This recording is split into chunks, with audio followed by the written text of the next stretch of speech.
that you stay informed every step of the way. We'll bring you real-time updates from constituencies with the highest stakes and insight into the key battlegrounds. Our team of political watchdogs, pollsters, and political scientists will break down the nuances in the swing regions, helping you understand the dynamics of these critical areas.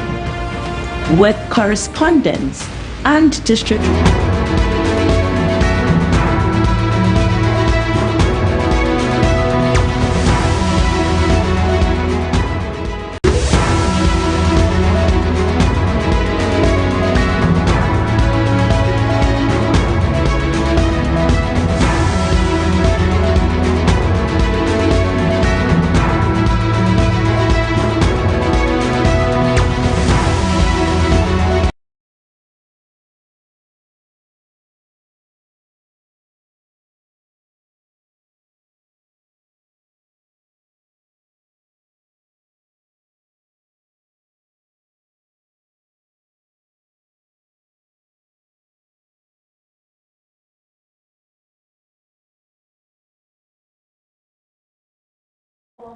The constituency. So much has been happening during the day, and we're looking forward to the end of the election so that counting can begin.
Budget review with some key allocations. We are currently here at Collation.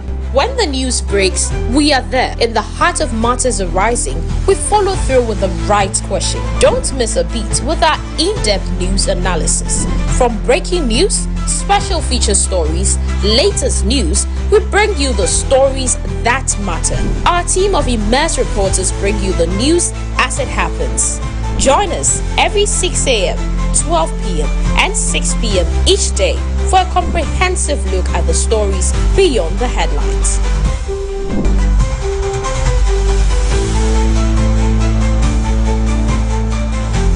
Two to one.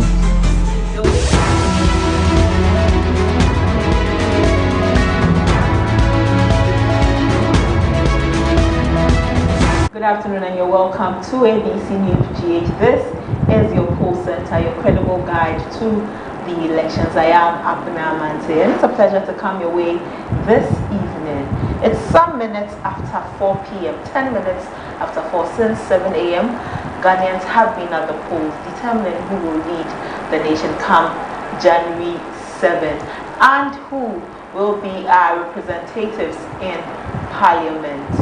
And we know that you are there, you're taking your decision. Maybe you're home and you're watching us because you've already cast your vote earlier today. Here at ABC News GH, because we are your poll center, we tell you votes, not violence. We're preaching for peace and peace only. So far, some developments have not suggested a very good response to this peace, but we're hoping that in all, there will be relative peace in the nation, barring all of the various pockets of violence we have seen so far. I'm glad to come your way this afternoon. I'm not here alone. I'm here with Joshua, and we will be analyzing the elections so far. Joshua, election so far, it is some minutes after 4. It means that in about 50 minutes, the EC will close the polls. Absolutely. Yes. I mean, that's exactly what we are hoping to get to record or see, barring any hitches, that every poll center all across would get to close exactly at 5. Some started 4 hours late. after the opens of polls. Some 3 hours, some 2 hours, a couple of minutes. However, one thing that monitoring the development across to suggest that there are still some challenges some presiding officers, electoral officers, other respective polling centers are facing. Beyond the technical issues, there are some conduct that we are also beginning to pick. These are reports that started way early across. We had the election observers also recording some of these reports. We have the political parties also raising some concerns, claims and allegations, among others. But one thing that I consider quite interesting is that the hourly update or reports that we are seeing from the electoral management body, right? So at 9 they came through, at 12 they came through with an update, at 3 p.m. they are coming through, the next will be at 6, and then 9, and then yes, it continues there. Exactly. So then we are able to now track and follow. Where they are also now missing, they also get to receive updates from the media, and then when they don't have answers to these questions, they also touch base with the officials also there, and then the district electoral commissioners or officers within a respective location. But what I also want to appreciate here is that the security architecture put in place, led by the Inspector General of Police, to lead the charge to ensure that there is peaceful, safe and secure environment for a fair election, should be also prioritized, or if not upheld in high esteem, because any event that appears to mar the process might not be taken lightly by the two main political parties. And that is what is going to create concern.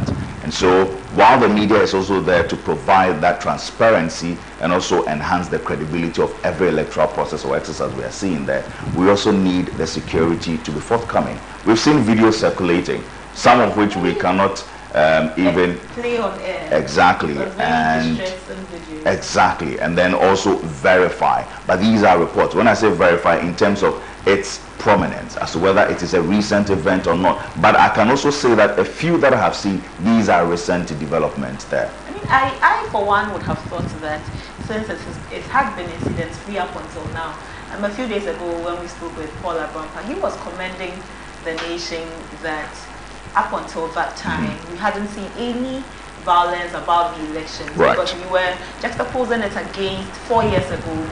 By a week to the elections, we had started feeling the heat of it all. So today I was really hoping that it would be very incident-free. Unfortunately, the reports have suggested otherwise. Another interesting thing to buttress your point here is that from my checks with some sources, you know, the National Peace Council has a topography of what it describes as hotspots. Right. Electoral Commission equally does, and then the security, the Bureau of Intelligence, of course, and then the National Intelligence Bureau and the police also do have. The strategy is that if we are quick, or they are quick enough to identify and list, like they always do, publish their list, these are hotspots and all of that, you might be undermining intelligence or also trying to create a diversion for yourself. And here's why. The urgency and exigency, or the urgent nature of this electoral process, is so much that you don't want to give away even the minutest information you might consider very key. Because now, the traditional areas you would have considered as hotspots may not even be the place where you should. Every polling center and constituency is a potential hotspot. Right. Up until 2019, up until the Awaso West incident, Awaso West was never considered a hotspot. No. Everybody expected that because it was more or less an elite community. Absolutely. You wouldn't feel anything Absolutely. like that until it happened. Absolutely. So, like you said, every constituency, every polling station, every community is a hotspot, potential hotspot. Every. You can't, you said something that considering that it's elitist nature of it, because I mean, for the benefit of our viewers, when we say Awaso West Wogan, right, you consider the electoral areas that constitute this space. Right. We are talking about Legon, we are talking about East Legon, we are talking about Okongolo, we are talking about Westland, we are talking about Airport Residential Area, Jowolo, and even some part of Roman Ridge. These are environments where you get to know that these are people who probably, or perhaps you would describe them as the first class or middle class, settlers within this area. These are not settling communities or areas. These are people who have formed a part, or as far as the constituent nature is concerned. And so you wouldn't expect that, violent. And this was not even a general election. A by-election. A by-election, which tells you that every home or turf by these two main political parties cannot be afforded to be lost by either. Exactly. And that is why it's important. Now, let's just, if you follow the trajectory and the electoral history, the checkered history, Awaso West is typically, an MPP home. Now you are having John Dumelo trying to take up that seat. I mean, everybody that came onto that scene had either spent 2 terms or less than 2 terms within that particular area. We are waiting to see if Lydia would get to also now continue with that cycle, with John Dumelo equally trying to break that particular side and then ending there and then carry on. It would have been a by-election where Adam, would try to, suffered what he saw. I remember at the time when I had to follow up, when the fact-finding committee had to go there, led by Justice Enoshot, to monitor the place, went to the NDC as candidates, Awaso West candidate residence, and you could see the bullet holes within walls and roofs and shops and all of that. It told you that until date, we still use that, even though Ododo and the others are still there. Right. We still use that as a classic case of violence. Exactly, because what happened transcended between the disturbances and then the havoc and then the injuries and maiming that many had to suffer. And it's questioned also the elite nature of the place. Like if this place is a place where we expect to be, like we'll say, bougie, why then could something like this happen? And so now you're questioning, even if bougie places can suffer these things, then how much more the places which we don't pay particular attention to when it comes to these things. And indeed, now it's become the blueprint for violence conversations. We make reference to the Justice Enoshot Commission's report and recommendations, and making reference to the white paper from the presidency and whatnot. But if much attention is paid to the electoral exercise, there is always that means to report. If you look at the CI 97, 91, 137, that's the EC operates by. There are processes to report and you go through. But again, the weight involved in this particular elections. And then, if you listen to the flag bearer and leader of the opposition NDC, John Dramani Mahama, after the 2020 election petition that happened, he indicated on several platforms last year that they are not going to resort to court. What that means is that whatever that they would do ethically to also protect and ensure free and fair, they would do it.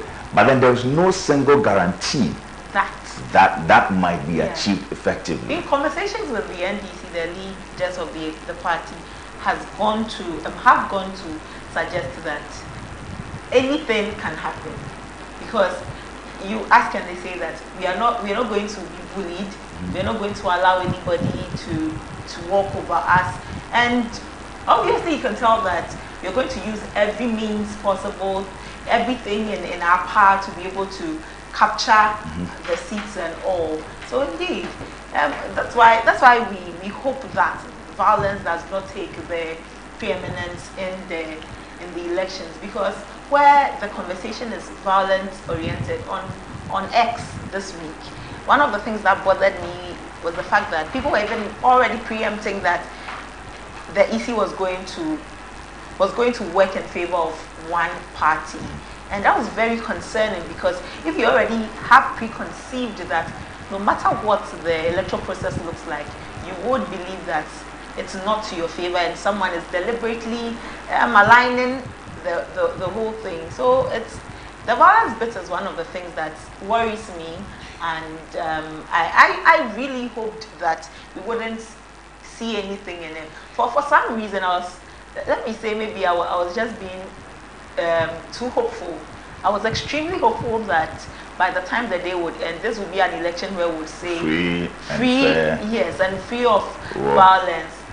We are still hoping that it doesn't escalate, and then the political parties and party agents at the respective polling centers would be mindful of their singular duty while they are at these particular places, because yours is to observe, monitor, and then be a part of the final signatory to every collated data. We'll come back to the observe, monitor, and being a final signatory. I interacted with some of the party agents when I visited some of the polling stations, and we'll talk about what they also felt. But we'll be back. You're still watching ABC News GH. We are your poll center, your guide to credible elections. In a few minutes, Ghana will end the elections and we'll start counting. Stay with us. We'll be back.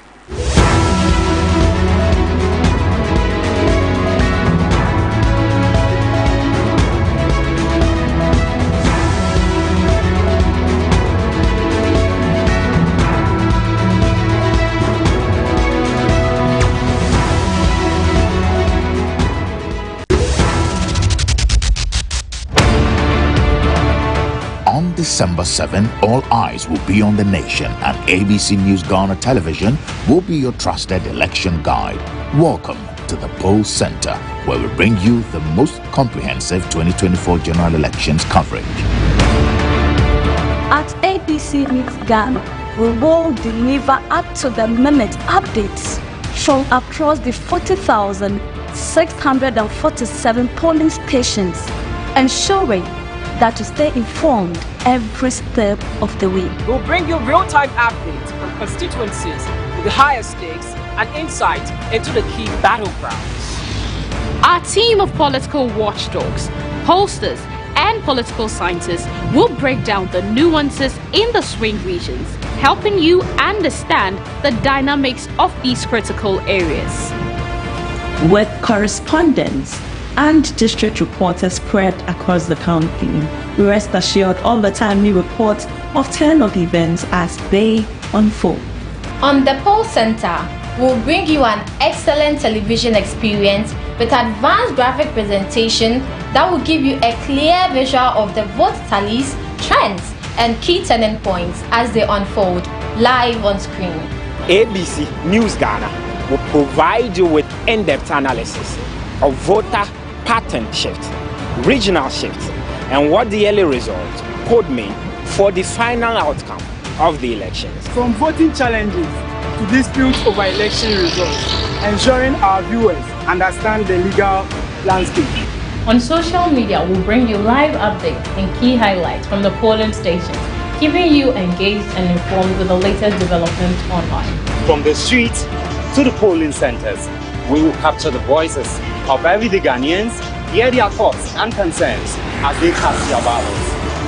ABC News is committed to unbiased, accurate, and in-depth coverage. Join us on the Poll Center for the most reliable 2024 election coverage. Stay tuned, stay informed, stay with the Poll Center right here on ABC News Ghana Television, your election guide to the polls.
reviewed with some key allocations. We are currently here at Constituency. When the news breaks, we are there. In the heart of matters arising, we follow through with the right question. Don't miss a beat with our in-depth news analysis. From breaking news, special feature stories, latest news, we bring you the stories that matter. Our team of immersed reporters bring you the news as it happens. Join us every 6 a.m., 12 p.m. and 6 p.m. each day for a comprehensive look at the stories beyond the headlines.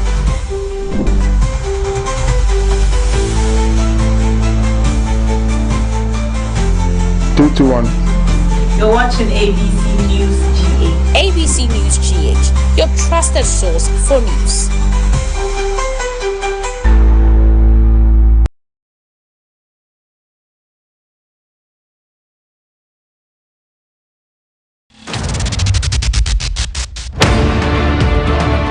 On December 7, all eyes will be on the nation, and ABC News Ghana Television will be your trusted election guide.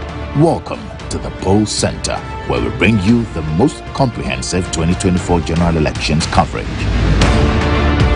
At ABC News Ghana, we will deliver up-to-the-minute updates from across the 40,647 polling stations, ensuring that you stay informed every step of the way. We'll bring you real-time updates from constituencies with the highest stakes and insight into the key battlegrounds. Our team of political watchdogs, pollsters, and political scientists will break down the nuances in the swing regions, helping you understand the dynamics of these critical areas. With correspondents and district reporters spread across the county, we rest assured all the timely reports of turnout events as they unfold. On the Poll Center, we'll bring you an excellent television experience with advanced graphic presentation that will give you a clear visual of the vote tallies, trends, and key turning points as they unfold live on screen. ABC News Ghana will provide you with in-depth analysis of voter pattern shifts, regional shifts, and what the early results could mean for the final outcome of the elections. From voting challenges to disputes over election results, ensuring our viewers understand the legal landscape. On social media, we'll bring you live updates and key highlights from the polling stations, keeping you engaged and informed with the latest developments online. From the streets to the polling centers, we will capture the voices of everyday Ghanaians, hear their thoughts and concerns as they cast their ballots. ABC News is committed to unbiased, accurate, and in-depth coverage. Join us on the Poll Center for the most reliable 2024 election coverage. Stay tuned, stay informed, stay with the Poll Center right here on ABC News Ghana Television, your election guide to the polls.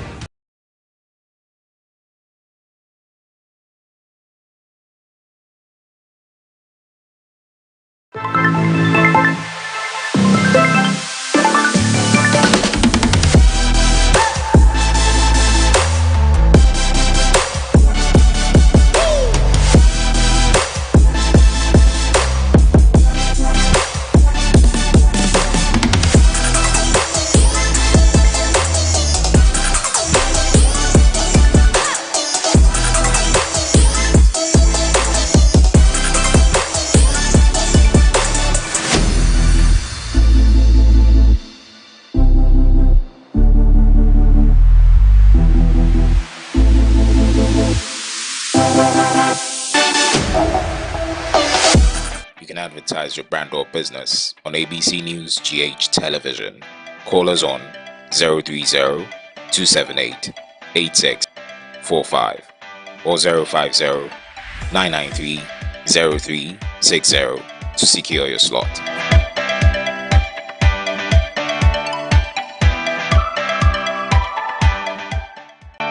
You can advertise your brand or business on ABC News GH Television. Call us on 030-278-8645 or 050-993-0360 to secure your slot.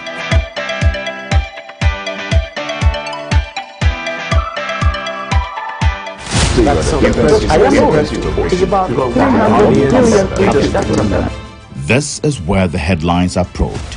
Policies scrutinized through an objective lens with an unbiased approach to every discussion. Key in to a series of pulsating conversations with the hard questions. Why do you still want to run when you have failed? I haven't. What do you mean by failed?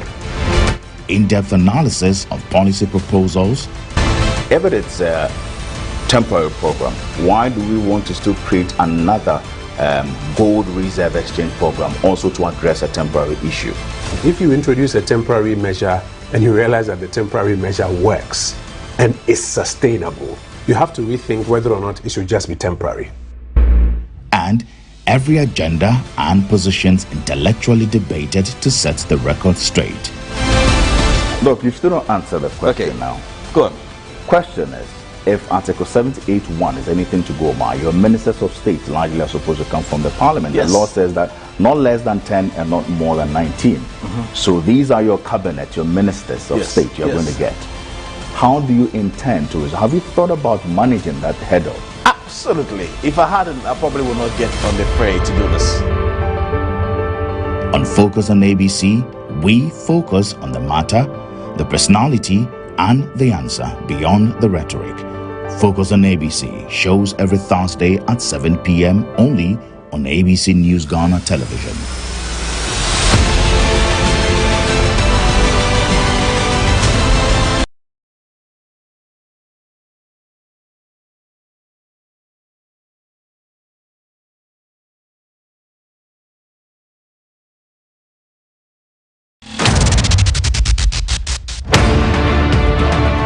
On December 7, all eyes will be on the nation, and ABC News Ghana television will be your trusted election guide.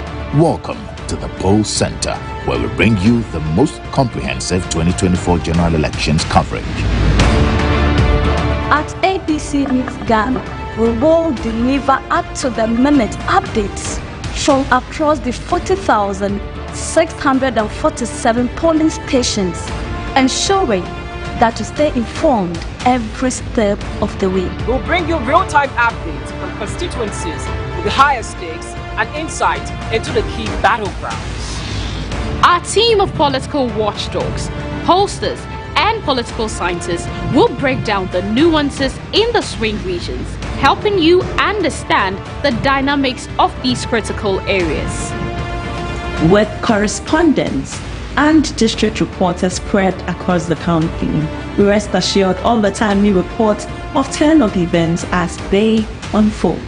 On the Poll Center, we'll bring you an excellent television experience with advanced graphic presentation that will give you a clear visual of the vote tallies, trends, and key turning points as they unfold live on screen. ABC News Ghana will provide you with in-depth analysis of voter pattern shift, regional shift, and what the early results could mean for the final outcome of the elections. From voting challenges to disputes over election results, ensuring our viewers understand the legal landscape. On social media, we'll bring you live updates and key highlights from the polling stations, keeping you engaged and informed with the latest developments online. From the streets to the polling centers, we will capture the voices of everyday Ghanaians, hear their thoughts and concerns as they cast their ballots. ABC News is committed to unbiased, accurate, and in-depth coverage. Join us on the Poll Center for the most reliable 2024 election coverage. Stay tuned, stay informed, stay with the Poll Center right here.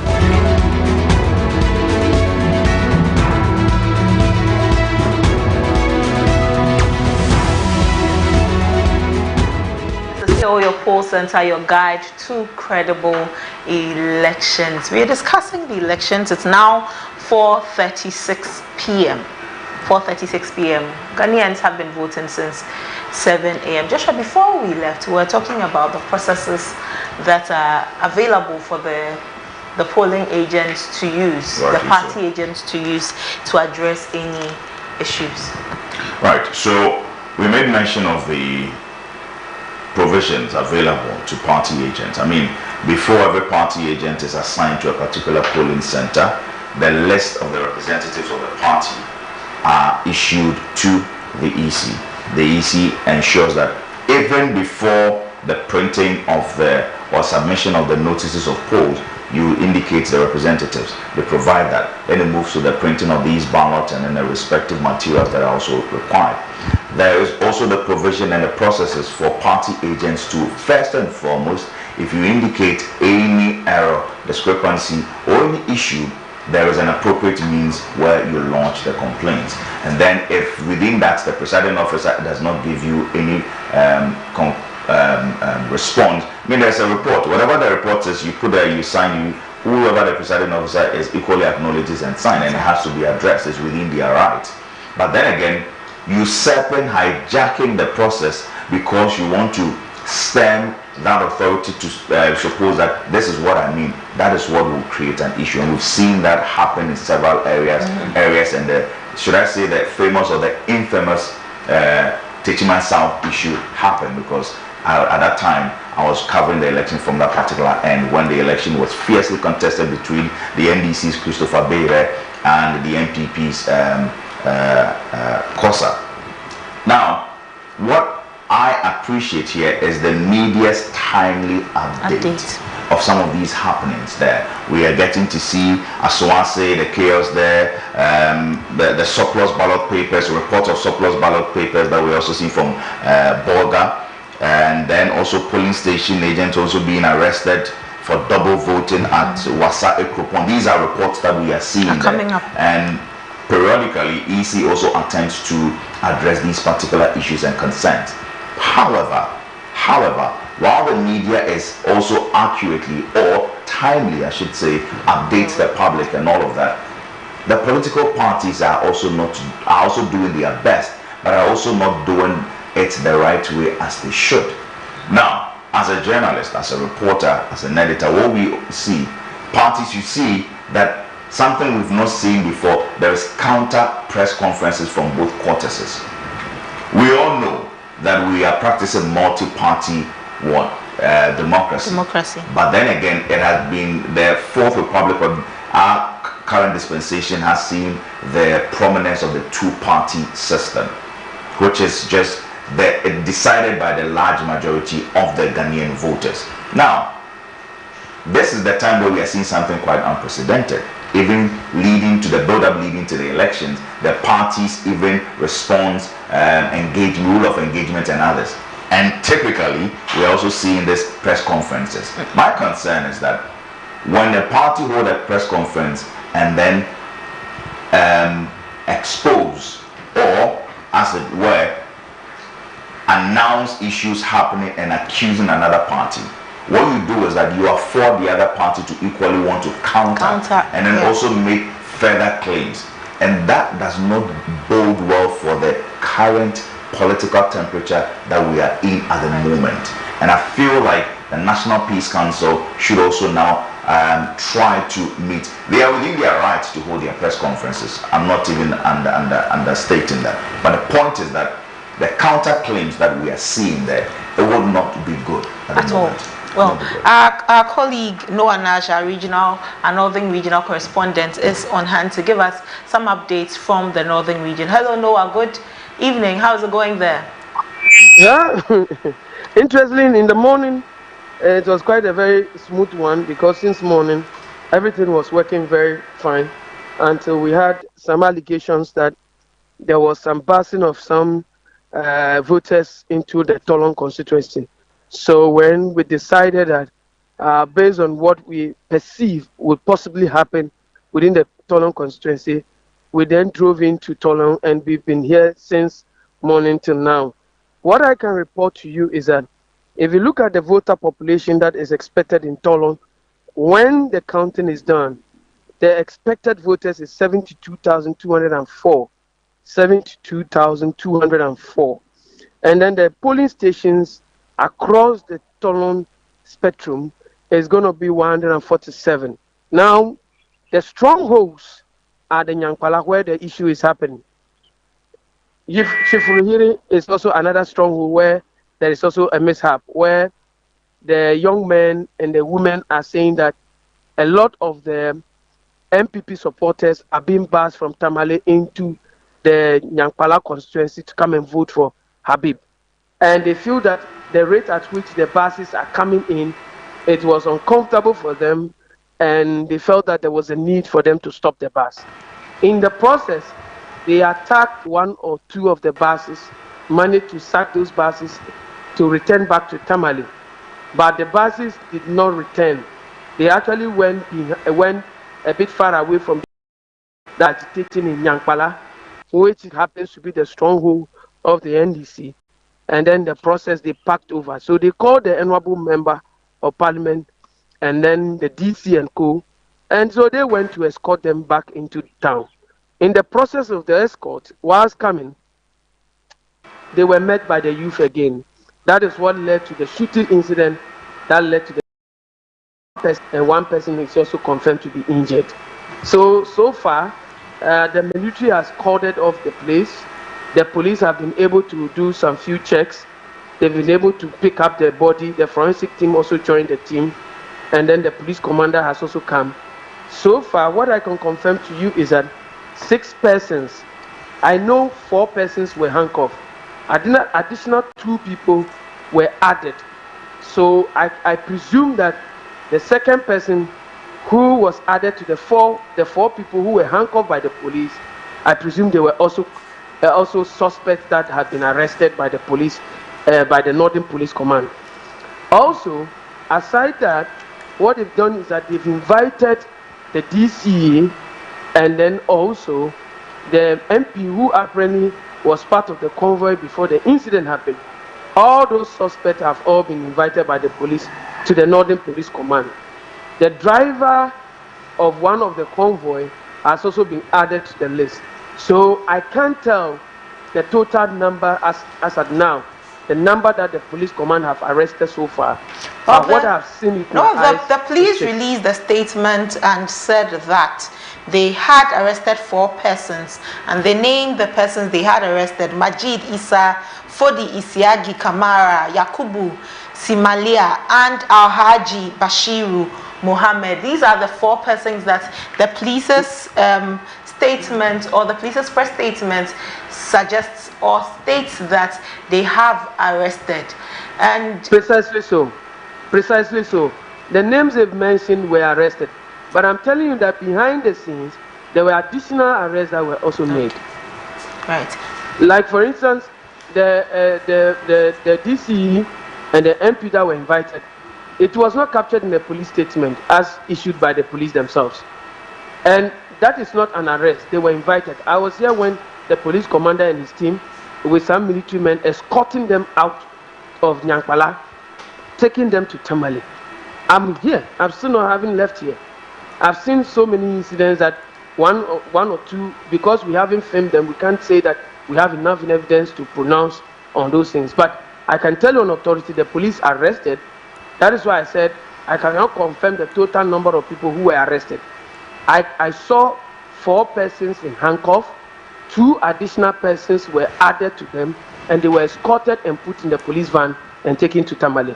In addition to the honorable member and the DC and co, who were all invited by the Northern Police Command. That is what I can confirm to you. Okay. The other challenge so far within Tolon and other enclaves like Kumbungu and the rest has to do with the elderly persons who are voters who turn up at the polling centers and happens not to have their fingers verified. And there are so many of that within the polling centers. And for that reason, it has slowed down the process. Some of the polling centers we visited, as at 2 p.m., they were almost done in Tolon district. But because of this whole challenge, they are still holding on. So you realize that most of the elderly ones who could not have their fingers verified, they had to go to manual verification and facial recognition. That is how they were able to resolve it after an hour. So far, how many and you have voted in the Tolon constituency, you say that we should expect 72,704 voters in 147 stations. Was the voter turnout a good one? An excellent one, of course. An excellent. If you pick it from the angle of the strongholds of the two political parties, Nyankpala, for instance, we have A and B. That is Nyankpala North and Nyankpala South. The total number of people expected to cast their vote there are 6,628. Then Nyankpala South is going to be 4,183. These are strongholds. You are looking at 12 polling centers and 7 other polling centers. Now, when it comes to Chirfoyele has a voter population of 4,107. We have also gotten Nasara, which also has a large population of close to about 2,000. So those are strongholds for both the political parties. You have Kasoyele, Golinga, Tingoli. All these places are all strongholds for both the NDC and NPP. So anyone who is able to get close to 2/3 of the voters to vote in their favor, it means that they can possibly win that race. Okay. Noah, after the arrest and the invitation by the police, how has the atmosphere been in Tolon?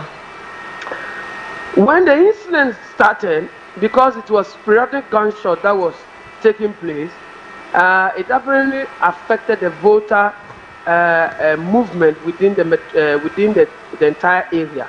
Most of the residents within Nyankpala felt that there's a likelihood that there could be another uprising from the other opponent. Because if you look at it, the MPP monitoring van, which is their vehicle pickup, was smashed. The windscreen and then the side glasses were all taken off by the youth. Aside that, few other vehicles that were within the catchment of the valley were also not spared at all. They had their windscreen also damaged. So those incidents actually sent a panic to a lot of the voters who went back. So I realized that the NDC team from the Tamale constituency came over into the constituency, that's in Nyankpala town, and started going to house, encouraging people to turn up. I'm not far away from a center. If you look at the number of people in the queue, you are looking at close to about 100 of them. Okay. I'm just standing where I'm standing in Nyankpala town, where it's not far away from where the shooting incident took place. You are looking at about 100 of them that are still in queue. Just because of that incident, it disrupted the entire process within the Nyankpala enclave. People have to run for their life. Wow. So in that process, I would say that we are likely to go into the night for counting purposes. But what has the police said? The police in Tolon, what have they said about the situation in bringing calm to the place at the moment? We'll be going into the night with the counting. There have already been incidents of shooting. Obviously, nobody wants that to happen again. But since it has happened, then you would want to be cautious about it happening again. What is the police doing, or what have they said to restore calm? So what has happened is that the police have actually deployed extra men within the within the area, especially within the catchment of Tolon, the city itself. You know, that entire enclave is also dominated largely by the MPP supporters. For those areas, it's not even a challenge though, but there has been a military deployment. I've seen that's 4 MOAC that have moved. 2 have moved towards the direction of the Tolon district itself, the main city center, and then additional 2 has been stationed not far away from where the FPU van is also positioned within the city center of Nyankpala. So as it stands now, the deployment has been increased. The police commander is still within the Nyankpala town as we speak to you now. They are trying to engage some few people as a way of mediating between the youth, because the youth in Tolon wanted to march into Nyankpala to actually attack them. And then youth also here also wants to do the same. So they needed to actually speak to their membership and leadership. So there was a heavy leadership from the NDC that came from Tamale to apparently actually speak to the team to actually make coup health happen quietly. So you can see that that is the reason why the voting processes are still ongoing now. Well, we'll come back to you for more updates and developments on this matter, especially as at 4:52, some 100 people are still in the queue waiting to vote. We'll come back to you. That's fine. Noah Nash is our Northern Regional Correspondent, and at the moment, 100 people in the queue to vote. It's quite interesting there because Tolong is one of the constituencies within the Northern Region. Northern Region has 18 seats, and if you look at from 2008, ever since the appearance of the now the flag bearer of the ruling NPP, Dr. Mahmoud Bawumia, came onto the scene, his presence has played a key role in diminishing or reducing the seat of the NDC within that particular area.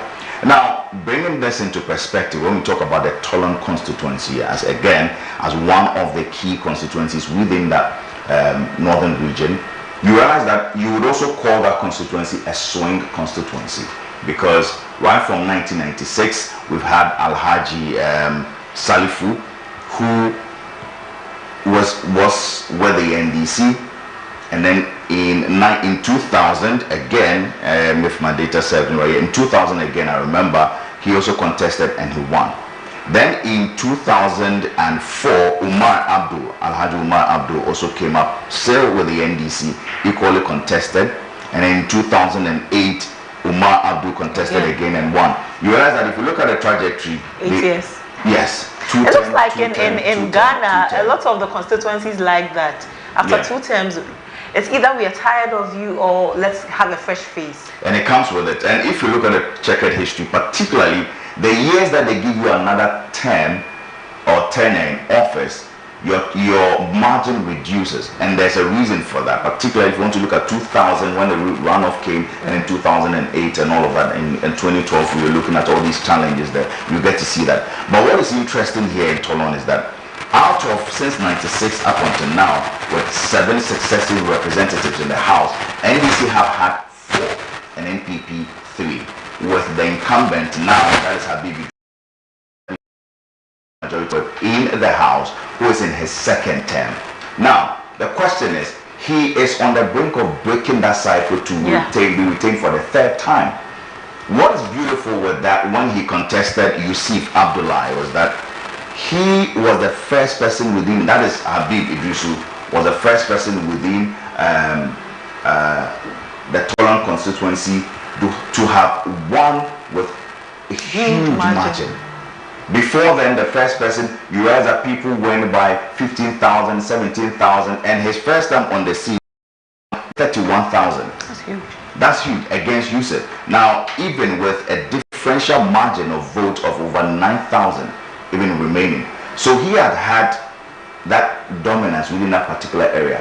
He is even, the stakes are even higher on his side, because since it's a swing region, it could go anyways. Because if you want to look at the Northern Region itself, again, seats, if you are talking about Tamale North, it's for the NDC. Tamale South is for the NDC. Tamale Central is for the NDC. You're talking of Savulugu, Mion, Bimbila, Wulensi. It is quite an interesting area that you don't want to reduce your margin, because at this point in time, when we have had polls suggesting that, look, we are going to see a lot of skirt and blouse, it wouldn't go as the traditional way where you realize that if you win more seats in a particular region, you are likely to win the presidential election. It is not entirely so.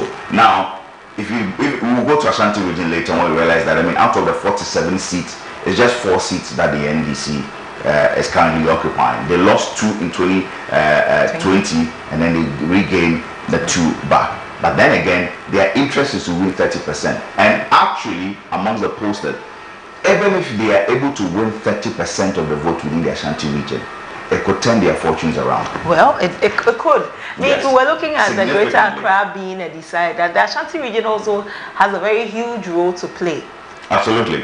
Otherwise, why then will the NDC also go and spend so much time in a place which isn't their traditional strongholds? We'll have to go on that. But then I think that the police should manage the tolerance situation very well because of the for want of a better word, let me allow the security people describe that, but the exigency or the urgent nature of it, because Habib Idrisu occupies a leadership role in the House, and you remember that the majority side have lost over 18 of its members not returning, and that many are questioning its impact on the general outcome of the election. But we'll come back to that. The NPP, 4 minutes to time, virtually 3 minutes to time, they are asking Ghanaians to go out and vote. Let's watch that. Right.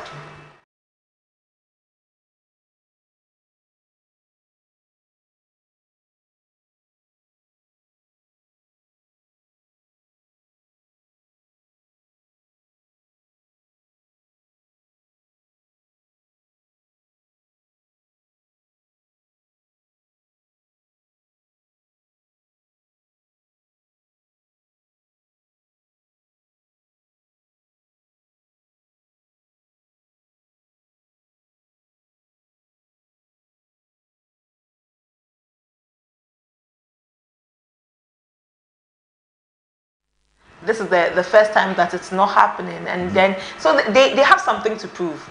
They have a lot to prove because the NPP, that is the ruling party, you remember when President Nana Danko Akufo-Addo won the 2016 election, and then the NPP came with a 4 more for Nana, and then he won the 2020 elections, and then now breaking the cycle, breaking the 8, which is the jinx. Every president that came under the Fourth Republic has had 2 terms to enjoy. Well, so let's watch the NPP when they said that we should go to the polls and vote. The General Secretary, Justin Kodua, is speaking. What can I say? So to Abano. The message said, "Sebi, ye papa mo, ye mama mo, omushe bambo ho asem ewo ho. Police for, soldier for, fire service for, immigration. No be all what twaka bia obatu mbia ne say yanya entiye se nipa bonifo bia o madwen se ye kan yaba na enkanka ba bia ye NPP stronghold no o makodi basabasa na so makoetutu asem ho nti ye sere ye IGP ma omrante no mabawa no enwo ba bia be kan yaba no o polling station ho afre so ye kan ni nyina we so a Collation center so ihia bambo a ho eden pa wo ho na ye NPP de said the normal ne koso ni information ye nya no ye wogide kese pass ye beto aba na wie no na ye wura Dr. Alhaji Muhammad Bamia na wadi nkunim awa abatu no medam nyina amase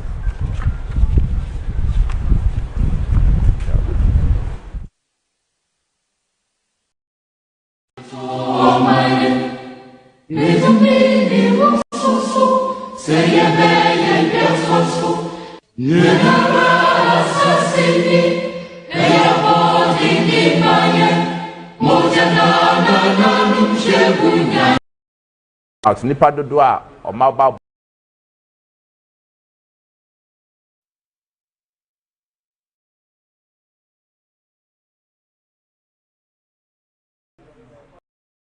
I will commend our men on the ground for giving us accurate information about the turnout across the country.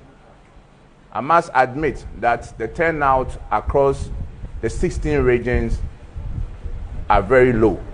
On average, the turnout is between 50 to 65%. So at this time around, I want to assure our teaming supporters that the New Patriotic Party is winning these elections. What is left is for our agents to be vigilant at this closing stage. I want to use this opportunity to anyone who is yet to cast his or her vote that this is important as part of our democratic dispensation to exercise your franchise, and it is not late. So far as you are in the queue, even if it is 5 p.m., you still have the right to vote. What I want to send out, particularly to our vigilant agents in the voter region, that I commend you for the vigilance and the hard work that you have done. in policing our polling stations to make sure that we are not cheated. But we are not there yet. We are entering into the critical stage, which has to do with the counting of the voter or the ballot papers. Let us continue to be vigilant. Let us not sleep. Let us make sure that the accurate votes are what are going to be counted. Again, we also want to call on the Electoral Commission that earlier on we received some disturbing news in some parts of the country. To be more specific, Kintampo South, where we had some of their personnel tampering with the ballot papers. At this crucial moment, we are also asking them to also be very, very professional in the work that they are doing, to make sure that we will not record deliberate spoiled ballot papers. Again, for our agents across the country, we ask you once again, please open your eyes and make sure that you record the right and accurate vote for His Excellency Dr. Mahamudu Bawumia and the New Patriotic Party. We are also calling on the Ghana Police Service and the security agencies to make sure that our polling centers are safe, because from the report that we've gathered from some parts of the country, our opponents, sensing that they are going to be defeated or they are going to lose the elections, want to cause chaos in some polling centers, particularly our stronghold. So we are calling on the police service, the security service, to be at the polling center. And when the collation has been done at the polling center also, we also want them to be stationed at the collation center. We in the MPP are very sure that the votes that has gone into the ballot boxes, His Excellency Dr. Mahamudu Bawumia will definitely come out as a winner in this year's elections. All that is important is for us to make sure is that we are very vigilant at all these centers, from the polling center to the collation center, and inshallah, victory shall be ours.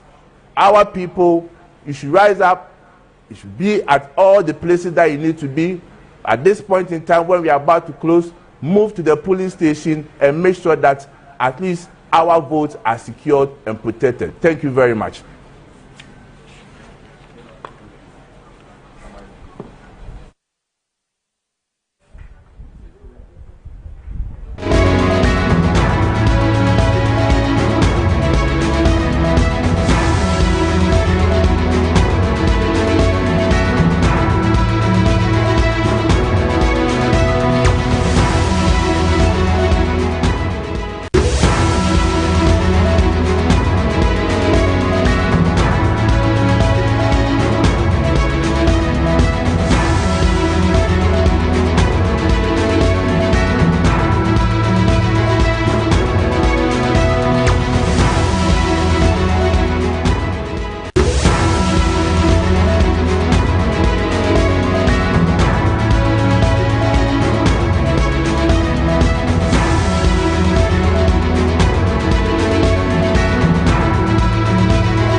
December 7, all eyes will be on the nation, and ABC News Ghana Television will be your trusted election guide. Welcome to the Poll Center, where we bring you the most comprehensive 2024 general elections coverage. At ABC News Ghana, we will deliver up-to-the-minute updates from across the 40,647 polling stations, ensuring that you stay informed every step of the way. We'll bring you real-time updates from constituencies with the highest stakes and insight into the key battlegrounds. Our team of political watchdogs, pollsters, and political scientists will break down the nuances in the swing regions, helping you understand the dynamics of these critical areas. With correspondents and district reporters spread across the county, we rest assured all the time we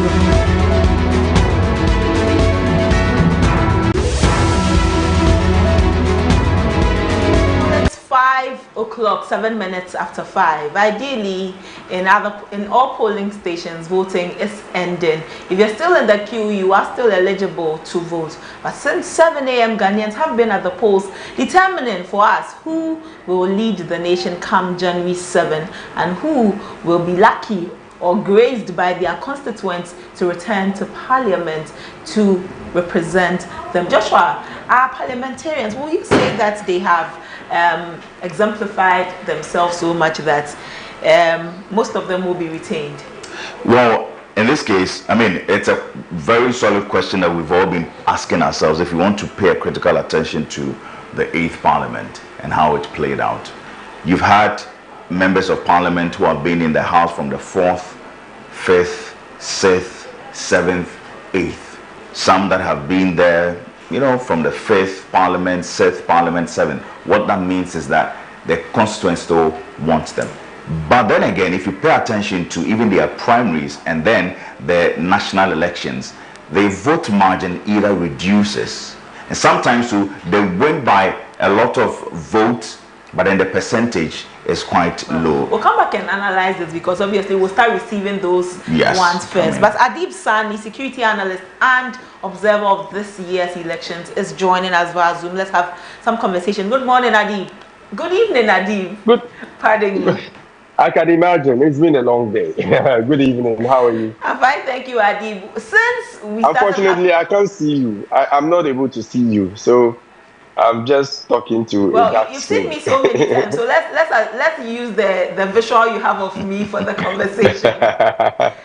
I hear you. Oh, wonderful! Now that's what I'm talking about. We've been talking about the security of these elections for so many months now, leading up to the elections. You mentioned that we should pay attention to the northern part of the country, looking at the pockets of violence we had been seeing on other issues. Today, elections were conducted. Toulon, unfortunately, one person has died.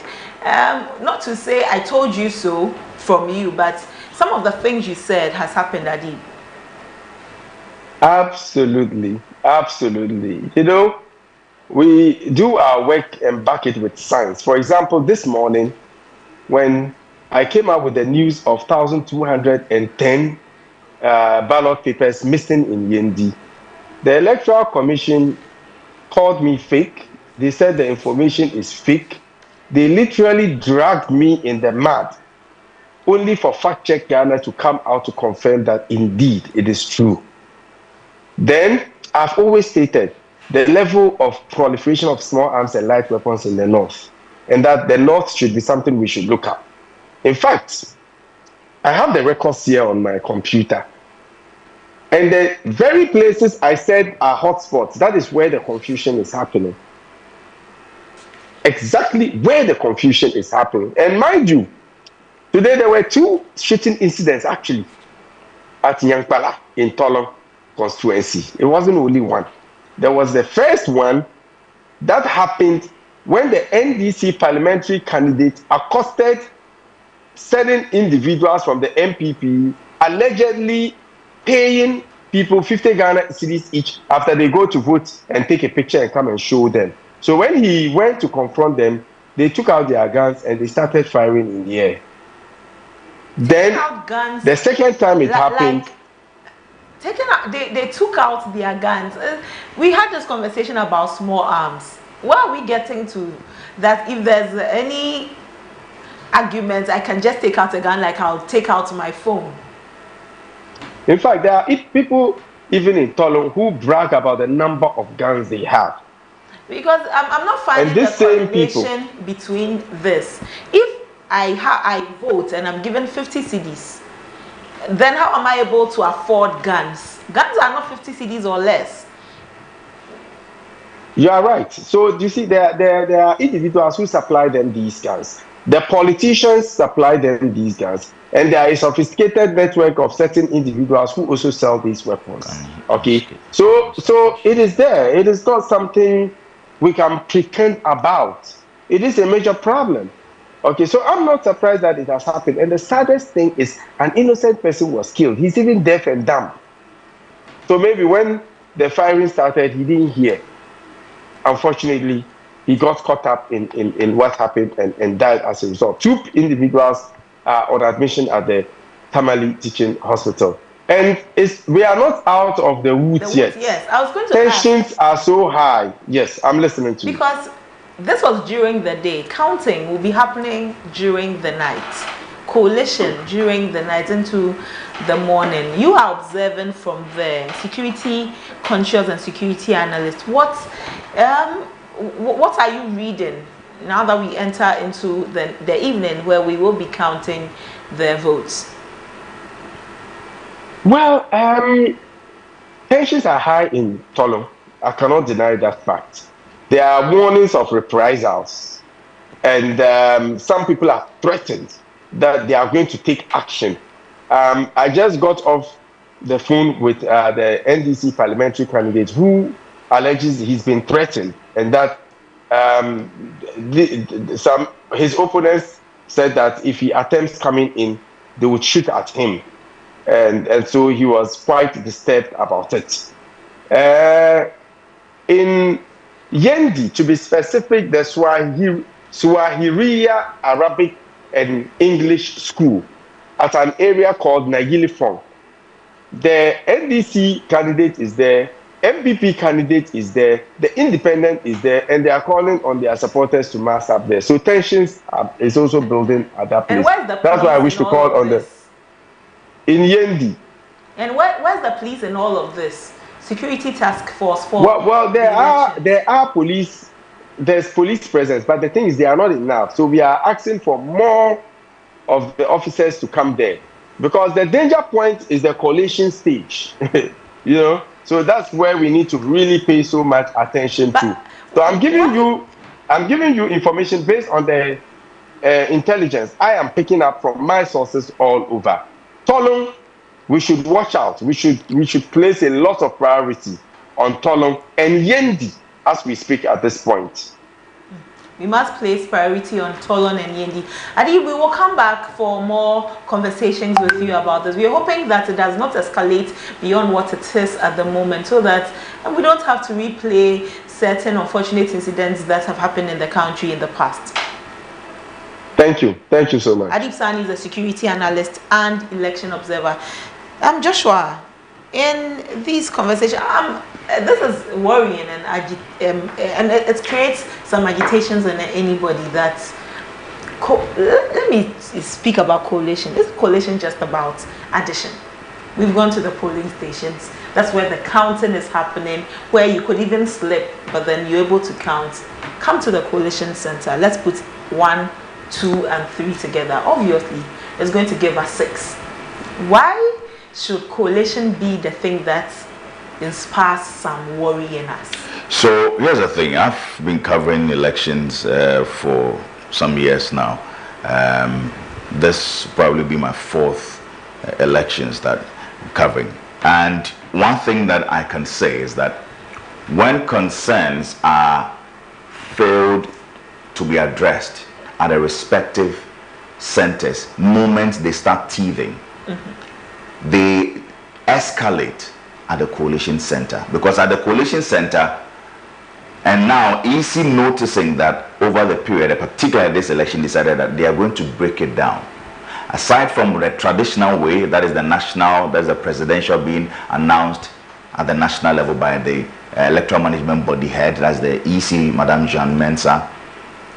The respective parliamentary at the regional level, the district, the polling centers, no, you just collate it, don't announce anything, they bring it to the regional level. That is now the regional coalition center where we put it together. So for instance, if we are going to have Ashanti region, for instance, have about 47 seats, at the respective polling centers, do not announce anything there, just collate them and bring them.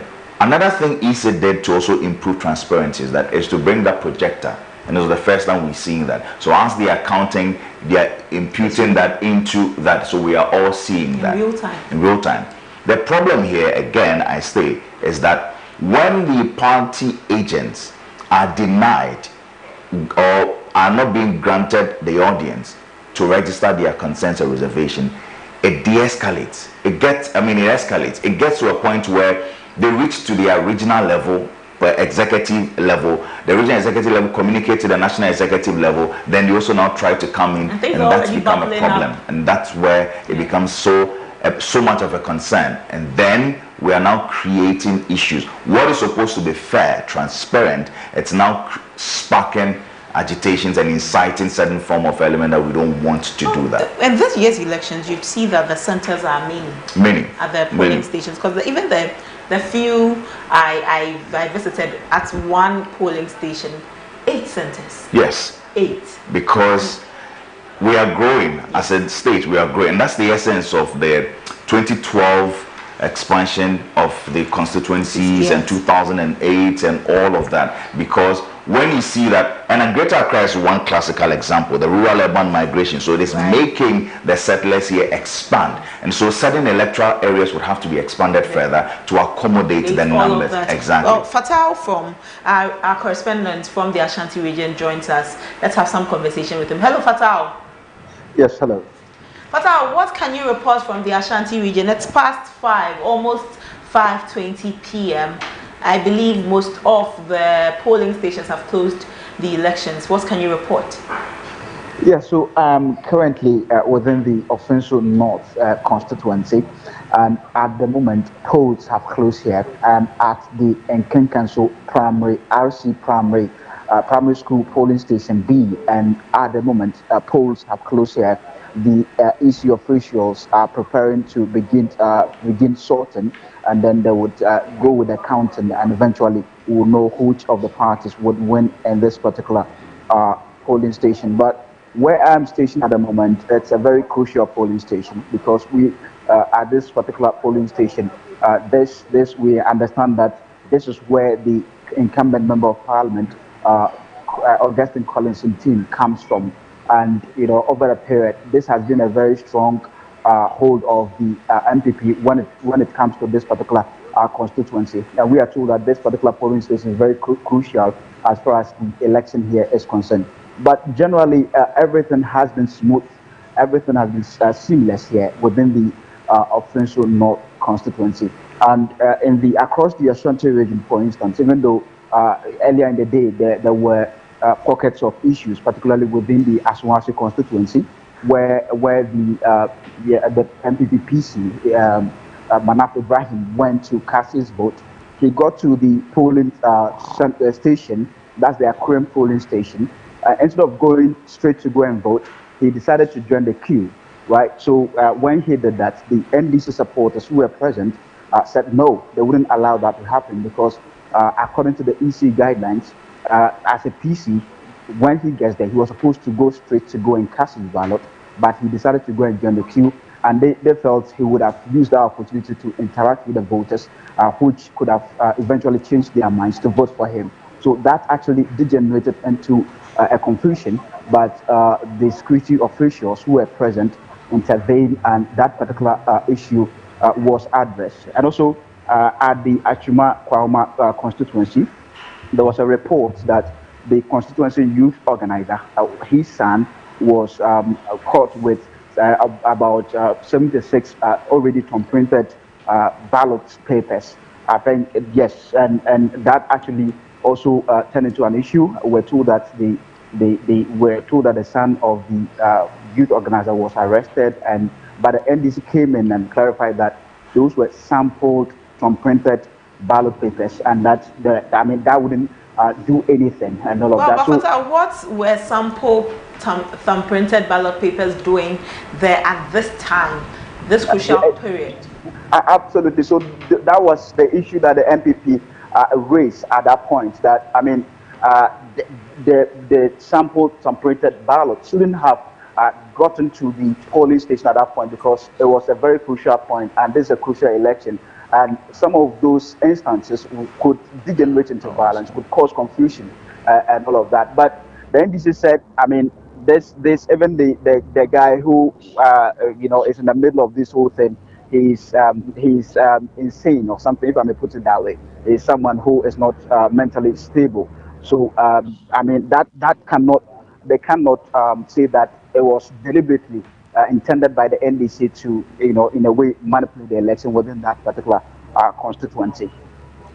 But in the Ashanti region, can you report that most of the polling stations have closed the polls? So generally, from some of the areas that I have actually monitored, polls have closed, and the EC officials are now preparing to begin sorting at this moment. Some people felt it has even delayed because it's 23 minutes after 5 p.m. and even sorting is yet to begin. But for what we understand from the officials is that very soon that particular process would begin. And the Ashanti region is very, very crucial in this election. All eyes are here to ensure that, both the NDC and the MPP, they are looking forward to polling more votes from the Ashanti region in order to cement their chances of winning this particular election. Did the people come out in their numbers to vote? Yeah, so with the polling station that I have been to, I think the turnout has been poor, if I may put it that way, because in one of the polling stations, for instance, they were expecting some 584 voters, but just a little over 300 came out and voted. And another one, 583 people were expected to vote. Just a little over 300 people voted. And even one of the polling stations, and that is the Commandant LAJHS polling station number 2A, 514 voters were expected in that particular polling station, but a little over 200 came out and voted. So I think the turnout has generally been very, very quite not encouraging. At where I went to, as far as this particular process is concerned. The two major political parties spent a lot of time in the Ashanti region, visiting all of the constituencies, engaging them. We would have expected that every constituency will show up in grand style. If you had any conversations, with residents in the constituencies you visited, with the residents in the constituency you visited, what would you, at least on the surface value, say contributed to the non-showing? Yes, you are right there that the political parties, the very political parties, spent time here in the Ashanti region. In fact, the vice president spent about 17 days here in the Ashanti region. The former president also did about 6 days here in the Ashanti region. That tells you how much of time that the various presidential candidates spent here in the Ashanti region. But speaking with the voters themselves, some of them say that they are not generally happy with the way their leaders treat them. Some of them say that, they've been voting over the years, but still they are not getting the needed development that they've always been looking for. They say that at the moment, for instance, I interacted with voters here who, this area is predominantly a farming community. And as a matter of fact, Akumadan is known for its tomato production. So I spoke with some people here, and what they told me was that, as farmers, over the years, the prices of farm inputs have always been going up, and they've been voting for they've been voting for the various political parties over the years, but they are not really seeing so much work in terms of making life comfortable for them. So there's no need for them to continue to go and queue to vote. But what we also understand is that some other people, they've not been able to travel to the constituency to vote. And yes, I think these are some of the reasons that I have picked up speaking with some of the people here. Way of sorting is about to begin. We'll leave you so that you can pay attention to all that is happening after the polls have been closed. We'll come back to you for more. All right. So that's Fatal in the Ashanti region. Joshua, I think it's surprising that the Ashanti region, where the two political parties spend so much time there, some of the constituencies or polling stations will be a no-show. Well, prior to the build-up to this election, we understood that there were going to be some huge voter apathy. We saw polls and reports also revealing that there were a section that are undecided yet as far as the election is concerned. Then there were also polls and reports. We saw that 27% of voters within the Ashanti region were actually going to vote skirt and blouse. Because, again, in political science, there's one thing we call voter frustration. And voter frustration are triggered by quite a number of things. If I feel dissatisfied by an incumbent job or work, there is some level of distrust and, a bit of not really leaning towards you that would make me want to either not want to vote or vote against you. And we're beginning to see that. The stakes, again, in this election generally are high. It is even higher in the Ashanti region because out of the 47 seats, if you take out Drobonso, which of course include the Setre Afam Plains, Edra, Setre Dumase, New Edubiase, Aswanse, that's it. That's what the NDC has. That's all. And their quest to want to take 30% of the votes is even much higher. And the NPP's quest to also take 80%. Now they're even saying 95, and that might not really be possible because Aswanse is an NDC spot. Right. Of course, they lost the Drobonso area and then they took it back. These are places where the people are sold out for them. What would play in their advantage here is what most political parties claim and clutch onto, but it is actually a thing that is frowned upon, that nobody wants to talk about it. Let me put it in perspective. If you look at Article 55 of the 1992 Constitution, it talks about the reorganization of political parties, how they are supposed to be formed. Everybody can be a part of any political party. However, if you look at Political Party Act 2000, Act 574, Section 3(1) clearly states out how political parties are not supposed to be formed on lines of religion. However, there is a debate. Now, the debate is that if the stronghold of every political party is heavily grounded on a regional basis or an ethnic tribe, it always increases the chances of voter turnout within that area, whether or not there is an apathy. But then, that debate is valid. Because if you go to the voter region, and we come back to the Greater Accra and we say that, look, Greater Accra, as we've been saying, that it's not necessarily a strong MPP or NDC. They have a lot of buffer zones that both parties can clutch onto. You have a population of about 3 million over. Apart from the regions, if you take Greater Accra and Ashanti region, these are the regions. That's why we call them a metropolitan, or we even describe them as heavily populated. You have over 3 million people here. You have just about 2 million plus voters, registered voters, even up to 3 million voters here. If you are able to secure, and if you even want to break it down, again, I'm talking about the regional lines, 40% of the ethnic groups here in Greater Accra are not Gans. Gans are the third largest in the ethnic group. The Ga Dambe are the second. Then the Akans are the first single largest here. So, within that ethnic group, you are talking about also looking for Muslim communities. Yeah. Now, you have two main political parties or two strong candidates. This election, we've said, even though it's a two-horse race, the spoils will be shared amongst the other ones that will come in, that we are talking about, the lantern and the cheddar. But here's a concern here. If the two main political parties or two main candidates who are both sons of the north, one is a Muslim, the other one is not a Muslim, even that the two of them are bi. Right. Do you understand? They all find expression. Exactly. Because if, and I use the word bi advisedly before somebody thinks advisedly, politically. Okay, let's say the two of them are, which word? The bias.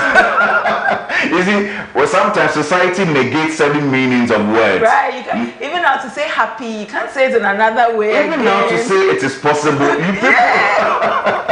you can't say that, oh, it is possible that I might come to see you later tomorrow, without people thinking that you are MPP. I don't understand. Or maybe after the elections, then we can go back. Let's reset the country. Even with that one, you're still. Belonging to a certain group. We need to address these issues. They cannot determine to us or tell us how we should give meaning to certain words. Please, let's accept it. But then again, the sons of the north. The sons of the north. They find expression in both because religions. Muhammad's father is a Muslim, was a Muslim. His mom isn't. Bamia, out of the over almost 17 siblings, about 11 of them are Christians. Some are Muslims. So these are your modernized, faith-based people that you might want to say the modern day Muslim. Exactly. So they can appeal to these demographics within any population, whether ethnic bounds or whatever it is. But then again, while we are seeing the low voter turnout, remember that the MPP and the majority side and those about 18 of them that are not returning have lost their popularity in their respective constituencies. Some of them have appeared in the House for once, others twice, and others to quite a long time, where the Adenta Sokwa MPK Tiamon. Well, Joshua, I'll come back to you. Would explain all the nuances to them. But our colleague Robert Digbe from WA in the Upper West region joins us. Hello, Robert. Yes. Robert, what can you report from WA at this moment? Currently, I'm in the Nadoli Kalio constituency at the community called Bonko, where we have over 703 voters expected to vote. But as I speak to you at the moment, there is a very long queue, though it's past 5. But this queue is due to the fact that the verification machine, they have now, instead of using their thumbprints, they are now using the facial recognition to verify them. So I was expecting that by the time I get here, they will be sorting ballots, but that's not the case. But the returning officer, one Percy, explained to me that it was due to the fact that in the morning they only had stamps for the parliamentary candidates and not the presidential, but it took over 1 hour and 30 minutes for Nadoli, which is the capital, to rectify that problem for them, to enable them go ahead with the presidential voting and parliamentary as well, because it had to go together. So he's attributing to the fact that that could have also delayed these numbers here. But the numbers, as I speak, it seems to be getting interesting, because I don't know how come the number keeps increasing at this polling station. People in queue are attempting to have their facial recognitions verified before they are able to vote. So for this polling station, I'm sure it will take a long while before they end the voting. But whilst we were coming along the way, the likes of Sombo and the rest, they had already given indications that they were about to start with the sorting and all that. But we actually decided to head here.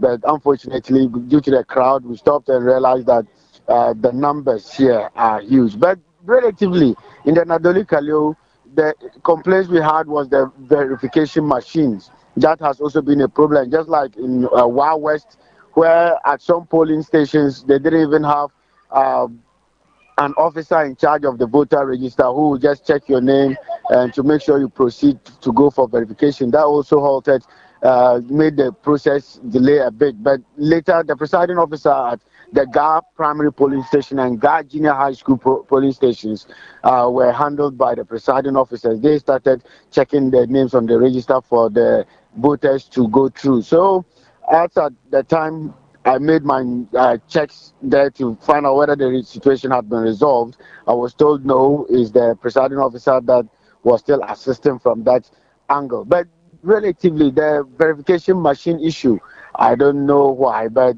most who later on use soap and water to wash their hands with sanitizer and all that, sometimes it takes other moments, so it just doesn't pick. But I don't know why they haven't been using the facial verification all this while and waiting at this minute per se. So, but relatively across the region, information I'm getting shows it's been peaceful, it's been calm. Haven't had anything like disturbance from any polling station or otherwise.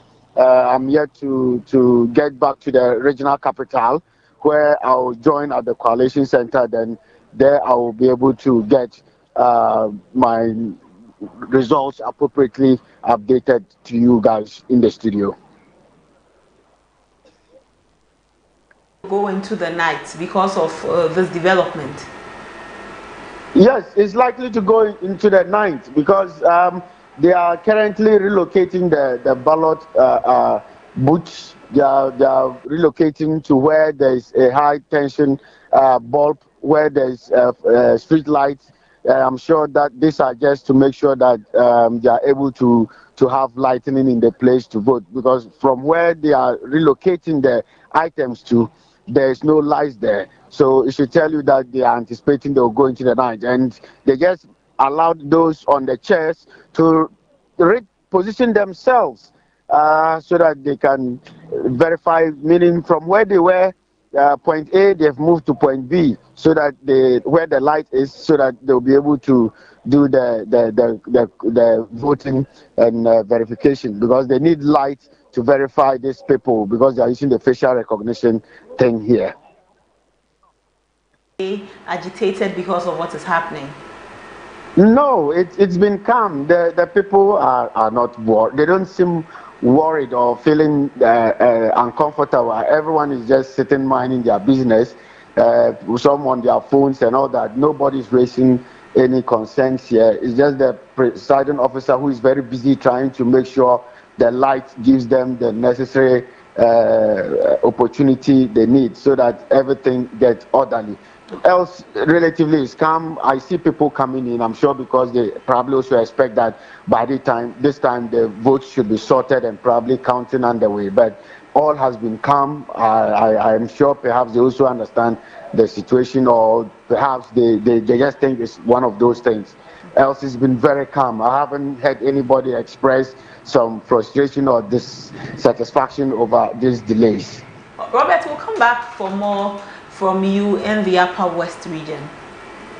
Okay, I'll be on standby. Robert Digbe is our correspondent from the Upper West region. He says that some of the constituencies, some of the polling stations, it seems to suggest that counting will go into the night. At the moment, some voters are still in the queue waiting to vote because of biometric verification. He says that he doesn't know why they didn't use the facial recognition earlier. And that's quite even interesting that from we look at 2016, you look at 2020 elections, and then at 2024, the voter population continues to increase. In 2016, we're talking about what? A little over 15 million. And in 2020, we're talking about a little over 17 million. In 2024, we are 18,774,159. Now, out of this voter population, those who are registered voters on biometric registration are about 18,640,811. That's a lot.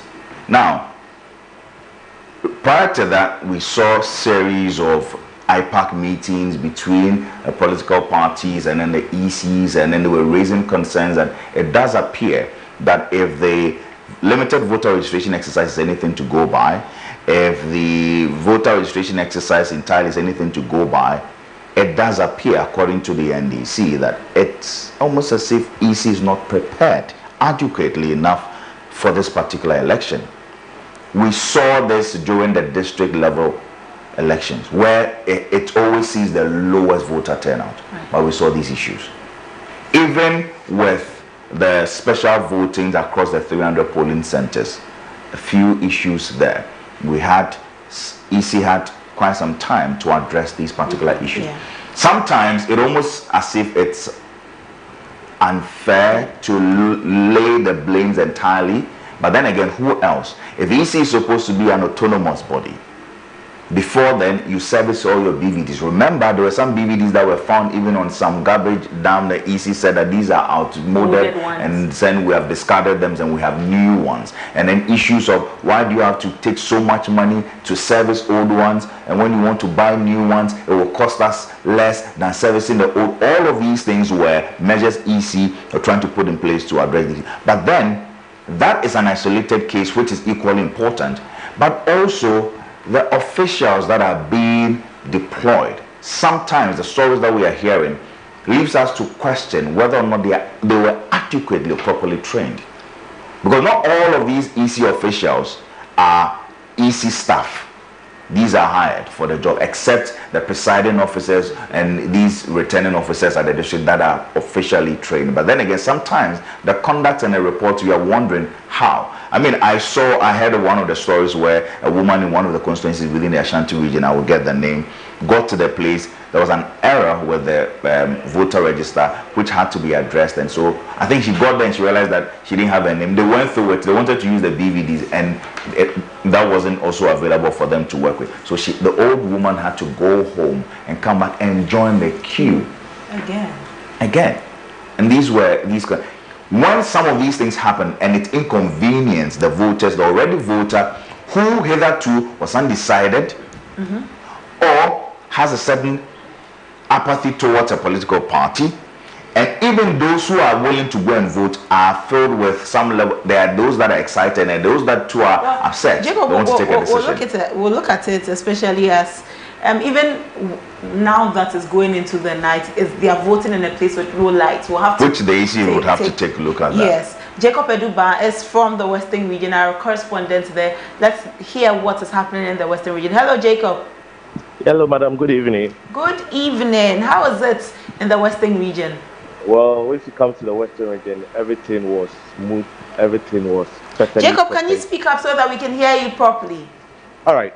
If you come to the Western region, currently they are counting the votes, or counting is ongoing. Since morning, I've been around Sekendi constituency, Takrady, Iskadu-Keten, and all other constituencies available. Here in the Western region, the processes and everything was smooth. There was no challenges that was encountered in the Western region. You could talk about maybe some delays in the materials, but fine. After everything was set, the processes or everything in Sekendi Takrady or the Western region was perfect. Talking about Wasamefi East, Sekendi Takrady, Jomoro, Elembele, the Sama, Iskadu-Keten, and what have you. So if you come to the Western region, everything was set, everything was perfect. So when you talk about the elections in the Western region.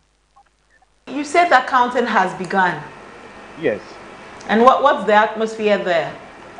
Well, everyone is eager. Everyone is waiting to hear what the numbers or what the results will be. Currently, I'm at the Iskadu-Keten constituency, their coalition center, but for now, we have only one incoming result, of which, if you allow me, I can deliver it to the audience or the viewers, if I'm allowed to. Hello, Jacob. Yes, please. Yes, go ahead and give us the results you have at the moment. All right, so if you come to Iskadu-Keten, we have police station Brigade Hall in Iskadu-Keten, where the MPP, led by His Excellency Mahmoud Baumia, had 103 votes. His Excellency John Mahama also had 71 votes. New Force, led by Nana Bediakun, also had 3 votes. Movement for Change, led by Honorable Alan Kojo Tramanchen, also had 1 vote. Rejected ballot here was 4. And if you talk about the total vote cast, it was 182. And 115 people didn't vote or didn't come to vote. So here in the Iskadu-Keten constituency, here are the available results for now. But as time goes on, I'll be updating you guys and things will be perfect for now. The polling station. Pardon me? What about the parliamentary results? Yes, they are on it. They are counting. They're still on it. Okay. Yes, they are still on it. So when I get the values or I get the results, I'll process it and forward it to you. Right. Well, then we will be on standby to hear all of the results coming from the Western region. We know that Iskadu Ketang is a constituency that matters in the region. Grace Ayesu wanting to win, and what would the NDC be able to snatch this seat? So the issue, I mean, if you listen to Jacob there, Iskadu Ketang and then Agona, Memphis Central rather. These are two critical constituencies to look out for due to the event. But if you look at the Isikado Kenting that he's actually mentioning, of course, the irony, the interesting part of it is that the incumbent MP, Peter Yao. No, that's Agona. No, that is Peter Kwache is the incumbent, and he is the one that is going independent. Right. Right. And then you have, what do you call it? You have Dr. Yensu who contested, Jogate, right? And then Jogate lost to Charles Bisi is now contesting Ayensu. However, Ayensu has been contesting Jogate for a while. Jogate has been in that area since 2005. This is actually his 5th term in Parliament. He is 20 years. Yes, and he is a strong person. I mean, a former railway minister. He has served his term. He has done well. He lost to Peter. Now, the interesting bit about that's and he is still the incumbent. Sorry, Jogate is still the incumbent. The interesting bit about this is having Jogate not contesting because he lost the primaries and he's not going to go back. Then again, you have Charles Bisiu coming in, former secretary of the Interministerial Committee on Illegal Mining. We saw the reports that surrounded him. The OSP's issue, people petitioning and calling him back, and later OSP put him on red notices where he had to write back to the OSP saying that I've not left the country. Why are you putting me on red notice and an alert and then making my life quite miserable for me? Because now I don't feel safe any longer and all of these things. This is the man that is still coming back. I mean, not coming back, but is contesting Dr. Now, Dr. Yensua, she has been contesting for a very long time. Even if you look at her last 2020 contest as against Jogate, the margin was very small. Jogate barely. Jogate had 26,701 votes, and Grace Ayesu had 24,577 Exactly. votes. So she has that dominance within that particular area. And if you look at the numbers, and if these numbers are anything to go by, then you are going to say that Charles Bisiu would have a hard time winning that particular seat, which I can say per the report and then polls and then also following up on that development, it is likely that she is going to win. Because again, Charles Bisiu, even prior to that, attempted or tried to, as it were, marry himself with a constituent for them too. But then again, it's almost as if the sense of his past is still following or catching up with him, and so people don't still seem to feel comfortable. We had reports of constituents laying claims and making certain allegations against him. Even if he does poll some numbers, it might not be close as. Well, the polling station, Robert reported from Jacob promising, so that for the presidential, it was a little bit huge for Baumia because he had in the hundreds, and then with John Mahama trailing in the double digits. So but then again, we've mentioned the skirt and blouse that might play out. And these are swing constituencies. Western region is a swing constituency. Central region the same. Greater Accra region the same. And that's why sometimes the argument that, because Professor Jenano Pokwajima is from the central region.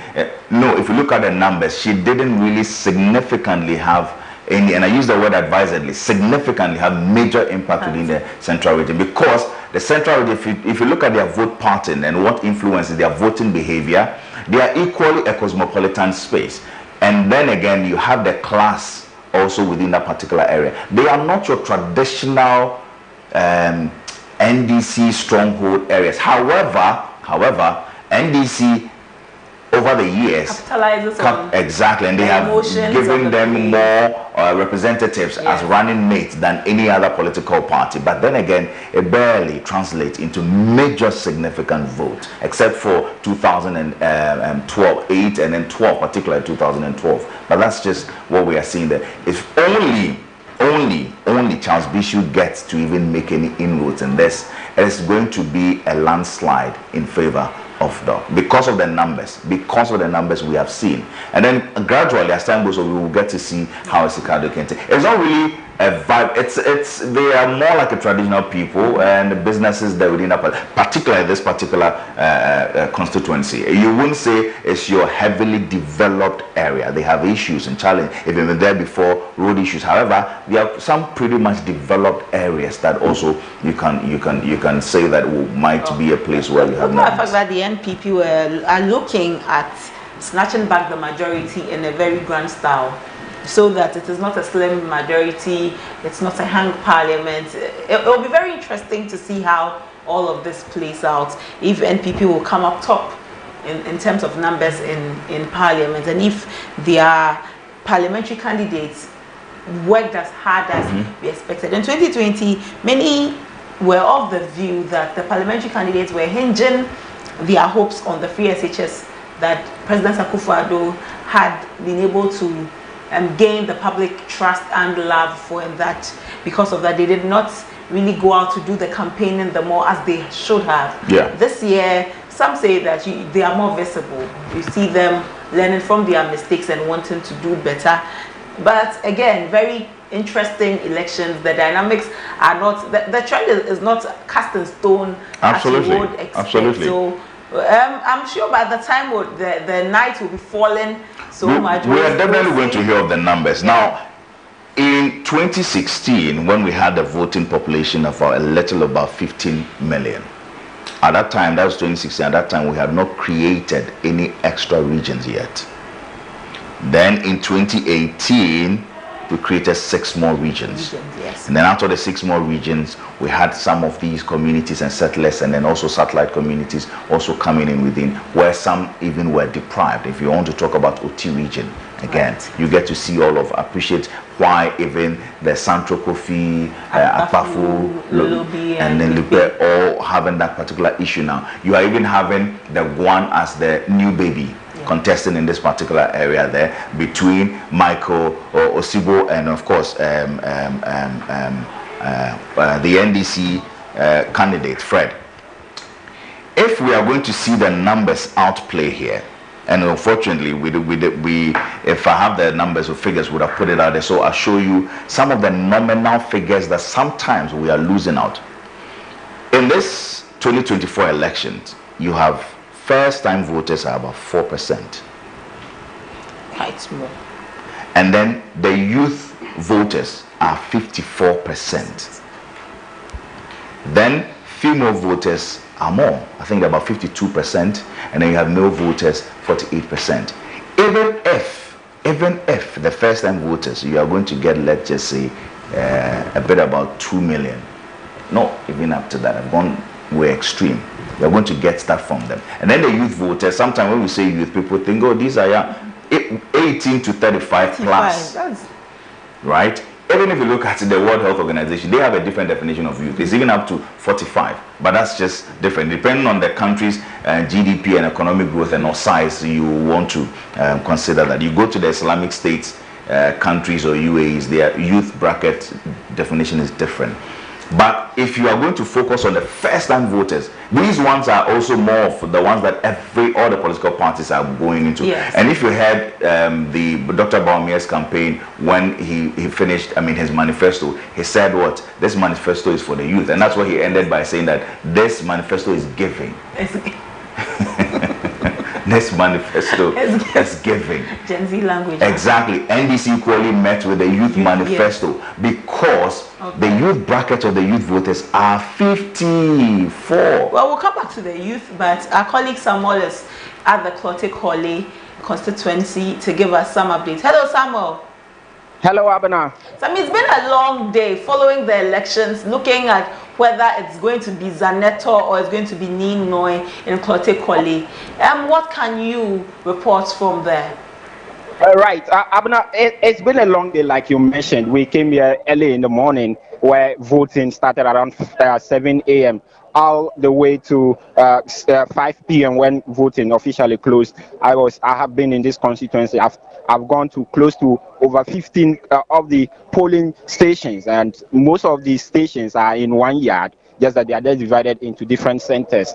And currently, I am at the Art Center, where we have 7 polling centers within the Art Center. Now, and if you look at generally the turnout in the polling stations I've visited, and it has been a very low turnout within the Clottey Korle constituency. I have spoken to the NPP parliamentary candidate Valentino Nino, and he says that he has also gone around the country, the constituency, and has witnessed similar low turnout. So it has been a day of low voter turnout in some of the polling stations. Not up to even 50% of the voters came out to cast their vote.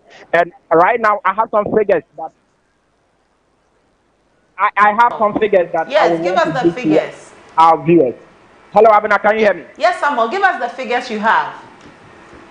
Hello, Abena, can you hear me? Hello, Samuel, we can hear you loud and clear. Right, there was a sound behind, so I thought viewers couldn't hear me. But if viewers can hear me, right now voting has ended at almost all the 7 polling centers within the Art Center, and counting has collation, sorting and counting has also been conducted in 5 of the 7 for the presidential one. So for the figures, if you look at the Art Center, we have Art Center 6B. Art Center 6B, one of the polling centers called Art Center 6B. The result is as follows. For the presidential, so far is the presidential that has been counted. For the presidential, the NPP in the person of Dr. Mahmoud Bawumia polled 113 votes, 113. NDC, John Mahama polled 119. 119 for John Mahama. Alan polled 1. Goom. Chirabosom Goom polled 1. CPP also polled 1. And these are the provisional results from Art Center 6B. Now, if you take Art Center 6A, I have for 6A the presidential as well. So Art Center 6A, NPP, Dr. Mahmoud Bawumia 102. 102. NDC, John Mahama 139. For that center, for the Art Center 6A, total vote cast was 247, and the expected vote were over 500. So they had about 546 expected voted, and only 247 came out, low below the 50% turnout. So that is a worry. Now, if you look at another polling center in the Art Center, we have Art Center 4. Art Center 4, NPP 145, Dr. Mahmoud Bawumia 145, NDC 125, NDC 125. Then you have Art Center 3B. Art Center 3B, NPP 113, NPP 113, NDC 115, NDC 115. Rejected ballot for Art Center 3B was 11. Rejected ballot 11. Then Cheddar got one ballot, got one vote in Art Center. Art Center 3B, and this has been the provisional result for the presidential. Now, counting is still ongoing for the parliamentary results, which is the main contest within the Clottey Korle constituency. I just got a notification that the other 2 voting centers have also finished counting their presidential ballots, and I'll be giving our viewers very soon as to what is happening. And this, like I mentioned, there has been a very low turnout in these areas in Clottey Korle constituency across board. not just at Art Center, across board there has been very low turnout. You can hear the sound of jubilation, cheers from some supporters of the some supporters who believe the vote have gone in their favor. So, 137. One more. Now, for Art Center, for Art Center 3A, NPP had 116.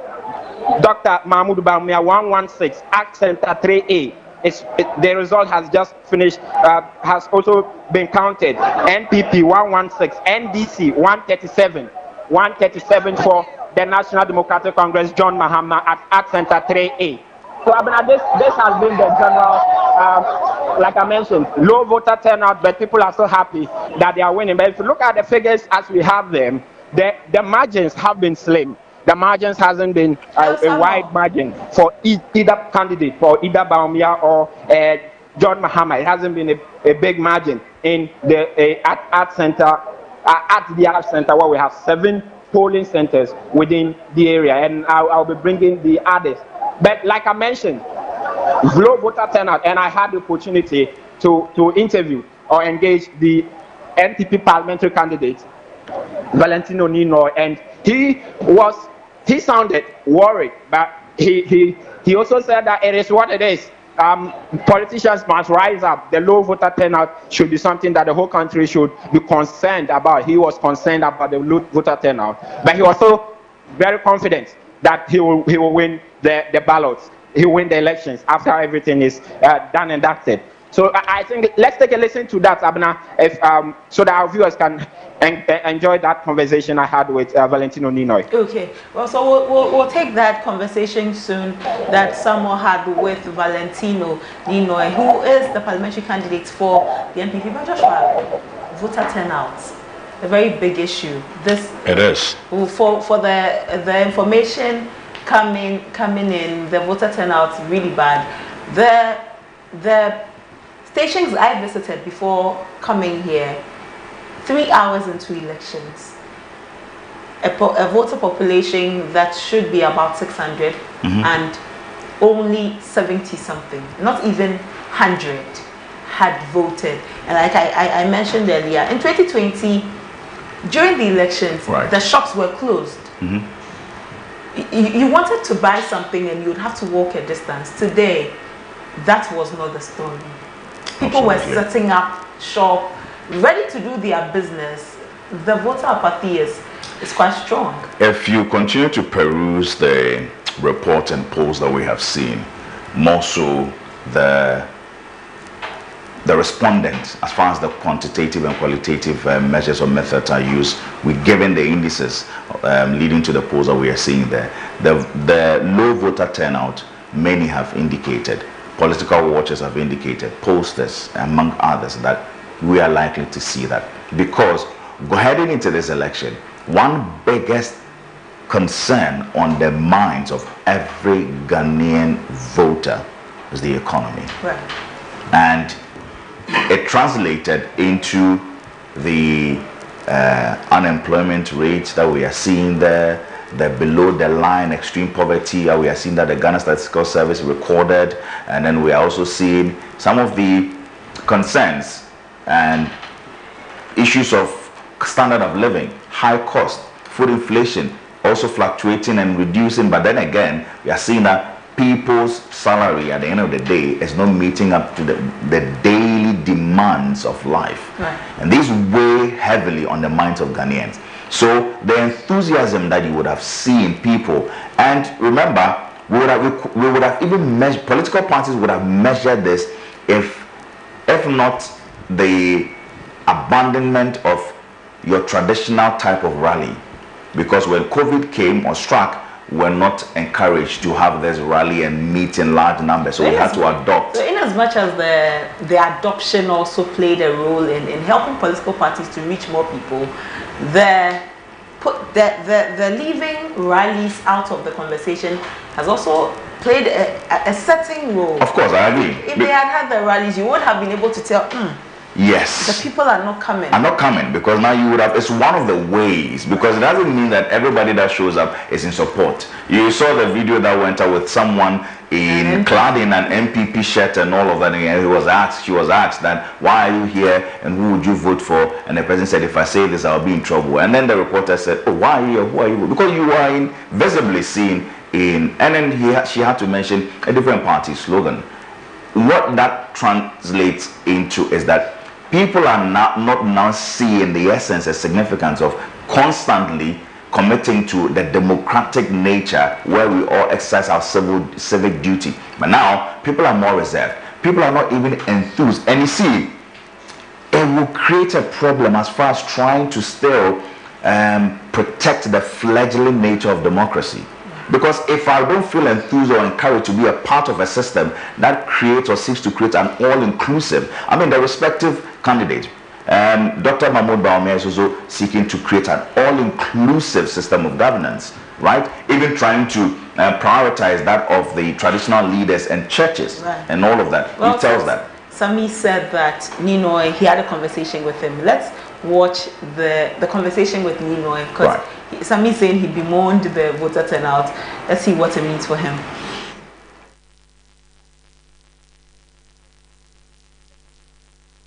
After polls, you've monitored the proceedings. What's your first general assessment?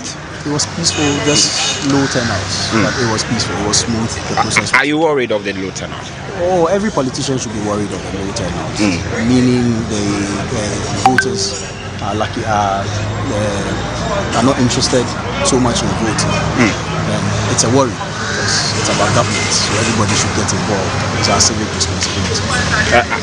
Are you worried that it will affect your chances? I know the polls they are yet to count. Not at all. You are not worried that it will go against you? Not at all. It could go against any other party. It's either way around. We've done our work, and we know. And even with the low turnout, you are so confident. People came out to vote, and we know their decision will go in our favor. Really? How confident are you that you are going to win? Hello, Samuel. Hello, Abena, if you can hear me. Yeah, so we've watched your interview with Nino. We've also been having conversations about the voter turnout and what it means. You have been looking at the elections because of politics today and constituency in focus. I mean, if you could give an analysis on the issues of voter turnout, what would your simple analysis be? Right, Abena, this low voter turnout is a worry for almost all the parties. If you look at what it means, the implications it has, especially for the outcome of the elections. But if you look at the general picture in terms of governance and how people are satisfied or displeased with governance, then it has a far-reaching consequence for the country. Now, let's just look at the elections and the implications it will have, the likely implications it will have on the result.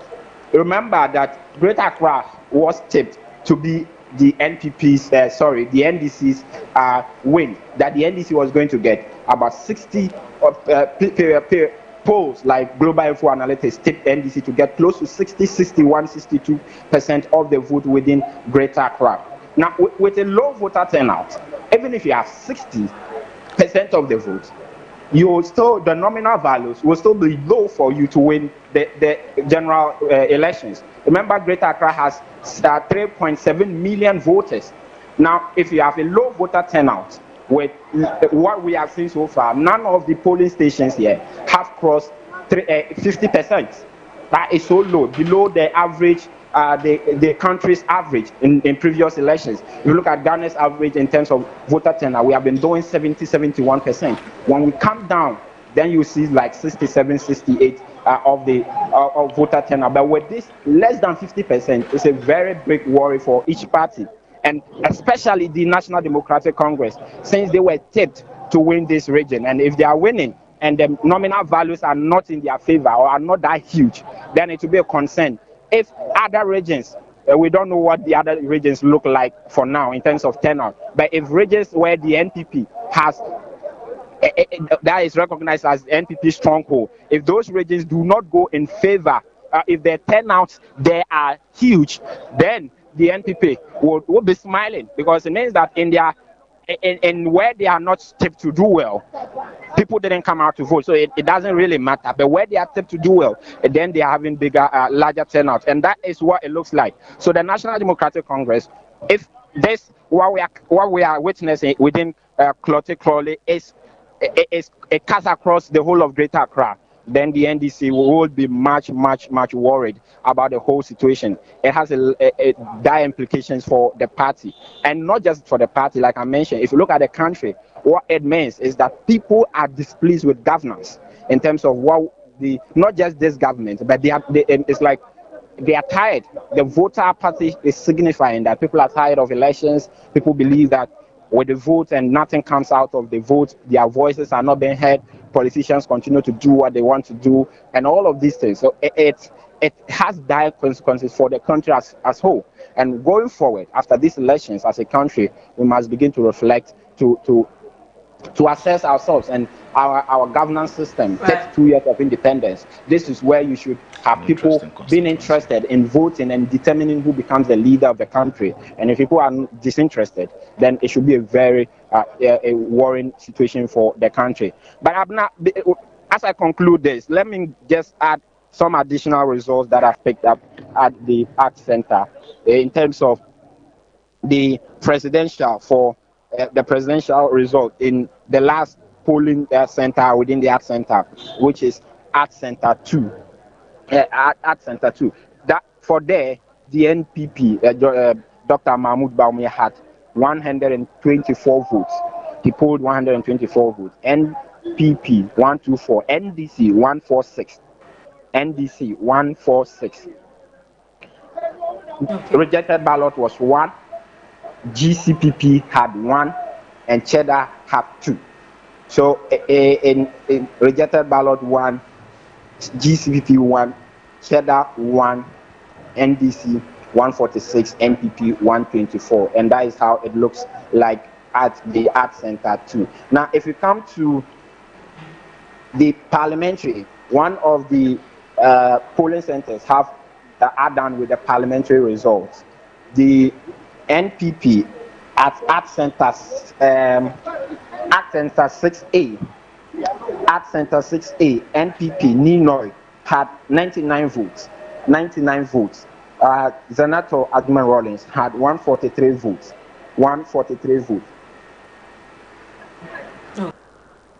will do well to come back. 199, NDC 143. And if you look at Art Center, if you look at Art Center 6B, we have NPP Nino 111 votes. NDC Senator Adman Rollins polling 238 votes. 238 votes at Art Center 6B. And that is how it looks like for the parliamentary results coming in there. In Art Center 3B and Art Center 3B for Art Center 3B for Art Center 3B you have for Art Center 3B. Hello, Samuel. Okay, we'll come back to Samuel and then get more provisional results from there. My results are trickling in. I actually would want to hear more of from the Clottey that Samuel was talking about, because it is quite interesting what it would look out for. How it would look when it is all said and done. Because if we tend to appreciate Clottey as well, we also get to appreciate how parties fare. Beyond how parties fare, it talks about the behavior of voters within Clottey. Yes.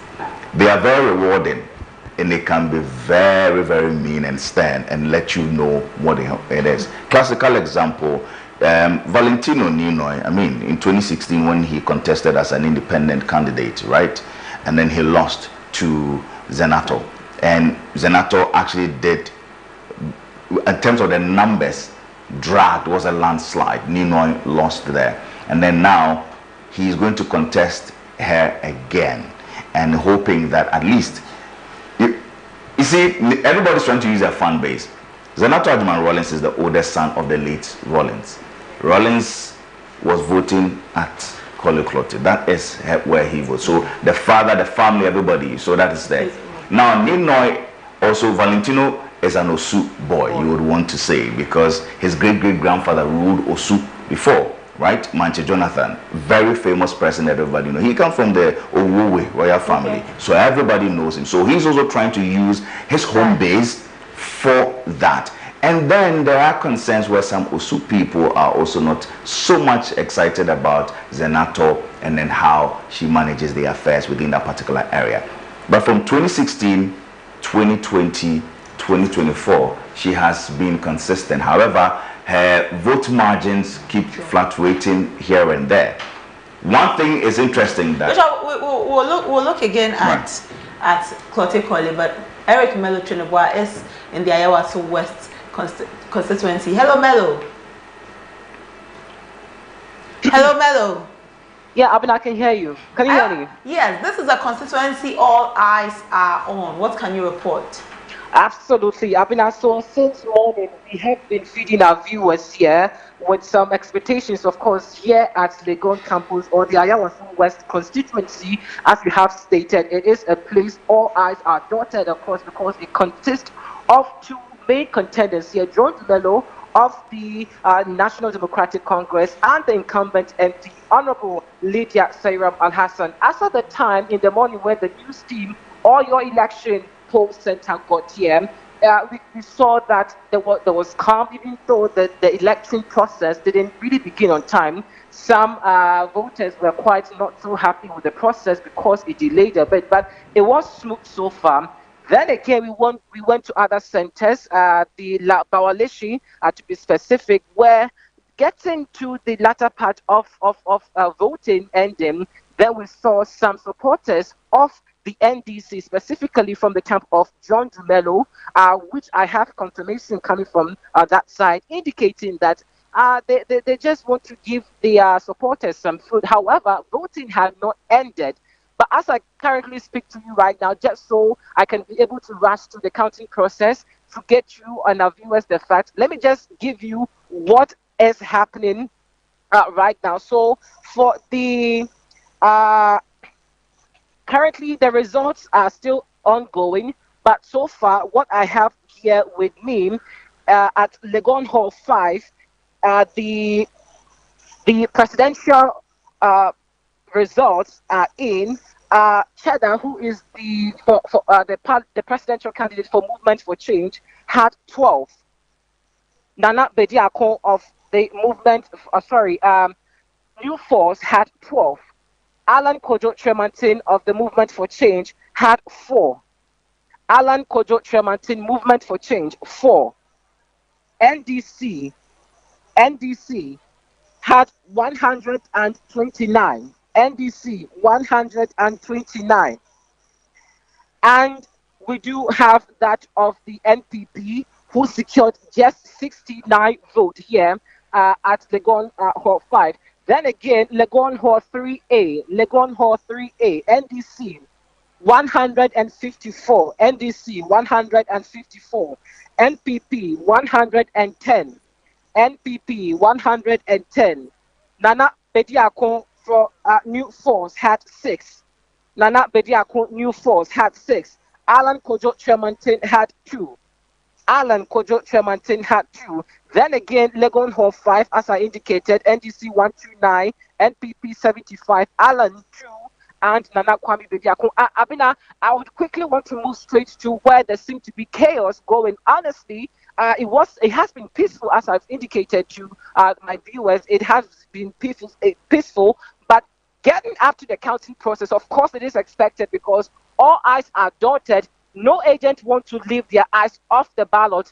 Agents are poised, and they are letting no stone unturned until things are done rightly. Behind me, maybe I would want to get closer so you can at least hear the agitations and noise from the agents and the electorate over here. They are very much agitated. So according to what actually is informing this agitation for now is the fact that voting, someone had apparently voted where the ink or some inks had translated into the next party's, I should say, position, or I should say slot, and there have been issues raised. But the EC official is pointing out the fact that even though that has been made, clearly there's indication that the person had voted on the ticket of a political party. However, the agents here are not relenting, saying that that should be taken off.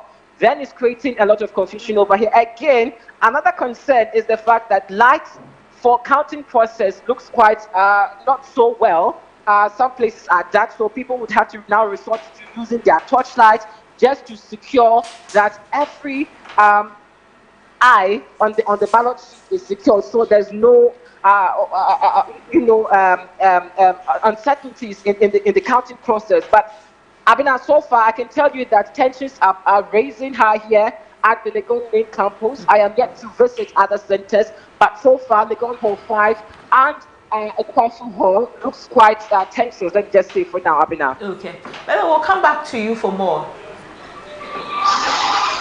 Joshua, one would think that after what happened in Awaso West Wuogon, because of the nature of the place, they would have, I want to use reset, but like we say again, they would have regrouped, right, and said that let's go back to what everybody knows us for. We are a constituency that nobody hears of us except when it's time for elections. But now it seems the constituency may be becoming notorious for, anything can happen. It looks like we are getting comfortable to say that this is a constituency that is high stakes. Ideally, this shouldn't be so. It shouldn't be. However, I would say that per follow-ups and stories, there's no place that the National Election Security Task Force do not take into consideration or know that they have some potential triggers to upset even the outcome of what may happen. Not to an extreme sense, but then they are very much aware. And we always cite Awaso West Wuogon by-election as a classical example of vigilantism and violence, electoral violence that we are seeing there. Aside from the Wutusenya East, and then of course we were talking about the Ododododio and among others. But here is a case. You have an NDC who is strongly trying to stage, I wouldn't want to say a comeback, but trying to make inroads in a place that you would say that it is an NPP zone. Awaso West Wuogon is an NPP area. I mean, up until the time that it was detached from the assembly, it was actually part of AMA until it was detached from the AMA, I think sometime in 2005 or 12. And then had to now state on its own, where now they realize that if we look at the demographics within that area, we need to develop and build so that we can make inroads there. We've seen the NPP party making inroads. We've seen the NDC struggle within certain electoral areas, as I indicated. We have the East Legon area, you have Legon itself, you have Okponglo, you have Airport Residential Area, Roman Ray Jowulu. A place that has consistently been difficult for the NDC within all the 6 electoral areas is Legon. The state of Ghana. Very. Now, all the political parties have data that they operate. They know those who within 3 years will be out. And if at that time it falls within an election year, they know they will be out. And so they know how they want to strategize. Remember that when Madam Lydia Sarah Malhassan had to take over from Ejakun, the late Ejakun, in 2019, even before 2020, after the primaries and all of that, where people talked about she won by a sympathizing vote and all of that. And then the slogan that came that was cancelled, that nobody should call her the bloody widow, which created concerns and issues, which I also at a point strongly condemn that it's not the best to do that. We are trying to practice a democracy where we are including women more on the table. And I've always maintained that, look, elections or politics it's highly contested. And it is extremely contested, and it's a mainly men-dominated area. But it does not also mean that it should sideline women. This woman, if you look at the concerns or accolades coming from the ground seems to appeal more to children and women, right? Setting up funds, creating certain interventions for them, and then also doing well. This was something that she was even building on after her predecessors, particularly the current Chief of Staff, Madam Fremopare, who was equally the served 2 terms within that particular area, MP. At the time, it wasn't even Awaso West Wogon. So you see that they are building on something. Now, you have John Seto Dumelo, who feels that I live here, I come from here, the people know me. He goes by the slogan, "A day for you." He's always seen in the street, in the gutters, in Legon. And if you've monitored his strategy, he has consistently tried to create an establishment within Legon itself. The Legon enclave or community and the Legon, that's the University of Ghana, Legon. And for him, the students. Because he's appealing to them. He's young. He engages them a lot more. And that's why many have said that, well, Madam Lydia Al-Hassan is not appealing. She's not engaging more of the youth. But she would also say, look, I do more behind closed doors. Until recently, when they had the opportunity to be on the same platform and they had to trade words, and then just when there was the special voting incident where she was seen sharing food, where many, even Shraj and all of that, have condemned it. She has her own demographics and a sense of appeal to the numbers. However, I will state again that it is going to be extremely difficult for John Dumelo. That is that because he has tried, and I'm saying this not because of it. We looked at the numbers and we see how it will look like and turn out for John Dumelo. I would say, per the reports we've seen from the constituencies and also engagement with the constituency executives within that particular area, John Dumelo has managed to establish certain intervention programs within homes and schools. Initiatives that even the University of Ghana Legon have welcomed. University of Ghana Legon does not open so much to politics and campaigning within that area. But why is it that he constantly goes there? He doesn't use the student electoral bodies or political bodies to do that. He doesn't use the TESCON to do that. He goes to them, but he is there all the time. Spend time in the dormitory with them. He has that youthful side and he's appealing to them. To him, this is the best way I can. And even if at the time where, per our data, the next 2 years, majority of them would have been out of Legon, we still know how best we can now accumulate. Exactly, and then build on that. But this is where the tension is coming from. Because many consider that, look, if we don't want to consider the outlier here, well, that is Madam Lydia Al-Hassan, who really, many felt like you are not really our ideal person we would have wanted, but for your late. Well, but for him, after that, she also proved herself. Like, she has. Because when you find the opportunity, you do the best. Yes, you make the most out of it. Exactly. And she has done that over the period. However, it is just about the claims, and it's not helping. If you look at the faction, that is the NDC executive and then the NPP executive within the Awaso West Wogon, claims and allegations is what has even heightened the tension within that particular area. Right from the NDC side, always stating that the NPP is trying to undermine and render them inefficient, raising claims and concerns and allegations to rig and all of these things. And that even fell on Dela during the primaries, for which reason he realized that no, I will my family, I live here, my house is even close by the event where the incident happened. I'm not going to contest or countenance this particular issue. The best thing for me is let me just withdraw out of the race, which he did. And then they proceeded, and then we got themselves a winner, and then John Dumelo came into the scene. John had a terrible time, but if you look at from that time till now, the numbers and what he is trying to do. But all I can say is that once we have noticed that Awaso West Wogon is a classical example of violence, electoral violence, every measure is supposed to, because again, there's a reason we always say that Awaso West Wogon is not one of those communities where you would identify or assign violence to, because they're conservatives. These are people who are affluent people. You will not see them there, but who are the ones engaging these groups or individuals? During the by-election, it turns out that a lot of the people who were even creating that, aside from those that were in uniforms and all of that, were not even from Awaso West Wogon. The report indicated they were not from the Awaso West Wogon. So where were they coming from? Who are they? And as of now, we still haven't had any concrete as far as prosecution is concerned to all of these people. Until recently, the flag bearer and former president actually now compensate and also meet with the family of the justice that we are looking for has not. If concerns of this nature goes unattended to, people do not pay for the crimes that they have paid and committed and all of that, it emboldens people.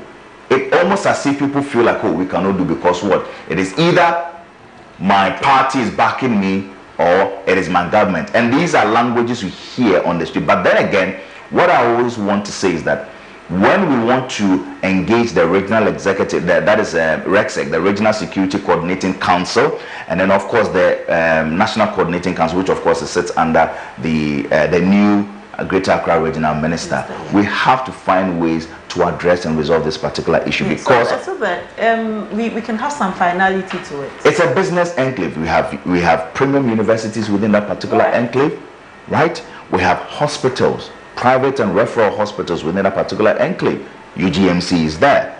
Do you understand? So as a state, we stand to lose more if we allow these things go economically, because we spend millions of dollars annually to address these issues there, and we have to find a way to address this particular issue. At this point in time, I would suggest, and I want to believe, that the National Election Security Task Force are fully aware, and they are going to now promote or beef up security within that particular area. Areas that create people and let people enter, because it is bound by Adenta, Medina. You get the point? Yes. And we'll come to the boundaries they share with the various constituencies. But Kofi Gamo from the voter region is with us. Hello, Kofi. Yeah. Yes. Kofi, I believe counting is ongoing at the moment. Counting is going on through a number of polling centers I've just visited after 5 p.m. this evening. Okay. Any provisional results to share?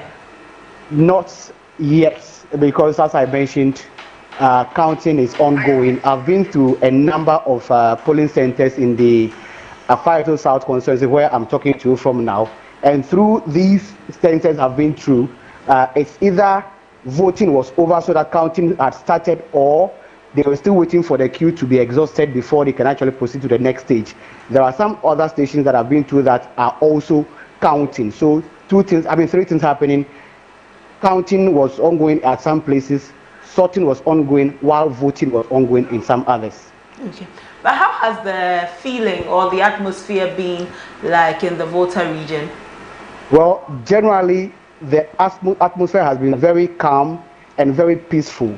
I started the monitoring from Hohwe much earlier in the morning, and of all the polling centers I've run through, there wasn't any, or there hasn't been any issue of concern or incident that may actually attract anybody's intervention. And so largely that has been the situation, in exception of one polling center that I visited in one of the areas in Hohwe, where there was an incident about whether a voter who may not have the capacity to vote on his or her own could be assisted by anybody, and if that is also available or something that can be done, who should be the helper or the assister to give or to guide the person who may come to vote. That was an issue that brought a confusion in one of the polling centers in the Alisuna Mosque electoral area in Hohwe, but the issue was actually resolved, and the proceeding, the exercise actually went on smoothly. So in exception of this, there hasn't been any issue that affected the smooth flow of the procedure since morning in Hohwe.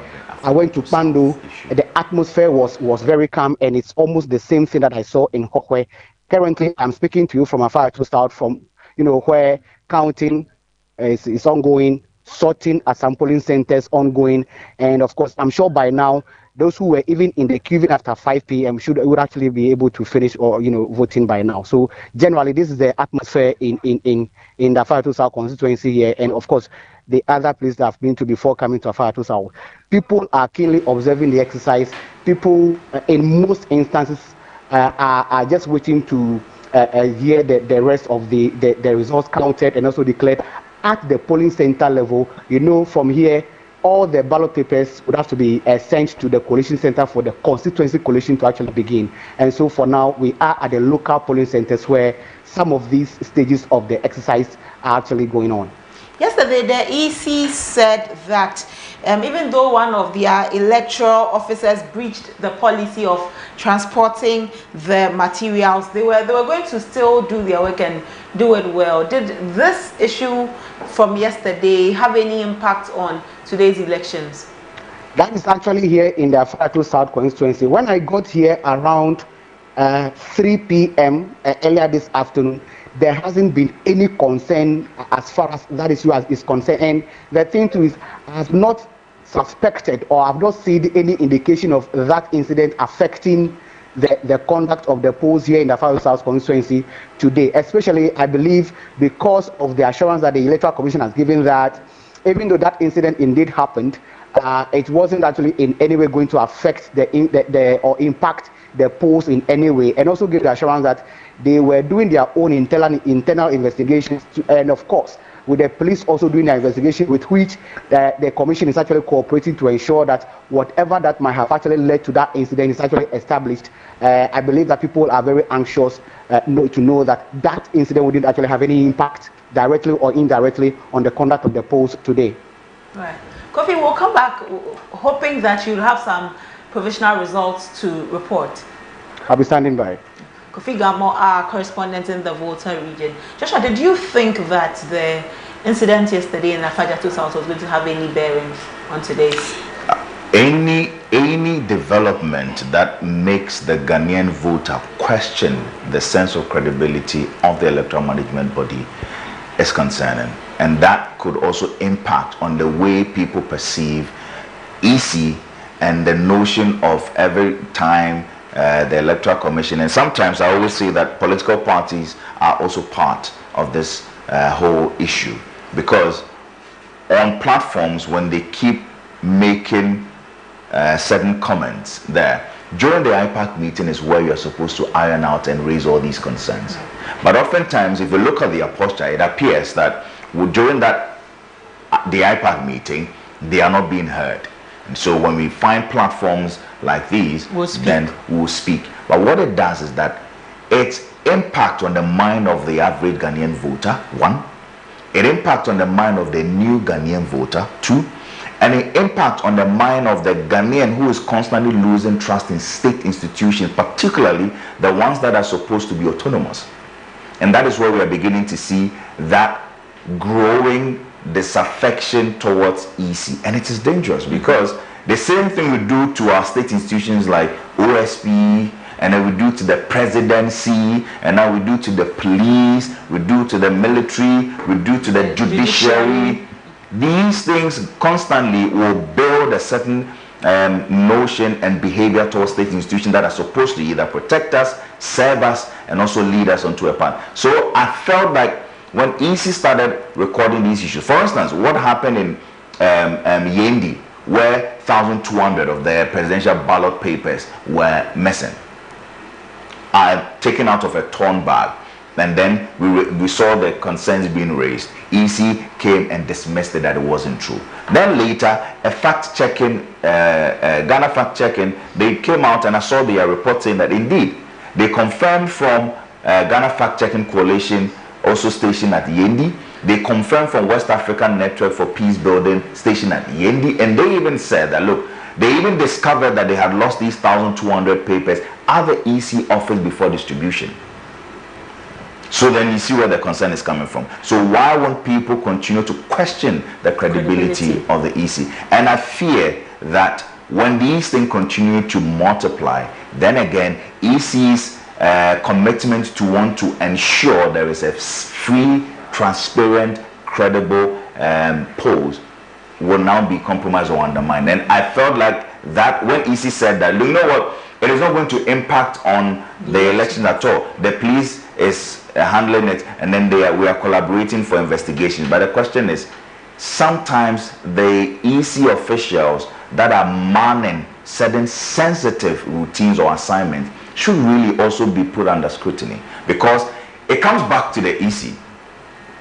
Fingers will be pointed back at the EC. And that's where EC now sometimes appears as though, well, we are faced with barrage, because now the single largest opposition, NDC, is becoming a handful for the EC, if it is safe to say, because it's either they are forcing the EC to start a press conference, or they are causing the EC to now issue a release to rebut what they are saying. And a lot of the times, either EC comes to say, well, we admit that we made some errors here and there. Meanwhile, that would have been one of the, just one of those issues. Of the worries. But when they put you in that light, look, it's the Electoral Commission. We have been conducting elections for so many years. Very long time. We've seen over 30 years of democracy that we are still practicing, and I still say that even the Fourth Republic has seen some growth of democracy. It is still fledgling. Why? When we seem not to give room for independent candidates. Independent candidates seem not to have a space either in the House or Legislature or even at the constituency level, when we have seen all of these things. But then EC is equally pressured at every election year. And let's face it, because they are either working with limited time, even though they have their calendar, they know what they are supposed to do at every given year. Someone says that, is the EC only busy when it's election year? No. They have work to do. They have a lot of work to do, research work to do, on Tuesday after the special voting, someone called on ABC in the morning asking, are they going to count the special voting ballots? Or are they going to keep it?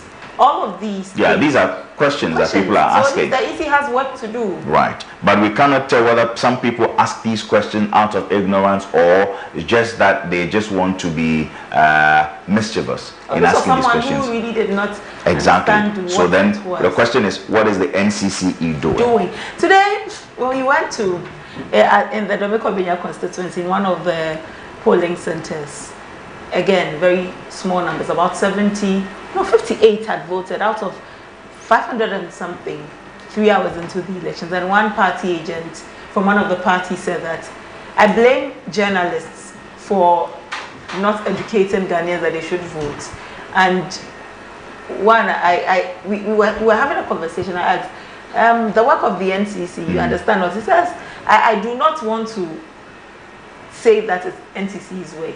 It should be the journalist's work. And we're here to inform. We inform. We are the bridge. What we bring, we get is what we give you. What your concerns, we give to them. He's absolving NCC of the work they've been mandated to do. The National Commission for Civic Education has that sole mandate, among others, to also educate Ghanaians on their civic responsibilities and rights. But then the question about whether this would have, hopefully, it didn't have any significant impact because Afadjato South is equally an interesting area, because the NDC person contesting the DCE is a new candidate, and this is the stronghold of the NDC. So if the DCE, who feels like, I know this place, I've been here for a couple of years, and this is an NDC who, by virtue of his affiliation or association with the party, which this is their stronghold, I should be the one to win. Stakes are high on every ground. Yes. Stakes are indeed high. As for this 2024 elections, you can't just get up and say that because this place is mine, no matter what, if you come here, I'm the last killer, I'm going to win. I listened to the former president and the flag bearer, the leader of the opposition National Democratic Congress, John Dramani Mahama, when he went to Bole, his home grounds, to cast his ballot. There's a comment that he passed, and he said that this is the only election in time past that is so easy to know who will win. Then I was like, well, I beg to differ. Exactly, because the polls we see, sometimes political parties seem not to, they give blind disregard to polls because they feel like it doesn't speak, and it's just only a section of respondents that we engage in the country, and so we don't get to pay much attention to that. We know what we are doing. We are engaging the grassroots, expanding the electoral areas, and doing all of these things. However, these polls are scientific polls. They redetermine the voters' behavior, their understanding of the Ghanaian electorate, and so they play a role in your strategy. Why is it that this time around we are seeing Kodere issued the key strategies that political parties are beginning to issue, adopt in their campaigning? And of course, one was the social media and means. Why is it that we are finding social media youthful? Because you are seeing that the first-time voters, who make up 4% of the total voter population, including the 54% of the youth voters, are more on social media. So it almost makes sense that why don't we adopt the social media? Joshua, let's go back to and find out what's happening there again. We already engaged one of our correspondents, but we have Bashiru too coming from Wa. Let's hear what's happening there. Hello, Bashiru. Hello. Good evening, Bashiru. Yeah, good evening, madam. From Wa, what can you report? Good. So currently, I'm located in Tumu in the Sisala East Municipality Constituency.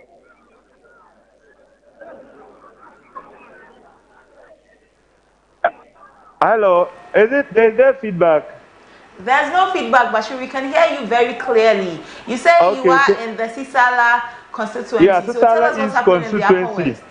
Yes, so currently I am at Central Ahmadiyya polling station. There are about 3 polling stations there. And all the 3 polling stations, the voting was successful. Everything was successful. And as we speak, the results have been declared and the agents are jubilating here and there. We could see that we've not recorded any major problems here. Any provisional results to share with us? Any provisional results? But later on, they were working well and people came to vote. Okay. Elected by 1 to 2 p.m. Most of the polling stations have finished voting. Okay. And they're only waiting for the time to catch. So you could see that after 3 p.m. you could not see people in the queue. By 5 p.m. there were no queues there and the declaration of the results was done. If you look at the polling station, I said, Central Ahmadiyya Mosque 1A, Presidential, Dr. Baumia got 89, John Dramani Mahama got 205. Then the parliamentary candidate, that's the Deputy Minister for Water and Sanitation, Honorable Amini Chinya, and he got 99 votes. And the NDC parliamentary candidate got 199 votes. Then you go to Central Ahmadiyya Mosque 1B, Dr. Baumia 87, John Dramani Mahama 185. Parliamentary, Amidi Chinya 97, Batalia 187. Central Ahmadiyya Mosque B, Dr. Baumia 102, John Dramani Mahama 178. Parliamentary, Chinya got 116, and Batalia got 156. So you can see that I can see some people already. I don't know whether the internal collation something has happened there or not. I have some of the key party agents here that I even had I was having the NDC constituency chairman here, but it's like now he's no more here, but the jubilation is high here. I don't know what is happening, whether they know parliamentary who have won, or they are only jubilating because of just here polling station.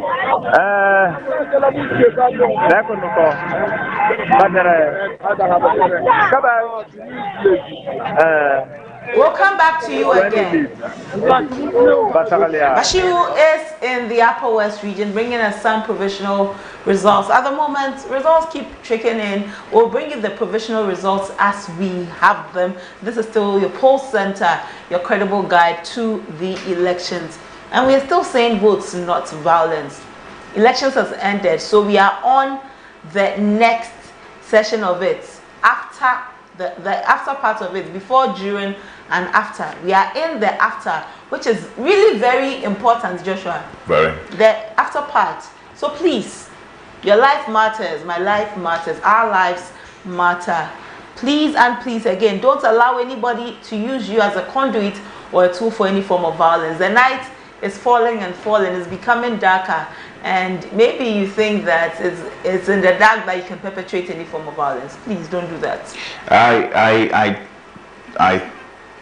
tend to strongly have confidence in the police architecture or security architecture that we are seeing there, because this happens to be one of the political seasons or elections that we are seeing the numbers. Please ramp up numbers, or security services ramp up numbers, where we even have the military on standby. And the military indicated that they are not part of the electoral activities. They are only on standby. What that means is that if the security architecture is overwhelmed, you call for reinforcement and they will come. However, we've seen reports, and I can even confirm some military personnel who have been deployed to some regions and constituencies, because I've been engaging a few who tell me that yes, we have been deployed, but then they can't tell you exactly. But they tell you the regions that we are going, they tell you the numbers that already have been assigned to some of these regions. They are not there to cause mayhem or anything. Remember, they are the last line of defense for the state, and so they are equally carrying out their duties. However, again, we can't seem to overemphasize the need for every ounce of attention to be given to this election. We have the highest voter population. It does not also mean that you are going to have the highest voter turnout. It's not, what's it called? It's not a direct correlation. No, it is not. We always see that. And now I'm beginning to even see, per the provisional results we are coming, that the invalid votes that we are seeing, they are increasing. Some people just go to the polling station not to vote, just to waste the vote or the ballot paper, and that is wrong. But that also should be one of the survey or data we should put together and peruse and find out the scientific reasons behind it. We already seem to appreciate why some voters are doing that, the disgruntled ones. Like I said initially, voter frustration. Right. People feel like at times we vote for successive government, we don't see much improvement. We are told that we have created more jobs, and then many are concerned that we are still not seeing that. Yes, it is established that no government has covered every area all at once, even before it left office. However, if the people who are the soul of the practice of democracy are constantly bemoaning the challenges that they are facing, and they desire a change, then they desire the change their own way, and their own way is to vote, whether into office or out of office. But then again, the numbers this time around, we've seen the political landscape, the dynamics. We're also going to see another version of dynamics in numbers, because before, what would have been a smooth sailing with a certain percentage margin, now you are seeing either the skirt and blouse or those that are doing so in a retaliatory manner to say that instead of me voting this way, I'll vote that. We saw the Global Info Analytics report where 19% and 12%, particularly 19% in the Ashanti region, are saying that, look, we are going to vote for our parliamentary candidate, but we are going to vote against the party or the ruling party and vote for the opposition. 12% are equally doing the same. But the question is, how do we now consider this, the numbers we are seeing? Some polling centers that have closed the polls, but majority are frustrated because they didn't get the chance to vote. Poor light or visibility to carry out some of these coalition sorting out going on. It is very crucial and very important. And I also would want to say that our colleagues out there too who are covering should pay attention to every single thing. The security architecture too should equally pay attention to everything, and the political party agents who are assigned to also do their job should equally. Because again, even if you want to go to Dom Kwabenya, right, and I think you were there this morning, and then we saw how the numbers play out. Dom Kwabenya would say comfortably say it's an MPP seat, right? But again, Elikem has been gaining ground. Exactly. Because she's been coming and coming. She believes that now that Adrasafo is not in the picture, allow me come as your savior. And this is the thing about Dom Kwabenya. It's another place where you might think that, oh, this, oh, that. But you see, Elikem, right, who has been there consistently, she has actually contested Adrasafo in 2016, right? Yes. And actually did do well. And now going to contest Michael Quay, who is the first time, this is his first time, even though his father you would say Adrasafo was the successor Makokwe Senior. And so Adjasafo came in 2016. And if you look at Adjasafo's vote in 2012 to 2016, her first performance, she polled 63% within Dom Kwabenya constituency. Then in 2016, it increased to 60% or 67.99% within that area. Now, 2020, COVID, at that time, her issue of absenteeism and all of that, and even subsequently being taken out of the Ministry of Gender, had not come up. That was just quite recently.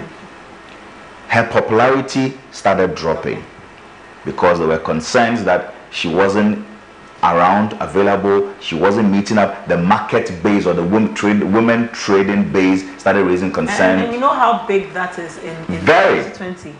Now, this is what happened to her. In the 2020, she won. However, she dropped the margin from 63 in 2012 to 67.99 in 2016 to 58.4. And everything closed. And even with that, Ellie Plim still closed and won. I mean, even that, Adjasafu was 58.4%. And Ellie Plim came with 40.6%. Now, this is somebody that contested Adjasafu when her popularity waned. Two things that gave Wayne Adjasafu's popularity: the government in order at the moment, and her stint or her issue within Parliament, where many felt like, you abandoned us, you are supposed to be the representative in the House, and then you left the country, and then you didn't say anything to us, you didn't say anything to the House. It became an issue. At a point in time, we had to now battle it out, where she wasn't the only one. This was in addition to 14 other MPs who were not available. They had to now meet with the Privileges Committee of Parliament, and there were concerns that did she write to the leader of the House at the time, who was Moseche Mensah Bonsu, that she was going to be absent. These were concerns. These were elements that dropped her popularity. So the party already that was the time where during the 2022 where we had issues of the illegal mining, the corruption aspect of it coming in, and then the government not doing that to favor and then her absence within, aside from the House, within the constituency itself. And so even with that her popularity dropped, that her vote for the first time dropped to 58.4%. Ellie Plim still managed. So that one, it was almost as if she nearly got away with it. Now, you are having Professor Michael Quay coming to contest another person that gave your mate a run for her money. Polls that we have seen is revealing that Ellie Plim has the chance of winning by 59%. This is against at the time, which was 2020, where she polled 40% of the vote. So, Professor Michael Quay would say that, oh, well, yeah, we were tired of Adjasafu, and so we wanted you to come. He also feel that this is my time. I've been there. Ambassador Michael Quay. Exactly. I've been there, and so I know how these people are. My father was here before. Olivia, we've seen how it is. Ellie Plim too has been building right from 2016 up until now, and she's not given any chance to that. It will be interesting to know whether or not the traditionally strong hold of Dom Kwabenya would be. Let's not forget that Dom Kwabenya was also part of Abokobi Madina, and then it was carved out to create this particular state where you've seen the NPP gradually building that particular space. So normally you would say that this is an NPP area, but elections, Michael Quay Jr. is not going to have it easy. It's not going to be a walk in the park, and he knows it. He knows it. Reason is, Ellie Plim seems to have a strong base with the youth group. And Ellie Plim has a story as well with that particular area as far as the women and the traders are concerned. There are more. However, another thing too about Michael Quay Jr. is that he has also been a homeboy of the area. A lot of people admire him. But the question is, would the constituency within Dom Kwabenya forgive him or forgive him of the party's sins and then embrace him, for him to still now represent the party or the constituent on the ticket of the party? That's a question too. Or will the constituents let the party pay for the sins by replacing Adwoa with Electoral? Is also what we would want to see in the coming days. But then again, Electoral's margins of winning is continually rising. Oh, well, I'm looking forward to the results from Dom Kwabinya. Absolutely. How it goes. Absolutely. I vote in Dom Kwabinya. Right. And it seems to even have one of the largest electoral areas within that particular. It is large. Right. It You is have large Dom itself, Kwabinya, Ashorman, Pillar 2, Taifa, Westland, and all of Hacho, all of these areas, they are all there. And these are also developing communities, even though some of them, part of them are settling because they are Masaman area, because it's bordered by these areas, are also now settling in there. But it will be interesting. And the dynamics there, the demographic in Dom Kwabinya is very interesting. In the markets, very interesting. For all of the places you mentioned, they all have very interesting characteristics that play into the the election. Absolutely. So for that place, I really am looking forward to seeing how it pans out there, because we'll see if the parliamentary candidates will be able to rake in some votes for the presidential candidates. Is Electoral going to get enough votes for? And Electoral and the NDC's positioning of their party office is also very strategic along the road. Yes. You see them, they are very visible. This year, I can say that she really mounted a spirited campaign. Another thing that I find interesting, that if you strip Michael Quay Jr. of the popularity of his father and where he's coming from, and you situate him as a candidature of himself without anything. I mean, he's a lawyer, he's smart, he's intelligent, and all of that. I love how he speaks. He speaks very well and intelligently. I mean, I was watching one of today when he went to cast his ballot, and he was asked, what is his relationship like with Sarah Adwoa. He said, I think you should ask her, not me. Even though I felt like, okay, if tell us what your relationship, or maybe we are still okay and all of that. But then he wants to avoid that kind of conversation. That's not the reason he's there. But strip him of that popularity, where he's coming from. Allow him as a man of himself who is contesting. Electoral. How many people know Electoral? Aside from her inroads she's been making consistently from 2016. What do they have in common? I'll tell you one thing that they have in common. They have identified that the single or the second largest demographic that they are supposed to be attending to is the youth base, and they know. And they're trying to create funds and initiatives to support them. Exactly. The demographics within, like you said, Dom Kwabinya is interesting because there's also a growing youthful population within that area.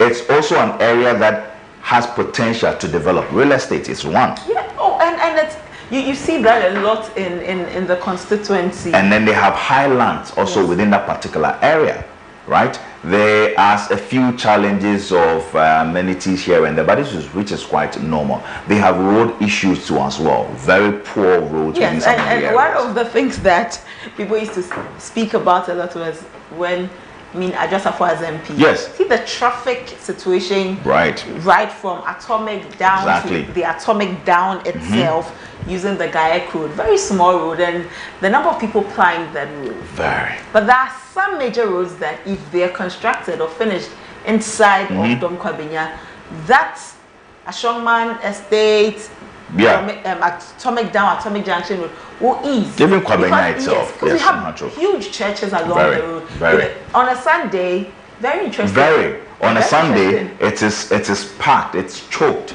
right? Very interesting. And we get to see all of these things. But I say again that Michael Quay Jr., I think he wants to prove himself as a man of himself. We've not seen him a lot in the country because he was ambassador. Now he's come, and I believe that if he went to, then he's going to be a very formidable force for the NPP. Oh, look at all the people that represented the NPP within Dom Kwabinya. These are affluent or people who are quite formidable in terms of their political standards. Now, here's the thing too, again, that I like the fact that Michael Quay Jr. has never used his father's popularity to contest. He has always used a bit about, look, I'm from here, I'm part of you. If you didn't know his father, you would think this is the Michael Quay. A lot of people don't know there is a senior somewhere. It makes me want to draw to this point that, again, as journalists, we speak to the numbers and we speak to the development, and you look at the trajectory. 2020, NPP were campaigning with free SHS. 2024, they were not campaigning with free SHS. Why? It's not because it wasn't President Akufo-Addo contesting. It was because the man contesting on a ticket of the NPP says he's a man of his own. He has his own vision. Yes. And his vision is the digitalization aspect of it. That he has a backbone. Exactly. And so he's been campaigning on the grounds of that. If you look at the other parties too, they have not necessarily ruled out free SHS. And President Mahama, I have listened to him a couple of times, and also, to be fair to I've seen reports saying that he said he will cancel it and all of that. Well, party communicators to the NDC have also made such comment. But listening to President Mahama himself, he raised concerns that he's looking at reviewing the implementation of the free senior high school and not scrapping it. But of course, we've had NDC communicators saying that, free SHS was not Joshua, popular. we'll come back to the policies. But our colleague from Bolga is on the line. Hello. Can you hear us? Okay, we will establish contact and then get some of the figures from Bolga and know who is raking in the numbers, whose work, whose toils is bringing in some spoil. Because today it's all about, you're going to the war, I mean, in very contextual yes. Not anybody takes our words out of I mean, in war, even in Renaissance period and all of that, you get to appreciate that when the battle is won, the shares, you get it. And this is where Cheddar and Alan comes in here.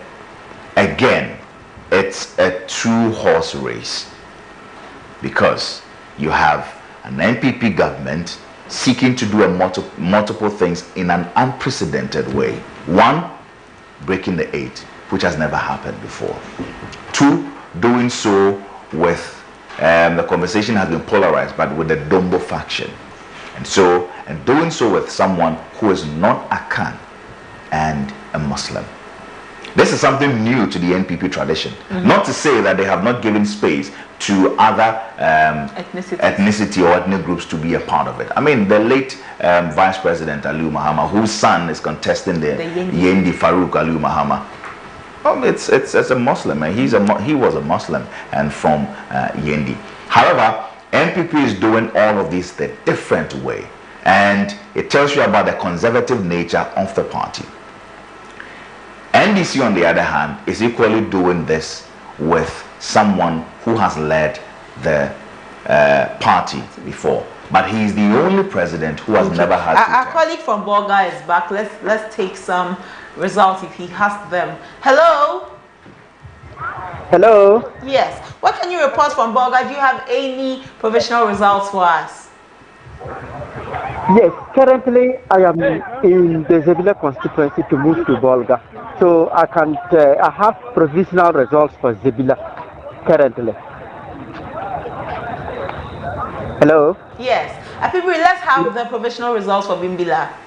Okay, let's start with presidential, because the parliamentary one is still being counted. Hello, Apibri. Hello. Hello. Hello. Yes, Apibri, can you hear us? Hello. Okay, we will establish better contact with Apibri so that he can give us the results. But I understand the Electoral Commission is having a press conference at the moment. We will go there shortly so that we can also hear what they have to say. They said in their press statements that they would be giving us an hourly update, and so we are going to see one at 6 p.m. and I think the last one at 9 p.m. and where there is a need to, they would extend that. The only thing is that as it used to be the case before, now the collation room at the EC has been limited. The accreditation has been capped and limited to only a few media houses. So the rest of the media houses would have to be outside. Right. And so Joshua, let's go straight to the Electoral Commission, and then we'll be back.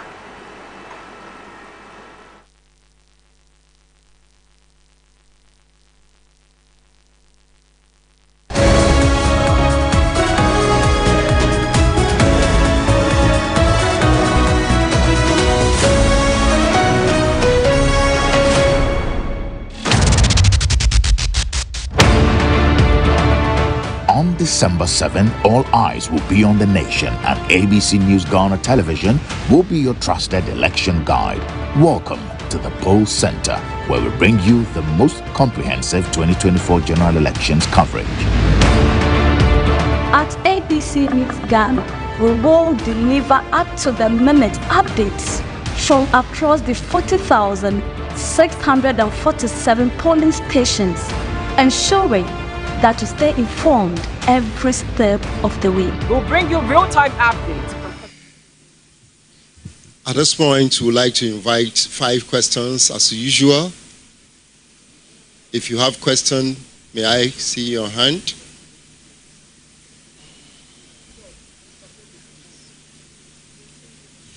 Thank you very much. My name is Elton Broby. I work with Joy News. You reference what possibly could be a high voter turnout. Are you able to put a figure to it? Because the result we are seeing, or the figures we are seeing, rather suggest a low voter turnout. And is there any update on the Atebubo or Kintampo South, temporary employee of the EC that was picked by the practices? Thank you. Yes, good evening. Mawina with TV3. You've spoken to the process thus far and everything that's transpired. What many would describe as a critical process after the voting is where we're in at this particular point in time. The Commission has assured continuously that it has provided all of its polling station presiding officers with necessary equipment for possible light out and all of that. I'm just drawing or bringing to the attention of the Electoral Commission a report from my colleagues in the Awaso North constituency of lights going out and what appears to be challenges with ongoing counting and then sorting and counting.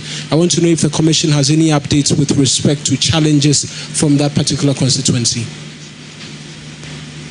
Good evening. My name is Edward Akwa, Ghana News Agency. So you indicated that some constituencies counting is ongoing. Can you share with us what resulted in the delays in counting and where are these areas respectively? Thank you. Okay. Good evening. My name is Fauzu Masaudu. I work with CTFM and Channel 1 TV. I just want the Commission. So throughout today's series of presses, the Commission has been very heavy on the process thus far.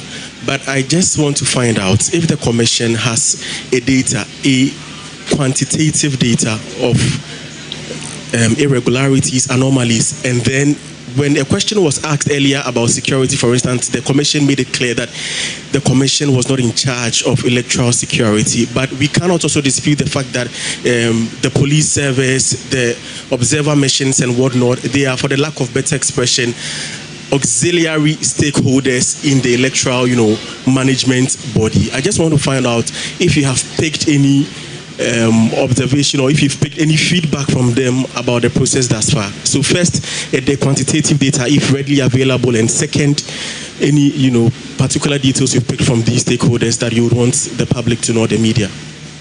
Okay, thank you. My name is Eko Moses. I correspond for Bloomberg. Just to expand on what my other colleague inquired, a place like Medina, there are reports that it had rained and so voting had somewhat been halted. Can we get any updates on that? And if that means that there will be any extended time for the process? Thank you. And Anyaso Tium as well, I'm just told. Hi, good evening. Please, my name is Sally and I'm with Kasi TV. So currently there is a confusion at the Tema Central Royal School JHS due to a sudden light out. I want to know, how does the EC prevent any tampering or manipulation of the results with the votes cast. Thank you.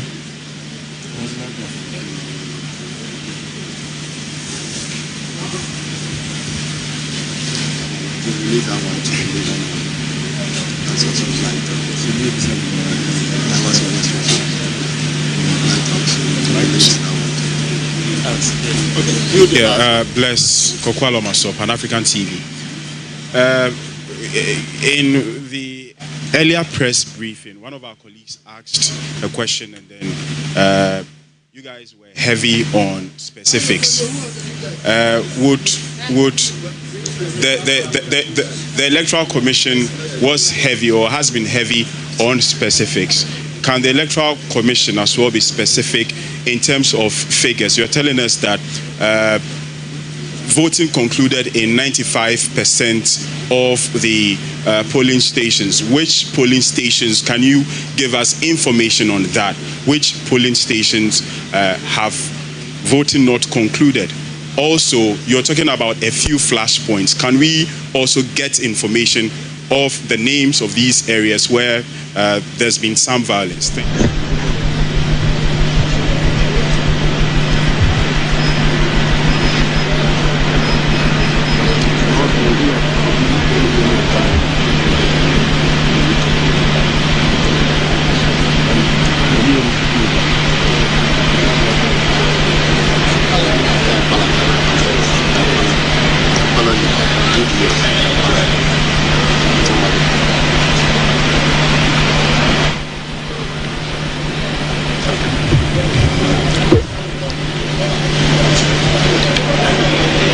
Thank you very much for your questions. We want us to put a figure on voter turnout. It is too early for us to do that because all the reports we get from the regions, they sample them and give them to us.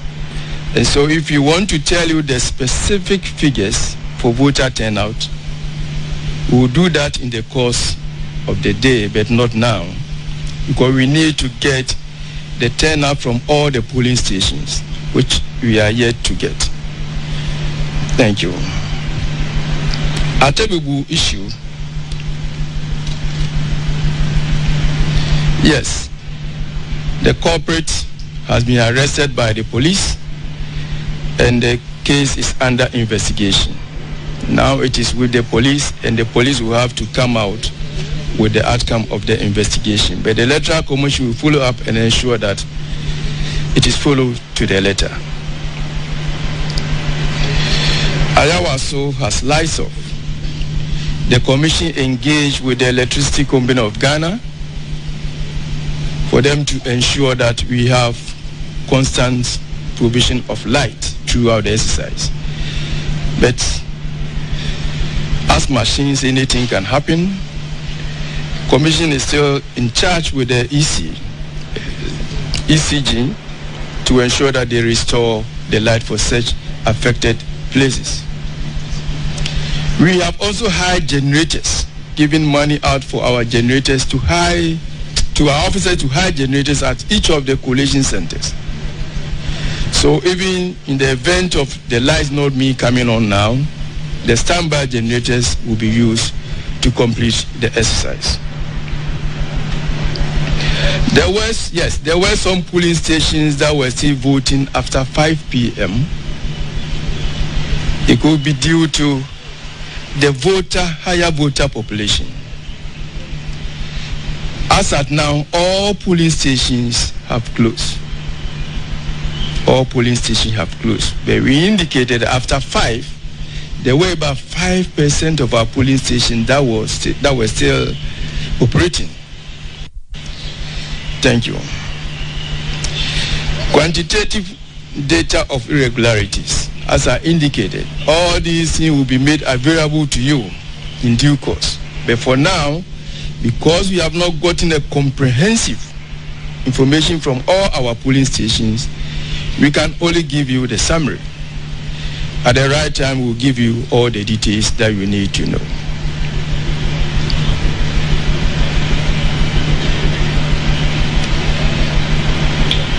Feedback from donors. Yes, the Electoral Commission is in constant touch with the donors, or even the observers who have come, both foreign and local. Any information that needs to be made public to you we will do that in the course of time.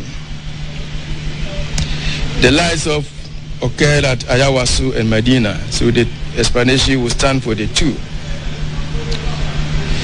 Flashpoint. In fact, the violent incident that led to the death of one person occurred at Nyankpala UDS. That was where we pick it from.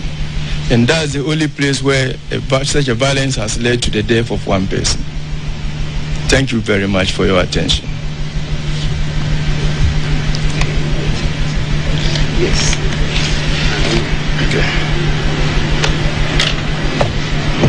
Okay.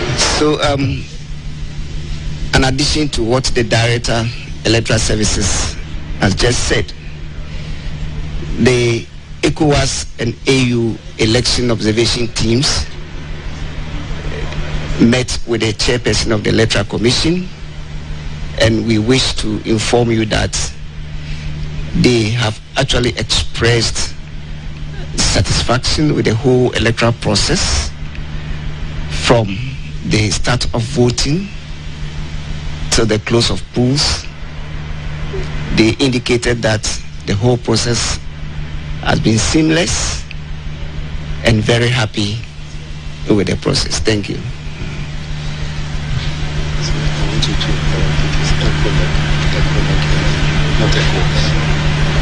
So a correction, ECONEC and AU. ECONEC for okay.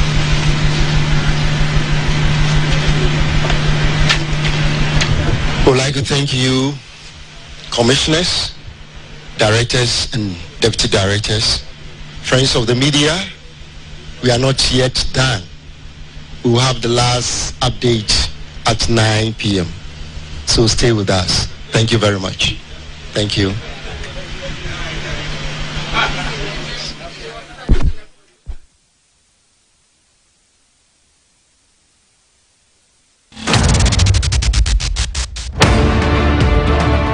On December 7, all eyes will be on the nation, and ABC News Ghana Television will be your trusted election guide. Welcome to the Poll Center, where we bring you the most comprehensive 2024 general elections coverage.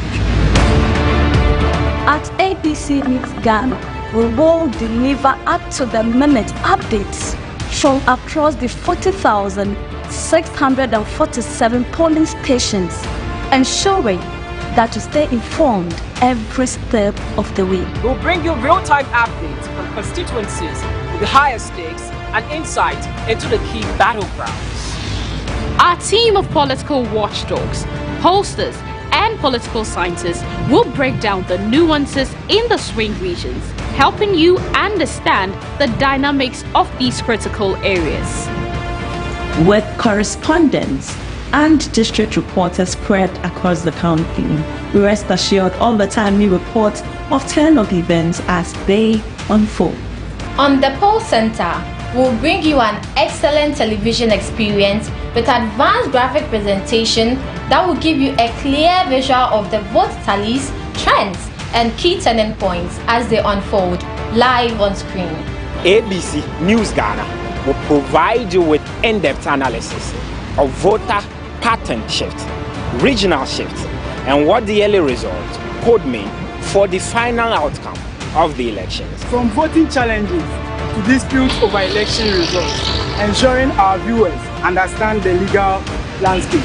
On social media, we'll bring you live updates and key highlights from the polling stations, keeping you engaged and informed with the latest developments online. From the streets to the polling centers, we will capture the voices of everyday Ghanaians, hear their thoughts and concerns as they cast their ballots. ABC News is committed to unbiased, accurate, and in-depth coverage. Join us on the Poll Center for the most reliable 2024 election coverage.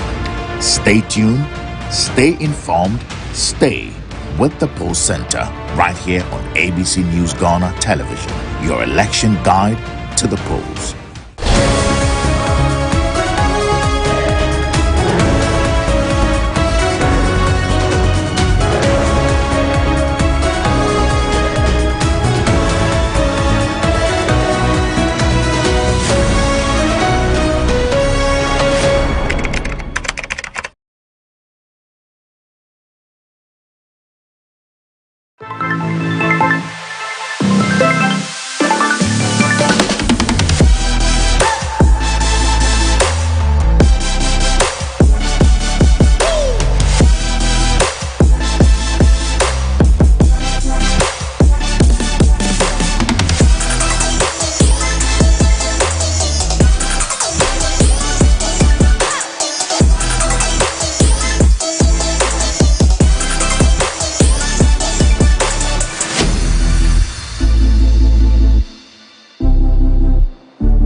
On December 7, all eyes will be on the nation, and ABC News Ghana Television will be your trusted election guide.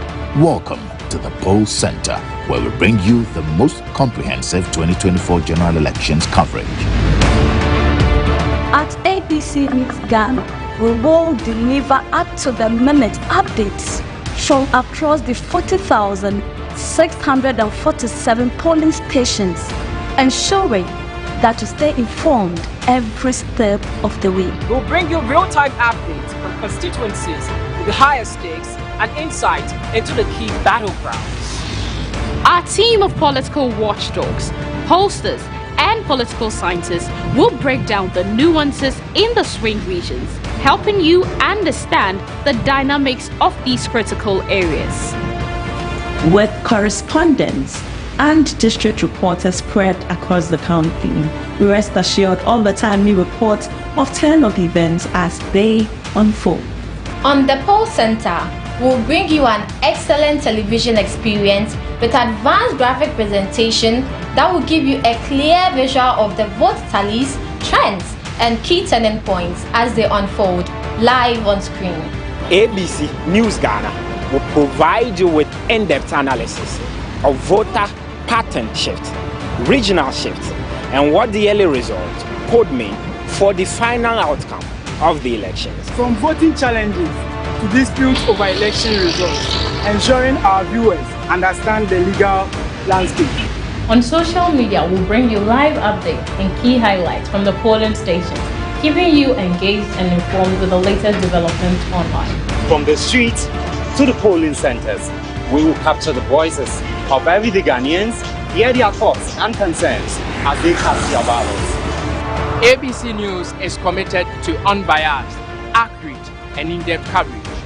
Join us on the Poll Center for the most reliable 2024 election coverage. Stay tuned, stay informed, stay with the Poll Center, right here on ABC News Ghana Television, your election guide to the polls. Mid-year budget review with some key allocations. We are currently here at Collation.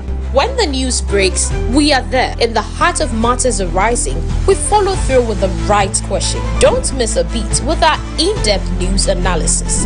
From breaking news, special feature stories, latest news, we bring you the stories that matter. Our team of immersed reporters bring you the news as it happens.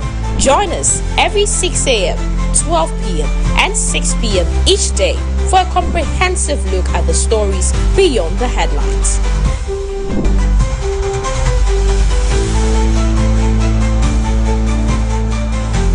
Two to one. You're watching ABC News GH. ABC News GH, your trusted source for news.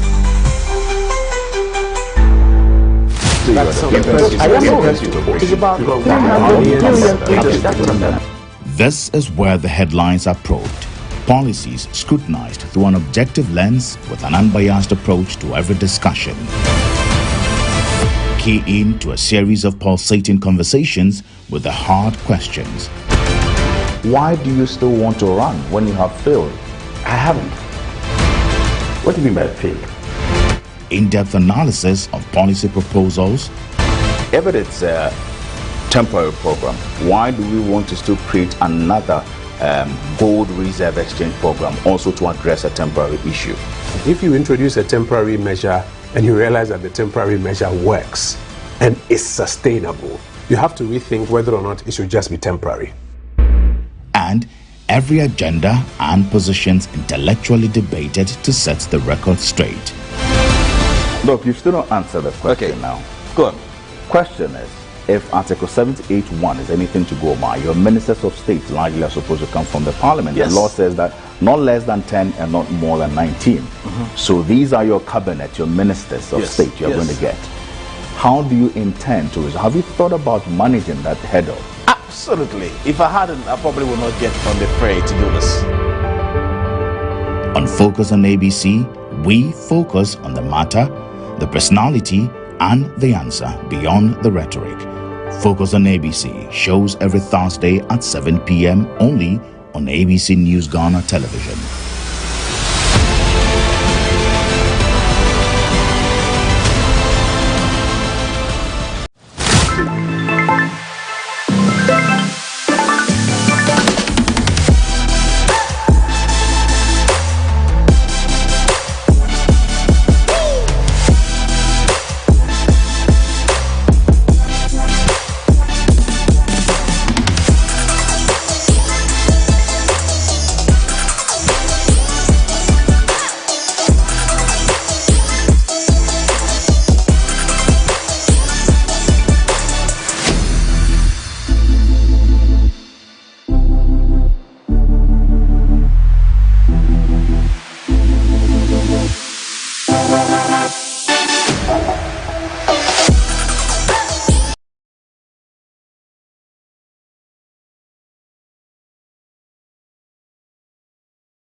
December 7, all eyes will be on the nation, and ABC News Ghana television will be your trusted election guide.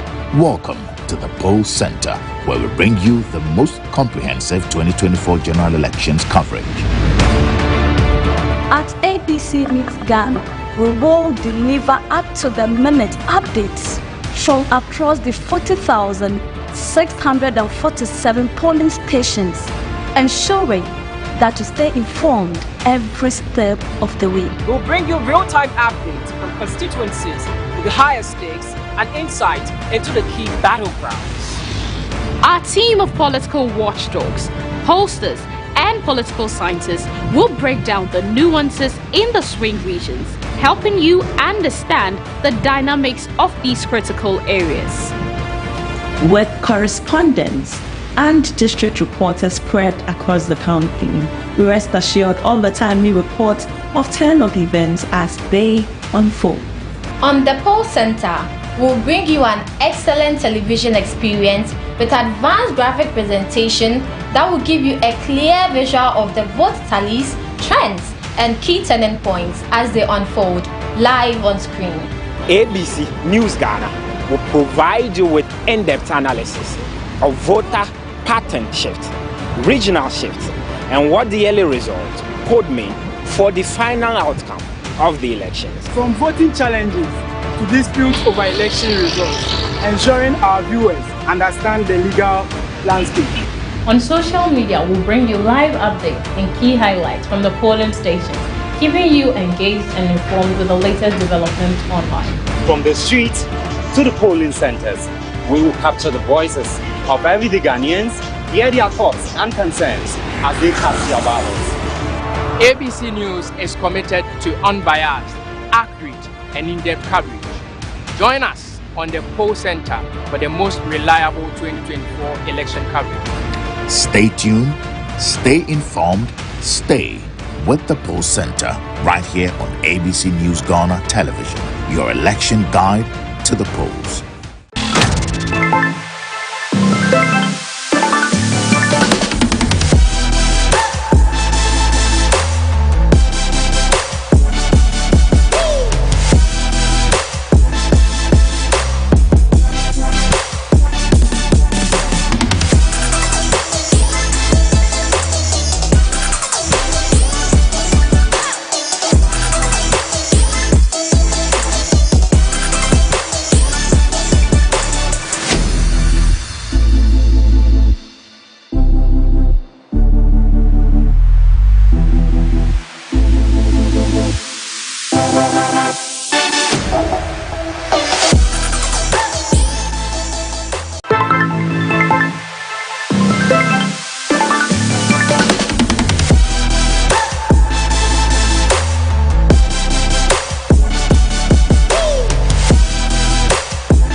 I think it's been smooth. The queue seems to be moving pretty fast.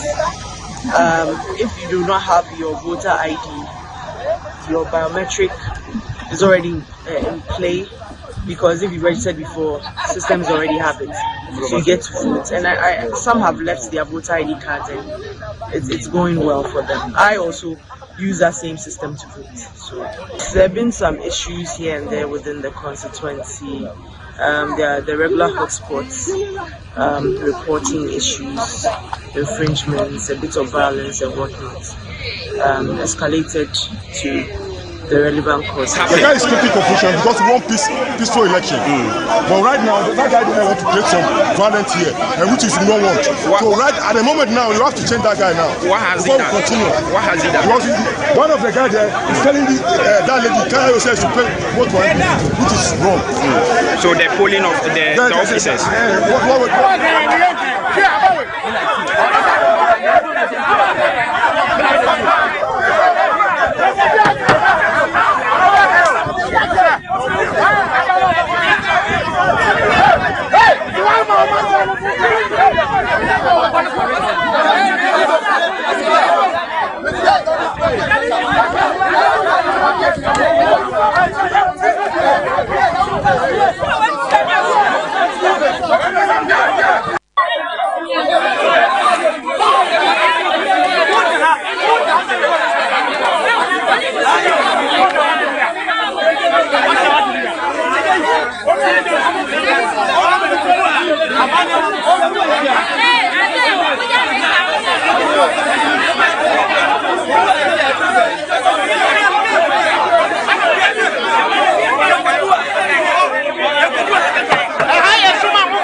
credible elections. And at the moment, results keep coming in.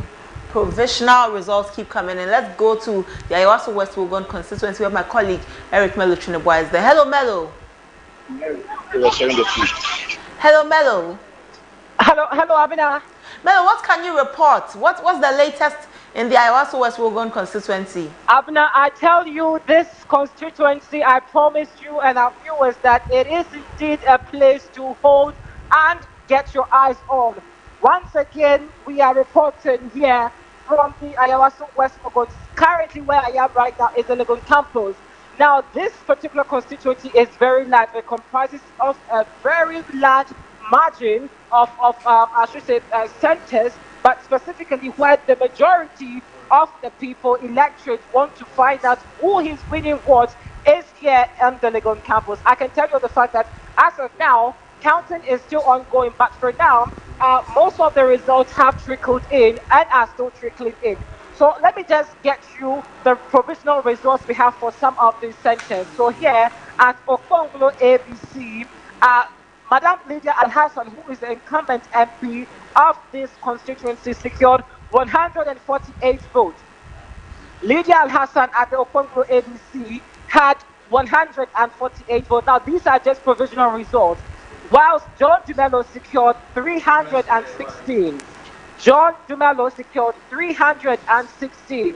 Now, in the Evadi hostel, the NPP, which is Lydia Al-Hassan, secured 122 of the votes. Lydia Al-Hassan secured 122 votes, whereas John Seto Dumelo had 172. 172. Now let's move straight to Bani Hostel. Here, Lydia Al-Hassan secured 192, where John Dumelo secured 118. Now, Abina, as I speak to you right now, I mean, I can see a lot of the NDC supporters and agents poised and keeping their eyes on the counting process. There have been some agitations from both camps. We are also seeing that some of the agents are not so happy with the counting process. And so I tell you, we are going to have a recount upon a recount upon a recount until both parties are certain of the results. As I speak to you now, some of the centers have finished with their counting and are moving straight to the collation centers where your poll center for this year's election, we will also keep our eyes on. So from here, we are going straight to the collation center to follow keenly what is happening there. But so far, I can report that the process has been slowed, even though predictions shows that John Seto Dumelo is in a likely lead. These are just provisional results because we are yet to confirm and also confirm again at the Collation Center and the EC declaration so far. So, Abina, if you ask me, so far it has been calm, even though there were some few agitations over here. The NDC agents are very vigilant, they say, and are not leaving any stone unturned. There's a lot happening here at Legon, Abina. What's calling for this need to be so vigilant? Has anybody shown any signs of wanting to circumvent the process so far? Abina, let me say, and let me also remind our viewers that there was this once popular saying that elections are won at the polling center or station. So according to the NDC or some of the agents that have engaged, they tell me that this time they will be very vigilant because the MPP have made it clear that yes, indeed, if you will win an election, it should be at the polling center. So they, as NPP agents and supporters, are very vigilant that every situation and procedure here at the polling center is correct and accurate. So they are not relenting or going to the Collation Center for the final result. Abina. Okay. Well, we really are looking forward to this constituency. When you go on Twitter or X, John Dumelo is trending there, and so it means that there's so many eyes on the constituency. Melo, we are really counting on you for all of the results. I can barely hear you. If you could please repeat the question. Can you hear me now? Yes, I can hear you, but please speak out loud because okay. I was saying that we really are keen on this constituency. We'll come back to you for more from the constituency because at the moment on X, John Dumelo is trending there. The stakes seem to be high, and the conversations are a lot going on there. Yeah, I mean, and it's expected because prior to this election, as I said earlier, the key competition here has been the fact that Madam Lydia Hassan, I mean, this is the stronghold of the NPP, and this seat have been secured by the NPP for a very long time. Whereas in 2020, when John Dumelo tried to step in to represent the people on the candidature of the NDC, he tried his best. He has been visiting the students here off the Legon campus. At times, you see him inside the halls, washing clothes, buying stuff for the students, and wanting to secure their vote, but it never worked. But this time, I think something magical happened where we are seeing projections of him topping, whereas we are yet to confirm or get the official results. As I say, these are just provisional results. As and when we do get the official confirmation from the EC and Collation centers, be sure that your poll center will bring you up to speed of a comprehensive coverage. But so far, trust me, Legon is the place, and Awaso West is the place to be right now because of its competitiveness in terms of parliamentary election. Melo, you brought us the parliamentary results. Do you have anything to report on the presidential? Yes, so far with the presidential results, they are still, because as I said earlier, the party agents are saying that they want to be sure of the results. So where the earlier results where I gave to you, maybe I could still highlight or punch on it again, but they are still recounting. It's a very noisy place, so just so our viewers can hear me clear, that's why I have actually parted myself away from the scene so I can give you a clear view. But as I said earlier, the projections predict as so. Okay, so let me just brief our viewers again. So Legon Hall 5, the presidential candidates for the new force secured 12 votes. 12 votes. Whereas Alan Chomati for the Movement for Change secured just 4 votes. 4 votes. NDC, which is John Dramani Mahama, secured 129. 129, where the Vice President, Dr. Mahmoud Baumia, here at Legon Hall 5, secured 78. Now, the Legon Hall 3A, NDC secured 154, which is the candidature of the NDC. John Dramani Mahama secured 154, and the NPP candidate, Dr. Mahmoud Baumia, had 110. The Movement for Change, which is Alan Kojo Chomati, secured just 2 votes. Alan secured 2 votes here at Legon 3A Hall, and Nana Bediakon secured 6 votes. 6 votes. Abina, we have been engaging some of the party agents here. They tell me that these results do not matter to them until the recounting is done. So you are expected to have a lot of recounting happening here at Legon because they say the NPP say elections are won at the polling center. So nothing is letting them be sure of this result until they have done a lot of recounting to be sure. Now, earlier before, maybe you can come in. There were some agitations here because one of the party agents suggested that one of the electoral officers was trying to be shady and trying to allegedly rig in for the incumbent, I should say, parliamentary candidates, which is Lydia Hassan. But I think that issue has been resolved. But some of them say that there's something fishy the electoral officers want to do for the parliamentary candidates. That's Honorable Lydia Hassan. So we are keeping our eyes dotted here to be bringing a comprehensive coverage to our viewers here on your poll center. Okay. Well, we'll look forward to the coalition so that we can give some provisional results to our viewers. Thank you, Melo. We'll come back. So my colleague Eric Melo Chenebwa in the Awaso West Wogon constituency. Their constituency is as hot as we've been expecting it. This is a constituency that both parties want. A constituency which is normally and traditionally for the NPP. The NDC wants it, especially as John Dumelo says that this year is his year.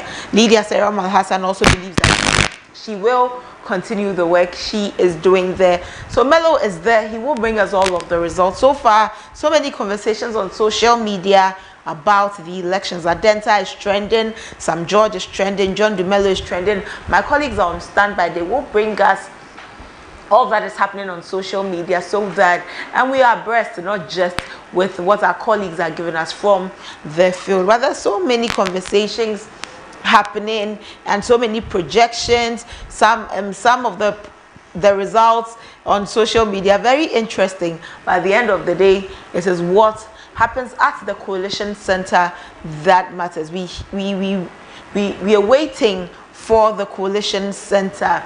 My colleague Samuel Nyimado is at the Clottey Korle constituency. He is at the Clottey Korle constituency. Earlier, he brought us some information from there. So we will also go to him when we get in touch with him. But my colleague from the Savannah region is also on hand to give us some more details. Let's speak with him. Hello, good evening. Yes, good evening. What can you report from the Savannah region? Do you have any provisional results for us? Well, let me say good evening to you and good evening to our nation.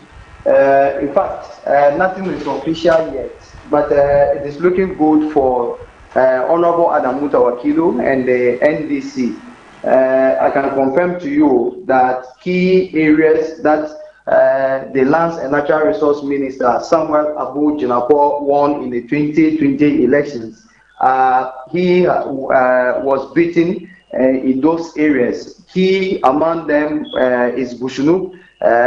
Also, one of his strongest hold is Alasankura, where this time he won by 2 votes margin. Places he used to win with a gap of a margin of about 500-600 votes.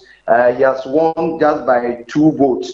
And when you go to Larbanga, that is a very critical area in the Damango constituency.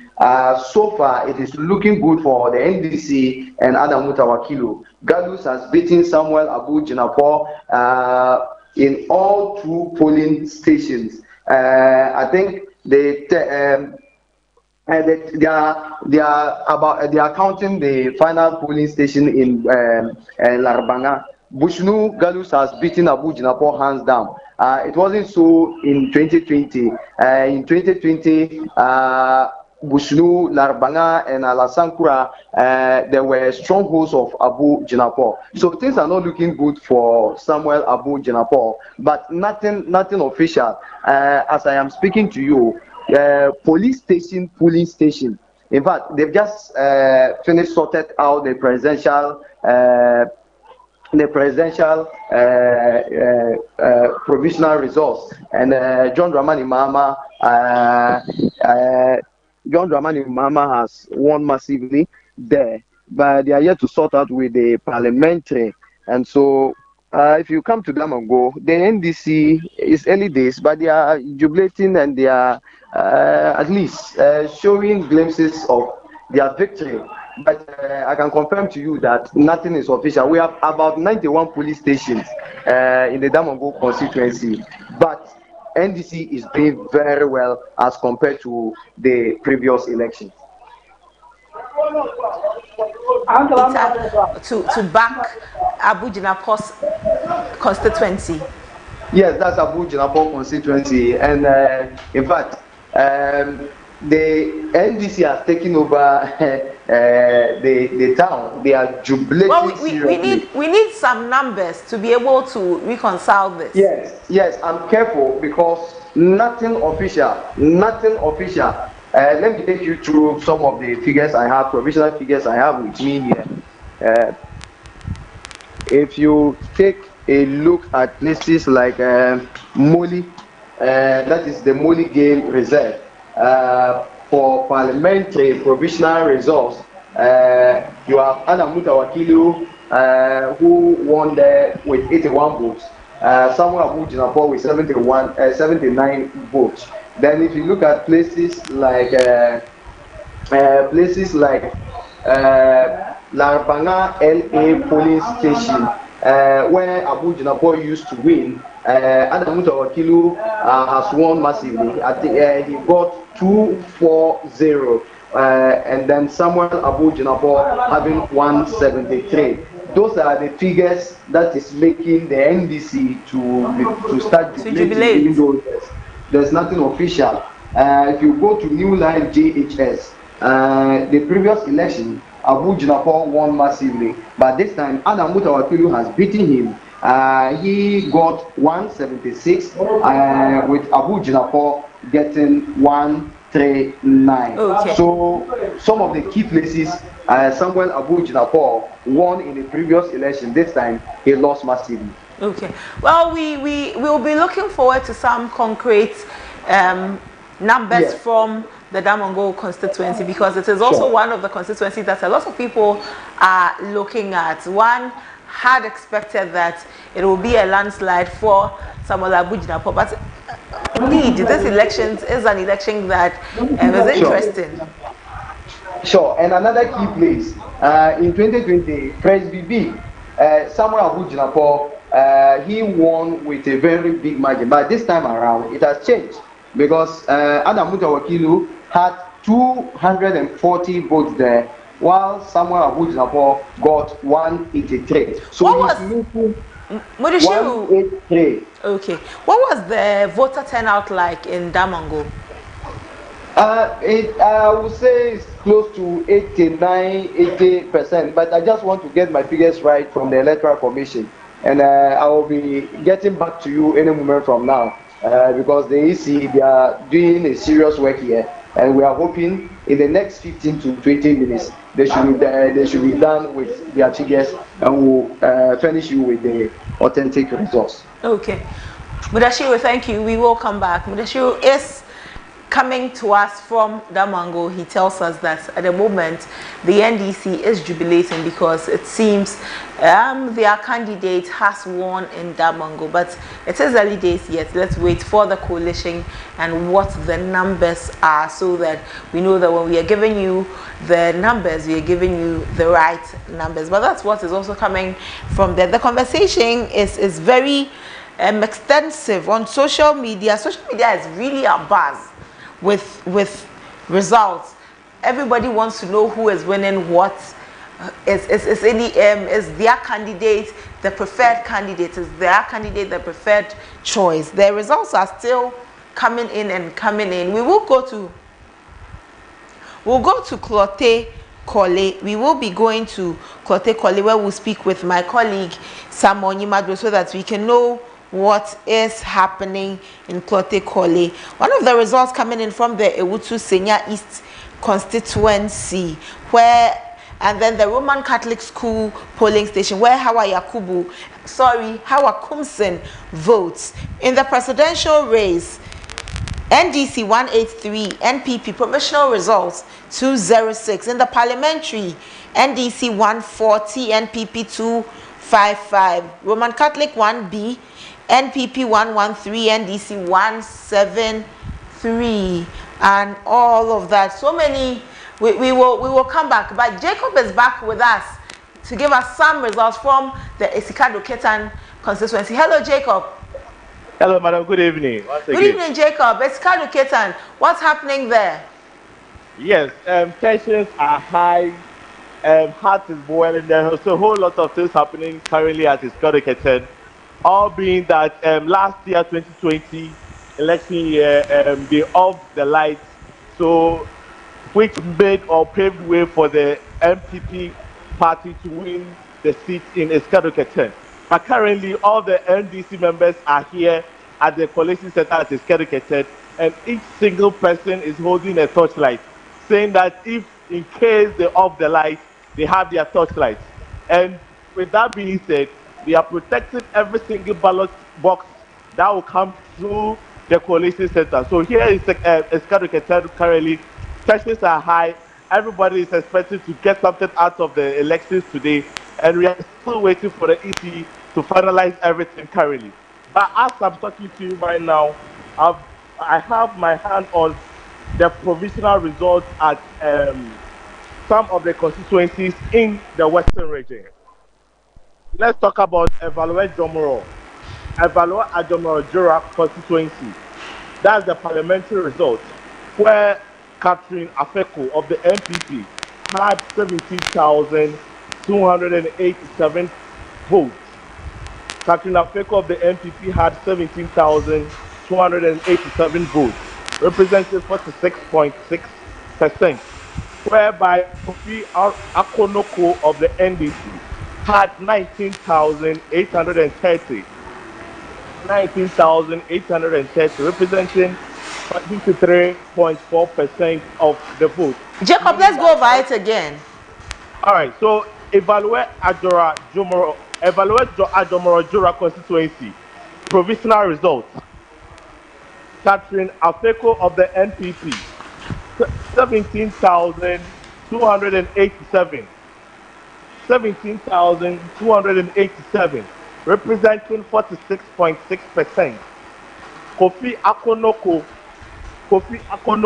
19,830, representing 53.4% of the total votes, meaning that the NDC won or has won the Evaluate Adomora Jura constituency in the Western region. Let's go to Jomoro constituency. We have the MPP parliamentary candidate named Paul Essien. Paul Essien of the MPP had 19,889.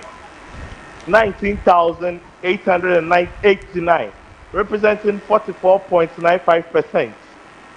Honorable Dr. Afo Tofe of the NDC had 24,356. 24,356, representing 55.5%, meaning that the NDC also won the Jomoro constituency as well.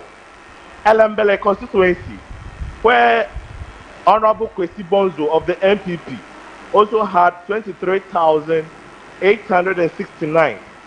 23,869, representing 41.6%.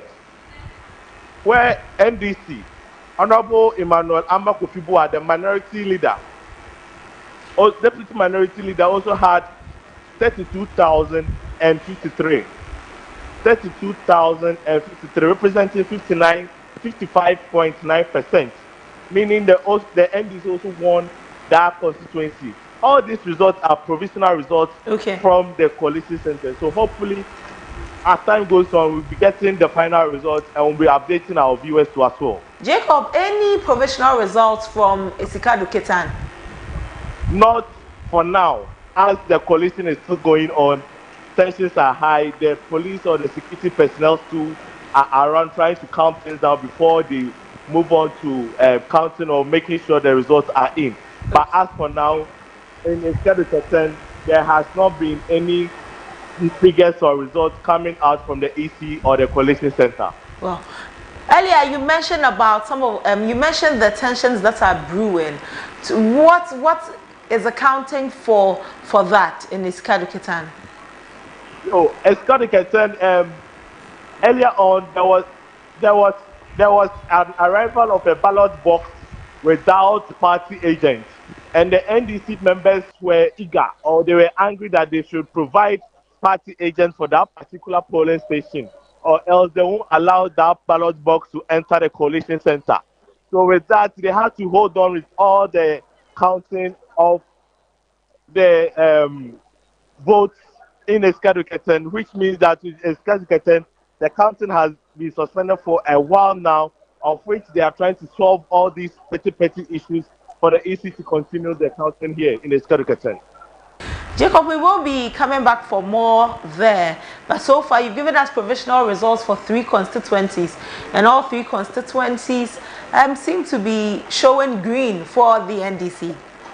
Yes. Well, thank you, Jacob. Jacob is coming from the Western region, bringing us some provisional results from there. We'll see how it goes. Like I told you, we'll go back to my colleague Samuel, who will be bringing us some from Clottey Korle, because the information coming in is that Clottey may be flipping blue for the NPP, but it is, again, still early days yet. We need to have some figures, some numbers to fall on. So when we get in touch with Samuel, we will bring you the results coming in from there. We'll bring you the results so that you are also abreast with all of that. But you see, these are very high stake elections. It means a lot to both political parties, and everyone wants to consolidate their votes so that they win. These are some results from the Clottey Korle constituency. At the @1, when Samuel gave us the results, NPP 105, NDC 179. Presidential, Parliamentary, NPP 99, NDC 199. @2, Presidential, NPP 124, NDC 146. Parliamentary, NPP 121, NDC 152. @3A, NPP 116. That's the presidential results, NDC 137. So this is why we'll be speaking with my colleague Samuel Nyimadbo, so that he can give us the results from the Clottey Korle constituency. My colleague Andy Opondenchi is in the Ododo constituency, which is also traditionally an NDC seat. But this time, the two major contenders we knew in 2020 are not standing. They did not stand for this election. So two fresh faces who are hoping that the NDC hoping to continue to hold on to the seat. The NDC also looking forward, the NPP also looking forward to snatching the seat and making it blue. My colleague Andy is on hand. Hello, Andy. Hello, Abuna. Andy, do you have some numbers for us? Abuna, come again. Do you have some numbers from Ododo for us? Yes, the numbers that I have currently from one of the polling stations before the other two, before they went ahead to get to the collation, and the total number is. Hello, Andy. Yeah, I'm still here. So what I have is that based on the presidential, the NDC has 191 votes, and the MPP has 61. We have from the other political parties also, we have 6, and we have 8 rejected ballot paper. And Andy, what polling station is that? I'm currently at the city engineer at Lighthouse polling station in the Ododo constituency. Okay, Andy, we are informed that journalists have been denied access to the Collation Center in the Ododo constituency. How true is that? He said, is it voters or journalists? Journalists. No, voters who have been denied not to enter the Collation premises. So electorates are crammed up at the gate of the city engineer where the voting took place, and currently the collation is going on. So when it comes to the city engineer at Lighthouse, a lot of the voters here in their numbers jubilating, and they are being prevented by the security service, the Ghana police here, from entering the premises of where the collation is currently going on. But no journalists have been denied of entering the service. Okay. So what can you also give us from there? Yeah, so I'm not what again based on today's election, and as we have been seeing basically here in the Ododo constituency, voting has been peaceful from the polling stations I visited since morning up till now. Most of them started 7 on the dot. A few had to start few minutes after 7 due to few challenges they faced, but most of them started 7 on the dot. And one thing that ran through was that no challenge was recorded. They didn't face any challenge. That's what the presiding officer that I engaged told me. But unfortunately, the turnout was very low. Most of the polling stations I engaged, the turnout was very, very low.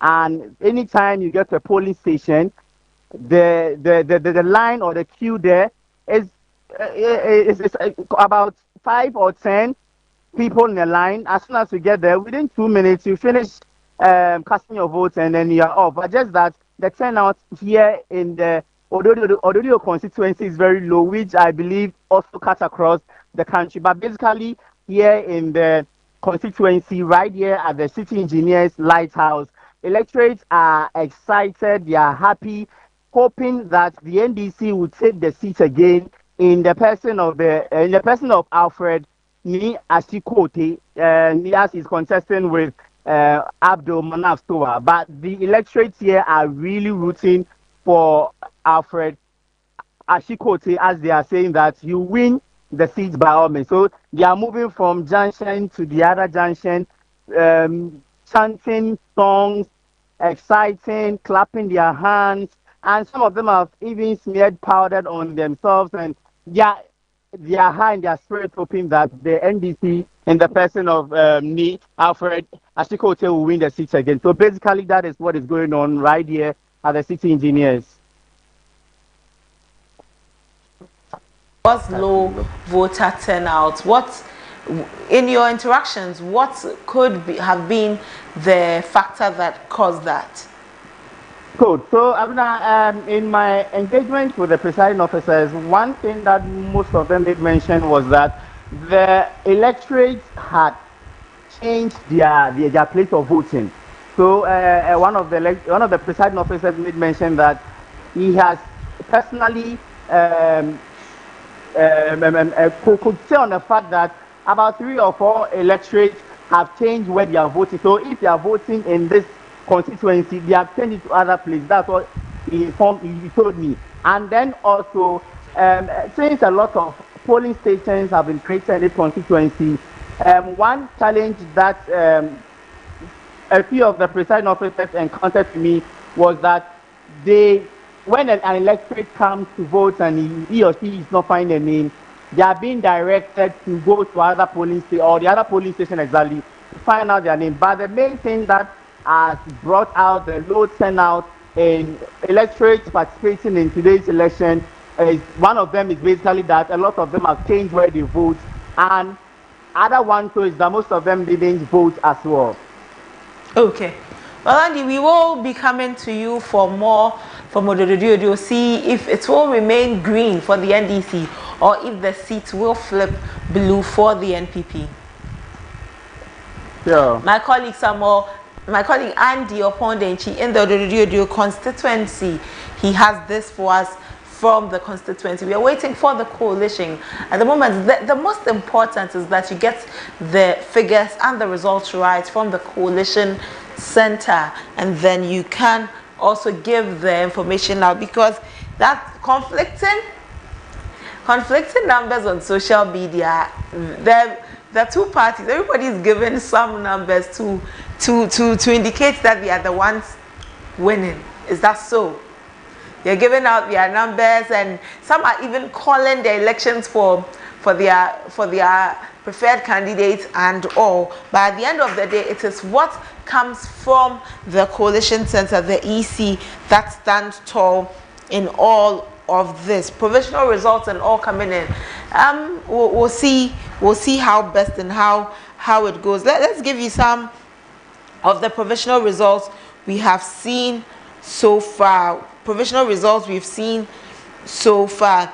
In Takwa, in Suayim, the presidential results coming from Dompim near Paul's House 2, or Takwa in Suayim, presidential results from Dompim, NPP 166, NDC 124, Parliamentary NPP 178, NDC 281. Some results coming from there. So even for the Takwa and CIM, it seems the NDC supporters there are also jubilating, because it seems their candidate, Issa Taylor, is winning. But also, early days, yes, we need the results as it's from the coalition center, and then we will be sure. At the end of the day, it is the coalition center's results that you need to rely on.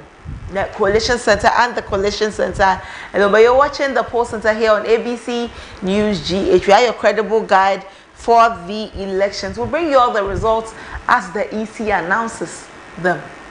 And we have our all over to bring us the results from the Electoral Commission.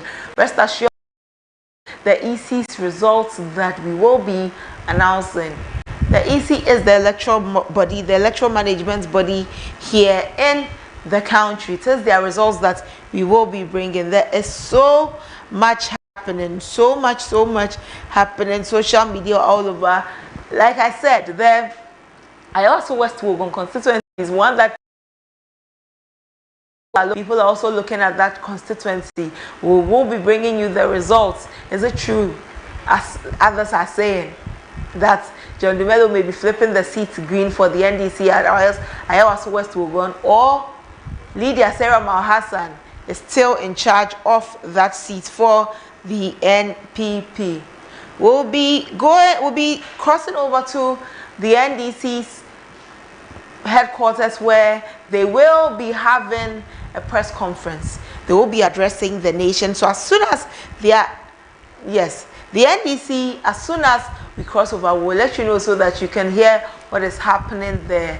NDC seeking to return to power with a former president, and if he wins these elections, it will be something new in the nation, something we have not experienced before, that a former president comes back to win the elections. If the NPP also wins, it will be also something interesting and historical in the nation. But let's cross over to the NDC's headquarters. Potential. In the next couple of minutes, and in fact they have already started, they will be engaging, or they will be trying to snatch ballot boxes and swap ballot boxes. They will be trying to swap pink sheets. They will be trying to use their thumbs to manipulate the outcome of the election results. Don't forget what happened at Echiman South in 2020. Don't forget. And so let's all remain vigilant. This is not the time for celebration. We all know the outcome, and the time for celebrating that outcome will soon come. But for now, we need to work. We need to be vigilant. And so if you are listening to me now, please go to your constituency collation center now. And all our party supporters, those who are in the position to defend and protect our agents and officials, please move to the constituency collation centers now.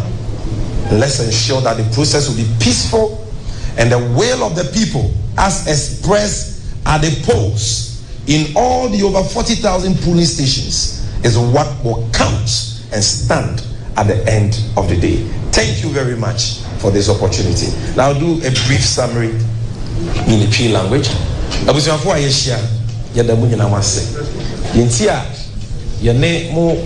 Central for and by extension Ghana for say abatoɔ no yɛato awie deɛ but yɛnya nwie abatoɔ no ho nhyehyɛ wohwɛ abatoɔ no mmerɛ da ho a afei ne yɛfiti ase yɛnuru baabi a enti this is not the time where we say woyɛ NDC ni a wotisi kuro sɛ wokɔgye w'ani. This is not the time where yɛde ba bɛbɔ nnwom asa.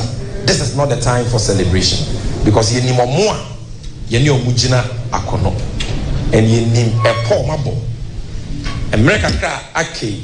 This is the time where ɔmo wuso ɔmo di ntwo no ɔmo afiti aseɛ person ɔmo snatching ballot boxes, swap ballot boxes, ɔmo person ɔmo say processing in many places, ɔmo person ɔmo attack NDC supporters with ɔmo ntitirafo a ɔmo atete ɔmo na ɔmo amema ɔmo tuo. And this is not the time for celebration. Baby, you're polling station. You're constituency collation center. And when you're polling stations, results are various polling stations. Abo. You're about to commission and the constituency results at to drag a movie. Near the boom crata, so my agents in the almost a chance here. Now, agents in Sakan copy we are. And when you will be to Yajiweni, now we're celebrating. But until then, don't be in any jubilation mode. It's a more mood here. So now we're polling station and your Bobo Abana. And was our agents, any NDC observers, now we deep ballot box, nechi, hwe say be do constituency collation center 10 oma bopose omo be delay process no be bebre yes say ha ballot box mai how do you see all to create the room to manipulate the will of the people as expressed at the polls. Nti yema yani na ho te sa bwa obi amfi nani na wo dogana na wa ba na wato no wo be so obo ho ban ko ade a ene ye bia wo bia move to constituency collation center o kwa de wo hia ye Kenya wo torchlight new phone de ekoso bia so food na pa record enkoye dede empentokwa ye pese bibia ya asundwe Ghana nkwa ne oman a onyame de amaye ti yenye bibia se bibia be ya asundwe na mmom de waye na awen so de ntitrasem ebe wi aban mu de e wo se nyina ye kan ho bom de ebe nya bia employed to defend the sanctity of the process and the will of the people, the democracy of this country. We must resist ntitrasem mo de bebe bia ba ye de ye kwa asundwe kwa so din ye kwa akopese agency wo ho no ye de wo so mo ye na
watching the Poll Center election guide.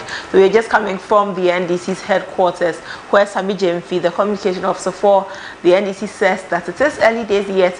He is advising the NDC supporters not to start jubilating. They should be vigilant because the NPP is desperate for power. So he's advising the NDC to be very vigilant as we await coalition of results. We'll be going to Adenta, heading straight to Adenta, where my colleague Derek Kumi Kisiedu is there to give us what is happening there. In Adenta, Adenta is also a constituency of interest to a lot of people.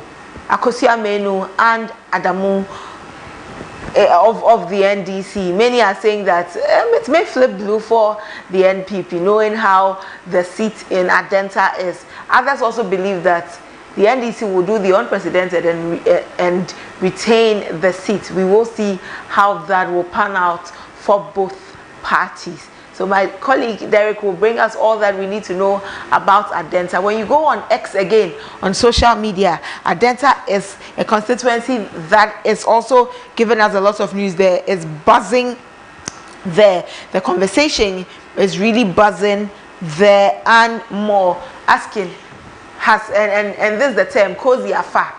They are asking if Akosia Menu has taken the seat or not. We will see how that pans out. Derek Kumi Kisiedu. Hello, Kisiedu. Hello. Yes, Kisiedu, what can you report from Adenta? Okay, so currently I'm at Victory Presbyterian Church, Adenta, Papa. So earlier today, I went around all the, most of the polling centers here at Adenta, and I started with Calvary Church polling station, and around they started with the voting process around 7 o'clock a.m.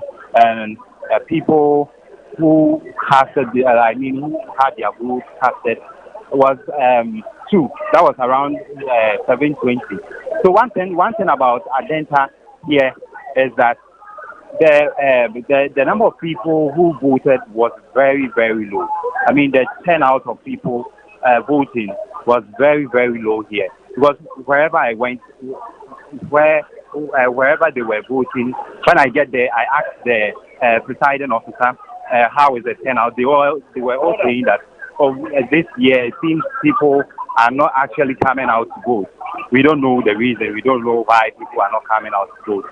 So earlier, also in the afternoon, I had an exclusive interview with the aspirant for the aspiring presidential for Adenta here in the name of Akosia Menu, popularly known as Kozi.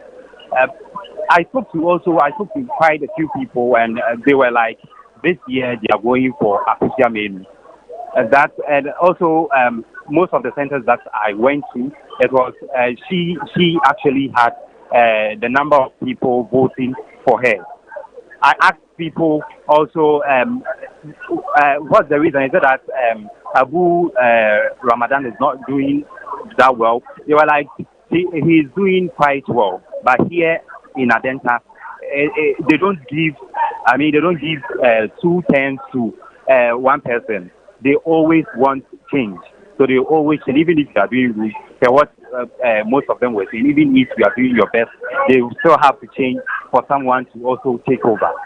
So currently, I'm also at the Collation Center waiting for the presiding officers to bring all the pin sheets for us to, collate and know.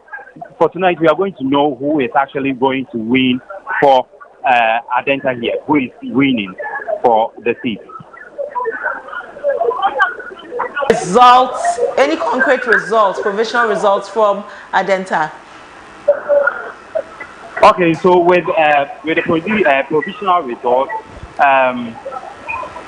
here I was mostly here at Victory Presbyterian Church, Adenta, and here for the presidential, NPP had a high number of voters than the NDC, which was around 360, where the NDC is 330 votes, which is the NPP had much votes than the NDC, and movement for change had 3 votes here at the center. Here at the center, I mean the Victory Presbyterian Church in the Adenta Papaha, and also New Force had 5 votes, with CPP having 1 vote. And when it comes to the parliamentary, NPP had 119, NDC had 113, with Hegai Siedu, who is independent candidate, she actually had 4 votes here. So we are here waiting for the main result. Okay. So we're waiting for the collation of the results as the EC will announce. Yes, exactly. But how has the atmosphere been like in Adenta? Is it a calm atmosphere? Okay, so here it's very calm here. There are lots of security personnel here. So if you try to misbehave, then today you'll be spending your day, your night at the cells. So here is very quiet. Not actually like as in quiet, but they will be talking to each other. But the atmosphere here is very calm, with so many security personnel here from different security agencies. We have the immigration service, we have customs, we have police. But I haven't seen soldiers around. That's the thing. We have prison officers here as well. We don't have any soldiers around. Yeah, so that's it. Okay. Yeah, we'll most definitely be coming back to you. We need more results from Adenta. Adenta is a constituency of interest to a lot of Ghanaians, and we want to know what's happening there. So, Abena, the thing is here in Adenta, who is going to win Ghana's dynamic swing constituency in the 2024 general election? The question is it going to be Akosia Benu of the NPP or Muhammad Abu Ramadan of the NDC? So I know that maybe in 2 hours or in 3 hours time, we will definitely going to know who is winning for the Adenta seat. Okay, and we'll definitely come back to you again. Derek Kumiki Siedu is coming in from Adenta to let us know what is happening. At the moment, they're waiting for the coalition of the results so that we will have some concrete numbers to give you. We know you are waiting eagerly for these results, but it is early days yet. The numbers are still coming in, and we'll see how it goes. So many times we'll be showing you some scenes on the screens from all the polling stations. We keep getting many visuals that we know you would want to see from the polling stations. But one thing that has run through our conversations with our correspondents has been the low voter turnout in these elections. People didn't show up to vote. Beyond this, I'm sure there will be some reports, analysis on the voter turnout. We're already informed to some extent that voter apathy this year was going to be high, and so we should expect that. Indeed, the results show that it is happening. So, but let's have the collated results and all, and we will be able to tell if indeed that is what is happening. But this is the Poll Center live on ABC News GH. We are also streaming on our YouTube channel, ABC News GH, for credible and more news as it breaks. At the moment, we are updating our website, so you should visit our website, www.abcnewsgh.com, and also engage with us via our socials at abcnewsgh_. But there's so much happening. The NDC has held a press conference and are reminding their supporters that it is early days yet. They shouldn't get onto the street to jubilate. They should rather, with eagle and keen eyes, be following the results as it is collated. It is only the collated results that the NDC are looking at, and it is all over the country. Everybody's waiting for the collated results. One conversation I saw on Twitter, somebody's tweet on X, formerly known as Twitter, is that he's waiting for tomorrow to believe any results because he does not want to go and sleep with a certain winner in mind and wake up to a different winner. That's what somebody also thinks. You can tweet at us on Twitter at abcnewsgh_. You post and then use the hashtag the Poll Center, votes not violence, and we will do well to read. Yes, and as we speak about votes not violence, please again, it is a decision we have gone to make at the polls as Ghanaians. We all went, we had our turn to determine who will lead the nation. Results counting is underway, waiting for the results from the Electoral Commission. Please don't allow yourself to be used as a conduit for violence. It is not good. Don't allow anybody use you, and don't also allow yourself to be used as a conduit for violence. Otherwise, you will be undermining the peace of the nation. Our peace is very necessary, very optimum. The security task force, the election security task force, is also on hand to provide everything we need. Please don't do anything that will undermine your freedom. We implore you, don't do anything that will undermine your freedom. My colleagues are on hand. They'll be bringing us some social media analysis, but before they do that, let's keep looking at the visuals on your screen. See what is happening in the various constituencies and polling stations. Yeah, and we are receiving some information that there has been a shooting incident in the Awaso Central constituency. We will also engage with our correspondents there for more information on that. But this is why we say votes, not violence. It's just your thumb, but not your fist. Nothing else. Guns have no place in our elections. Please, guns, ammunition, weapons, they have no place in our elections. We need you alive. We need us. We need to be alive. Who will the politicians work for? Who will the politicians be working for if we are hurting ourselves like this? Please, let's not do that. Let's not do that at all. We don't want to hurt ourselves. In Awaso Central, what is happening there? No. We don't want to hear that. At the moment, the parliamentary candidate, the MP who is looking at retaining the seat, is Henry Clottey. He is the one looking to retain the seat in Awaso Central, and that is also a big place. It is a big constituency, and all eyes are on the constituency to see if it will happen for them. The NDC parliamentary candidate, Abdul Rauf Tubazu, is the candidate there. These are the two people who want to win the Awaso Central seat. Ghanaians have gone to the polls to vote. Let's wait for the results and see who wins.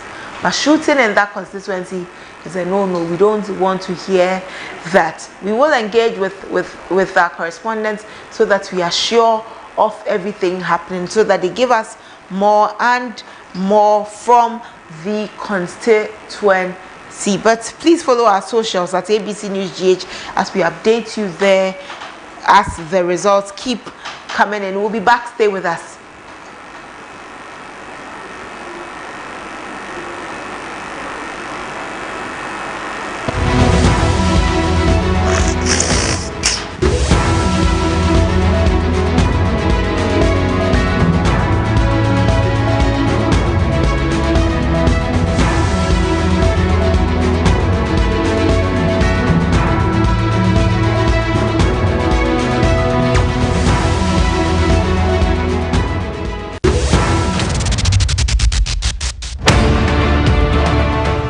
December 7, all eyes will be on the nation, and ABC News Ghana Television will be your trusted election guide.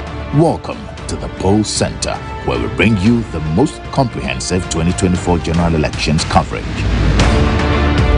At ABC News Ghana, we will deliver up-to-the-minute updates from across the 40,647 polling stations, ensuring that to stay informed every step of the way. We'll bring you real-time updates from constituencies with the highest stakes and insight into the key battlegrounds. Our team of political watchdogs, pollsters, and political scientists will break down the nuances in the swing regions, helping you understand the dynamics of these critical areas.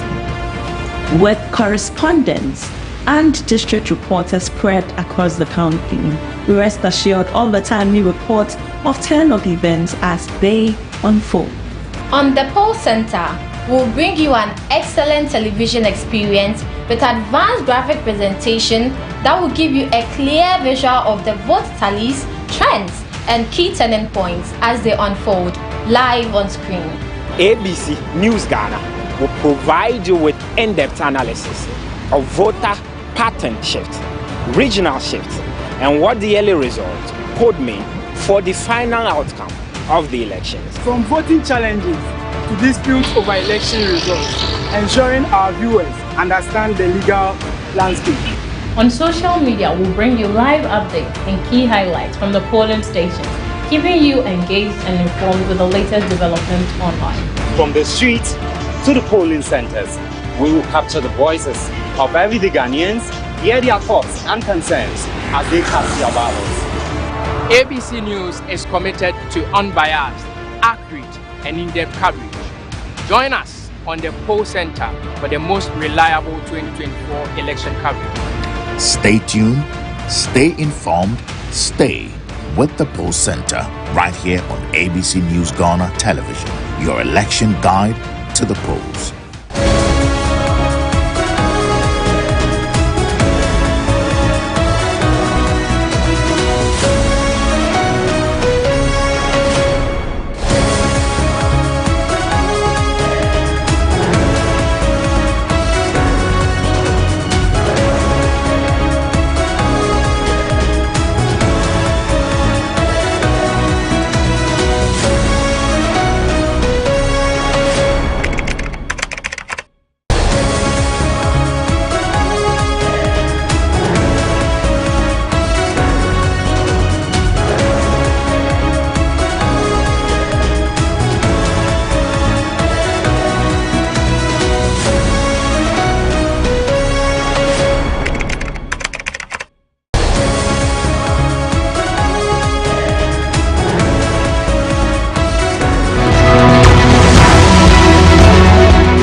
watching the Poll Center here on ABC News GH. We are your credible election guide. Let's speak with Osema, our correspondent in the Eastern region, for some updates from the region. This is the President's region, His Excellency Nana Dankwa Akufo-Addo. Let's see what the region is also doing, how they are faring in the elections. Hello, Osema. Hello. Osema, what can you report from the Eastern region? Any figures available for us? Okay, thank you very much. I'm currently here in the Adenta constituency in the Eastern region, and I've been touring the whole region from 7 a.m. where the poll started. And I must say the exercise within the region has been fairly smooth since morning. And I must say currently most parts of the region is done counting in various constituencies, that is the 23 constituencies. And currently, the figures I have here is that of the Ebuakwa South constituency and few of the Insaum Adreji constituency, because I'm on my way to the Collation center here in the Insaum Adreji constituency. And when it comes to the Ebuakwa South constituency, there's an electoral area called Marseille Electoral Area. We have Methodist Primary. And the Methodist Primary, the MPP presidential candidate polled 242. John Dramani Mahama polled 72. Goom had 2, and Cheddar had 1. Let me repeat. MPP 242, NDC 72, Goom 2, Cheddar 1. And then in the same area, that is the same Marseille electoral area, there's another polling center by name Methodist Junior High School. The MPP presidential candidate for 241, NDC 62. The rest of the candidates had 0. There's another polling center here by name CMB Shed. The CMB Shed, the MPP presidential candidate polled 283 and NDC 113. The rest of the other candidates had 0. Presby Church also in the Ebuakwa South constituency. Presidential MPP 273, NDC 124, Goom 1, Cheddar 7, Alan had 1 and rejected was 6. There's another electoral area by name Ankasi, the Ankasi polling center. Presidential MPP polled 35, MPP presidential 35, NDC 103, rejected is 3. So in all, currently when you count to the Ebuakwa South constituency, out of the Marseille electoral area presidential polls, currently the MPP polled 1,074, NDC had 481 in all. Like I earlier mentioned, if you come to the Eastern region, I must say the constituency has been fairly smooth with no serious incidents, except few hitches here and there. However, as it is expected in every election, such incidents are supposed to happen. But let me also add that if you come to a constituency like the Awaso constituency, the Awaso constituency had been one of the seats that was being occupied by the MPP until the 2020 polls. But as we speak now, the MPP is doing so well in that constituency. And what we are hearing from the Awaso constituency, the provisional results coming in indicate that the MPP is likely to take that seat back for the New Patriotic Party. And also, if you go to a constituency like the Akotia constituency, the MPP candidate is also doing so well in that constituency. So in all, if you come to the Eastern region, the process has been smooth, and I'm on my way to the Insaum Adreji Constituency Collation Center at the St. Martin Senior High School. You can see party supporters gathered right in front of the St. Martin Senior High School, ensuring that they will be allowed entry into the main premises of the St. Martin Senior High School here in the Insaum Adreji constituency. What was Osama for this elections? What was the voter turnout like in the Eastern region? Currently, the Electoral Commission has not stated. However, looking at the figures that's trickling in, it looks like the turnout didn't come much as it was being expected from both parties. However, being a stronghold for the New Patriotic Party, the MPP was seeing that at least they'll be able to get a lot of the numbers. So we await the Electoral Commission to officially come out with their figures so that we will be setting on the exact percentages to report on. Okay. Well, in Savannah, the Majority Chief Whip is the NP there, hoping also to retain the seat. We'll want to see how it's looking for him. Okay, so there are some constituency, there are some polling stations here that I must say that has always been a polling center for the MPP, and then that some also happens to be that of the NDC's area. So far, it has not been so bad. If you ask the party research officers, they tell you they are doing so well, and that we should all await the final results from the Electoral Commission. However, I have some few results here that, if time will permit me, I can mention for the sake of our viewers who are not here in the constituency to at least have a fair idea of what's happening here in Savannah constituency. If you come to a center like Ghana Education Service Office in Savannah, Office 1, the New Patriotic Party's presidential candidate polled 175, and the NDC presidential candidate had 92. Cheddar had 4, rejected were 5. The same GES office in Sawam 2. GES office in Sawam 2, that's polling center 2. Presidential DMB had 117, and the NDC's presidential candidate polled 70. Cheddar had 4 and then rejected 1. And in the same constituency, looking at the figures that's taken in from the Sawam average constituency, you could see that the MPP's parliamentary candidate was able to garner some votes from the surpassing that of the presidential candidate. So if you go to the GES in Sawam Office 2 polling center, the MPP's candidate had 125 and his candidate had 65. The rest of the other candidates had 0. And then the same area where we have GES polling office in Sawam polling center 1, that's the same place.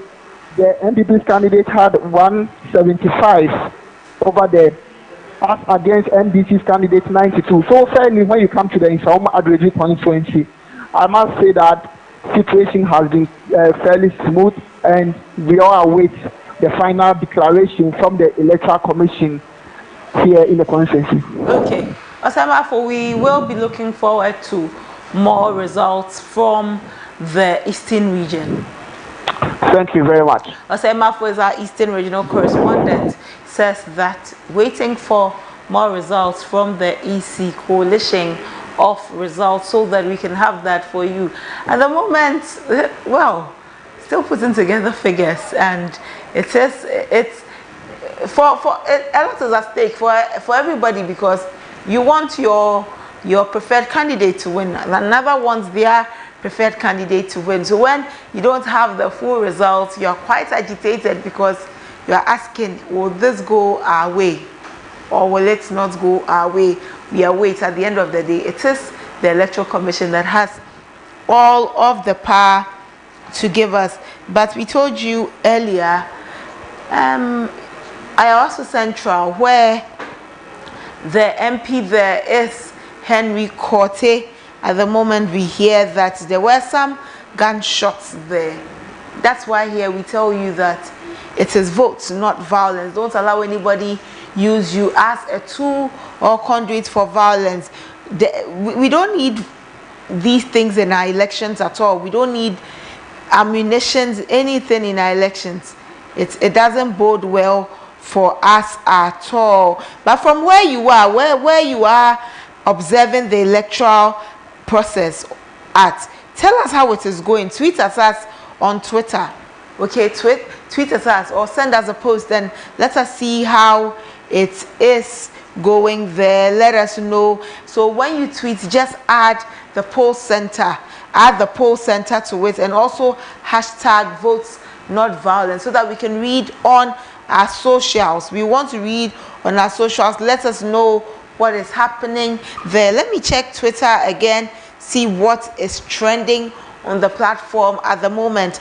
But don't worry, I'm not the one who will be bringing you all of the social media insights. My colleagues on standby, Justina, and my other colleagues will be bringing us all that is happening there. But let me go on the ABC News GH Twitter page. You should be following us if you haven't followed us yet. You haven't followed us yet. You shouldn't be following. You should be following us. We're giving you real-time updates about what is happening in the various constituencies, at the various polling stations, at the various coalition centers. About 26 minutes ago, we posted where NDC supporters were in jubilant moods because in the Takwensui constituency, because they believe they have captured the seats from Rekuduka. But coalition center, we have to wait for coalition center before anybody can jubilate. But you can go on our Twitter page and we are updating you with everything there, up to date information. You will not miss out if you are following ABC News GH. You won't miss out if you are following us here at all. Our colleagues are on ground bringing us all of the timely information. They are gathering the information so that they can feed that information to us. Another thing we are picking is that 2 EC officials have collapsed at the Okaikwe North constituency. We will do well to bring you the facts of it, whether it is true or not, but we will bring you all of that. The election is really necessary. That's why we're advocating that you go out and you vote. Very necessary that you go out and you vote. And a lot of stakeholders were saying that they needed this election to be won in the first round. Traders wanting the election to be won in the first round. Economists wanted it to be won in the first round. Governance experts saying that it is very important that this election is won in the first round because you want it to be over and done with so that we can move on with our lives, so that we can do the things that we want to do. Elections won in the first round. Let's see if the results, the numbers that stepped out to vote will be enough for a one-round election. Will the numbers be enough for a one-round election? This election, is it going to be a skirt and blouse as many have predicted or called it, that it will be a skirt and blouse election? We will see if that is what the reality will be. What is skirt and blouse? Where one party, you vote, say you go to the polls, you vote NPP presidential, you vote NDC parliamentary, or you are voting NDC parliamentary, NPP presidential. So there's no correlation with your vote, where maybe you decide that this is the party I want to support. So when I vote for the presidential candidate, I vote for the parliamentary candidate in addition. So many have believed that it's going to be skirt and blouse. And like I keep saying, it is still early days yet, where we will receive more updates, more reports from there. But all across these 261 constituencies, we are looking at what this will bode out for the candidates, for the parties. Will we have a clear majority, as many have been advocated, that looking at what happened in this parliament, we really need to have a clear majority in parliament, so that hung parliament doesn't happen again, so that nobody holds parliament to ransom, as many believe has been done. Will that be so? How many parliamentarians will be retaining their seats? Will they be returning to parliament? Or this is it, this is where the road ends for them. The new entrants, those who were able to defeat some MPs, some incumbents to take their place to run as parliamentary candidates. What does this mean for you? How is it going to go for you? This is ABC News GH. We have promised you that we'll bring you all of the timely information you need. We'll bring you the information because we have correspondents spread across the region to bring you everything in real time. So if you're not watching, if your friend, your brother, your sister is not watching us here on ABC News GH, they are missing out. Tell them to join us here as we bring you everything you need to know. Today is Saturday, December 7. Saturday, December 7. Ghanaians have gone to the polls and are determining for themselves who leads us as the Commander-in-Chief of the Ghana Armed Forces, or who represents us in Parliament. It is your votes, because of your votes, that someone will assume the highest office of the land, and someone will be making laws on your behalf in Parliament. We'll bring you more and more on this, but this is the Poll Center. You don't want to miss out from here at all. The EC's conduct.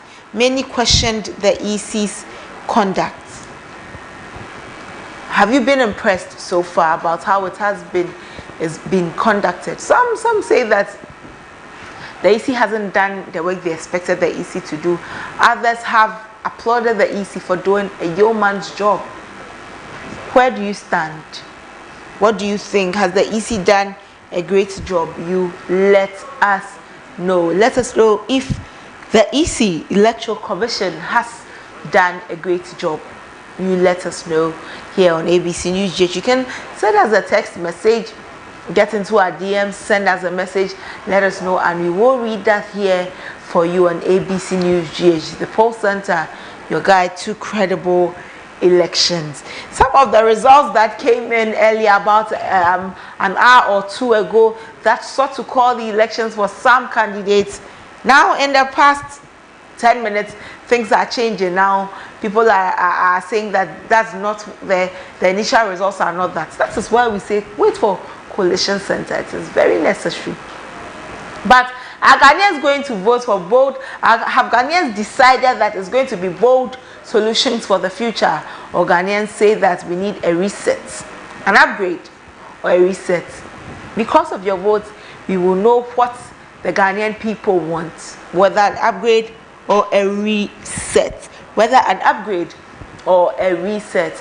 18 million, some over 18 million valid voters in this elections. We are waiting the statistics to know if indeed we were able to reach even 90% of the voters showing up. We had a conversation some 2-3 weeks ago about voter apathy. And we realized that in the sub-region, voter apathy keeps increasing, going up. What is accounting for this? So much so that it is not just in Ghana, or it is not just in another African country. It seems to be going all around. What are the leaders doing that is causing so much apathy in the electorate, or the voters, to decide that we will stay home? 4 years ago, election time, and shops were closed. Today, it wasn't so. People were running their businesses like any other day. Some could not be bothered. Some would not even bother to go and vote. What is accounting for this voter apathy? What do the political parties have to do better?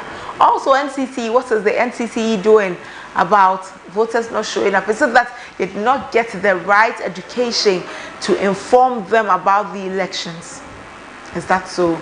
So anybody who has Ed will see how it is going, and we will see it. What is happening? What is accounting for? What is accounting for all of this voter apathy in our electoral process? You don't want that. You know, as for the elections, it's 50% plus one of the valid votes, not of the population. So you ought to step out and vote. So far as you are a voter, you're a voter who has all of the rights to vote.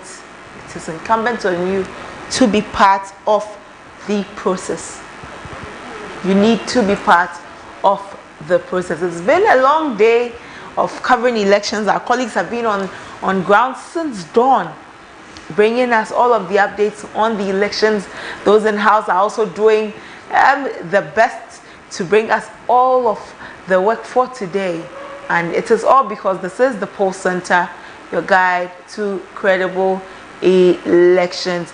Ooh, yes. So my colleague Samuel Esel, correspondent in Botiano, is bringing us some updates, developments from Botiano. Hello, Samuel. Hello, Samuel. Yes, Mr. Yes. Samuel, what can you report from Botiano? Any numbers for us? Yeah, hello? Hello, Samuel, can you hear us? Yeah, I can hear you. Okay. Any numbers from Botiano? Okay, actually, I'm on my way to the Collation Center where when the police call. For me, for now, I don't have much to say, but I don't know if I have the SEC taxi rank results, and then I have the Botiano English amount from results, and then the Nia Ita results. So if I can give that one out. Samuel. Yeah, hello. Yes, Samuel. Give us the results you say you have. All right. So I have Nia Ita. Nia Ita is at the Gassouth English amount from Botiano, but in Gassouth. So the MPP had 83. That's the B1, and then B2. The NDC had 77, and then 97, and then B2 MPP had 87, and then B3 NDC 78, NDC 79, and then MPP 89, and then MPP 90. Then when we come to the Yukon University police station, we have the MPP had 111, and then the NDC had 125, and then the Parliamentary, the MPP had 112, and then the NDC had 124.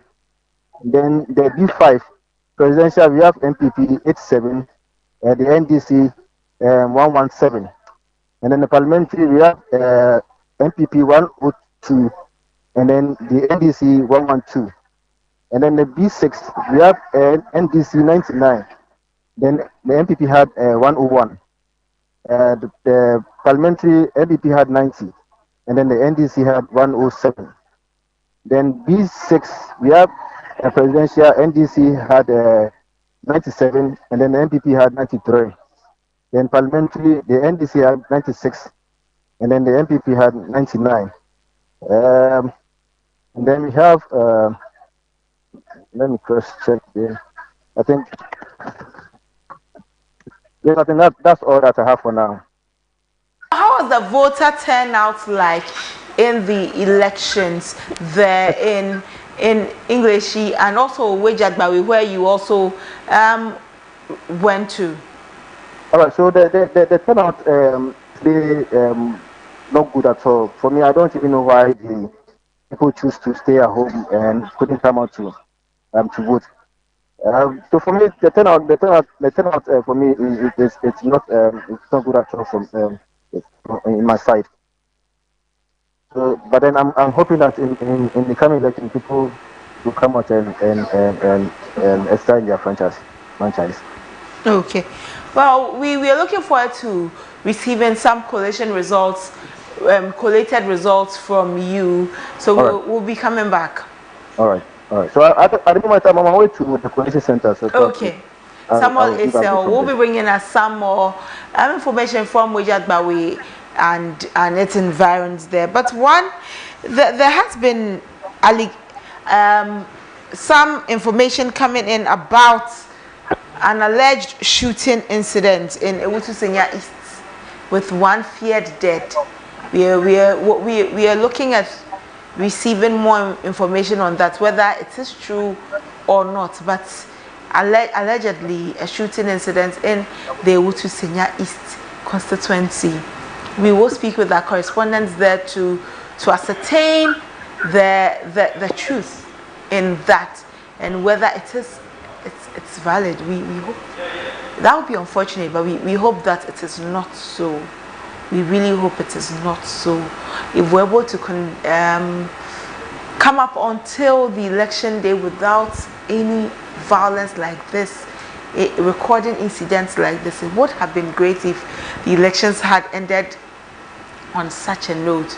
So we will bring you more on that to either confirm or not if indeed that is what is happening in Iwutu Senior East. But this is your poll center, your guide to credible elections. Before, during, and after the elections, it is only the peace that we need. Please, as coalition is happening, just maintain your cool.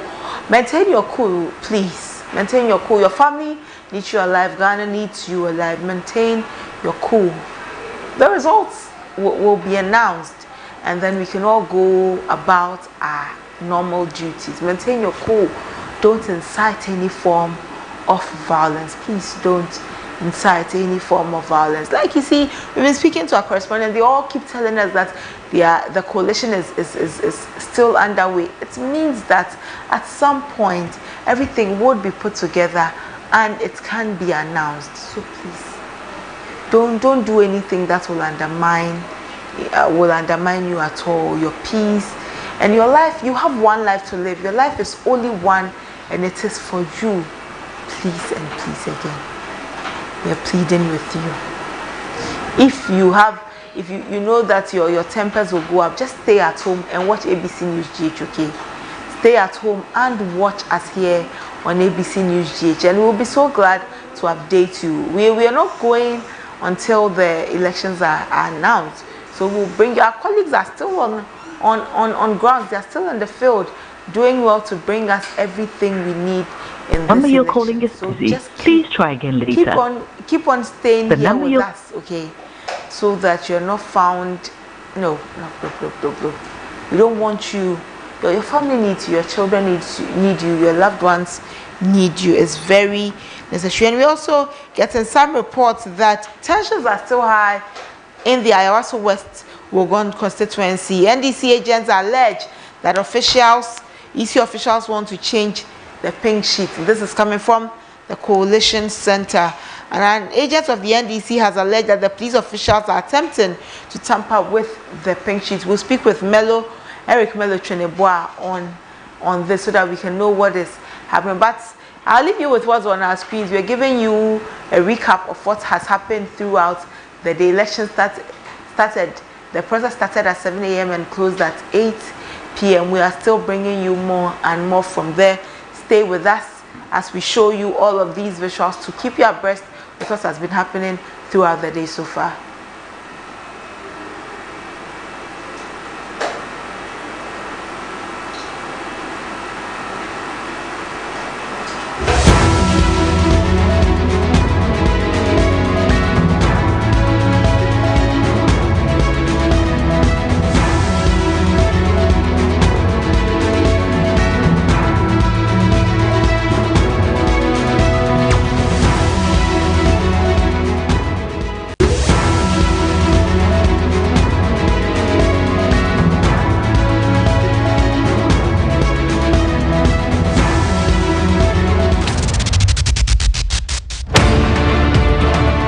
On December 7, all eyes will be on the nation, and ABC News Ghana Television will be your trusted election guide. Welcome to the Poll Center, where we bring you the most comprehensive 2024 general elections coverage. At ABC News Ghana, we will deliver up-to-the-minute updates from across the 40,647 polling stations, ensuring that you stay informed every step of the way. We'll bring you real-time updates from constituencies with the highest stakes and insight into the key battlegrounds. Our team of political watchdogs, pollsters, and political scientists will break down the nuances in the swing regions, helping you understand the dynamics of these critical areas. With correspondents and district reporters spread across the county. Rest assured, all the time we report of turnout events as they unfold.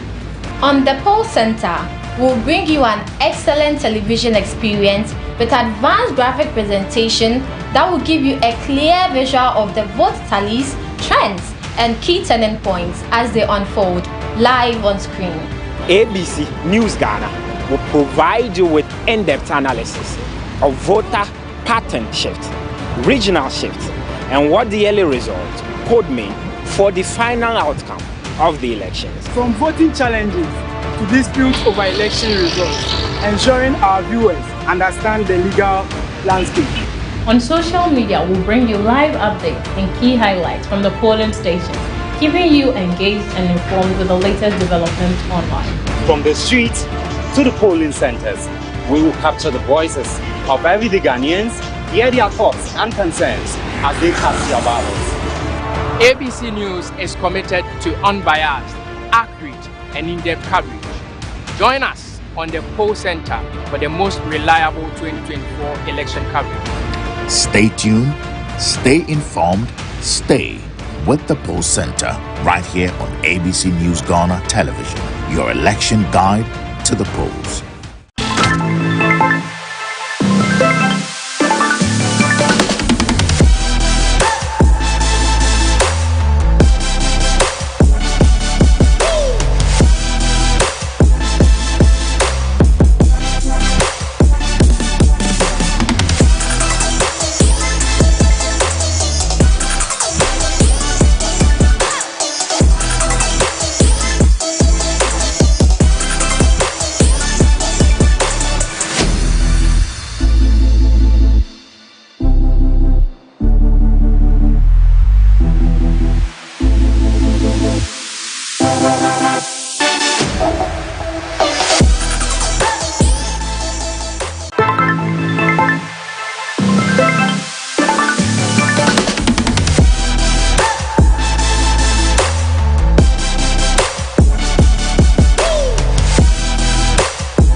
December 7, all eyes will be on the nation, and ABC News Ghana Television will be your trusted election guide.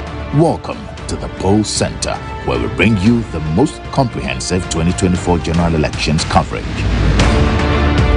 At ABC News Ghana, we will deliver up-to-the-minute updates from across the 40,647 polling stations, ensuring that to stay informed every step of the way. We'll bring you real-time updates from constituencies with the highest stakes and insight into the key battlegrounds. Our team of political watchdogs, pollsters, and political scientists will break down the nuances in the swing regions, helping you understand the dynamics of these critical areas. With correspondents and district reporters spread across the county, we rest assured all the time we report of turnout events as they unfold. On the Poll Center, we'll bring you an excellent television experience with advanced graphic presentation that will give you a clear visual of the vote tallies, trends, and key turning points as they unfold live on screen.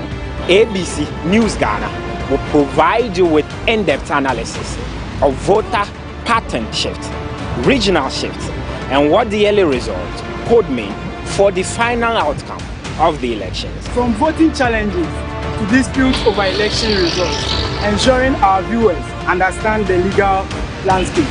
On social media, we'll bring you live updates and key highlights from the polling stations, keeping you engaged and informed with the latest developments online. From the streets to the polling centers, we will capture the voices of everyday Ghanaians, hear their thoughts and concerns as they cast their ballots. ABC News is committed to unbiased, accurate, and in-depth coverage. Join us on the Poll Center for the most reliable 2024 election coverage. Stay tuned, stay informed, stay with the Poll Center right here on ABC News Ghana Television, your election guide to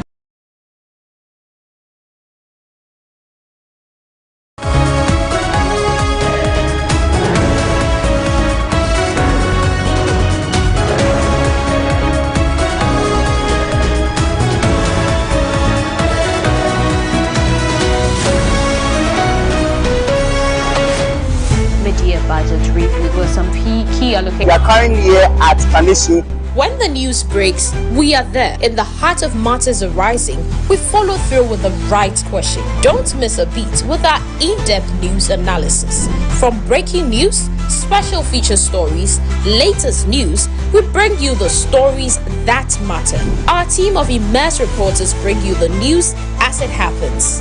Join us every 6 a.m., 12 p.m. and 6 p.m. each day for a comprehensive look at the stories beyond the headlines.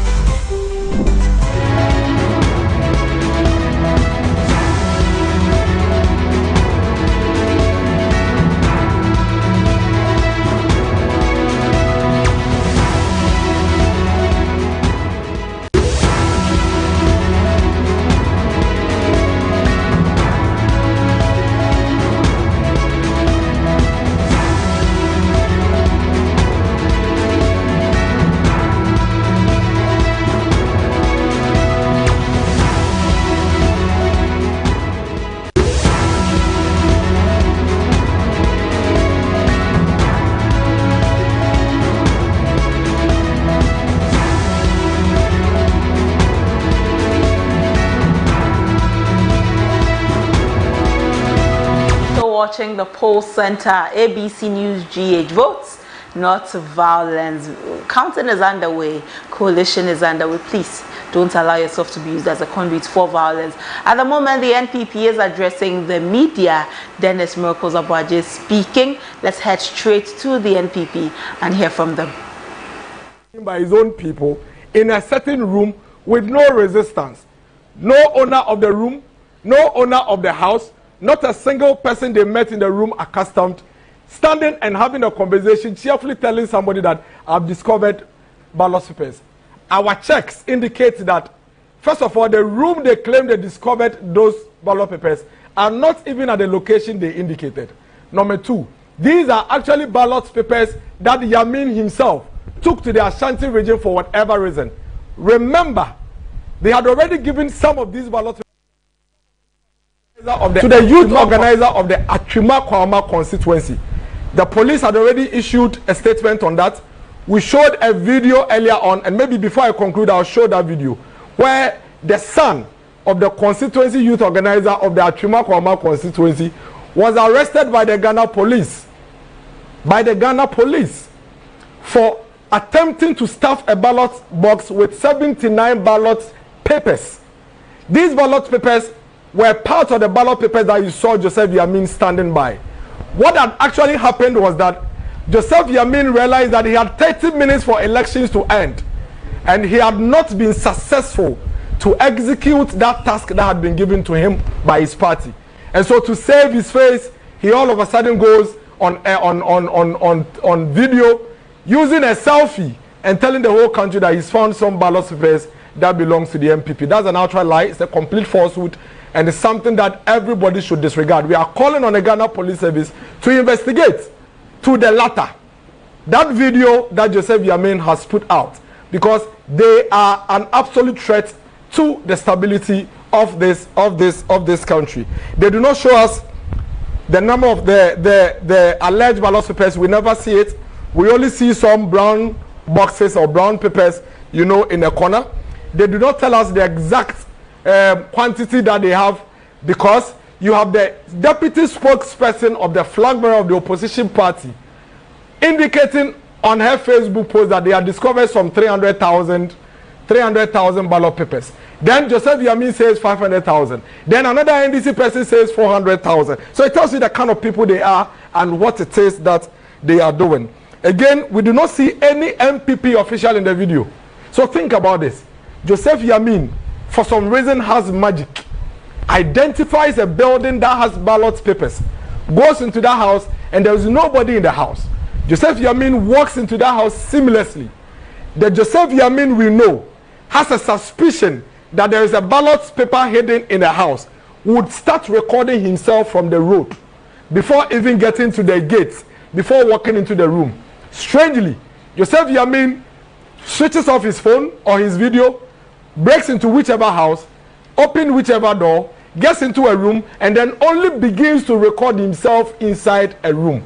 These guys really take the entire country completely as fools, because it doesn't just add up. The same Joseph Yamin gets into the room before inviting media. This Joseph Yamin we know, having picked intelligence that there is some ballot papers hidden somewhere by the MPP, will call the media, call police, and walk in there with them before he even puts a video on himself. He doesn't do any of these things. Again, we only see him in a corner with a video on himself. Now, you've discovered some 500,000 ballot papers in an MPP stronghold, and then the only evidence you show us is a selfie of yourself in a room having a conversation with somebody excitedly, telling the person that you've discovered some ballot papers, and then telling us that you are now calling police to come and do whatever it is that you're expecting them to do. We all know the reasons why the NDC are behaving this way. Everybody in this country knows that this is not the first time we are going through this. Unfortunately, as a people, we have to deal with being inflicted with this every single election period. The NDC are clearly losing these elections, and they know it. As we speak, the elections have already been counted at the polling stations. Every political party has copies of the pink sheet. They know it. They know very well they are losing these elections, and that is why they would call for havoc. We are winning these elections as a party. Dr. Mahamudu Bawumia is winning these elections, and that's why we are saying that let's protect it. If we are winning, why would we want the electoral processes to be disrupted when we are winning? And so, I'm sure a lot of you recall the story in the Bible. I think it's a Solomon story. The story of the two rival women, where they went to sleep, woke up in the morning, and one of the babies are dead. Now the king calls these two women fighting over the living child. And then he says, why are you fighting? He said, this is my child, this is my child. Then the king says, okay, no problem, bring me a sword. This is the living one. cut the living child into two so that you can all have a half of it. Now, you remember, the woman who knew very well that the dead child is her said, yes, kill the baby. Kill the baby. Now, the woman who knew that this child is my child, and because he's my child, I don't want the baby dead, said that, my king, if you would please her, give her the child. All this woman sought to do was to make sure that her child does not die. But the other lady that knew that she was guilty, knew that she had already lost her child, was willing for both of them to lose their children. That's exactly what the NDC are doing. They know they've lost. They know they are nowhere near victory in these elections.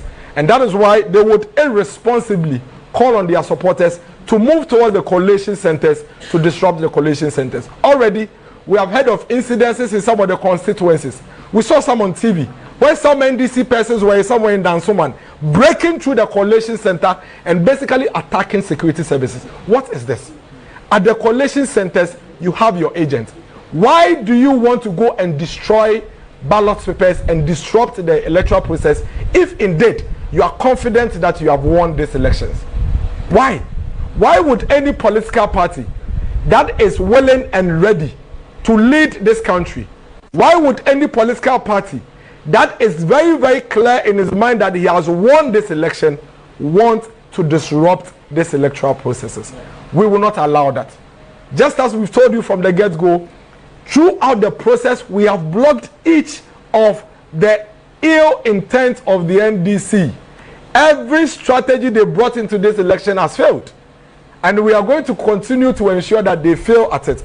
And this one is also going to fail. At this juncture, we are waking every single MPP supporter up. Wake up. Call your families, call your brothers, call your sisters. Go to the collation centers, protect the EC, help the police protect our electoral system. Our democracy needs to be protected. And it will take the citizens to protect our democracy against this dangerous political party, the NDC. Go there, stand there, touch nobody, but make sure that nobody touches any electoral material. Make sure that nobody touches any security officer, and make sure that nobody touches any electoral officer. If anybody comes to the collation center and attempts to touch anybody at the collation center, you have our permission to touch that person because you are protecting democracy. That you have our blessing, and we stand by you for doing the right thing, because that will be a patriotic action. As it stands now, our call on you is to collaborate and cooperate with these officers, electoral officers and security officers, and ensure that we protect the ballot that the Ghanaian citizen has cast, stood in the sun, some of them being beaten by rain, and cast their votes.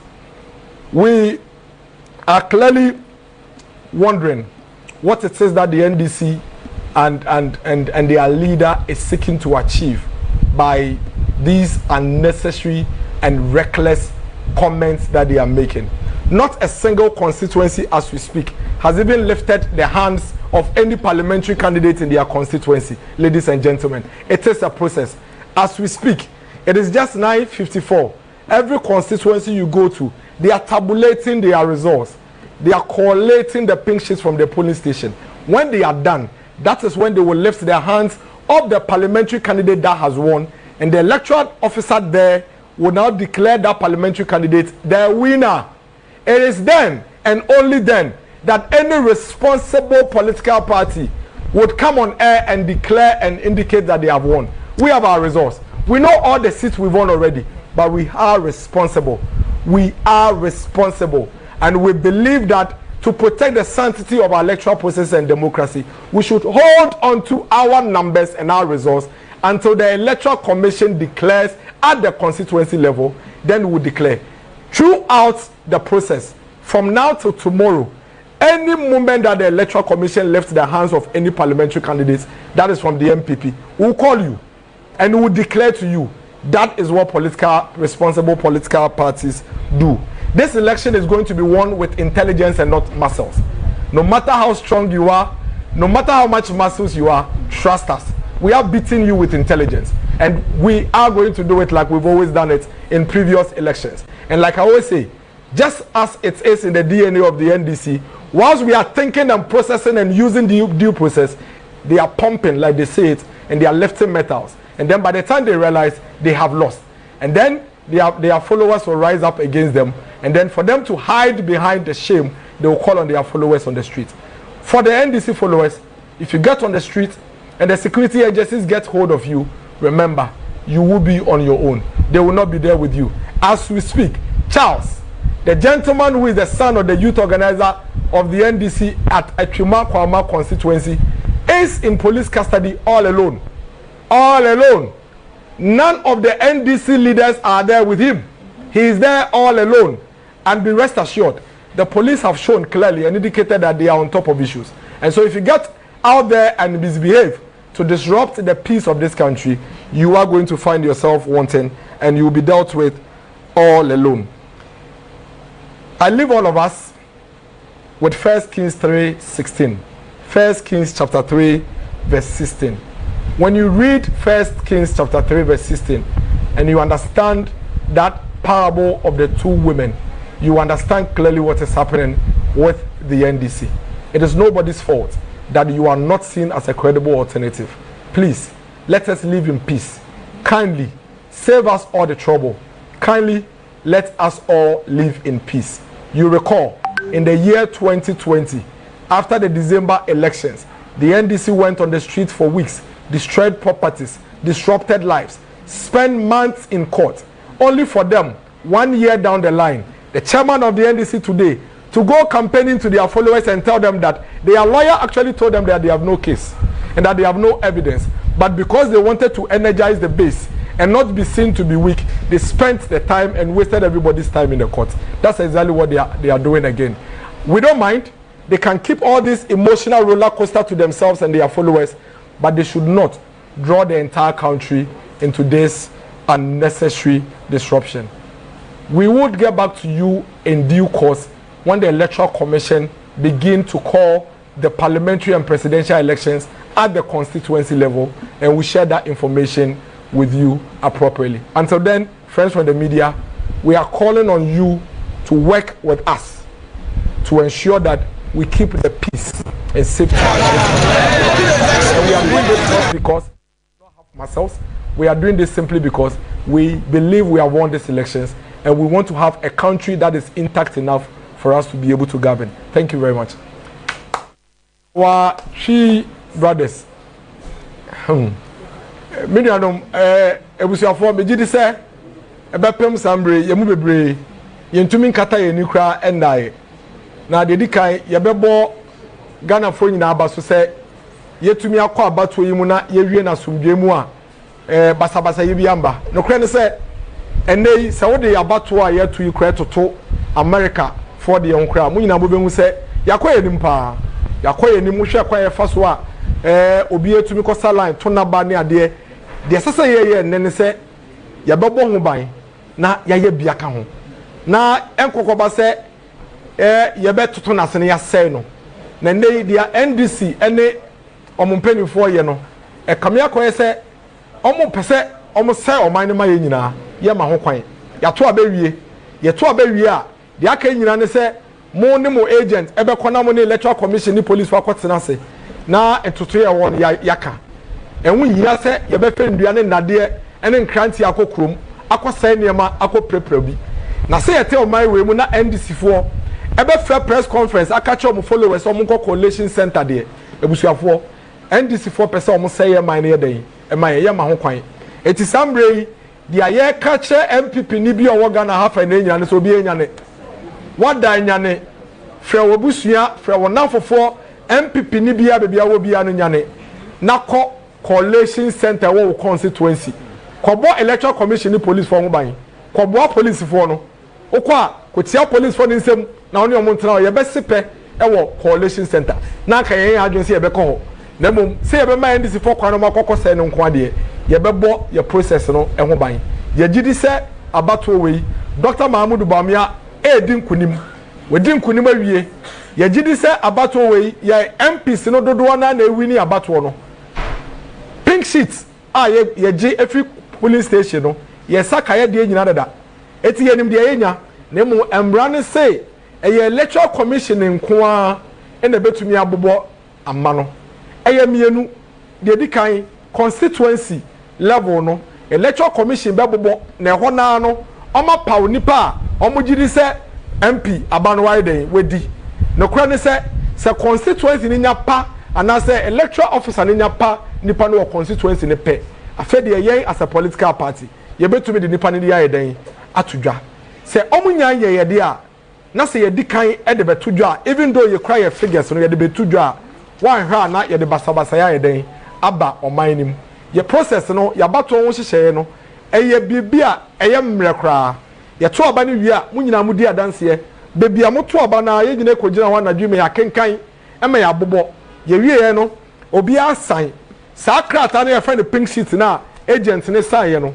ye de nyina ba constituency collation center ye bedru ho a ɛhɔ ne yakeka bom ye ka bom wi a ɛhɔ ne ye behu dia constituency ni mu MP a owi ni ye ɛna president no so de yɛ owi ni ye na de enti a ehu behia sɛ wo ye amanyoko sɛ oto boase ne sɛ ye du collation center ho a obi tumi frɛ sɛ yɛn san kenkan biem mbra no ma ho kwan enti sɛ wɔn hwɛ ni ye na sɛ wo ka sɛ me sheet na me nya wɔ police station enti me de bɛke kan a wɔn ahwɛ na de basabasa yɛ den akɔba enti sɛ NDC fo bɛ press conference na wɔn ka kyerɛ wɔn chitafo sɛ esane so wɔn so wɔn lose nti wɔn kɔ collation center na wɔn kɔ yɛ basabasa yɛ ne deɛ yɛ mma saa kwan no ebusuafo munya gidie wɔ MPP mu yɛayɛ bi pɛn yɛayɛ ne saa wɔnyɛ da di kan yɛyɛ deɛ NDC fo yɛ yi nso wɔnyɛ da di kan wɔn di saa dwumadie yi 2016 wɔn yɛ bi 2020 wɔn yɛ bi wɔn ayɛ atoatoa so saa sɛbesɛbe wɔn nhyɛ dɛ nya suahunu biara mfiri saa dwumadie na wɔn di ne mu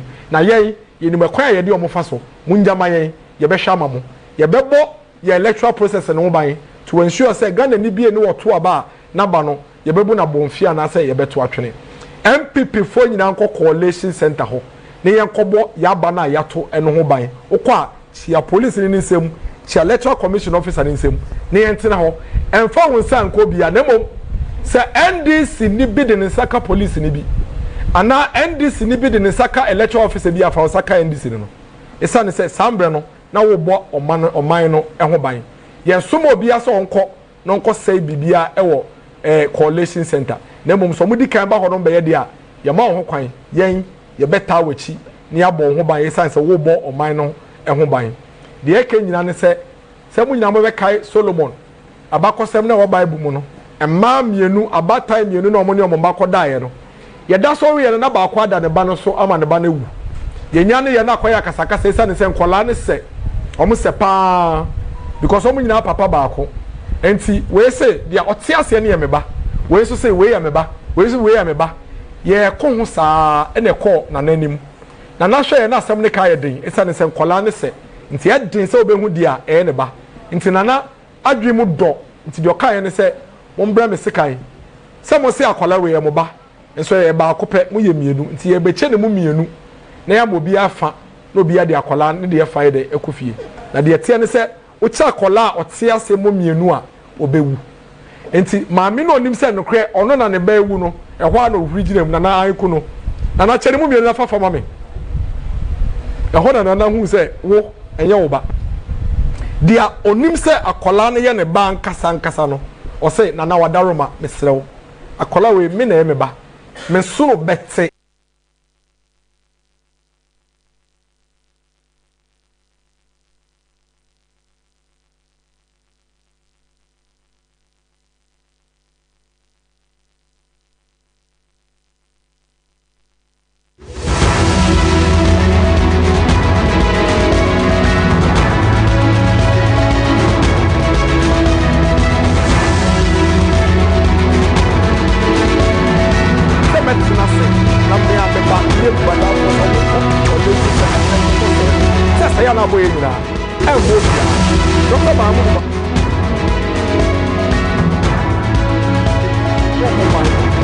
Electoral Commission for Benya Sumdwe ede abobo abato no mo be kaya enche ye bia 2020 abato etu ye NDC for the America caucus o medi nkunim after they lost omo lose wie no e ka che omo chita fo nyina ne se MPP fo wie omo ento omo mbra krom omo begina krom for almost a week e disturb oman we nyina say niema ukọ adwuma ne asɛ wo car ya pipe wo car ya sɛ nkrofo office ne ade e kɔ wie eche omo kɔ court no ye bi so mo say evidence ba ko mpo mo wo mfa mbra court mo so mo ni bi Casio calculator and MPP and MPP chairman de kwatena friend say court who beside say aha wo si wunya say wunyina so won ya o say manfa ma in fact omo edi omo call collation center so omo ko kenkan MNDs no omo ko num tea e ko complain ye say tea no na biscuit nye den enka ho ebia no mo ye nei mo wo agent wo collation center mo be count mo be nya gidie wo mo agent ni mo no esane say embra na ye cheche ye agent no adesua ene akwa ye fa so ye de ye no ma no na mo training mature men embra ye training agent say ye be fill forms say ye be kenkan no na NDC for a training mature men enti enei embra na so ese ye kenkan no mature men ntokwa na twem fitiawia omakosa ene ntokwa ni nyina si bebi edu no yemfa muscles enye yemfa hoode na ye de akenkan ena ye esane so omam prepare for akenkan nti omo se yenko se no yemma saa kwan no MPP ye wo macho ena esan so nimdia ye de yedan e de djuma no enti ekwan bi e befa so ye bebo ya bato no eban no ye bebo ye de adwene nyansa ena edi nkunim e wa bato we mu enye macho ene ahode awo e wo hunem de yese Ghana fo nyina ne se monda munya gidie we mu munya mumfa moni nto MPP aban na moto abama ye no mumfa moni ye dan ento ye so sene ye bo maba no ho ban in 2016 sene ye bo maba no ho ban in 2020 no enye na ye wa ban mu a ye ene ye te akonwa so ene ye be makwan so bi embe je mo aba mato no ye dan emfiri mu nsem ye be bo maba no ho aban amamo ne ama electoral commission ni police fanya asumdua ye dan ayo madwuma embra no se electoral commission eye declaration no constituency level a ye be frɛ na aka kire mo se wani kuma kokoda se wo hwe na wani nkum so a Collation center na kobo electoral commission for ho ba ye den eman na mo gidie pa de ye bi ewo MPP amayoku mu se waba na woto ye no ye bebo ho ban amamo ye da mase bebre nyame hia mu nyina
Watching us here on ABC News GH. The NPP has had its press conference. Dennis Miracle Sabwaje has addressed the media and the people of Ghana. But one thing that stands out is that he's calling on NPP supporters to go to the coalition centers.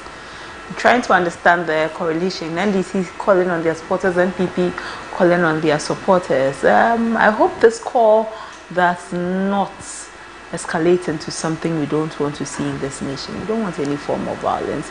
But the NPP says that we should pay no heed, pay no mind to the NDC, as the NDC is fond of what they have just done, relying and giving us some emphasis to 1 Kings chapter 3 verses 16, using the story in the Bible about the two women who were contending about a living child. This is the story on which he hinged his press conference. We'll see how it goes. He says that the NPP has its results, but to respect the processes, they are waiting. They are waiting on the EC to announce. But information we're receiving is that for the West Central Constituency, the counting is happening at the police station because of some confusion that arose. So Member of Parliament Honorable Rashid Pelpo and the parliamentary candidate for the NPP, Hajia Umu, are currently at the West Central Police Station for counting of votes. Let's speak with my colleague Robert Dimbe to give us more on that from the Upper West region. Hello, Robert. Yes. Robert, any updates? Why are we counting ballots for West Central at the police station? Yeah, it happened that during the vote counting, they realized there were 2 extra votes as at the time of counting. The total valid votes, it exceeded by 2 votes, even though at the police station they couldn't give us detail as to what had resulted in that.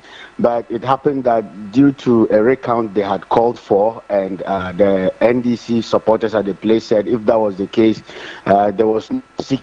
They said unless security come around before they will allow that they redo the counting. But it realized that Hajia Umu, who is the parliamentary candidate for the MPP, arrived at the scene with some police officials, and they insisted in carrying the things to the police station to safeguard so that they will do the counting at the police station. But once at the police station, where the Member of Parliament, Honorable Dr. Hassan Rashid Pelpo, arrived, by then the MPP parliamentary candidate and some other MPP executives, including the municipal chief executive, Isaku Tairu Mumin, were already present at the place. So they didn't allow us into the inner space of the police station, where they held a meeting and resulted that they should convey the ballot papers in the ballot boxes back to the coalition center so that they'll do the counting there. So as I speak to you now, they have resolved the issue whereby they'll go and count it at the coalition center, the central coalition center, which happens to be at the regional library. So at the moment, the Member of Parliament has taken the lead, awaiting the Honorable parliamentary candidate for the MPP, Honorable Hajia Umu Audu, to also follow suit, or otherwise, as I speak to you, he's still in the police station, though party agents are still present at the police station.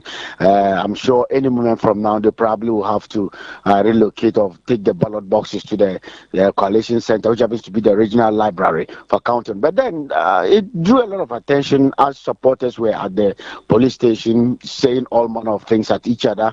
It had to take some police officers just to calm nerves and talk to them, to understand, to learn to tolerate, even though the things was under their custody. They shouldn't expect that the insults and all that at each other was going to make any difference. So that is what actually kept the place calm. But then, scores of supporters, both NDC, MPP, trucked into the police station. The place was getting flooded at a point.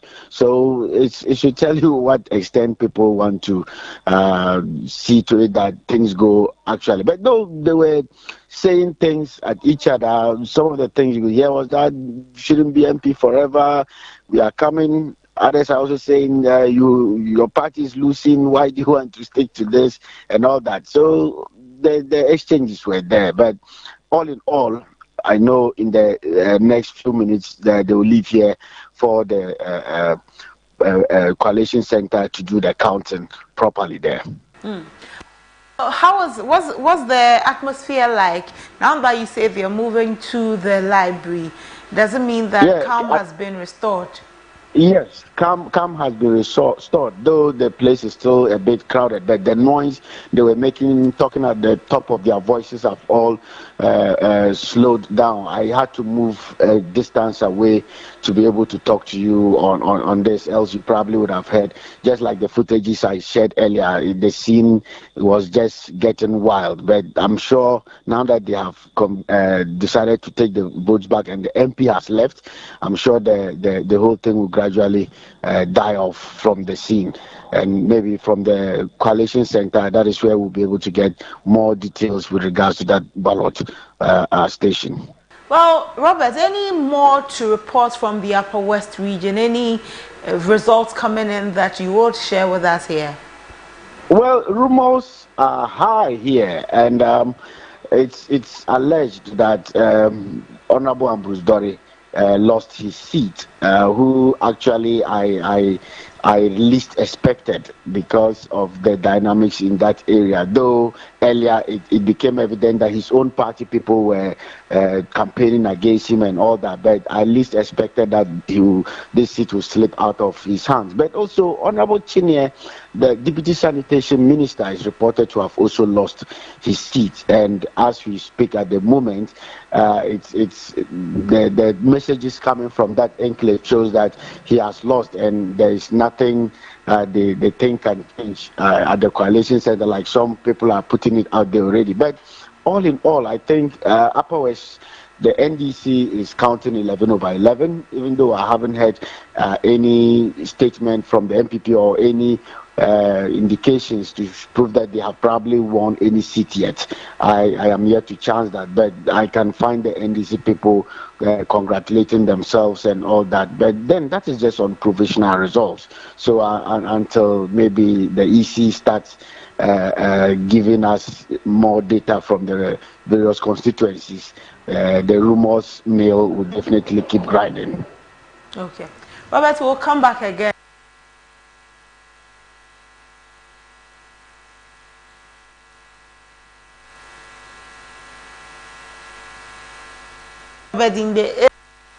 Correspondents from the Upper West region. Like he said, some of the conversations going around is that the NDC has captured all of the seats in the Upper West region. We await what the Electoral Commission will put out for the public's consumption, and those are the results that we will be running with. But at the moment, some 18 minutes after 10 p.m. voting ended at 5 p.m. across many of the polling centers, and counting is going on. Collation is still going on at the moment in the Ladadekototbaon constituency for more than 2 hours. Information reaching us is that for more than 2 hours, only the special voting results have been declared. The electoral officials are still in queue to deliver their ballot boxes.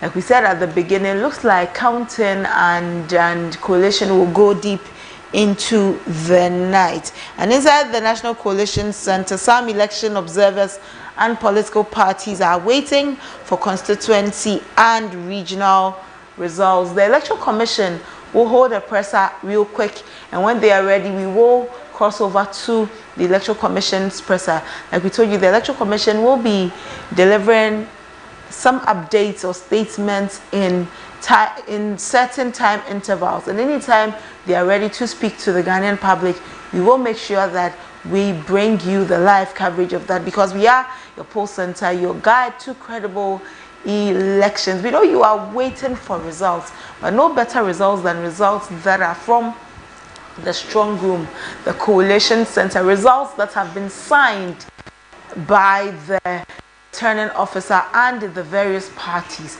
Those are the results that you can put a stamp on, a result you can stand on and say that these are credible. So rest assured that ABC News GH will bring you all of the results you need. Our friends, our colleagues, our correspondents, our reporters are still on ground. They are in the various constituencies gathering all of the information that we need to give you. So rest assured that we will deliver as we have promised you. You can visit our website www.abcnewsgh.com. The website is www.abcnewsgh.com, and read the news as it breaks. We are giving you all of the news on the website. You don't want to miss out at all. We're also streaming live on our YouTube page. The page is ABC News GH. If you haven't subscribed to our page yet, you ought to do that now. And after you have subscribed to the page, turn on post notification on the page so that you're updated with everything we do. The Electoral Commission has started the press conference. Let's cross over.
collate results at the various collation centers. With respect to security presence, their presence at the collation centers has been stable and very encouraging. The police has been able to maintain effective security at the collation centers so far, although few of the centers that have been overcrowded, they have been brought under control by the police. We also have some observers at the constituency collation centers. We have Cordial, we have ECOWAS, we have AU, and the Commonwealth. With respect to political party or candidates' agents at the collation centers, most of the candidates have their agents currently at the collation centers where collation is ongoing. The candidates have been very cooperative at the constituency collation centers so far, and we still urge them to cooperate with the commission to ensure a seamless collation process or exercise. With respect to the media, the commission appreciates the high level of their professionalism demonstrated so far.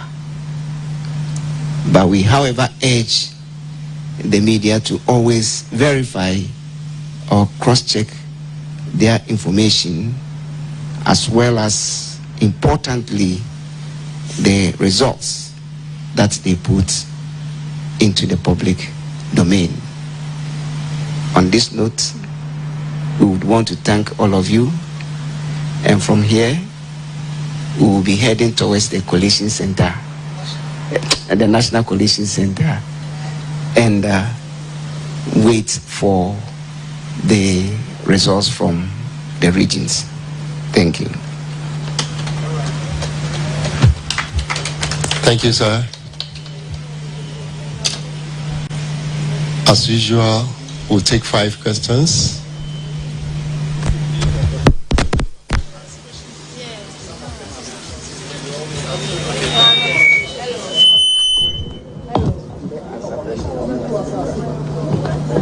Weight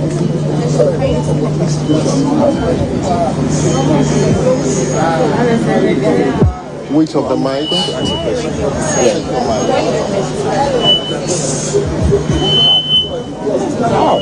Hello, I'm Samuel Nimabo with ABC News Ghana.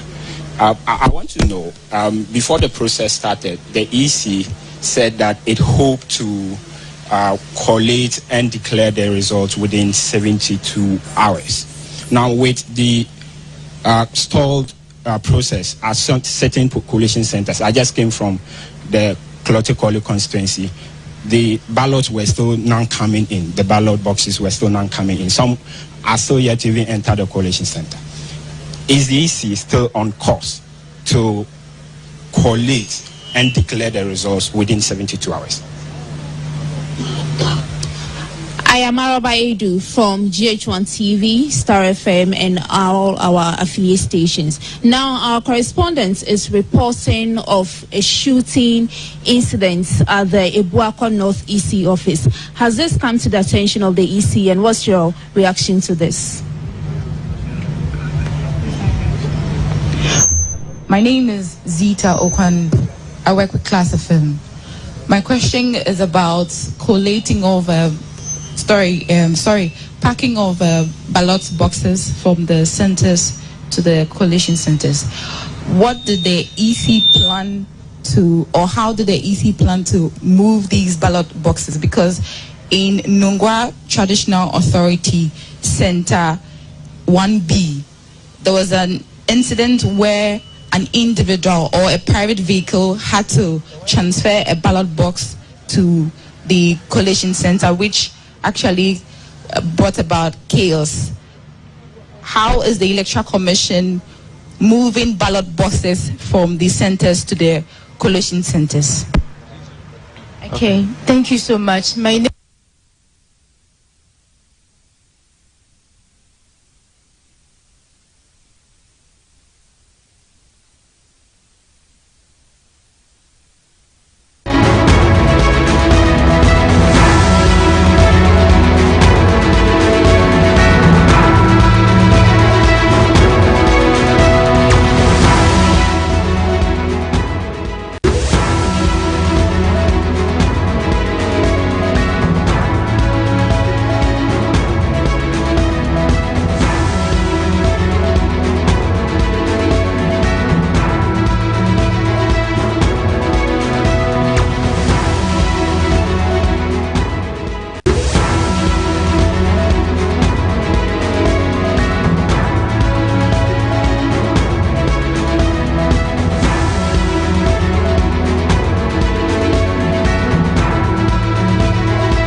TV3. Look, it's the last one. It's the last session for the day. So if you could kindly allow us ask the questions. In the lead up to today, the Commission had stressed on decongesting collation centers, and I recall very well when the EC took. With the help of GJ, took journalists through a training. The understanding we got is that the EC had introduced reforms where presiding officers are to head towards collation centers with just their pink sheets, and then the ballot boxes are to head towards the district offices of the Electoral Commission. What has changed between then and now, where we're seeing presiding officers move to collation centers with ballot boxes, which is resulting in the chaos? Has the EC issued a subsequent directive which has changed what was supposed to be an earlier directive which would help in congestion? So the sixth question, that's the last one, is what I'm going to use to answer the third question. Is the same. You know, what the Commission asked returning officers to do is this: all ballot boxes were to be sent to the district offices, so that The pink sheet, that's the Form 8A and B, are those to be sent to the collation centers to be delivered to the returning officer. However, some of the district offices are serving as what? Collation.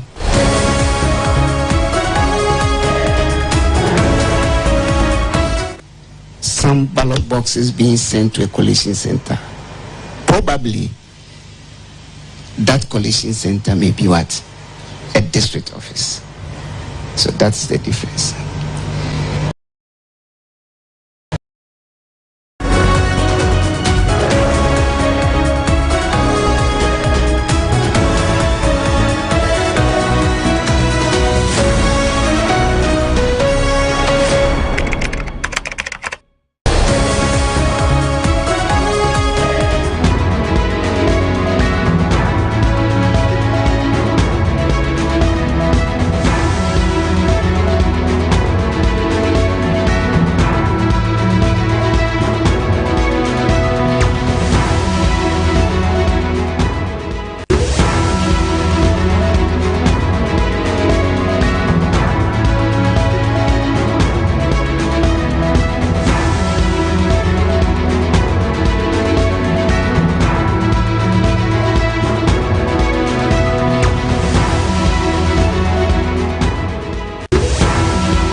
Commission will do all what it can to declare the results at a very early time. The shooting incident at Abuakwan hasn't actually come to the attention of the commission. I don't know if any of the commissioners is aware of that. The packaging of the ballots, that one has been answered. And the 50% turnout, as at the time, in the afternoon, we were getting the figures, but because the packaging of the ballots, that one has been answered, and the 50% turnout, as at the time, in the afternoon, we were getting the figures, but because the district officers, the returning officers have been engaged in other activities, we are actually getting it very difficult to get all the figures. That is why we've not been able to give you the final turnout. But definitely in the course of tomorrow, we can get it for you. The request for the recount at Swan, we are trying to get the reason for the request. The director of Electoral Services is making efforts to get in touch with the regional director. So that brings us to the end of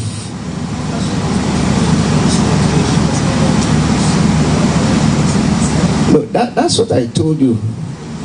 Yes. Yeah. No, it is not the policy of the commission to use private vehicles. No. We use the commission's vehicle, or what we call commandeered vehicle. Those ones are sanctioned by the commission. We rely on maybe the Ghana Health Authority, district assemblies, vehicles, and other things, and that is what we use.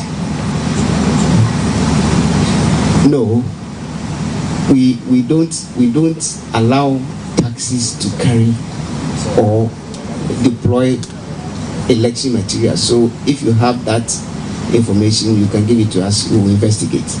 But that is not the policy of the country. Thank you. Right. Sir, Bernard Atwata, United Television, kindly furnish us with the remaining 5 areas where recount So,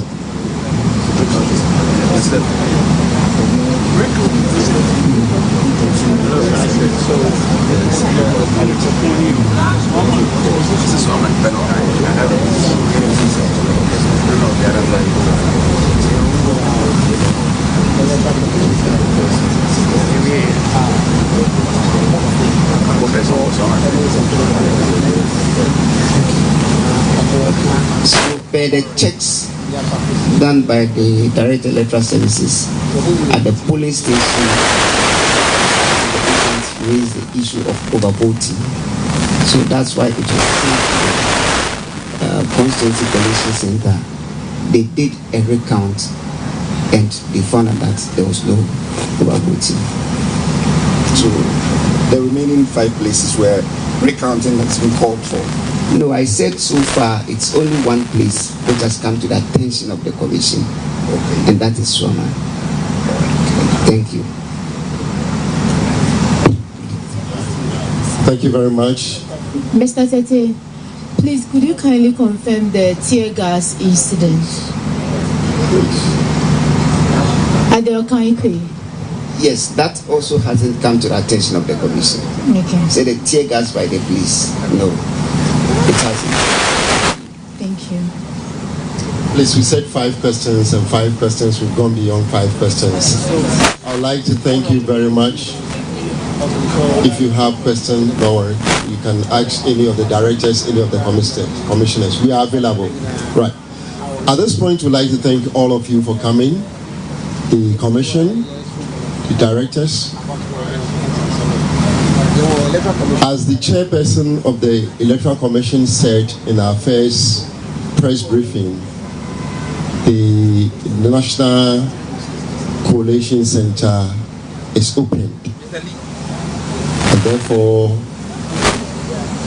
if you have accreditation, you can enter by just showing accreditation for the National Collation Center. If you don't have accreditation for N3, please don't attempt. If you don't have anything doing here, you don't come close to this place.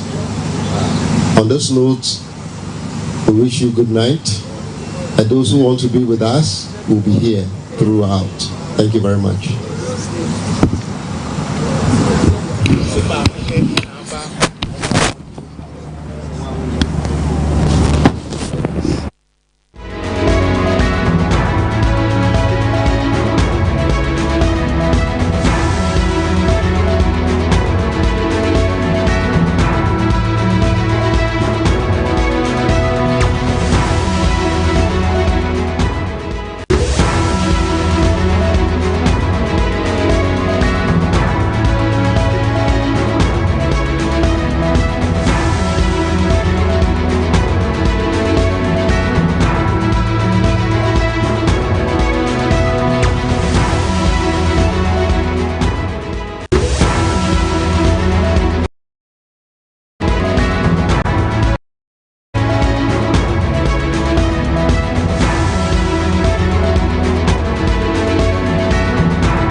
process? How was it?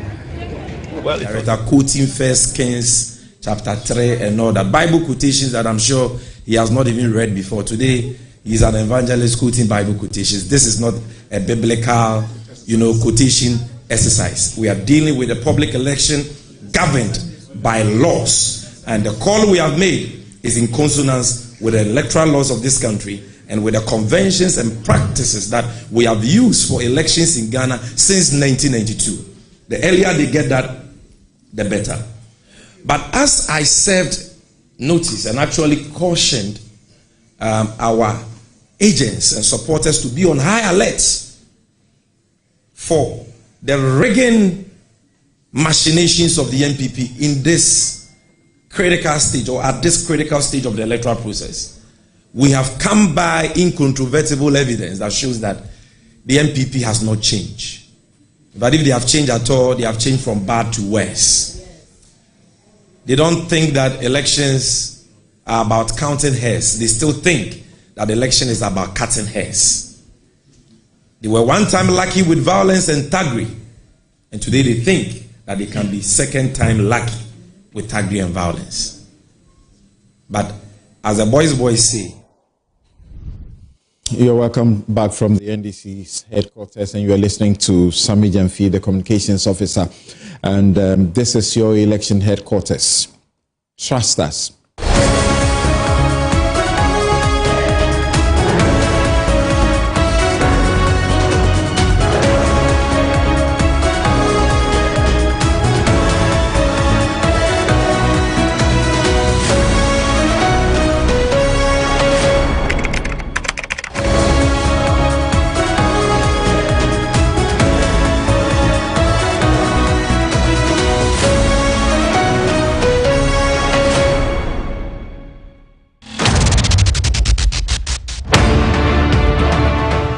December 7, all eyes will be on the nation, and ABC News Ghana Television will be your trusted election guide. Welcome to the Poll Center, where we bring you the most comprehensive 2024 general elections coverage.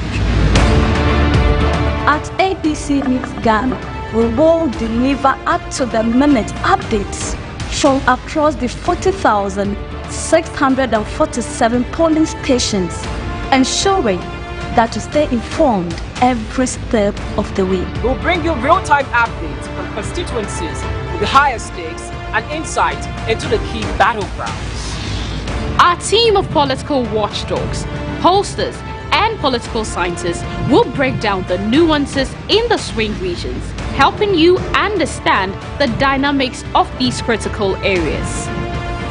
With correspondents and district reporters spread across the country, we rest assured all the time we report of turnout events as they unfold. On the Poll Center, we'll bring you an excellent television experience with advanced graphic presentation that will give you a clear visual of the vote tallies, trends, and key turning points as they unfold live on screen. ABC News Ghana will provide you with in-depth analysis of voter pattern shift, regional shift, and what the early results could mean for the final outcome of the elections. From voting challenges to disputes over election results, ensuring our viewers understand the legal landscape. On social media, we'll bring you live updates and key highlights from the polling stations, keeping you engaged and informed with the latest developments online. From the streets to the polling centers, we will capture the voices of everyday Ghanaians, hear their thoughts and concerns as they cast their ballots. ABC News is committed to unbiased, accurate, and in-depth coverage. Join us on the Poll Center for the most reliable 2024 election coverage. Stay tuned, stay informed, stay with the Poll Center right here on ABC News Ghana Television, your election guide to the polls.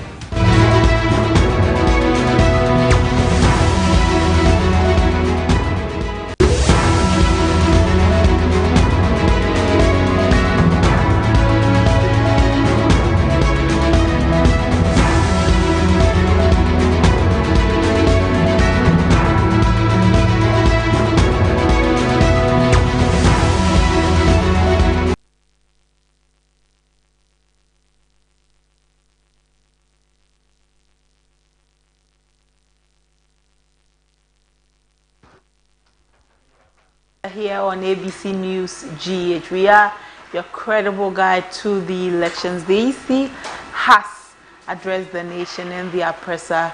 They said they are moving to the National Collation Center. If you are not accredited, don't come there. But you can still be where they give the updates for the oppressors, and they have told us that they'll be giving updates in some intervals. The next one will do well to bring you. My colleague Justina is on hand to give us some trends, what is happening on social media. Let's just get straight into that. Hello, Justina.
Good evening, Ghana. Welcome to Social Media Trends here at the Poll Center, where we bring you all the key highlights from the online world.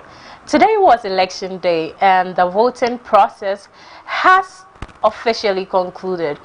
As Ghanaians await the results, social media is buzzing with reactions, discussions, and expectations.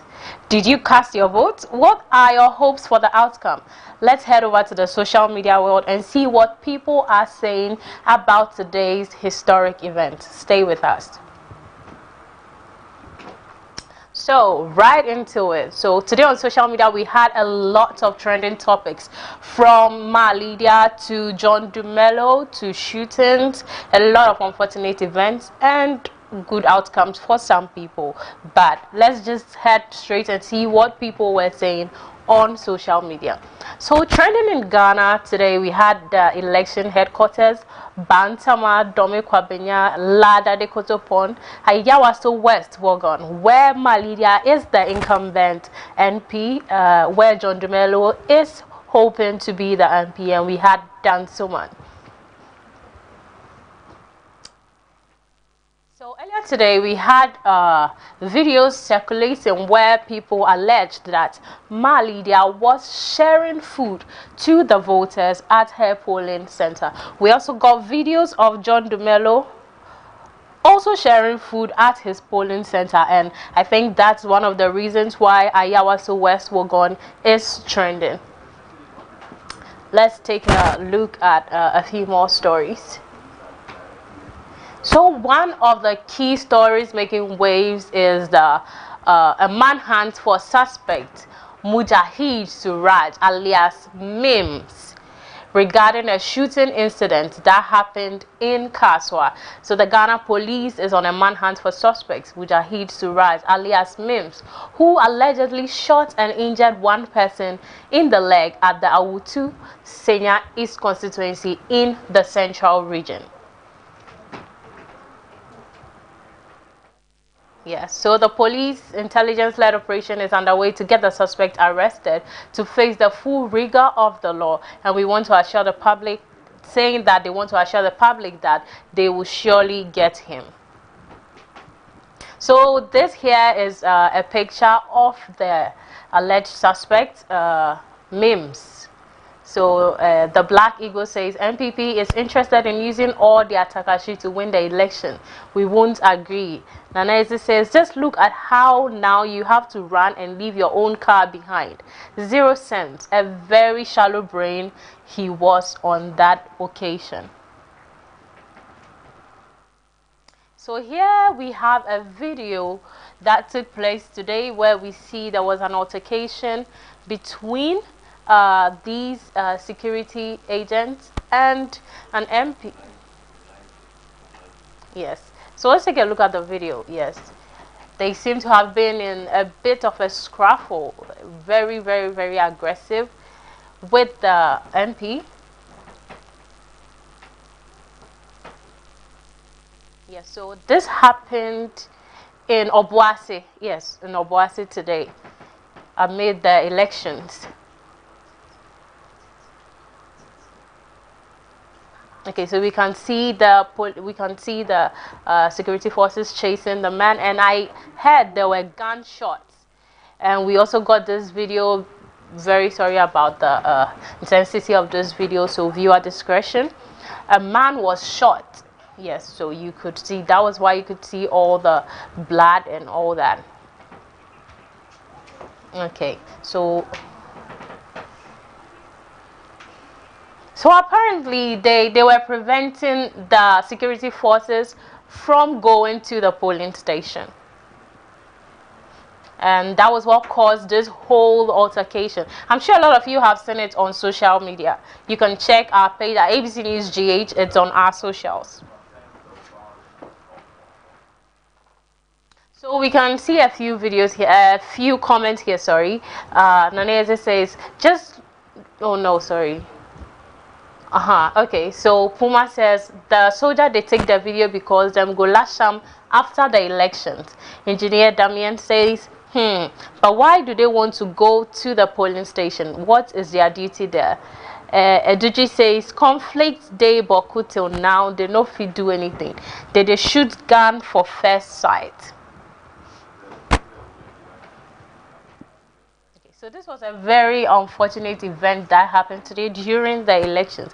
We could see how aggressive the scruffle was between the security agents and the citizens that were around the state. We also got videos of people celebrating and jubilating this evening amidst the election collation. We know we have provisional results from various constituencies, and people are already rejoicing and celebrating all over the country. Okay, so here we can see the video of people celebrating, yes, on basis of the provisional results. Yes. And then, yes, EC has not confirmed a winner yet, but these celebrations are only based on provisional results.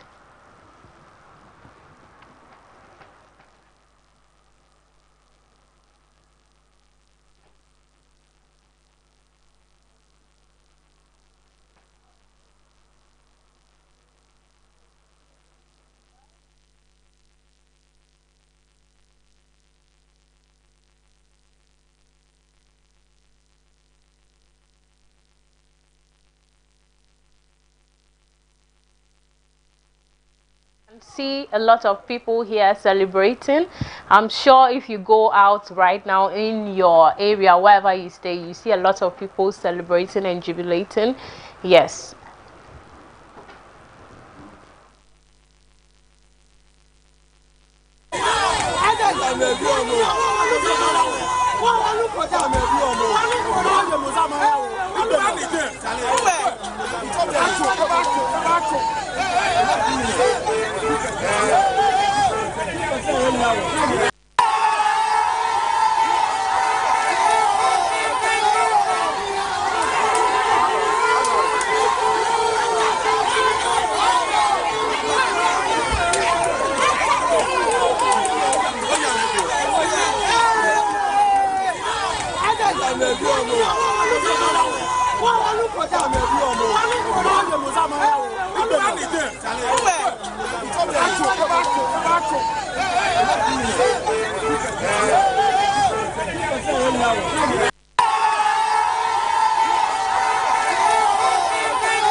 So when you have voting that competition happens and no, but don't let me go.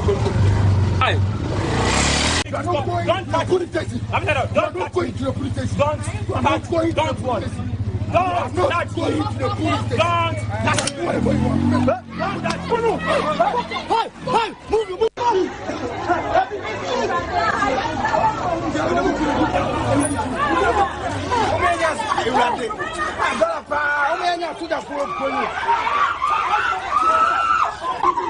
Hey.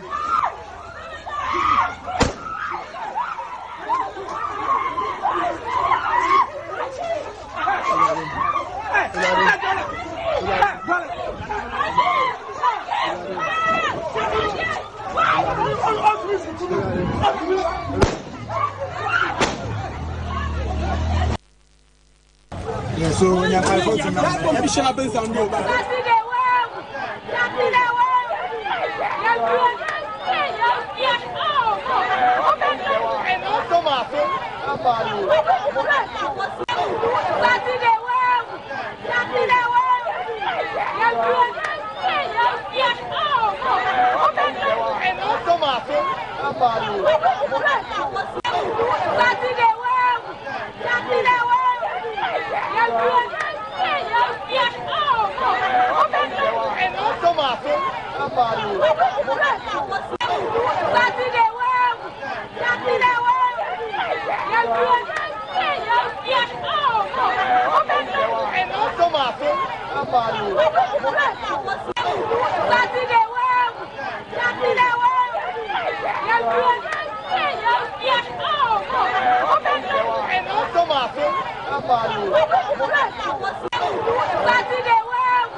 Welcome back. This is still social media trends on the Poll Center. Follow us at ABC News GH across all social media platforms. So let's take a look at a few more stories making waves on social media.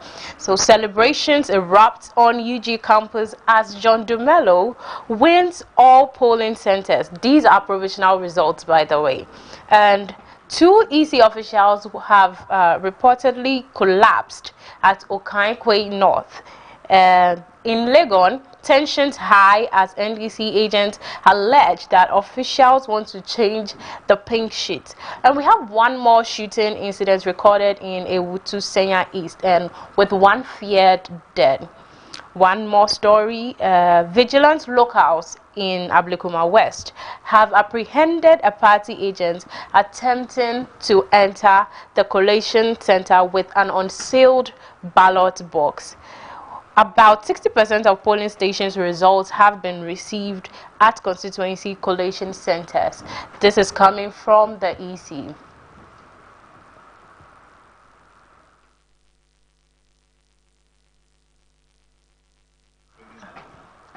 Abna, good evening.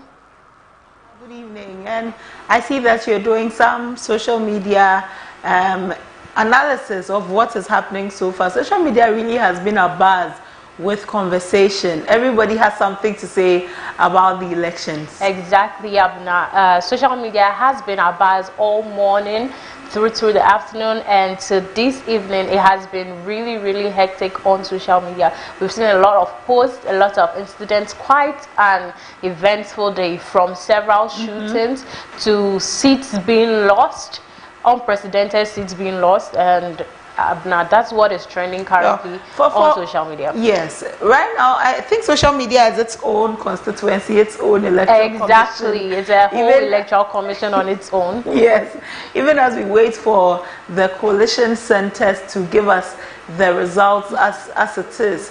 And for me, I think the conversation on social media is interesting, regardless of how it is. Some misinformation here and there, but all in all, it's given us a certain overview of how people perceive the elections. Yes, that's the one thing you have to look out for. There's so much misinformation going on social media. Since it's a social media platform, everyone is free to put whatever they want to put on there, but it is very wise to corroborate the stories you hear on social media with the responsible institutions like the Electoral Commission, so that you don't make a mistake. Right. And I mean, for very credible information, they should be following our socials at ABC News _, because we'll do well to give you the right information as succinct as possible, so that you know that you are getting the facts here on ABC. Yes, Abna, that was all for socials. We'll see you once again. Okay. Yes, Justina. So that's Justina bringing us some trending matters on social media. Social media is a buzz. For those of you who are enthusiasts, you can tell that the trends keep changing. Like at the snap of a finger, the trends are changing. Right now, what's trending at number 1 is provisional results.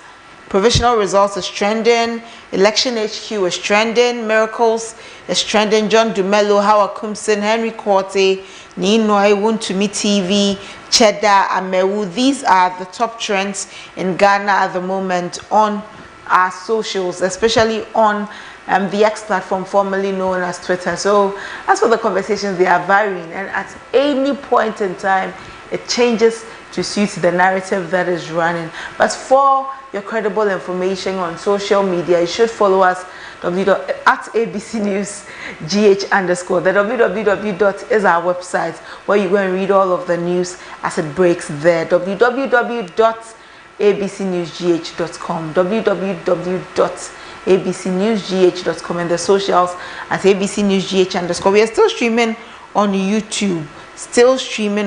You should follow us on YouTube by subscribing to our channel and turning on post notifications, because anytime we are live, we want you to know that we are live. But at the moment, EC, after its press conference, said it was moving towards the National Coalition Center, and they would be updating us as in time intervals, like they mentioned in their press statement a few days ago. And I would remind you that our friends, our colleagues, our reporters are still on ground, bringing us all of the information, the timely information about these elections. Coalition is still ongoing. When we started, we said that counting will go into the night, coalition will go into the night, and indeed that is happening at the moment. The EC had said that they would do well to announce results in 3 days. We saw my colleague Samuel at the EC presser when Samuel asked the EC about the 72 hours that they gave and how feasible it was going to be, as some results had not even been collected yet at the various polling centers. The EC said that they will do their best to declare results in the shortest possible time. 72 hours was just a convention, and the director for operations, Samuel Tete, said that he also said that about 60% of polling station results have been received at constituency coalition centers. Is this enough? And they are also urging the media to verify election figures before reporting. It is for this reason why I keep telling you that where we need the election figures from are the coalition centers, because that is where the EC has mandated that results be announced. And so we will bring you all of the credible results from the various coalition centers. But it's been a long day. If you're still watching us, we're most grateful to you that you're spending your time with us here on ABC News GH, where because of our credible information we're giving you here at the Poll Center, you have tuned in your TV here, you're watching us on socials, you're interacting with our posts. We are most grateful to you. We will bring you more and more and more as the evening goes by. The collated results have not even started trickling in yet, but they will. It's 6 minutes after 11 p.m. and on social media some say that by the time it is 12, you will start knowing who has won. Wait and see if indeed by the time it's 12, we'll start seeing if things will start taking shape. Who will be excited? Who won't be excited? We are hoping, and many are hoping, that the elections does not go into a runoff, because it will cost the nation. People will be tired and may not want to go back and vote. And Christmas is also coming. You want to enjoy the Christmas. If the election gets out of the way, you can enjoy your Christmas. But it remains to be seen if that will be it. Voter turnout this year, per various castings, realized that the voter turnout was low. Obviously, the EC will be the final body to give us the real number on how the voter turnout or turn up was during the elections. But let's see how it goes. When you look on your screens, you see that we are sharing some provisional results for some of the constituencies. So you can follow that and then maybe let it shape your understanding of certain things. But this is still ABC News GH, the Poll Center. We are your credible election guide, your most credible election guide, and you want to keep watching us here. We'll be speaking to our colleagues who are still on grounds to give us more. But at the moment, one has been confirmed dead in Kaswa, and on social media people are so mad about the whole Kaswa incident. They're saying that Kaswa is becoming too infamous for gun violence, too infamous for that. We'll see the progression of that. We'll see the conversations that will come up from that. Muntaka Mubarak addressed the media at an opportune time. We'll show you that address when he addressed the media. Some on social media, especially on X, say that Dennis Miracles Abuaji's press conference rigged of stress. It's rigged of I'll find the right word to explain what social media people were saying, so that I don't use the wrong word. But some say that it is the first stage of grief. So many, like I said, the two political parties, everybody says they are winning. So when one speaks, the other rubbishes it. When the other speaks, one rubbishes it. But at the end of the day, we will see how it is going. But how Akumsin is trending on X. What is happening on X, where how Akumsin is trending? And people are calling for how Akumsin to be prosecuted, that any death that occurs in Kaswa, Senya East, is because of how Akumsin, and the blood of the people is on her head. And so how Akumsin must be persecuted because she's become too notorious for that. We also await the police investigation and what the police has to say, so that we are not just relying on what is in the airwaves. So on the gunshot that happened in Awaso Central, some of the reports is that there was an attempted ballot box snatching, and that's what caused this. And so at the moment, there's heavy police presence in the Awaso Central constituency. In the Awaso Central constituency, heavy police presence. The Ghana Police Service, led by the IGP, Dr. George Okufu-Dampare, Inspector General of Police, say that they are large and in charge as the Election Security Task Force. We'll see what they do more and more for the Ghanaian people. Let's continue to watch some of the footages we have for you here on ABC. Since morning, we've been bringing you more and more footages.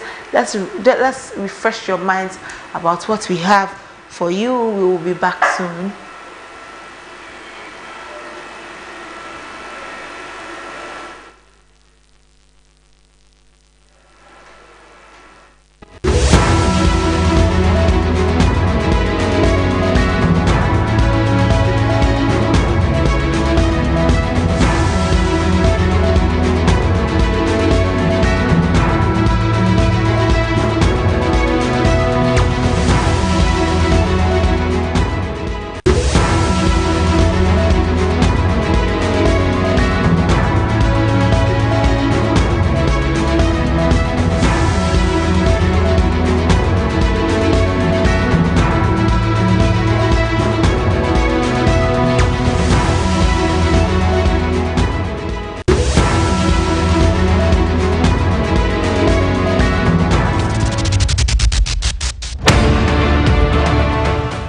December 7, all eyes will be on the nation, and ABC News Ghana Television will be your trusted election guide. Welcome to the Poll Center, where we bring you the most comprehensive 2024 general elections coverage. At ABC News Ghana, we will deliver up-to-the-minute updates from across the 40,647 polling stations, ensuring that you stay informed every step of the way. We'll bring you real-time updates from constituencies with the highest stakes and insight into the key battlegrounds. Our team of political watchdogs, pollsters, and political scientists will break down the nuances in the swing regions, helping you understand the dynamics of these critical areas. With correspondents and district reporters spread across the county, we rest assured all the time we report of turnout events as they unfold. On the Poll Center, we'll bring you an excellent television experience with advanced graphic presentation that will give you a clear visual of the vote tallies, trends, and key turning points as they unfold live on screen. ABC News Ghana will provide you with in-depth analysis of voter pattern shift, regional shift, and what the early results could mean for the final outcome of the elections. From voting challenges to disputes over election results, ensuring our viewers understand the legal landscape. On social media, we'll bring you live updates and key highlights from the polling stations, keeping you engaged and informed with the latest developments online. From the streets to the polling centers, we will capture the voices of everyday Ghanaians, hear their thoughts and concerns as they cast their ballots. ABC News is committed to unbiased, accurate, and in-depth coverage. Join us on the Poll Center for the most reliable 2024 election coverage. Stay tuned, stay informed, stay with the Poll Center right here on ABC News Ghana Television, your election guide to the polls.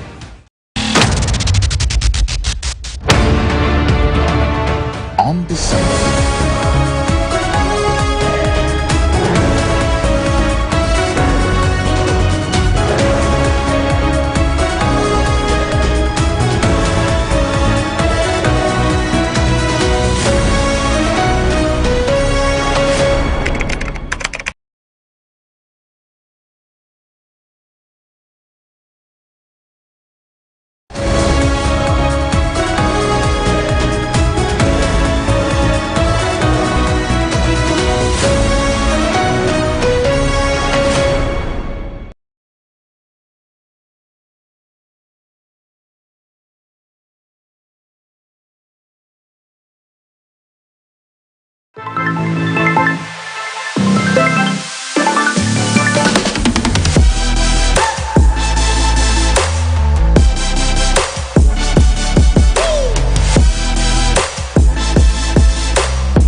On December 7, all eyes will be on the nation, and ABC News Ghana Television will be your trusted election guide. Welcome to the Poll Center, where we bring you the most comprehensive 2024 general elections coverage. At ABC News Ghana, we will deliver up-to-the-minute updates from across the 40,647 polling stations, ensuring that you stay informed every step of the way. We'll bring you real-time updates from constituencies with the highest stakes and insight into the key battlegrounds. Our team of political watchdogs, pollsters, and political scientists will break down the nuances in the swing regions, helping you understand the dynamics of these critical areas. With correspondents and district reporters spread across the country, we rest assured all the time we report of turnout events as they unfold. On the Poll Center, we'll bring you an excellent television experience with advanced graphic presentation that will give you a clear visual of the vote tallies, trends, and key turning points as they unfold live on screen. ABC News Ghana will provide you with in-depth analysis of voter pattern shifts, regional shifts, and what the early results could mean for the final outcome of the elections. From voting challenges to disputes over election results, ensuring our viewers understand the legal landscape. On social media, we'll bring you live updates and key highlights from the polling stations, keeping you engaged and informed with the latest developments online. From the streets to the polling centers, we will capture the voices of everyday Ghanaians, hear their thoughts and concerns as they cast their ballots. ABC News is committed to unbiased, accurate, and in-depth coverage. Join us on the Poll Center for the most reliable 2024 election coverage. Stay tuned, stay informed, stay with the Poll Center right here on ABC News Ghana Television, your election guide to the polls.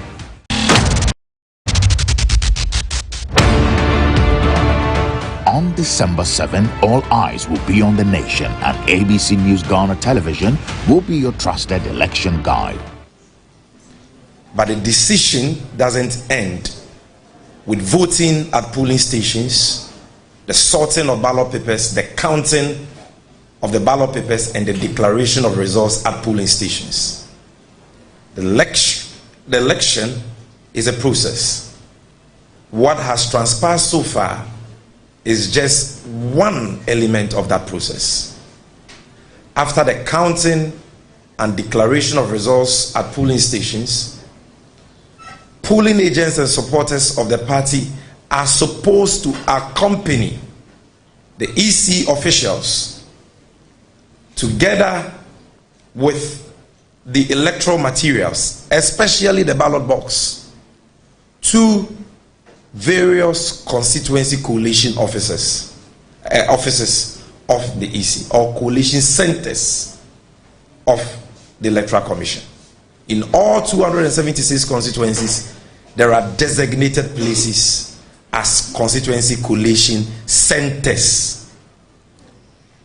That is the stage we have got into at the moment. This is where every Ghanaian, especially NDC supporters and sympathizers, must join our polling agents and observers and security teams to accompany EC officials with various ballot boxes and electoral materials to various EC constituency coalition centers. And so if you are listening to this address on behalf of our leader and father, His Excellency John Dramani Mahama, on behalf of the incoming President of the Republic of Ghana, His Excellency John Dramani Mahama, make your way to your constituency collation center.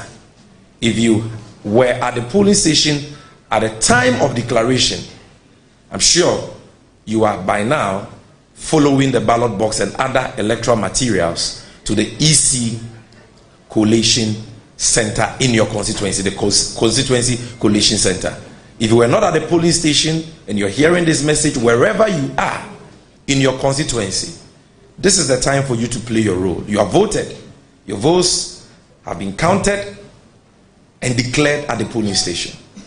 Now you have the responsibility to protect those votes. And so this new stage of constituency coalition is of utmost importance to all of us. And our leader would want all of us to stop the jubilation until results are duly collated, declared at the constituency coalition centers, the resource forms at the constituency coalition centers duly filled and signed by the various party coalition agents, and our agent is giving his or her copy. You don't jubilate. You only jubilate after the results have been declared, agents have signed, and asking for your vote. And for us to go through this process seamlessly as we've done today, I think we should be very proud of ourselves as a country and as a people. And it's something that we do not have to take for granted. What it means is that this should be a guide for all of us to even improve and do better than we're doing now.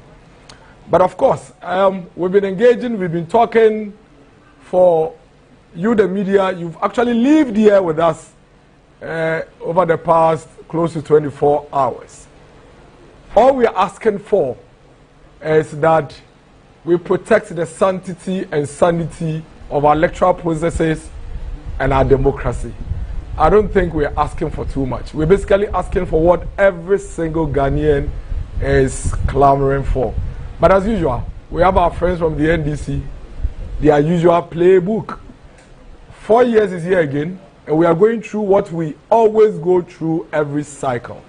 Our electoral process is one of the most transparent electoral processes you can have in the world. And we don't have to do too much to ensure that we get what it is that we are looking for. And to see the NDC jittery, extremely jittery. I mean, just a few minutes ago, we all watched a very unnecessary, very unnecessary, disgraceful press conference from the NDC. And you can see the demeanor, the high level of uncertainty, you know, from them. They are completely unsettled. And it's simply because, like I always said, one, they were overly complacent. Two, they took the good people of this country for granted, and they assumed that once it is 8 years, they are coming to power.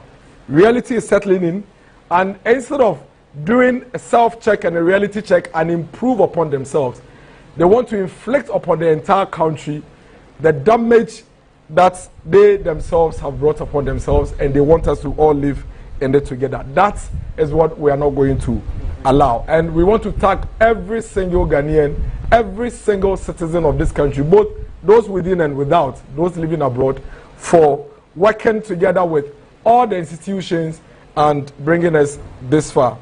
We encourage everybody to remain calm but extremely vigilant. Trust us. Believe us. This election is going to go to a very sensible conclusion. Nothing else. Trust the MPP on that. It is going to go through a very successful conclusion, and a very sensible one as that.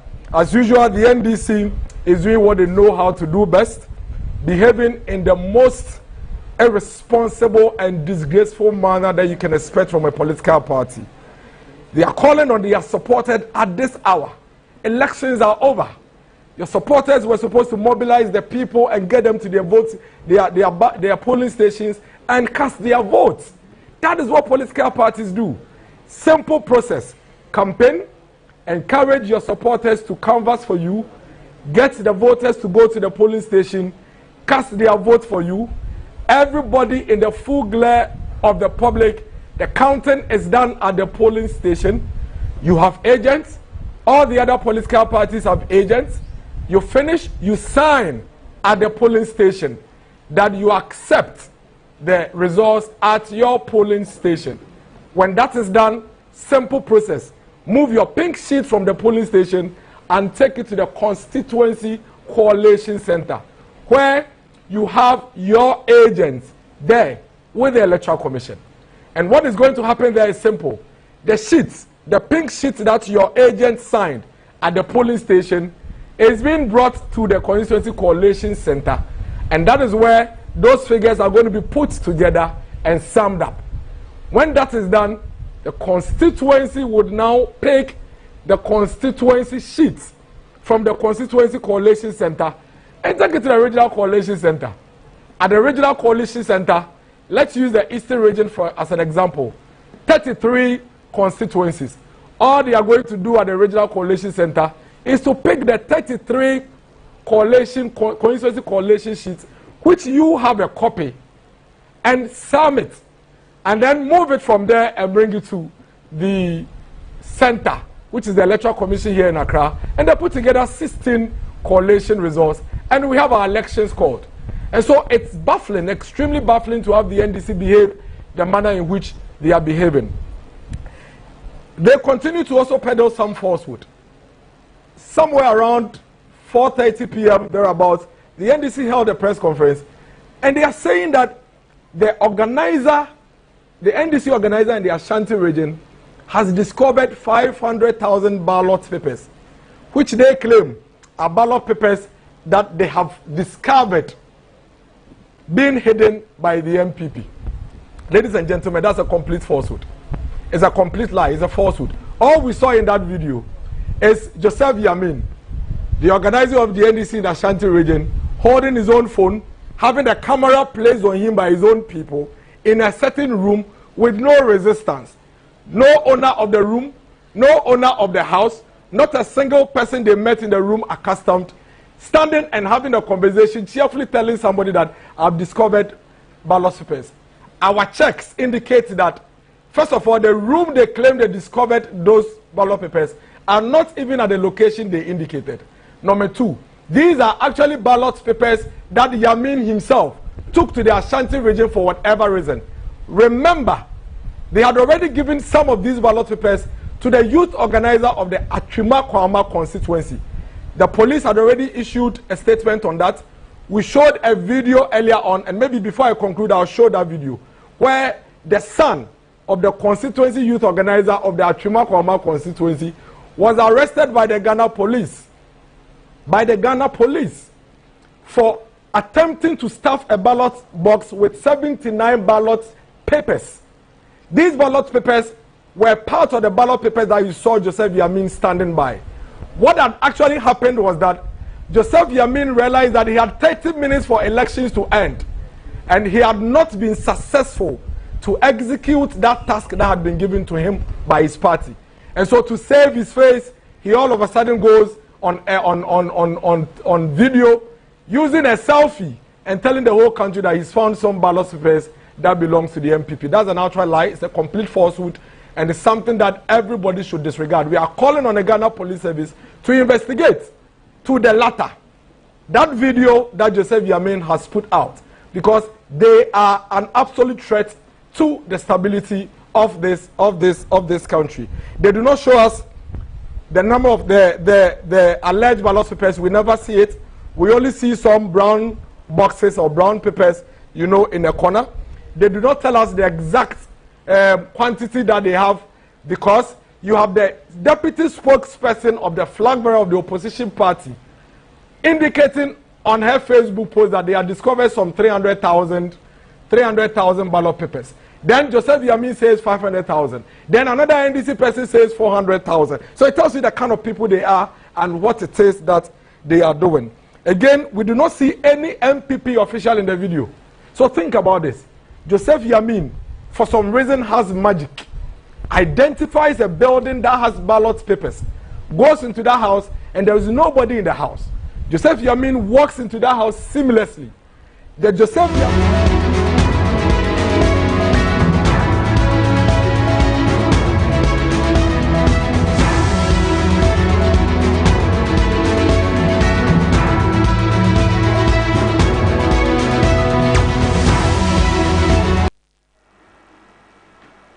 Well, welcome back. Thank you very much for making time with us and still staying with us. This is still the Poll Center, live on ABC News Ghana Television. My name is Joshua Nanakwame. It's still the same ship sailing, but different captains. I've brought you the update, and I'm still here to give you more on this particular conversation. We've been bringing you round-the-clock conversations and interactions, and also update leading to the aftermath of the polls, which ended over 6 hours ago, and we are still seeing some development still happening in Ablekuma West, Ewutu East, and of course Awaso Central. Will be taking you through all the development happening. It has ended. Still, we are still picking event happening, with ballot box being snatched and also being protected, extra surplus of ballot papers here and there, among others, leading to the death, as we are told per report, of 2 victims. We'll be delving deeper into that. This reminds us of what ensued in the previous election, that was 2020 election, where we lost 8 lives to the 2020 elections, but we still saw some turnout. 2016 we saw 69.6% turnout, voter turnout in 2016. In 2020 we saw 79.0% voter turnout. The question now is, with the development happening, with the undecided voters, with the voter apathy, and all these elements that has hinged on what we are beginning to appreciate across all the over 40,000 polling centers within the 276 constituencies, will the voter turnout come any close to what we saw in 2020? Let's now delve deeper into the security-related matters, and we've been joined by Mumuni Mukhtar, who is a security analyst also and an international relations expert. Good evening, Mukhtar. Hello, good evening to you, and good evening to your listeners and viewers. Right, thank you very much for making time with us. Quite a tough period, all of us keeping eyes on the development happening there. But 2 deaths so far. How do you make mind or reasoning of what is happening? Well, this is a very unfortunate situation. It's unfortunate that we have had to record the loss of life in these elections. But of course, in the beginning, and clearly up to later or closer to the end of it, I mean, the voting today, everything appeared to be, quite satisfactory in terms of the incidences, security incidences relating to the elections. Of course, there were skirmishes and isolated incidences of insecurity, electoral offenses, and security breaches, or people who were arrested with weapons and things like that. But to the extent that we have lost, not 1, 2 people with others injured, it's a significant blot on the, the credibility of the exercise that we have just taken. 1 life is too much to lose in any election or in any contest. And so it's an unfortunate situation that we have had to record this situation. And so this is something we should all be very worried about. Of course, we are not yet, because we still have quite a long way to go in terms of the counting, in terms of declarations of the results. Because very, very often, this is the stage, is the critical stage now, and the declaration and after declaration of results, that emotions, the fatigue of a loss and the emotions around celebrations of victory, that could invoke or provoke more incidences of violence or insecurity. And so it's a very unfortunate situation, and we need to ensure that we escalate our commitment to security to ensure that we do not record any further losses or injuries relating to this election exercise. Now, Mutaru, Ablekuma Central, Ablekuma West, and Okaikwe North still experience some standoffs with even the security personnel, voters there, and even some EC officials. Now, Awaso Central, which is the home of the Interior Minister and a former Greater Accra Regional Minister within that particular area, we are still seeing some of these clashes and violence incidents happening there. We did appreciate the fact that this is a crucial election that we are entering into. But did we, in any way, perhaps, when I say we, I mean the security architecture, other supporting state agencies in terms of the National Peace Council and even the EC itself, which is equally a major stake in there, perhaps downplay the impact of what we were trying to avoid? Well, if you look at the election security task force that was put together, this is clearly a significant upgrade in terms of the architecture and the modus operandi of this election task force that was put in place. If you remember, immediately we went past the 2020 elections, all of us were concerned about the role of the military in our election exercises and several other situations of breaches. And so there was significant, call within the local population and all stakeholders to ensure that we do not include the military as key and direct actors when it comes to election security. And I think in the end, or the final stages of the security preparations for this election, it was clearly communicated that the military would be on standby and would not be frontline actors or even patrolling the polling stations or polling centers. And that was what everybody expected of them. And of course, there are many who thought that if you have military as part of the actors within some of these premises, it could be significant situations of deterrence that would deter trouble causers, troublemakers, people seeking to cause violence in this exercise. And that's and those were some of the justifications for people who favored having military as part of the election security task force.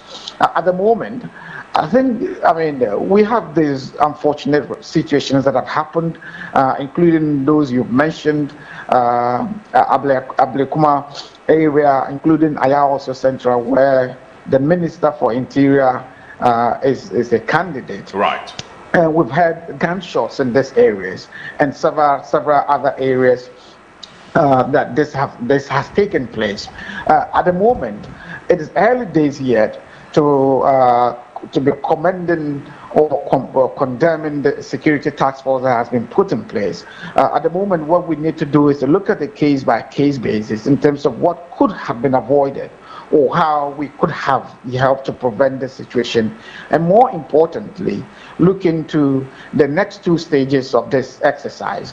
At the moment, there are some constituencies or polling stations that are still counting and seeking, and declaring the outcomes of this counting exercise. And we would move beyond that into the final stage where we will have official declarations of the results and pronouncement of either winners or losers in these elections. And those are very critical situations when it comes to security, where people might go too far in terms of counting their losses or celebrating victory. And so it's important to keep our eyes on the ball in terms of ensuring that we do not record any further breaches of security in this exercise. Now, here's the one thing there. The major stakeholders in this whole election are the two main political parties. In the last 4 hours, we have seen counter-press engagement between these two main political parties. In one breath, they are actually indulging their supporters and followers, and of course, the party enthusiasts to remain calm and also be moderate or measured in their jubilation until the final declaration is made. In another breath, they are trading counter-accusations and allegations. Is this healthy, considering the relatively volatile situation we are beginning to record in other parts of the country? Well, it is a contest, and it's a very competitive contest. And in fact, probably since the Fourth Republic, this is one of the most crucial elections we would be having. And so the stakes are very, very high. And what we're seeing is an extension of the contest. It's a psychological game they are playing between the two political parties. They're seeking to, influence the thinking of the Ghanaian population. But of course, they are their followers. How do you manage, their followers in the event of a loss in these elections, or in the event of a win or victory in these elections? At the moment, whilst we are still quite some steps away from the final declaration, one of these parties knows that they are not in good, position in these elections, but they need to keep a good face. They need to keep up. They need to be able to manage psychologically how they accept or they accommodate the eventual declaration or outcome of these elections. And so those press conferences and counter press conferences are mind games they are seeking, to use to influence the minds of the local population.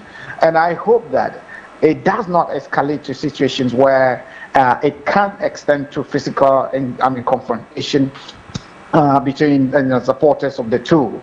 I hope that the next kind of encounter we would have is a situation that would paint a much clearer picture of who is winning, and more importantly, how do we manage that situation going forward.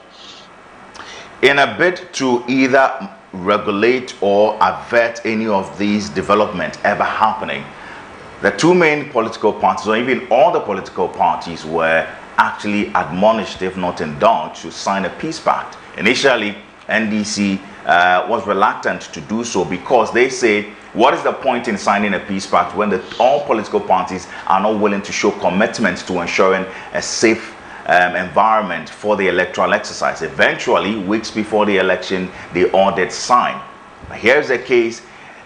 Following a directive by the political parties to their party agents to remain vigilant and stay, it is culminating into something that we are beginning to see, and of course many minds and eyes such as yourselves actually anticipated that it was going to happen. Was this all a charade, or we are actually failing to hold the feet of these political parties to account, especially also when they were all signatories to the Vigilantism and other related offences act? Yes, I think all of us, and in fact, just before the start of these elections, I have been, the various parts of the country, educating the local population about the Vigilantism and other offences act 999 and what the deterrent punishments are for people who violate it. And we were keenly monitoring to see how that, that law takes effect if we find violations along, those lines. And so, to the extent that we have the two political parties sign a peace pact beyond the Vigilante, act, sign a peace pact to commit to uphold peace and ensure that their followers adhere to the directives in terms of ensuring that they conduct themselves peacefully and engage in peaceful conduct and language and behavior that is supportive of peace. We were hoping to see that the language that is employed in the conversations and the campaign and in these current situations of the press conferences and counter press conferences are significantly focus on how do we restrain or build a culture of peace, culture of restraint, to ensure that we walk through the process in a very, very smooth way. Language is very key, is very important in this exercise, because language shapes behavior. The language of behavior, the leaders shapes the conduct of followers. And so the way you speak and the choice of words you invoke in your communication has a significant impact on the way your followers conduct themselves. And so we expect to see any subsequent engagement that employs a language that is supportive of peace, that is supportive of tolerance, and ensure that we do not provoke any counter attacks and counter attacks within the followers of especially the two main political parties. Montaro, I'm curious to find, you understand the trend of conflict and also how mass hysteria is triggered. We've seen people report and videos circulating, some of which we can actually confirm that these are current videos giving credence to the prominence and development that is assigned to them. Others too that we are not able to. But here's the thing. Some persons have been arrested in possession of arms. as to whether or not they were, at the time they were arrested, given the situation, they could have compromised the electoral processes that we are seeing there. But these videos are seen online. There's one too from Obuasi East where one NDC communications officer within that particular area denied access to some military officials who, per the videos, appears as though they were patrolling, but per the rules and directives, no military person is allowed near the polling centers. But then it degenerated and caused some scuffle. In fact, there was a fisticuff between these military men and these civilians, if I would say. These things are circulating online. How does such material equally influence the minds of those who are watching, especially at a time when we are trying to manage the situation before it even degenerates into something that we are not expecting? Well, yes, those visuals, significantly have impact on followers and voters and the local population. But of course, it relates to operational matters and the way the officials on the ground conduct or choose to conduct their activities. And those sort of visuals that are shared online have a significant impact on the voter perception and the citizen perception of what could be going on, and more importantly, also have impact on the way they act and wherever they are engaged in this election exercise. In this exercise, one of the big things that we need to be careful about is the issue of victims and misinformation. Some of these visuals and other images that we have seen tend to come with narratives that are not necessarily related to the actual events or the accurate account of events happening in those places. And so we need to be very mindful and deliberate about how we share those visuals in the various places where this is happening. And I think that that should be one of the ways that we emphasize when we communicate about what is going on, especially online sources. Conducted elections in this country for years. We've seen the ins and outs, we've seen outcomes that we are not appreciative of, that as a country we may never get away from, because that will be some dent on this sovereignty that we've been trying to protect as a state. 8 lives lost in 2020 elections. So far, 2. There hasn't been any, as far as the 2020 election is concerned, or deaths are concerned, any justice served whatsoever. And still, we are priding ourselves in a democratic system where we have severe loopholes that might come back to haunt us in the near future. We seem to have comprehensive security architecture, but it seems, and I stand to be corrected, that intelligence gathering is not really proactive. Well, the issues that we are looking at when it comes to election-related violence and the inaction relating to it, or the lack of commitment to, pursuing them, it boils down to the issue of, interest and commitment, the political will required to look into those cases. The security architecture of Ghana is very, very comprehensive and robust in terms of its capacity to deliver. What is lacking is the political will and commitment of individuals, officials who are mandated to ensure that they discharge their duties. If you notice what happened in 2020, where there's up to 8 individuals were killed, the perpetrators were largely the state. The state actors were largely the perpetrators of those incidences. And so to have the state prosecute itself is a huge task. And it's something that, in our own, setup, in our own situation, will be difficult to get or to expect to happen. And so it's not surprising that we did not even see an official recognition of the death or killings of this individual. Right. And that's a very huge and unfortunate situation that we should not have, tolerated. The difference now is the victims so far, of course, citizens of the state, citizens of the country, and the perpetrators appear to be, citizens and not state actors. And in that situation, you would find state actors acting more swiftly, like we have seen. We have already seen the arrest of individuals, 4 individuals who have been arrested in the case of the shooting incident in Nyankala in the Tolong constituency, where 1 person is dead and another has been injured.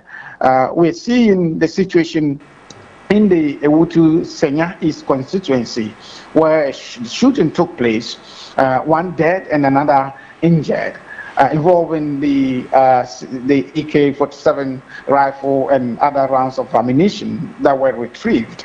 And we're seeing swift action also on the part of the police. And you can see clearly, in this case, we're seeing the state acting quickly to apprehend the suspects that are involved in it. And it's largely because the perpetrators are not state actors, unlike in the case of the 2020 election, where there was mass, shooting and killing of up to 8 individuals. It's a huge record, a negative blot. It's a huge blot on the image of our country, and yet we haven't had, any successful, response to that particular incident. And so this time around, we would see action, and we have seen action.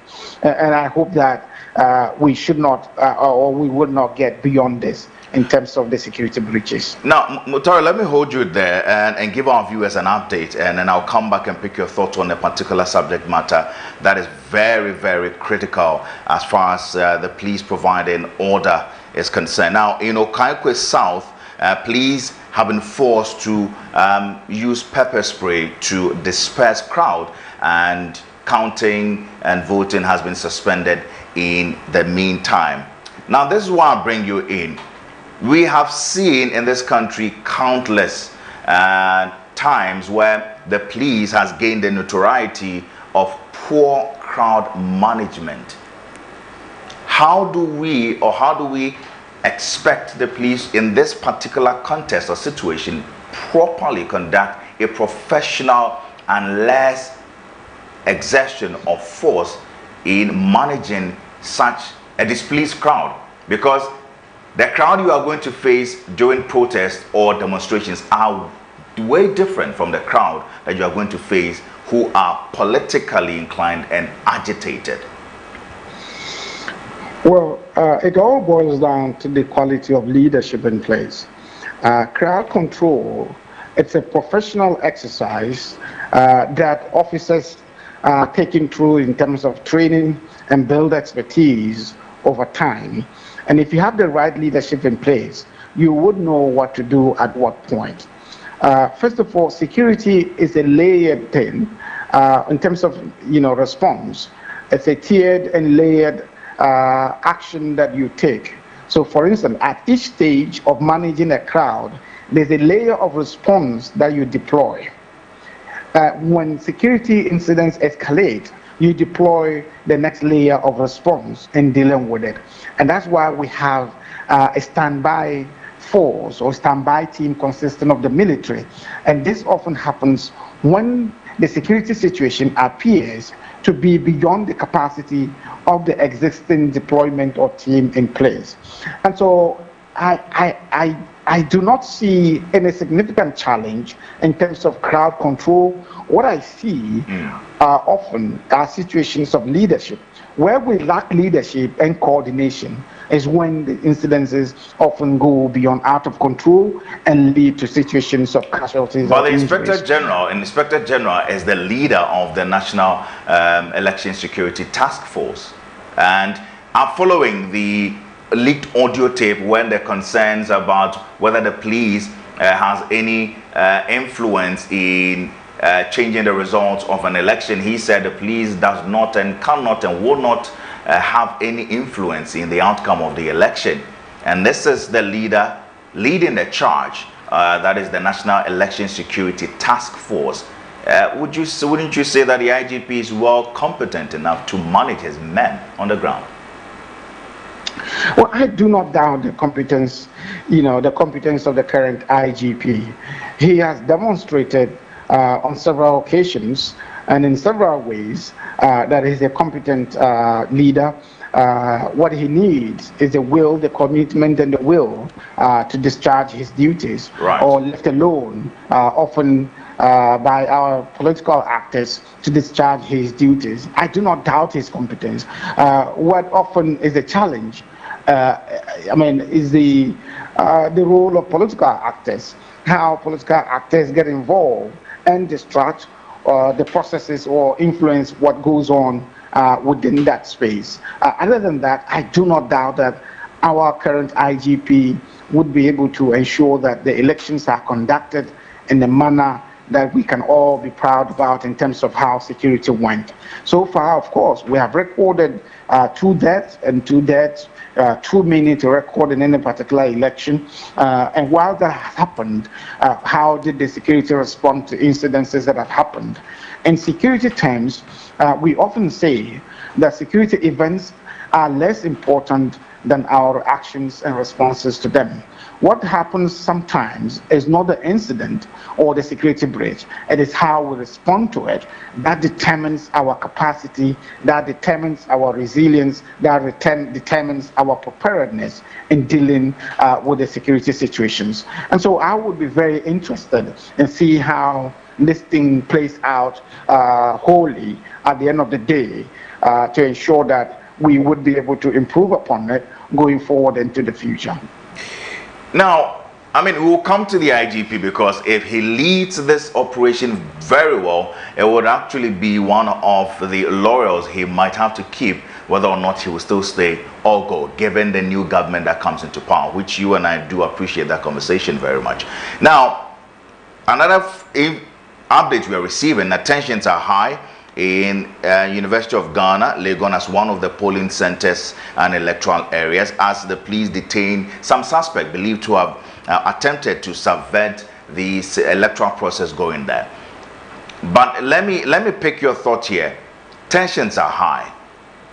Fierce clash between electorate, Ghanaian electorate, and even security officials, including some reports that we are receiving alleged EC officials there. There is a proliferation of arms, confiscation of arms. What are we looking at or dealing with here? Well, we've been raising the alarm bells in terms of the danger in having a situation where we have significant number of arms in circulation in the hands of civilians and people who are not meant to hold weapons, unlicensed weapons in the system. And unfortunately, we are seeing that feature in these elections. There have been too many situations of arrest of individuals who are in unlawful possession of weapons, and that should worry all of us. If you look at what is happening in many parts of the country where there are active conflicts and violence, it involves the use of firearms, and that is a situation that we should be very worried about, and we should get the Small Arms and Light Weapons Commission and other authorized agencies to be able to address comprehensively. Other than that, we are going to have a situation where all of us would be regretting a situation of insecurity beyond state control. And to the extent that we're seeing the pervasive and use of weapons in very in ways that you can see that it came with impunity, it should worry all of us. If you look at what happened in the Ewotu East constituency, where this individual very brave, in a very brave manner and confidently used the weapon in the full glare of the public, and according to other sources where even police officers or security men were present, it tells you the level of impunity that comes with the use of not just having weapons but the use of it, especially in an election situation like this. This should not happen, and this should not be part of our election contest. I would want to pick your thought on there, but let me also remind the viewers of what we are beginning to receive now. And we've been talking to Mutaru Mumuni Mukhtar. He is security analyst, also international relations expert. Also, he appreciates the conversation of conflict as well, an executive director for WACCE. This is still the poll center. We've been compiling provisional results that are coming in, trickling in from across the over 40,000 polling centers, and our correspondents dotted across have been feeding us with the provisional results, and particularly for the first time, provisional results are not making the headlines as much as the conflict and other matters making the headlines, and we're trying to also keep our reporters safe while we bring you the updates that you seek to see here. And I'm in the studio with Abena Mante, my co-host there. We have been doing this since morning or afternoon rather, and we continue to do so until the last figures or data are actually giving. Abena, we still have Muntaro on the line. I'll come back to him there, but when you get to pick up some of these things happening, the reports we are beginning to see, even within the Awaso Central, the home of the Interior Minister, how concerning is this to you? It is concerning because Interior Minister in charge of security to some extent, calling for state of emergency. If anything happens, we are supposed to be falling on him for some of these things. So for this to happen in his home, on his turf, is quite disheartening, and it's troubling that we should receive information like that. Mukhtar said that one life is too much to lose in an election. Very much so. 2 lives, then if one life is too much, 2 lives is just absurd. That just an election, people would have to lose their lives. Families will have to mourn loved ones. Like he said, 2020, 8 lives, and we didn't even place prominence on those lives that were lost. They're gone. It's one of the reasons why anytime we are speaking, I say that don't do anything that will compromise your voting in 4 years' time. Right. Those who are dead, for whatever reason, like the gentleman in Tolong, a deaf and dumb guy, if the information we received is anything to go by, it meant that when there were gunshots, he didn't hear it. What a way to go. So it's quite disheartening that this would happen. For me, I've just been brooding on this, and for the 2 political parties to also incite their followers to go to the coalition centers. Well, they consider it as a directive because they believe that being vigilant at the poll centers is what is actually going to enhance the transparency and credibility of the electoral process. Already the tensions are brewing. At this time, we still haven't even received results from the coalition centers. Right. So many developments at the goal. So if you tell your supporters to go to the coalition centers, we know how sometimes we can be over exuberant to be able to, in order to do something. Anything can happen. Someone can agitate you, and then the next thing you know, when the blood is rushing through your head too much, the next you will thing be tempted to react. Yeah, so it's quite disheartening. I for one, maybe the Vote Not Violence has just sunk into me too much. And that is a campaign that ABC News Ghana we are running here. Vote Not Violence. We're actually trying to promote the agenda that the intention of this electoral and civic educational exercise is to cast our vote, whether in favor or against, and that's it. And that is accepted. That is the only rule of the game. Whether you are in favor or against it, you do so with your thumb, and that's just it. And that's why we are pushing the peace campaign. Vote Not Violence. I'll come back to you there. If I have Mutaro on the line, Mutaro, do I have you on the line? Hello, Mutaro. Yes, I can hear you. Very well now. In this situation, before the election, we even saw broad day robbery, car hijacking, among others. And these became very concerning. These were triggers. One would say trigger warnings that the security architecture obviously took notice of. Now we are beginning to see some of these things degenerate. And we know how tactical and how important it is to even keep extra pair of lens on during the night when you are being faced with some of these hard crimes and violence that we are seeing there. What would be your recommendation to the security forces in managing this situation, i.e. through the intelligence gathering platform and also the sticks and carrots approach, so that you don't cause any uproar amongst the already agitated section of the voters? Well, security is very complex, and security incidents can come from different sources and in different angles. And whilst we may be looking at security breaches relating to elections, criminals often can take advantage of the excessive focus on the election-related activities to attack in different angles. And so there could be issues of break-ins, issues of carjacking, issues of just robbery, or even, pickpocketing and things like that. And in situations like this, that should be part of security planning for the law enforcement actors.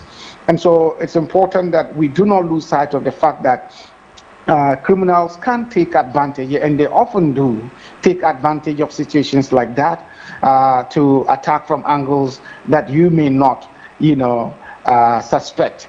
And it's because we often say that security measures are a function of the threat perception. Our perception of the threat would lead us to certain measures. So if we focus too much on the issues of elections and possible security breaches along elections and election-related activities, it leads us to design measures that are, that could be, deployed in response to election-related security breaches, whilst we leave out other areas that could also form security issues for us. And so it's important that in planning, we put all of that together in a very comprehensive way. And so the security agencies, the police in particular, have to be very vigilant to ensure that whilst we're dealing with security matters, election security matters, we are also paying attention to other sources of insecurity and violence that could undermine the beauty of this exercise. In your earlier submission, you made mention that security is a shared responsibility and all of that. As Ghanaian electorate also participating in this electoral exercise, what should be our role in terms of, you mentioned we should avoid misinformation and disinformation, but what more should we be doing in order not to incite any group or particular persons to further degenerate what we are seeing? I think we need to be more careful in terms of how we share or create news.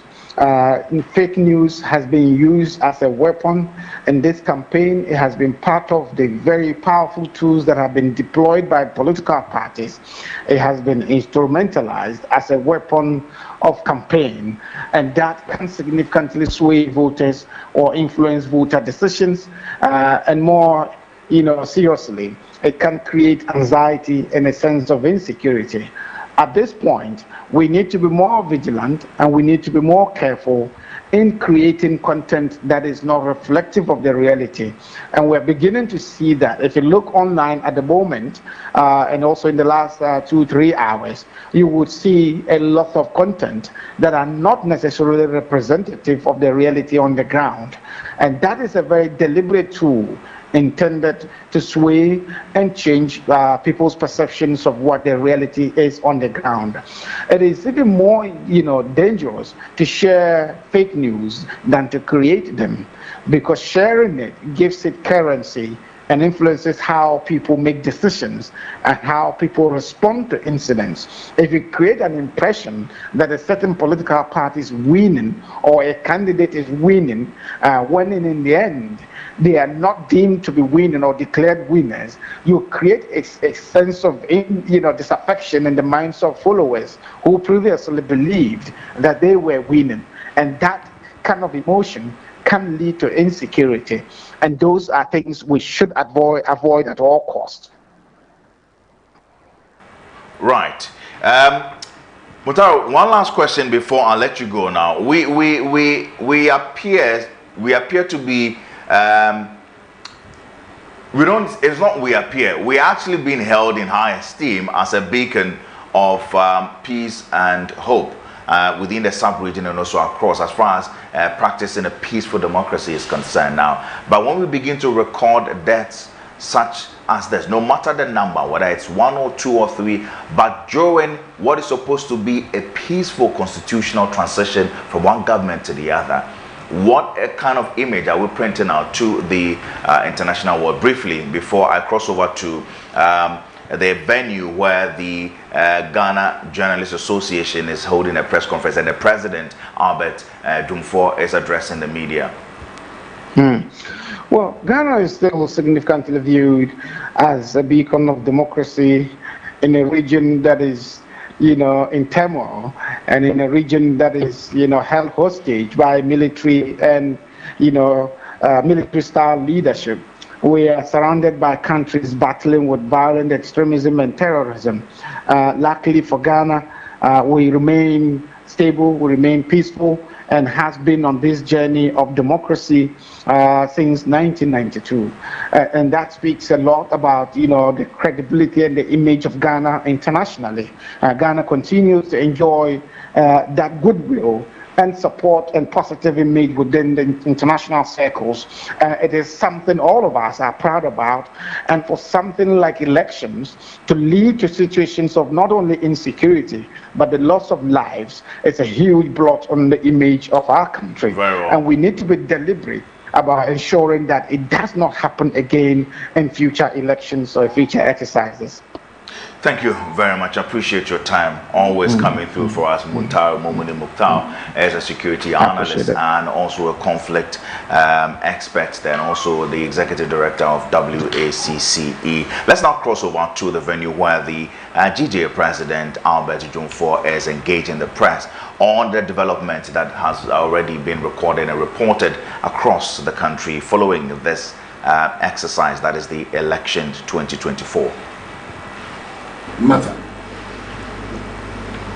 especially at this crucial moment. We will also want to encourage and admonish journalists to take their personal security and safety seriously at this moment.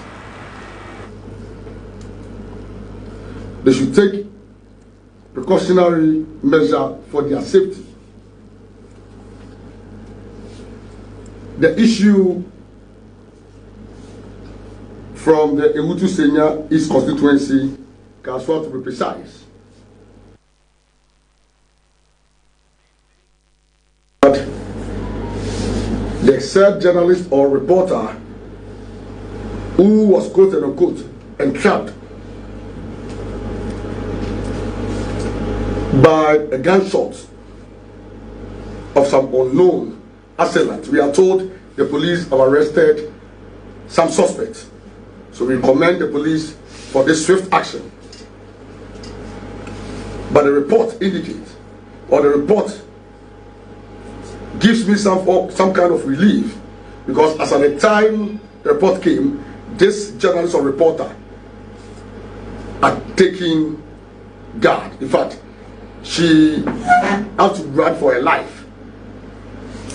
Even at the time of discharging her constitutional mandate or duty, she made sure that she was at a safety place, or a safe place, a secured place. And this is what we expect each and every journalist to do, that at all times, don't wait to be the story. You are there to tell the story. So it shouldn't be the story. So I'll use this very example for all of you to follow suit when you come under such threat or attack. We also want to encourage heads of media houses and media institutions, editors, management, to also ensure the safety of their staff, their media practitioners. At this moment, the life of journalists is very, very important, as tension keeps increasing or rising, because results are trickling in. By now, we are aware that the political parties and the key stakeholders are aware of their standings and what is happening. We want to encourage and also caution politicians that the work of the journalist, we have seen political parties giving real-time updates and briefing on what is happening, and the very people carry these messages to the public is the media. And so politicians must refrain from venting their hunger on journalists during this period. If you are losing, don't pour your frustration on journalists. Don't turn your venom on us. Journalists didn't cause your loss. We are there to discharge our constitutional duty and mandate. We are monitoring keenly the processes, and we will deal with every or any excess that may arise from this process. We were told that the military would not be involved in the election, especially at the polling centers. We were told that the military will only patrol around the distance, they will not come close to the polling stations, and that they will only act upon what? Upon the call from the police or the security task force, if there need be. But we are witnessing some incidents involving the military. We have seen visuals of military personnel in uniform at polling stations, the very place or location which they were banned from coming or from going. We have seen military officers in uniform at church places. And we have also recorded some shooting incidents as a result of these breaches by the military officers. We have seen incidents at Yantala within the Toulon constituency in the northern region. And Yantala is the UDS campus. We've also seen another shooting incident at Awaso Southwest constituency. When such things happen, there's high tendency that journalists may be affected. In 2020, there was such shooting incident at Ablekuma Central, which severely injured, affected one of our own, one Pius Asiedu, a student journalist who was taking part and playing a role to inform and educate the public on what is happening to Ablekuma. Pastor Asiedu has undergone 3 surgeries already and has still not recovered. We are urging the security task force, we are urging the military command that such incidents have the tendency of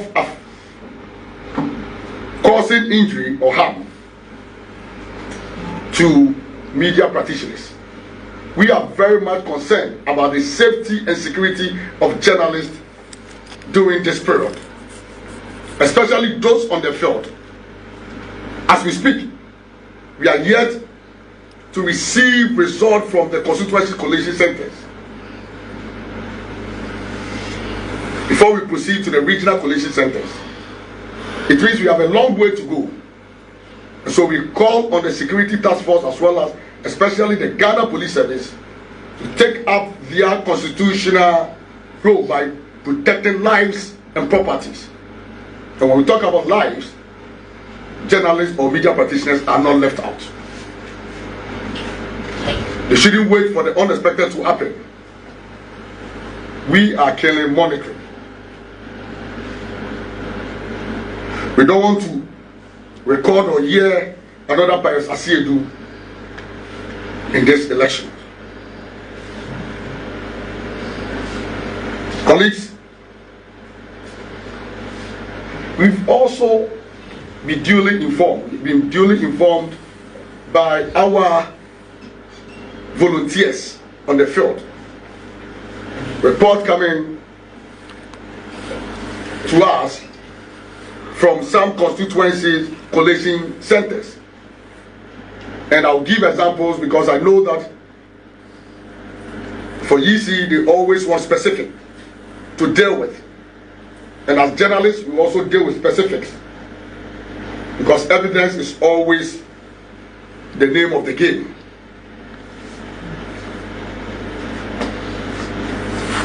At Cape Coast North constituency,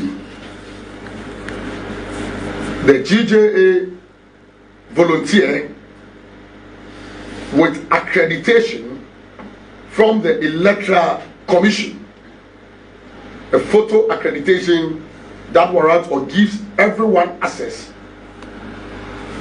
to the polling centers and to the constituency collation center or centers as well as the regional centers,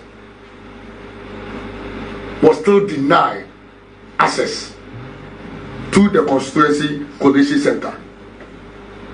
GJA volunteer at the Cape Coast North constituency. Again at Guan constituency, the GJA volunteer, and we are told that not only him, including other journalists, have also been denied access. And we have said, and I'll repeat this,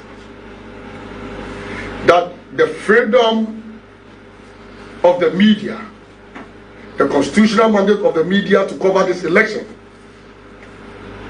is non-negotiable and cannot be suppressed by anybody. Not even the president of the land, let alone electoral officers on the ground. It is our constitutional mandate.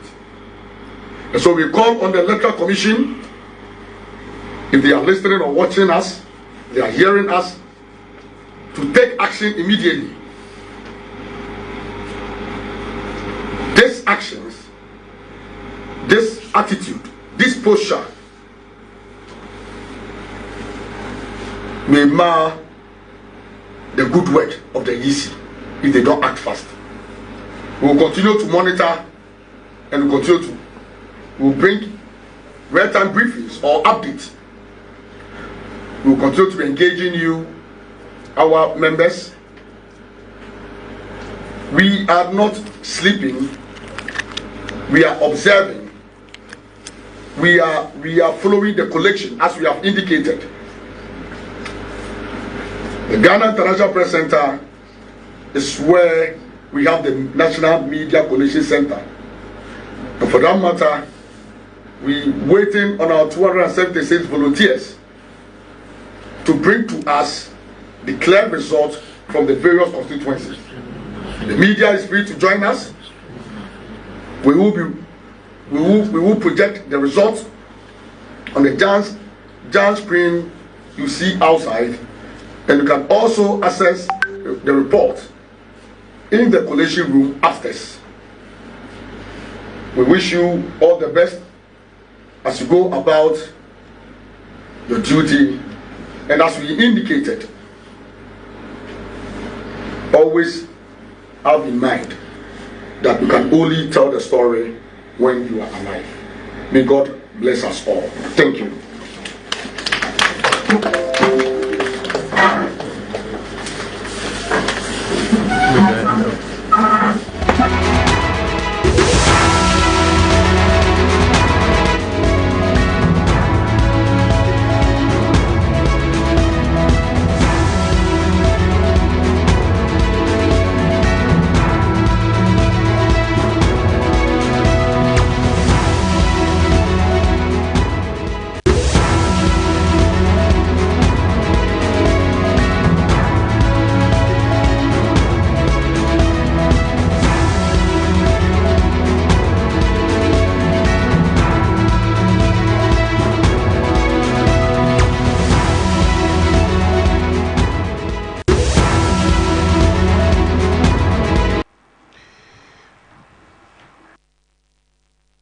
Thank you for still staying with us. This is still the Poll Center live on ABC News Ghana Television, and I just gone by was the president of the Ghana Journalists Association, Albert Jumfor, who listed a series or events that took place and actually made some important declarations and announcements as far as the development that we are seeing there, and I'll take you through just a couple of them. Well, the first was reports that the GJA received that some volunteers or individuals volunteering to cover this or observe this election under the auspices or supervision of the Ghana Journalists Association, together with some media volunteers or journalists, were equally experienced some level of intimidation or attack, so to speak, where gunshots were fired right in their presence, and you can imagine how terrifying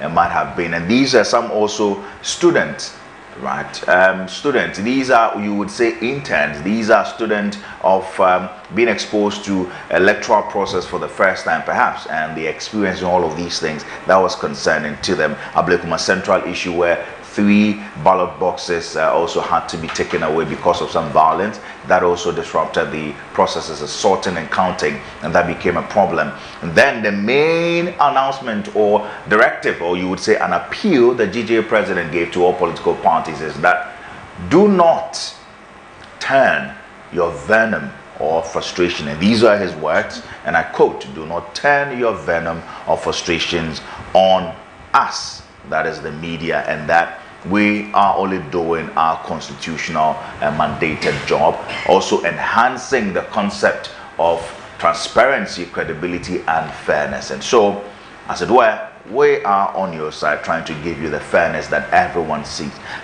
to know. Abna, you listen to the GJA president and the concerns he raised, quite legitimate, on the mind of everyone. Yes. Media is considered, and in fact, we are the 4th realm of the estate.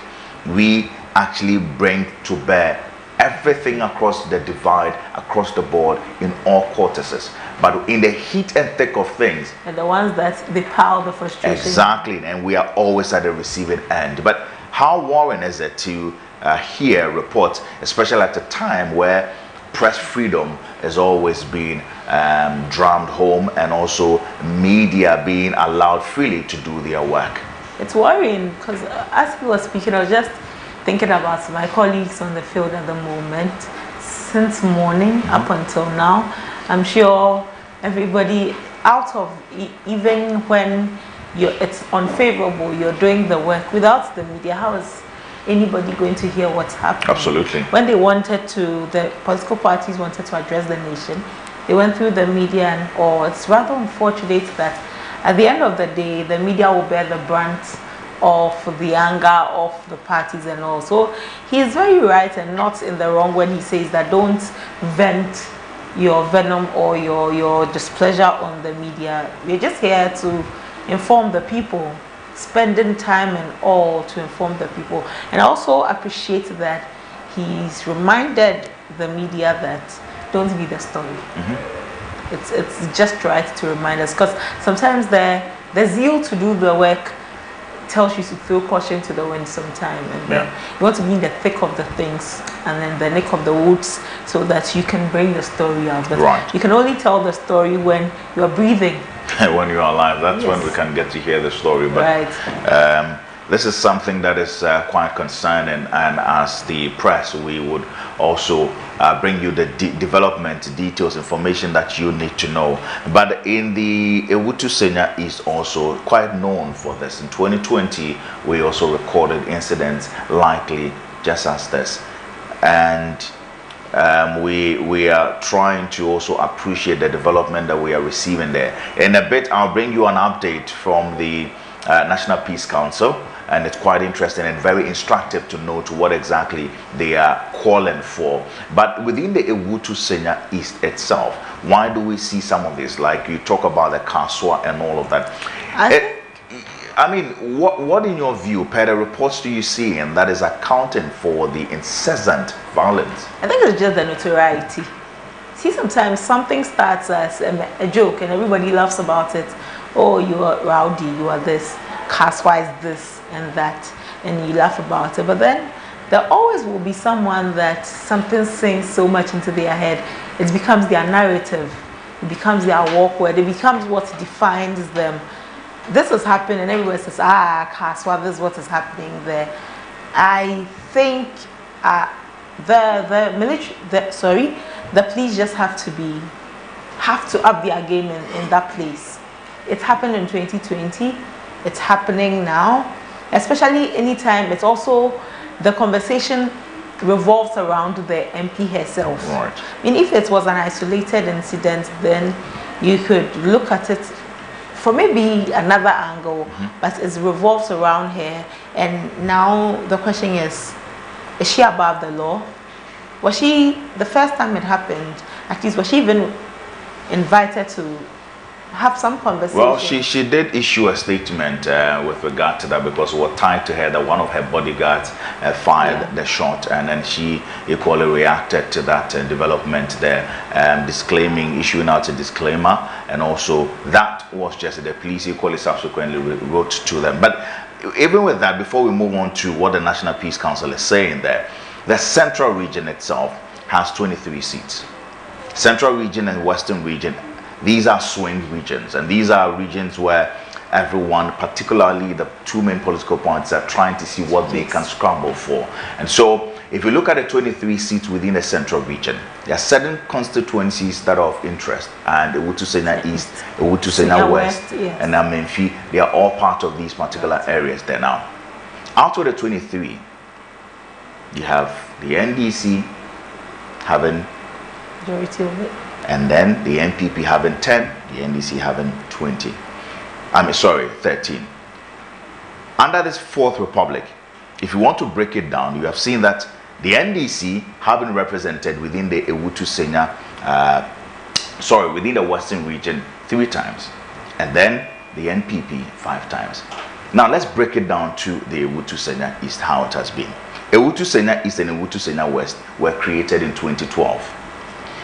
The incumbent since 2012 has been there. 2016, 2020 has been contesting. 2020, she faced her fierce opponent, right? I think that shook the foundation. Exactly. And in 2016, actually, she managed, I'm talking about Hawa Kumsen, the Minister for Food and Agriculture, managed and won by some 10,000 votes. In 2020, when she met Phyllis Nakoyo, she lost. I mean, she won by 5,000 votes. Which is, in voting terms, that would say quite insignificant. Exactly, because Na has a way of also reaching out. They say Hawa Kumsen, Ewutu Senya East is her baby. Because when it was carved, she has been the incumbent up until now. And yes, they some call her the local champion. She has been there. She understands the place. Nobody underestimates her aura there. The people love her. Yeah. So she believes that this is my spot. This belongs to the NPP. And of course, if you look at it, you get to appreciate why it belongs to the NPP. She has been the incumbent up until now. The person she met in 2020 that slashed her 2016 vote from 10,000 to 5,000 is the same person she's going to contest again in 2024, and this time that's what it, and so it raises the stakes higher for her, because now you lose it and that's just it. Yeah, and how is the comeback going to be if you lose it? And the Kaswa Ewutu Senya East, it's also a notoriety. Do you get it? It's a settler place. You have people who are commuting there, settling there for maybe work purposes, school purposes. Then you have also immigrants equally there. You have the Budumburam camp there and all of that. It's a place where every time when there's any crime rate, it's always topping the charts within that particular area. So of course it is a hot flashpoint. But if you notice, ahead of this 2024 election, none of the security operatives or even the stakeholders published. But the National Peace Council had its own flashpoint. Then the EC equally did, EC does all the time. And then the Ghana Police. Speaking of the National Peace Council, this is a report or a release by the National Peace Council, and just coming in following the incident that happened within the Ablekuma Central and what have been going on. And also the political parties' directive to their party supporters and party agents to stay at the coalition centers. They have concerns and they have their intelligence that they have gathered to support their concern. And I'll just take us through briefly. And we would also now look at that, because during the just ended press conference by the president of the GJ, that is the Ghana Journalists Association, they equally raised this, and they were also calling on that, because the National Peace Council is urging political parties to withdraw supporters from coalition centers to prevent delays to the electoral process. They are calling for all political parties. You remember that the NDC and just the series of press conferences we've received from them being delivered by their National Communications Officer, Sami Ejemfi, telling or urging their party supporters and agents to stay at the coalition centers, protect the ballot boxes, protect the center, and protect everything that would have any influence in the potential influence in the electoral process. Now, this is the concern that the National Peace Council is raising here, beyond they appealing or calling on the political parties to withdraw their party supporters. Now, the National Peace Council, with the West Africa Network for Peace Building, WANEP, and other partners in the election situation room are aware, follow me here, are aware of calls from the two major political parties to their supporters to converge at the election collation centers to protect the ballot box, Electoral Commission officials, and security service personnel at the centers. Now, the election situation room is concerned about the regrettable development that could impede the work of electoral officers, unnecessarily delaying the delivery of the election result and heightened tension at the coalition centers. It is essential that the political parties exercise restraint by withdrawing their supporters from the coalition centers and allow their accredited agents to observe the coalition process. The National Peace Council calls on political parties to respect the electoral rules and to allow Electoral Commission personnel to carry out their duties with professionalism and integrity in order to deliver a free, fair and transparent election. And this is coming from the National Peace Council, calling on all political parties that call your party supporters to order. Let them withdraw from massing up at the coalition centers so that it does not delay the already delayed electoral process that we are seeing there, that is eating into the ninth. And then we are able to avert any potential disruption within that center. Secondly, they are also issuing their statement. The National Peace Council condemns shooting incident at Ewutu Senya in the Central Region. The National Peace Council, again with the West Africa Network for Peace Building, WANEP, and other partners in the electoral and the election situation room, are aware of the confirmed arrest of 4 persons by the Ghana Police Service this evening in connection with a shooting incident in Ewutu Senya East. Right. constituency, which led to the death of one person and the injury of another. Now, this worrying incident comes just hours after another shooting and tragic loss of life in Nyankpala, in addition to reports of electoral violence in other locations across Ghana. The NPC, that is the National Peace Council, once again decries the killing and injury of any person during the elections. We express our sympathy to the families and local community in Owutu Senior East and in other locations affected by the unfortunate and regrettable electoral violence. The National Peace Council calls on all political actors to restrain themselves from the use of firearms in resolving conflict. The NPC is currently engaging relevant stakeholders regarding this sad incident and urges the people of the Owutu Senior East constituency and the general public to remain calm. These are the two releases from the National Peace Council.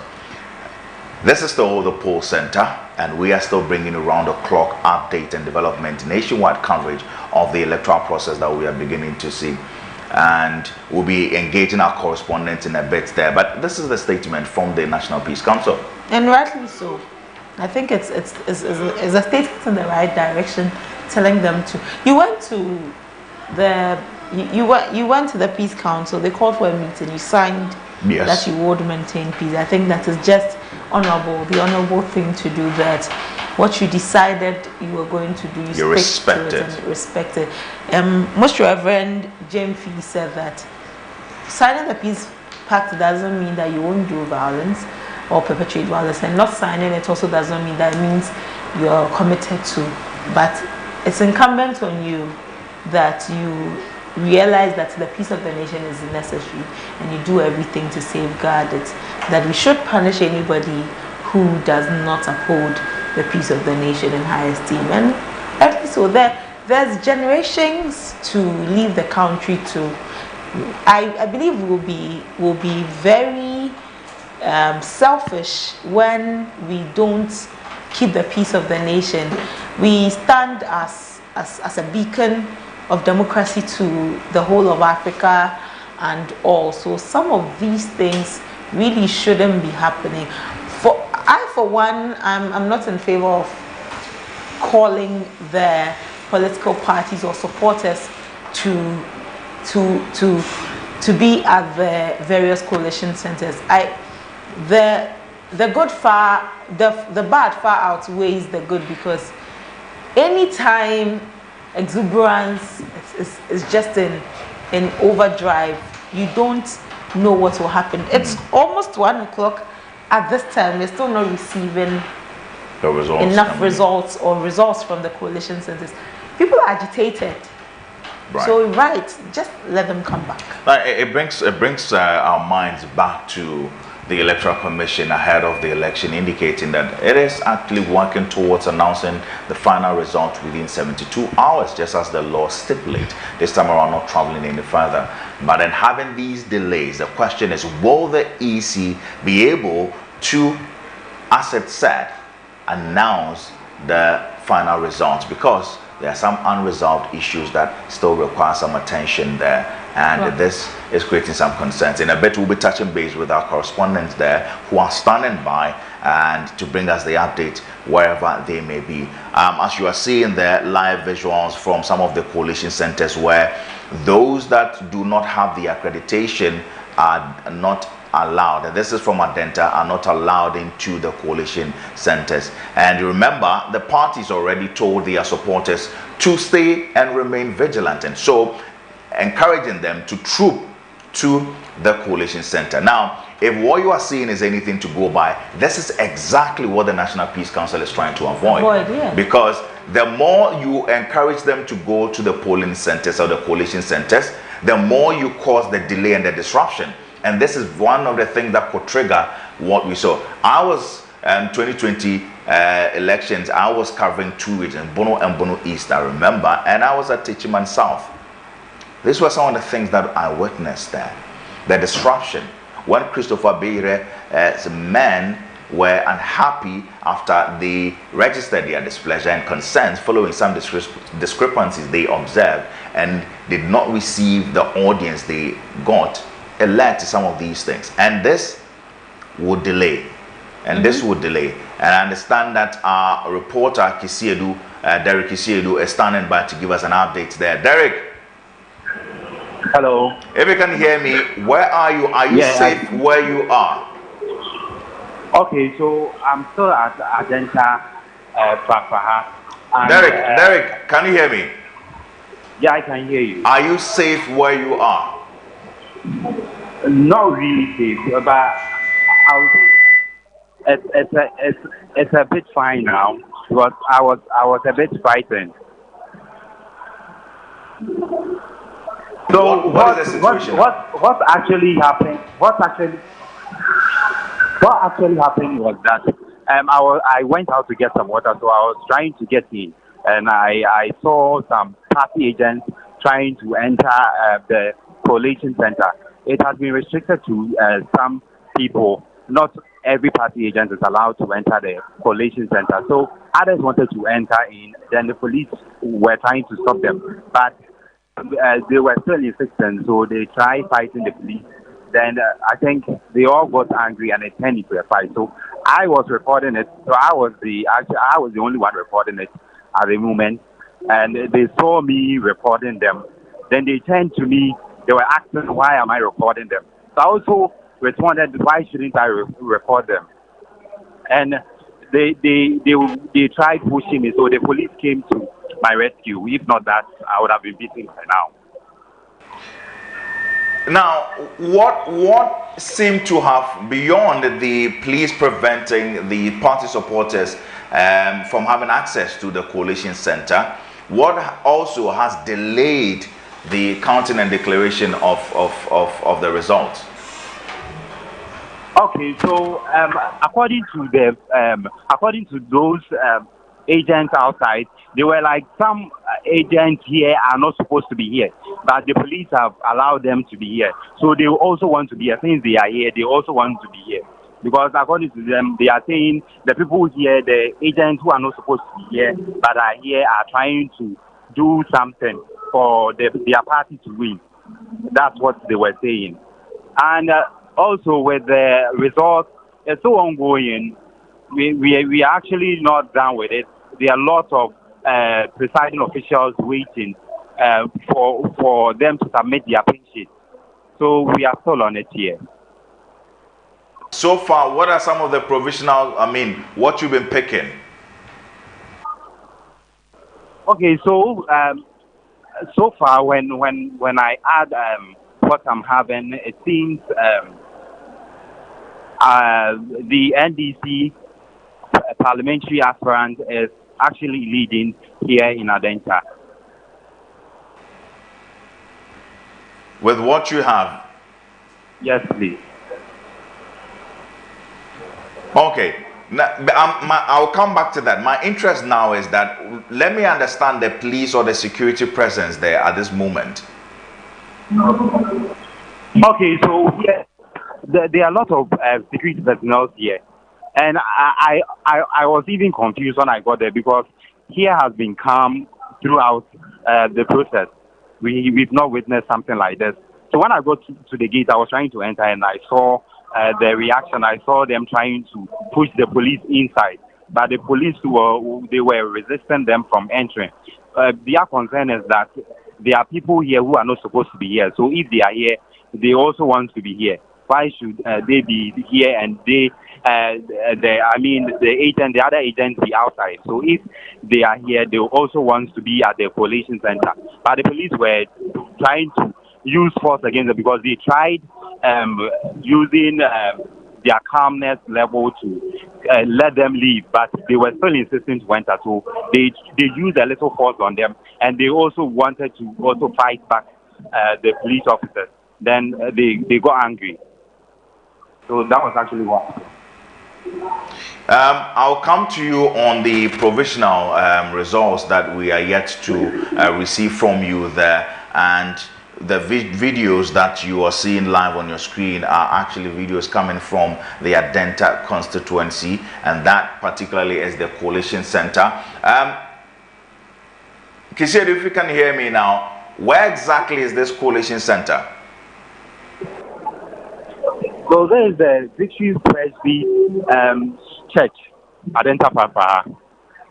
All right, the Victory Presby Church at Fafra, that is the Collation Center, and that's where you are seeing the pleas there denying access to some party supporters who are eager to make entry into the Collation Center. And this follows a directive by the political parties impressing on their party supporters to be a part of the Collation Center, mass up at the Collation Center, and then protect the ballot box. As to what more are the reasons they are calling on the party supporters to protect the ballot box when you have the party agents already there of the respective parties, you have the police officials already there, you have the EC officials already there. Why would you now ask your party supporters to move in their numbers and protect their ballot boxes? That is what we are still trying to understand. What more? We've seen reports where ballot boxes have been tampered with, ballot papers equally tampered with, an attempt to equally whisk away some ballot boxes, something that we used to see early 2000s, and now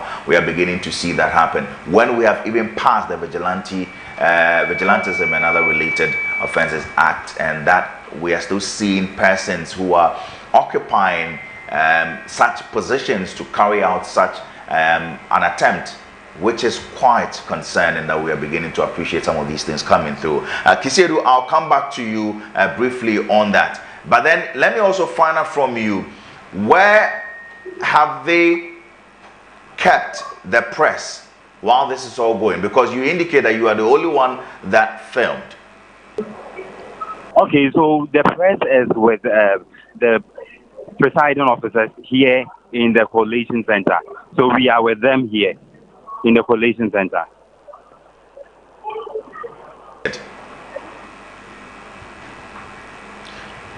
Well, yes, and I'm asking if they are all equally protected.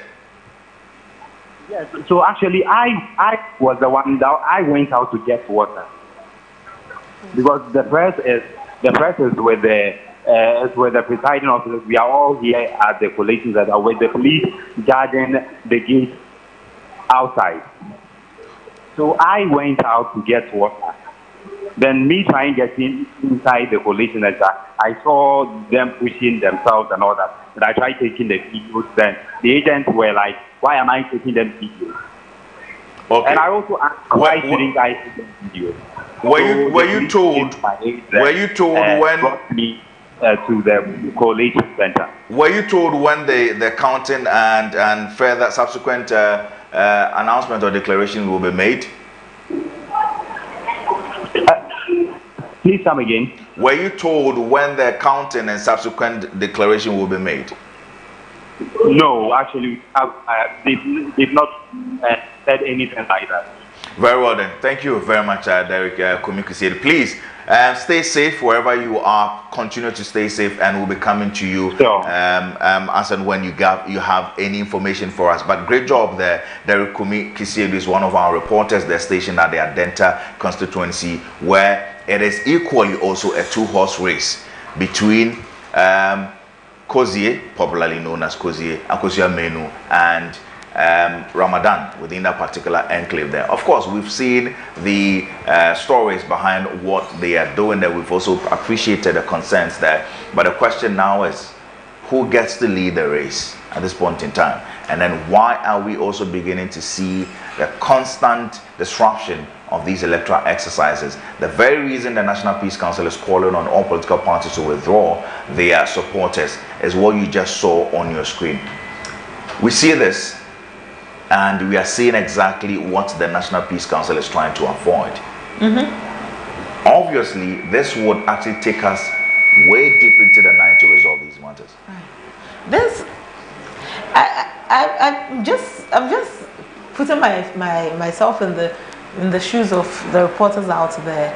Derek went out to get water, which should be normal for anybody to get water when you are thirsty. He has been in the sun, been out since yesterday, if we're actually going to talk about it. Yes. So if supporters were not there, if there were no agitations, and I go out to get water, I should be able to walk back into the Collation Center without any issues. And rightly so.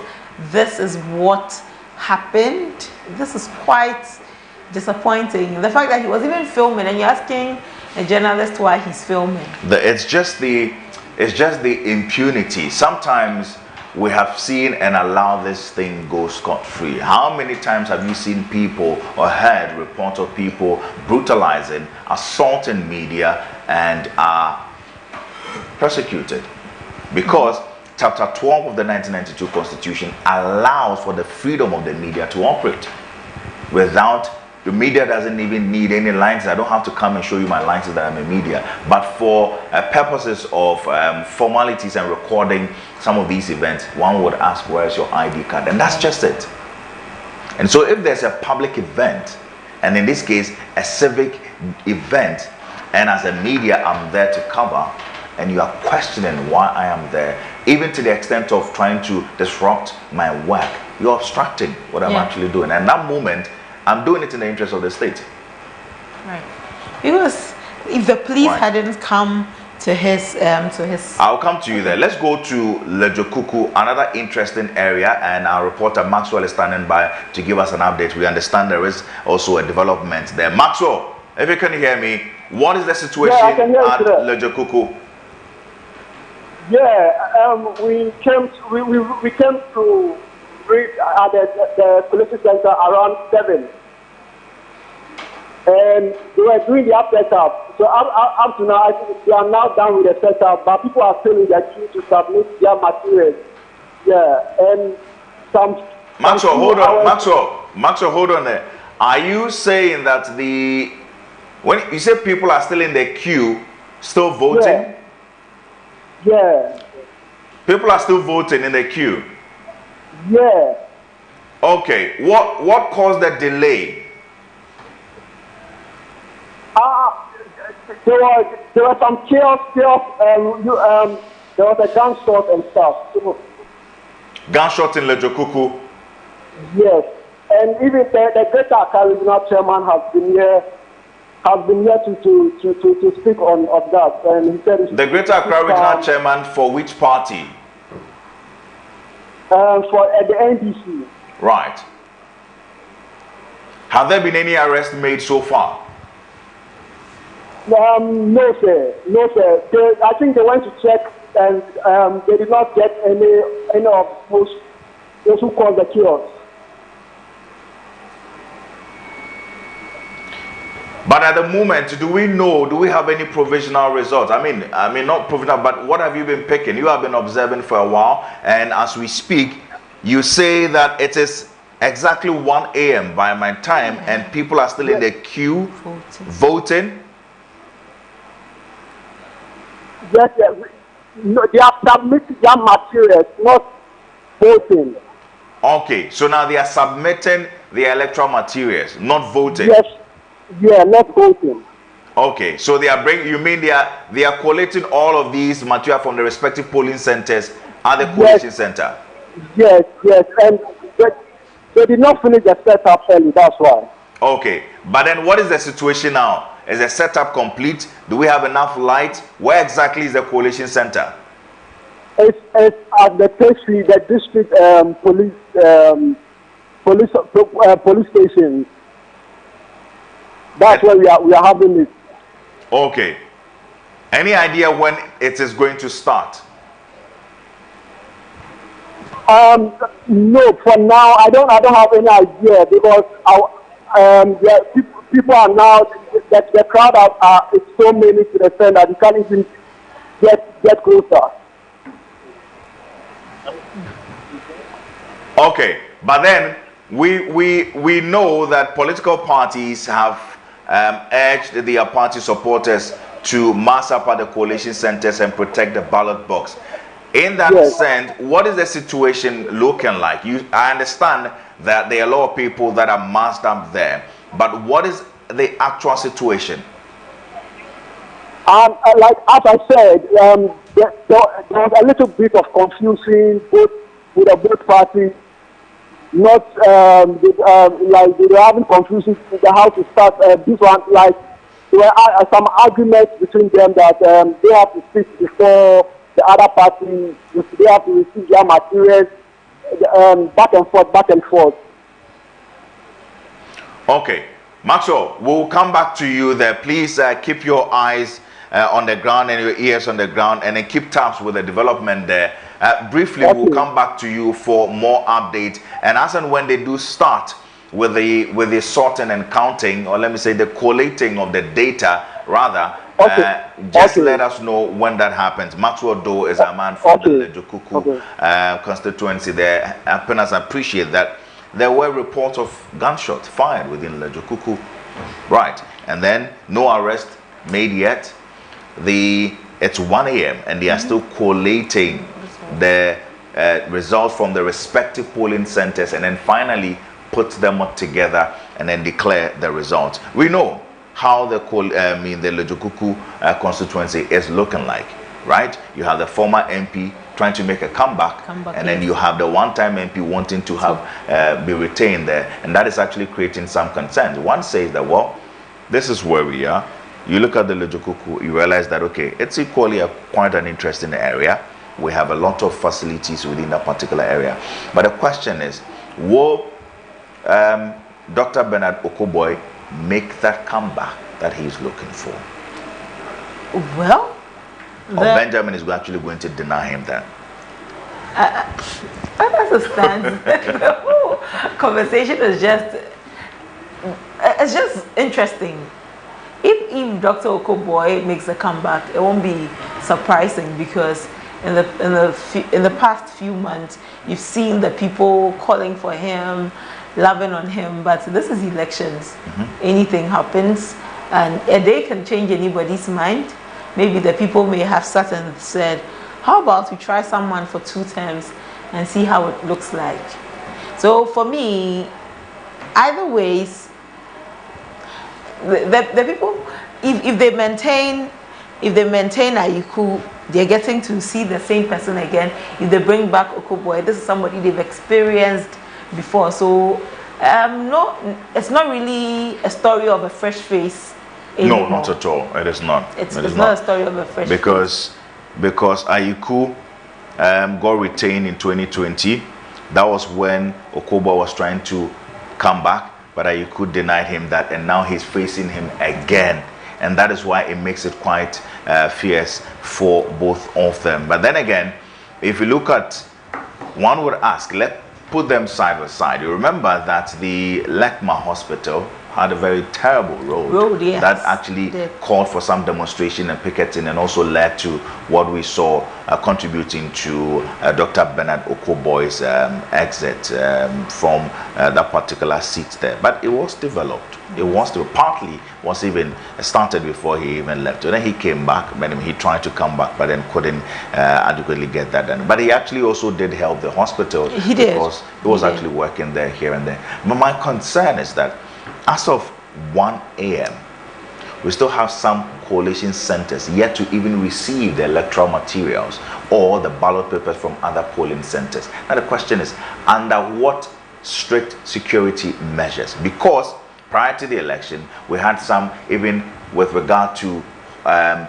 Afajato South, where some district officers there were carrying electoral materials in their private vehicle against the standard procedures. It has to be in a registered, certified government or EC branded vehicle in the company of a police escort. But here's a situation where an officer is driving with ballot papers in your private car. The question is, where did you even go before getting to?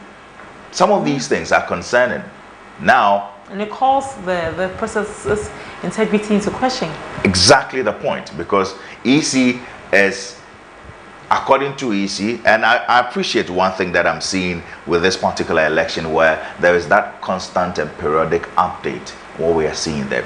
However, what I continue to find worrying is how sometimes, the very media, the Electoral Commission tried to cap the accreditation The very media updating the Electoral Commission on happenings, and EC doesn't even know. But let's take you to another swing constituency or region, which is the Western region, and Jacob, our man, is standing by. Earlier, we had reports from Secado Kenten where there were some disruptions to the electoral process and all of that. We'll find out if that has been resolved. Jacob, can you hear me? Yes, please. I can hear you. Right. What can you report from the Western region? All right. So from the Western region, earlier on, I had to flee for my life at the Clottey Korle constituency, where tensions were boiling and people were angry concerning a ballot box which was coming in as at 11:20 p.m. As at that time, people were already at the Collation Center trying to block it from entering the Collation Center. So they had to take the ballot box and some way somehow tear into the ballot sheets into pieces. So things got to where Jacob, let me hear you again. Take what you said again. That were the ballot papers disrupted? It's got the constituency. The printed and stamped ballot papers. Yes, some of the constituents or the members of the Scado Ketan constituency took the ballot sheet or ballot box and torn some of the ballot papers that were coming into the Collation Center. Reason being that it's coming late and they don't know where it's coming from. I mean, the polling station it's coming from, and at that time was around 11:20 p.m. So they fear or they had an allegation that it happened in 2020 and they won't allow it to happen this time around. So they have to take charge and put things in their own hands. Up to then, the police or the security came, where tension started rising and had to flee from the scene. But as at now, I'm at secondary constituency Collation Center, where they are trying to put in. Yes, where they are trying to put in one or two results. There was a mistake in some of the polling stations, which they have to call the agent and the polling agent too as well, to come around to rectify all these mistakes.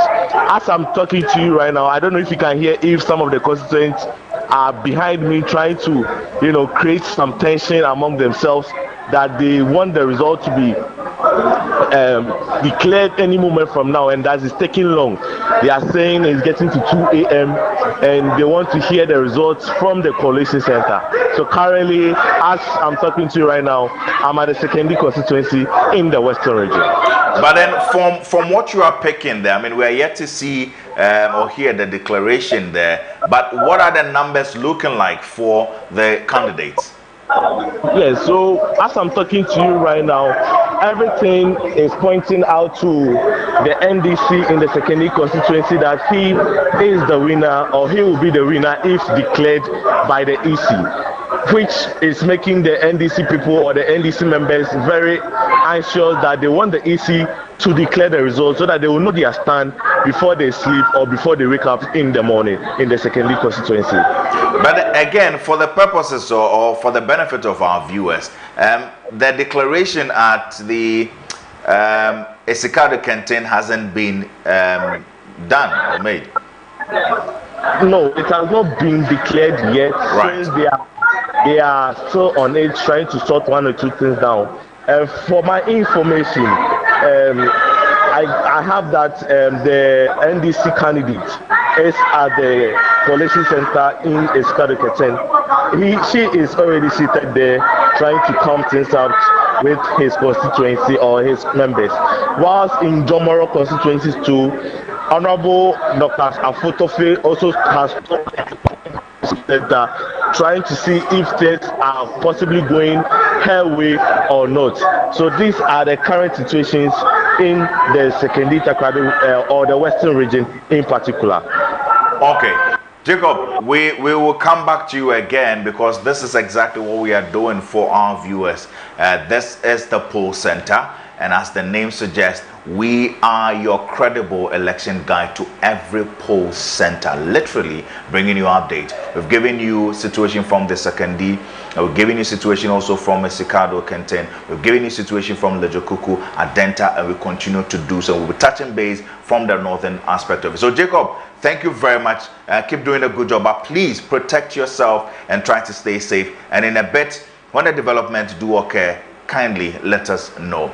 Again, one of our reporters equally having to, in a dear manner, protect himself from being attacked owing to the chaos that we are beginning to see.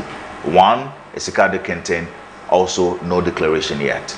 Secondly, now Andrew Japamesa is, per the story, might lose his seat. As to what the margins would be, we are yet to find out. But it's quite interesting, again, if you want to go back to Esikado Kenten, when we saw the disruptions and all of that going in there. If you look at the wigs, the big wigs, or the individuals contesting this particular election, it brings into sharp focus the impact that Professor Dr. Ayensu Dankwa brings to this particular race.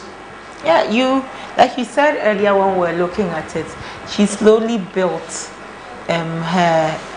she's built her base there, and she's shown that they should give her the nod, they should allow her to go. Sometimes I think slow and easy does it.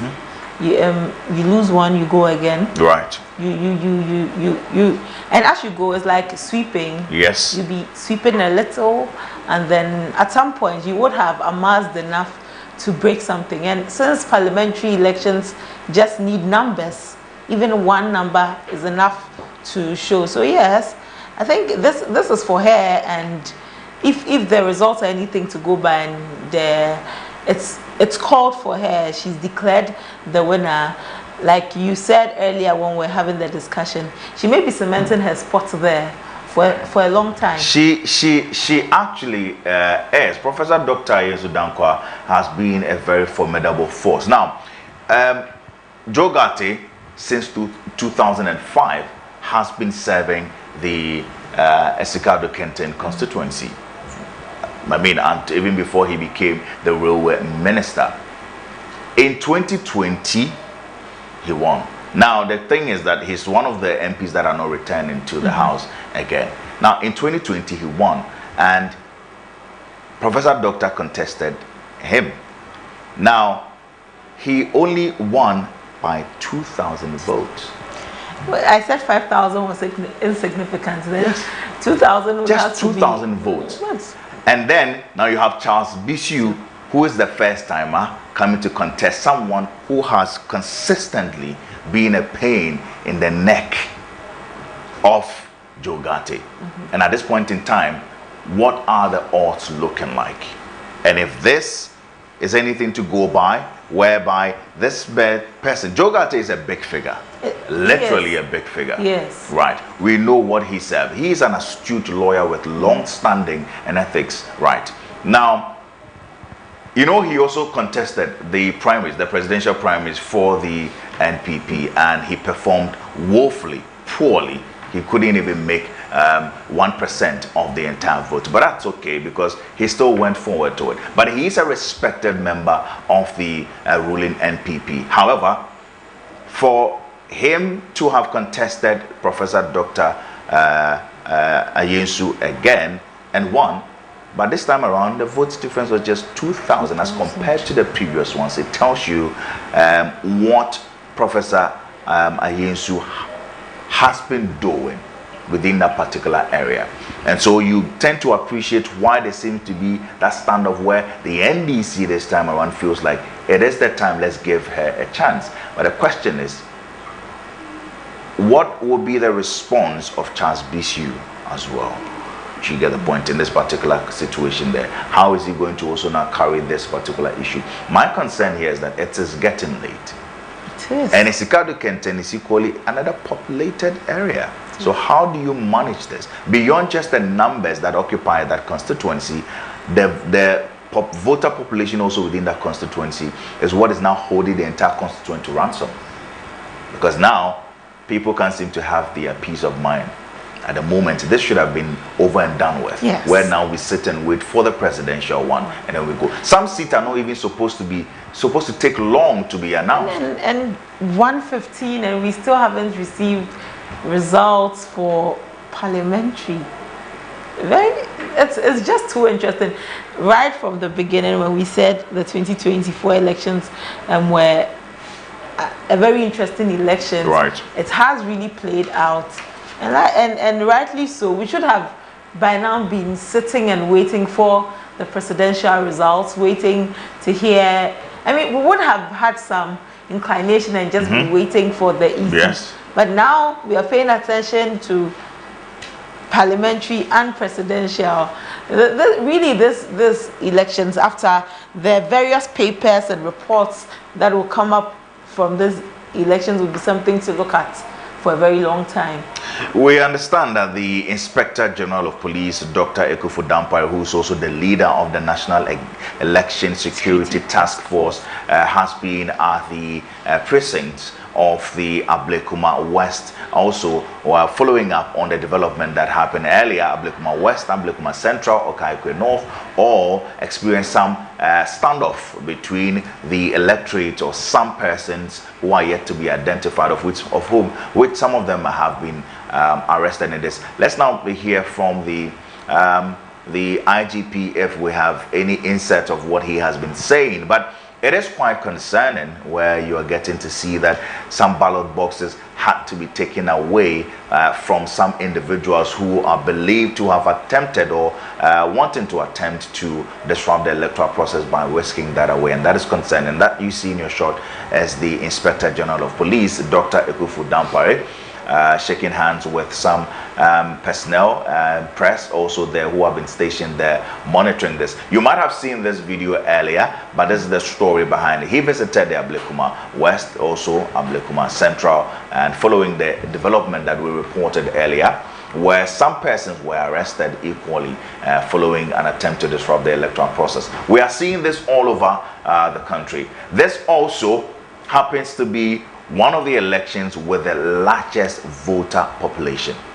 Over 18,700,000 of voters actually contesting or participating in this electoral exercise, of which we have about 4% of the total voter population being first-timers. And for the first-timers and their first-time experience of electoral process is violence.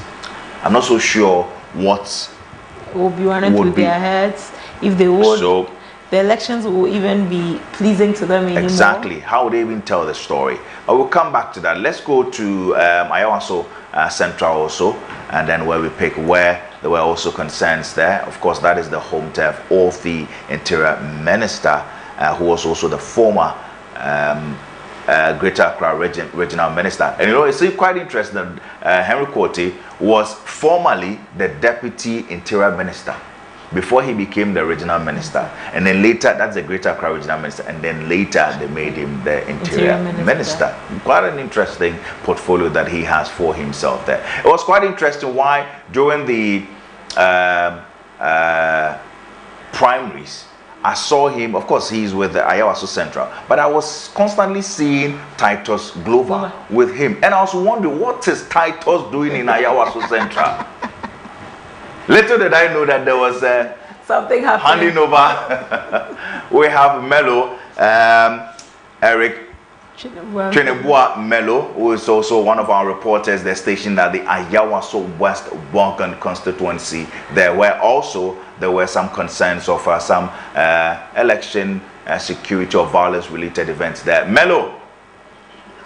Yes, Joshua. What can you report now, and where exactly are you?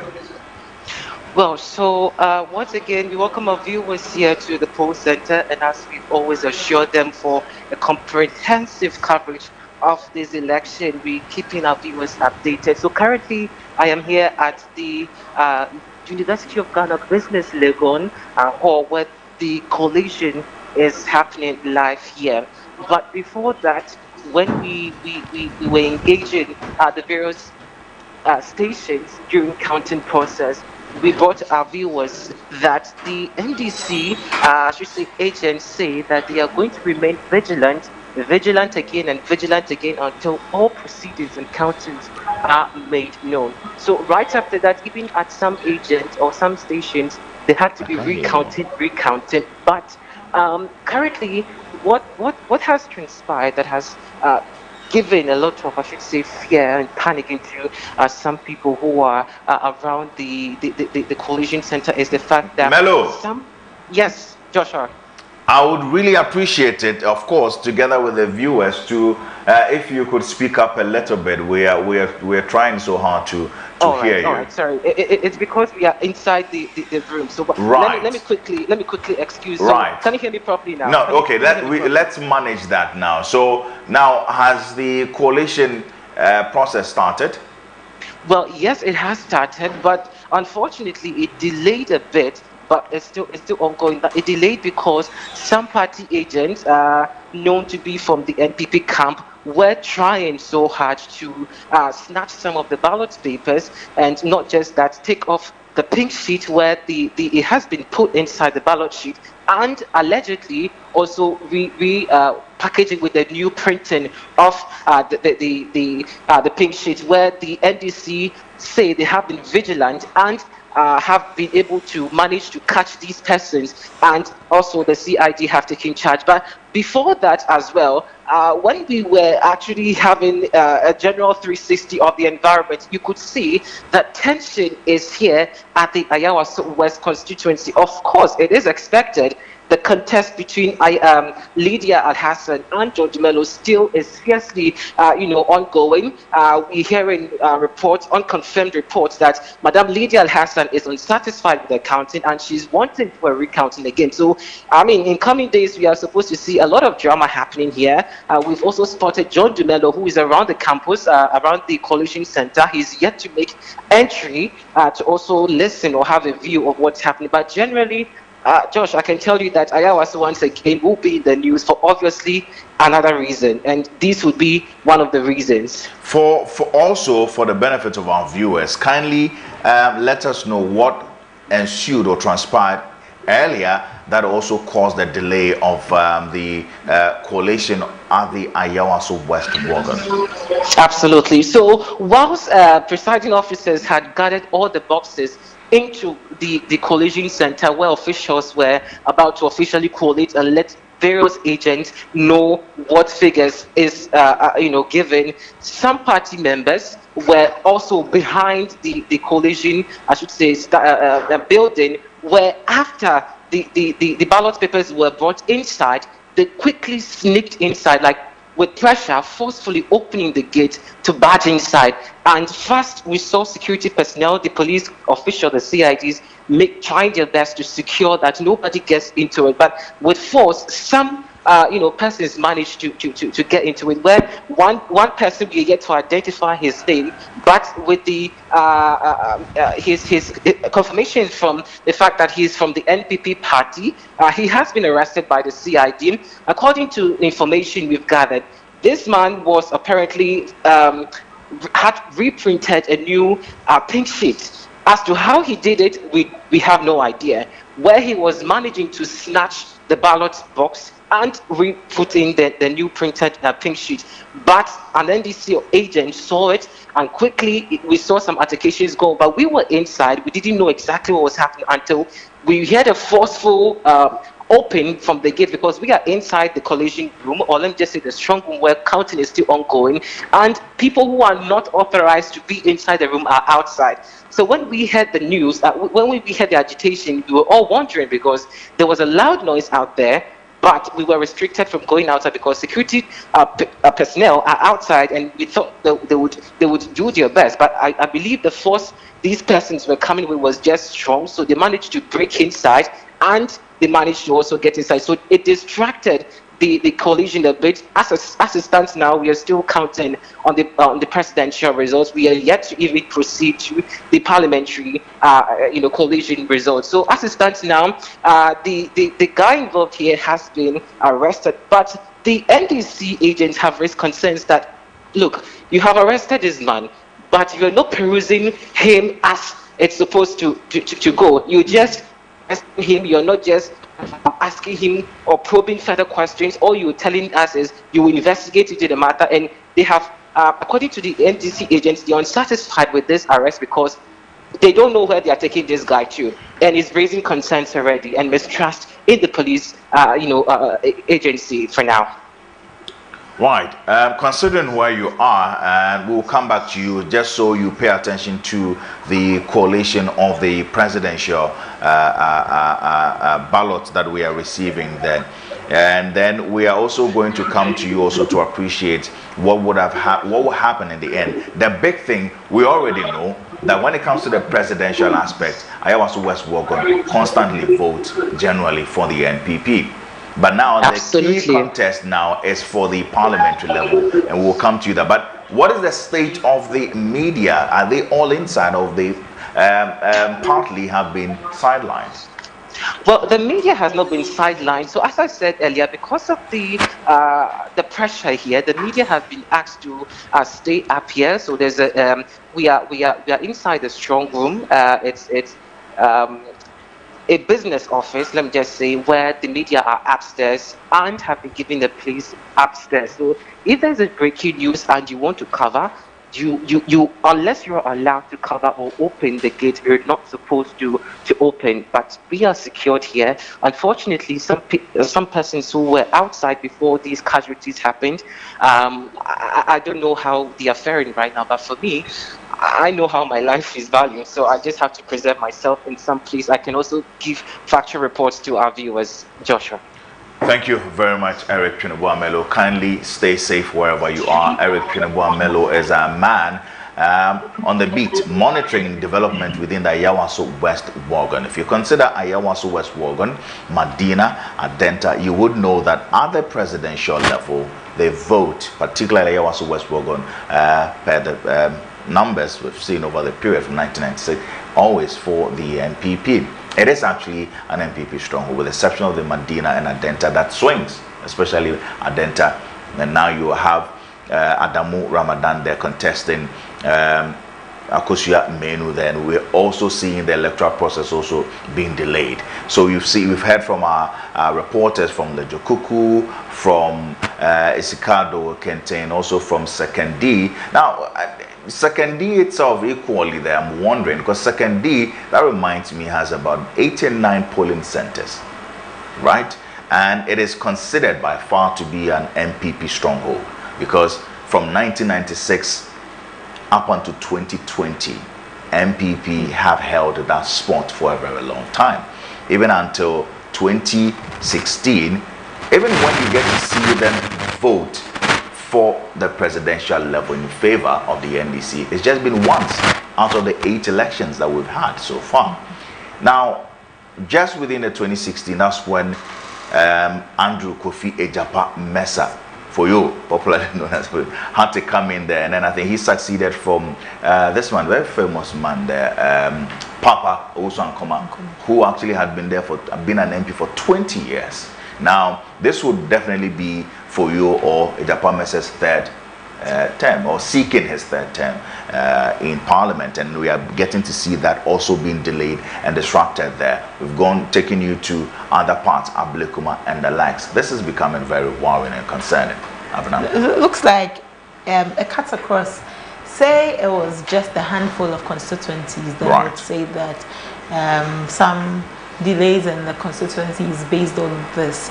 But since it cuts across, this is also what raises tensions for those who you start to ask yourself if there's something foul at play, or if the process was just not up to the mark as it should have been. Because it's quite curious that across the nation, this is where we are at the moment. You really cannot see definite numbers at this time. You really are not seeing definite numbers. At least if social media is anything to go by, we're not seeing TV stations. Yeah, because the delay, the disruption, the chaos, because like he said, Melo just mentioned that what he's speaking on the ground is that the incumbent MP for Awaso West Wogan, Madam Lydia Al-Hassan, many call her Mama Lee or Mama Lydia, is requesting recount. But recounts can only happen at the polling station, not at the coalition. So this is where it is actually going to now delay it, because now if they finally collate or transfer all these materials to the coalition center, and you are coming to demand for that, which is they have within their own right to do so. Anyway, you raise the concern. If you want it to be done, you have.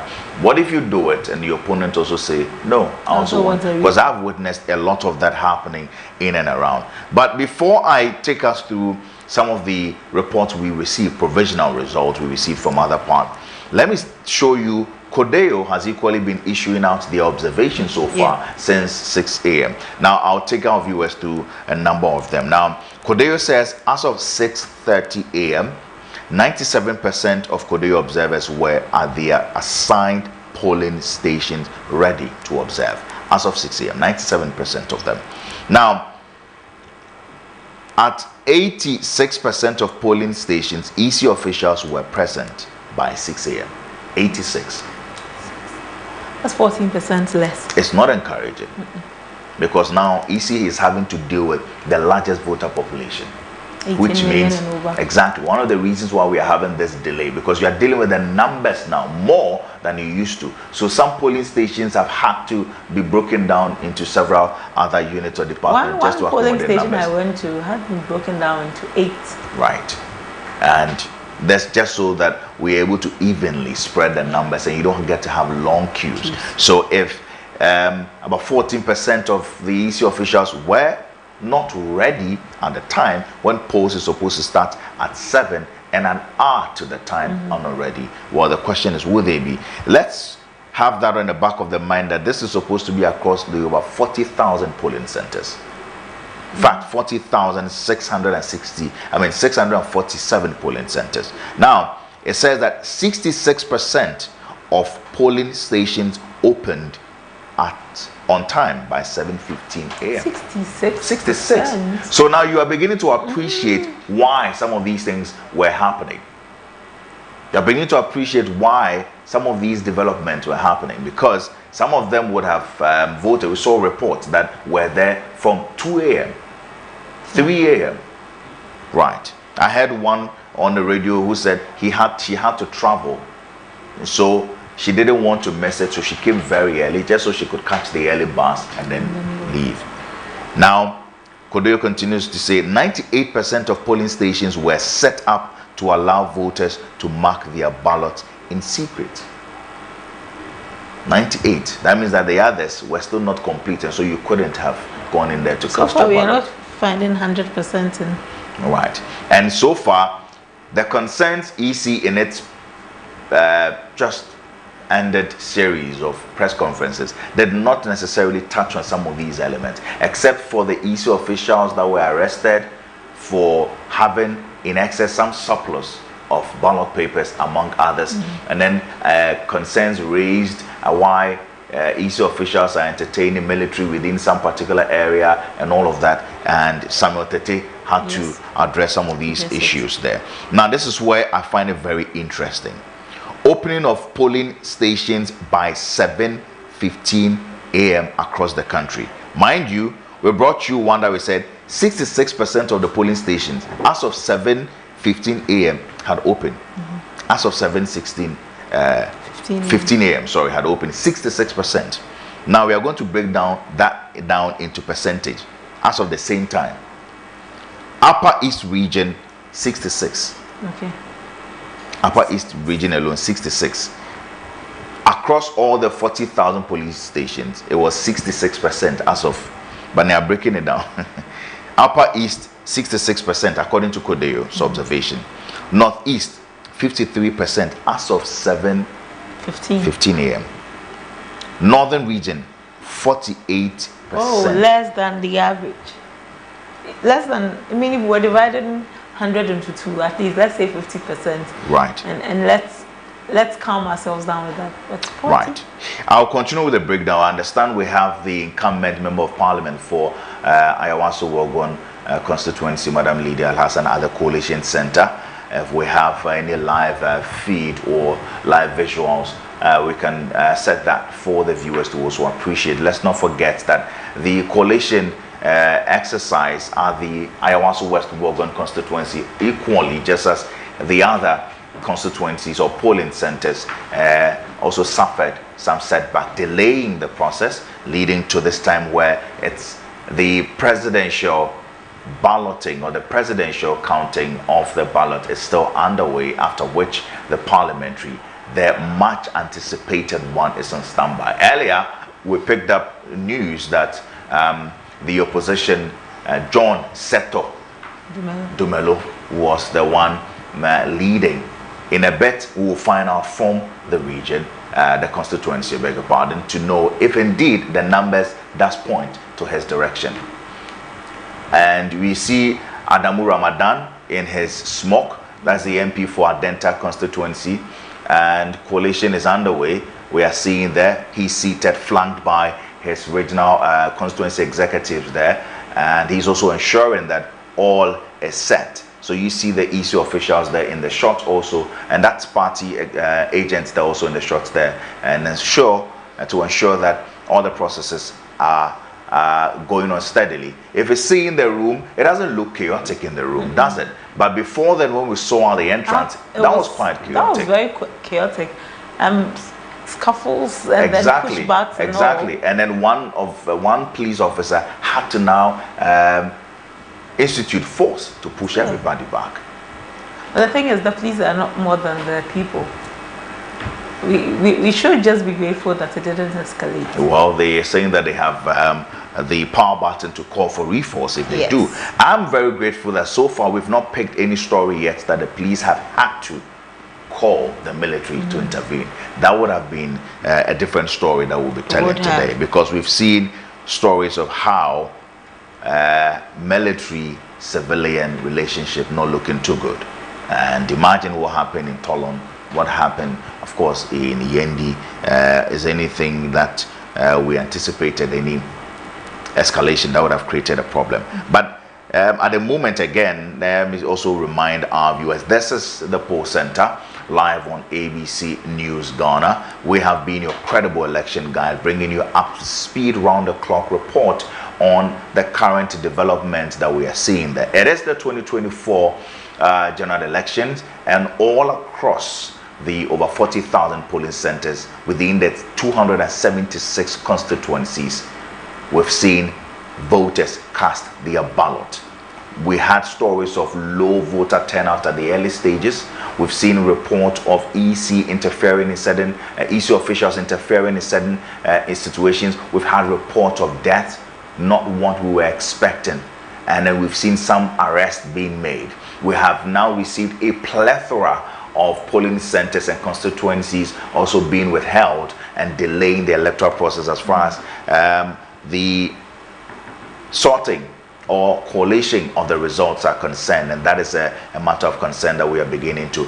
But after all is said and done, who goes home with the trophy and who stays with bruises? But then again, we do not want the bruise to literally be inflicted on voters, and so it is always advisable that please do observe all the protocols and precautions and security measures that have been instituted for you. We'll be taking you back to Adenta and Awaso West Wogon and Lojokuku, that we understand that they are now even setting up, at the time our reporter called, now setting up the place for the collation to begin. I was bringing you Kodeo's observation of the start of the electoral process as of 6:15 a.m. and then 7:15 a.m. and we are breaking it down. They say that nationwide, across the over 40,000 polling centers, 66% of polling centers were ready. Now we are breaking it down into regions. I got to the northern region. 48% of polling stations were open. 48 northern region. 50% polling stations within OT open. Yes. And then OT is where now we have a new baby on the block, one constituency, right? Yeah. And then 58% of polling stations within Eastern Region were equally open as of 7:15 a.m.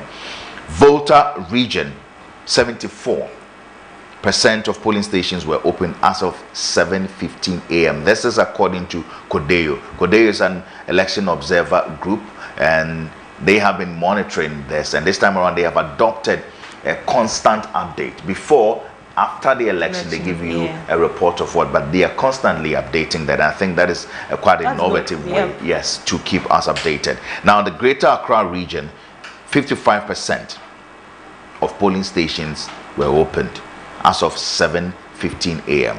We go to Central Region, 79. We go to Western Region, 65. We go to Western North, 68. Ashanti Region, 73. Quite interesting. Ashanti Region as of 7:15 a.m. 73. Greater Accra as of 7:15 a.m. 55. Then we go to Ahafo Region, 80%. Bono, 79.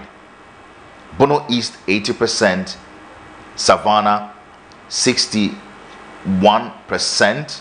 And then Upper West Region, 72%. These are the percentage breakdown of polling stations across the country that were opened as of 7:15 a.m. across the country. We need to understand and find out why it looked like. So there were reports of some of the materials, as usual, being delayed, and there were also reports of the parties also now raising concerns of some seals that had been broken, and until they are resolved, they were not going to begin the electoral process, among others. We're still continuing. Now, CODEO says that 74% of polling stations were equipped with the required 2 biometric devices, i.e. the BVDs and the BVRs. Now, so only 74% of them at the polling stations were equipped. You remember there were stories where some people got there and the these were not actually working, and that was a concern. Now, 90% of polling stations had the minimum number of election officials. Minimum number of election officials. 90% of them. And who are these? Of course, you would have the presiding officer there. You have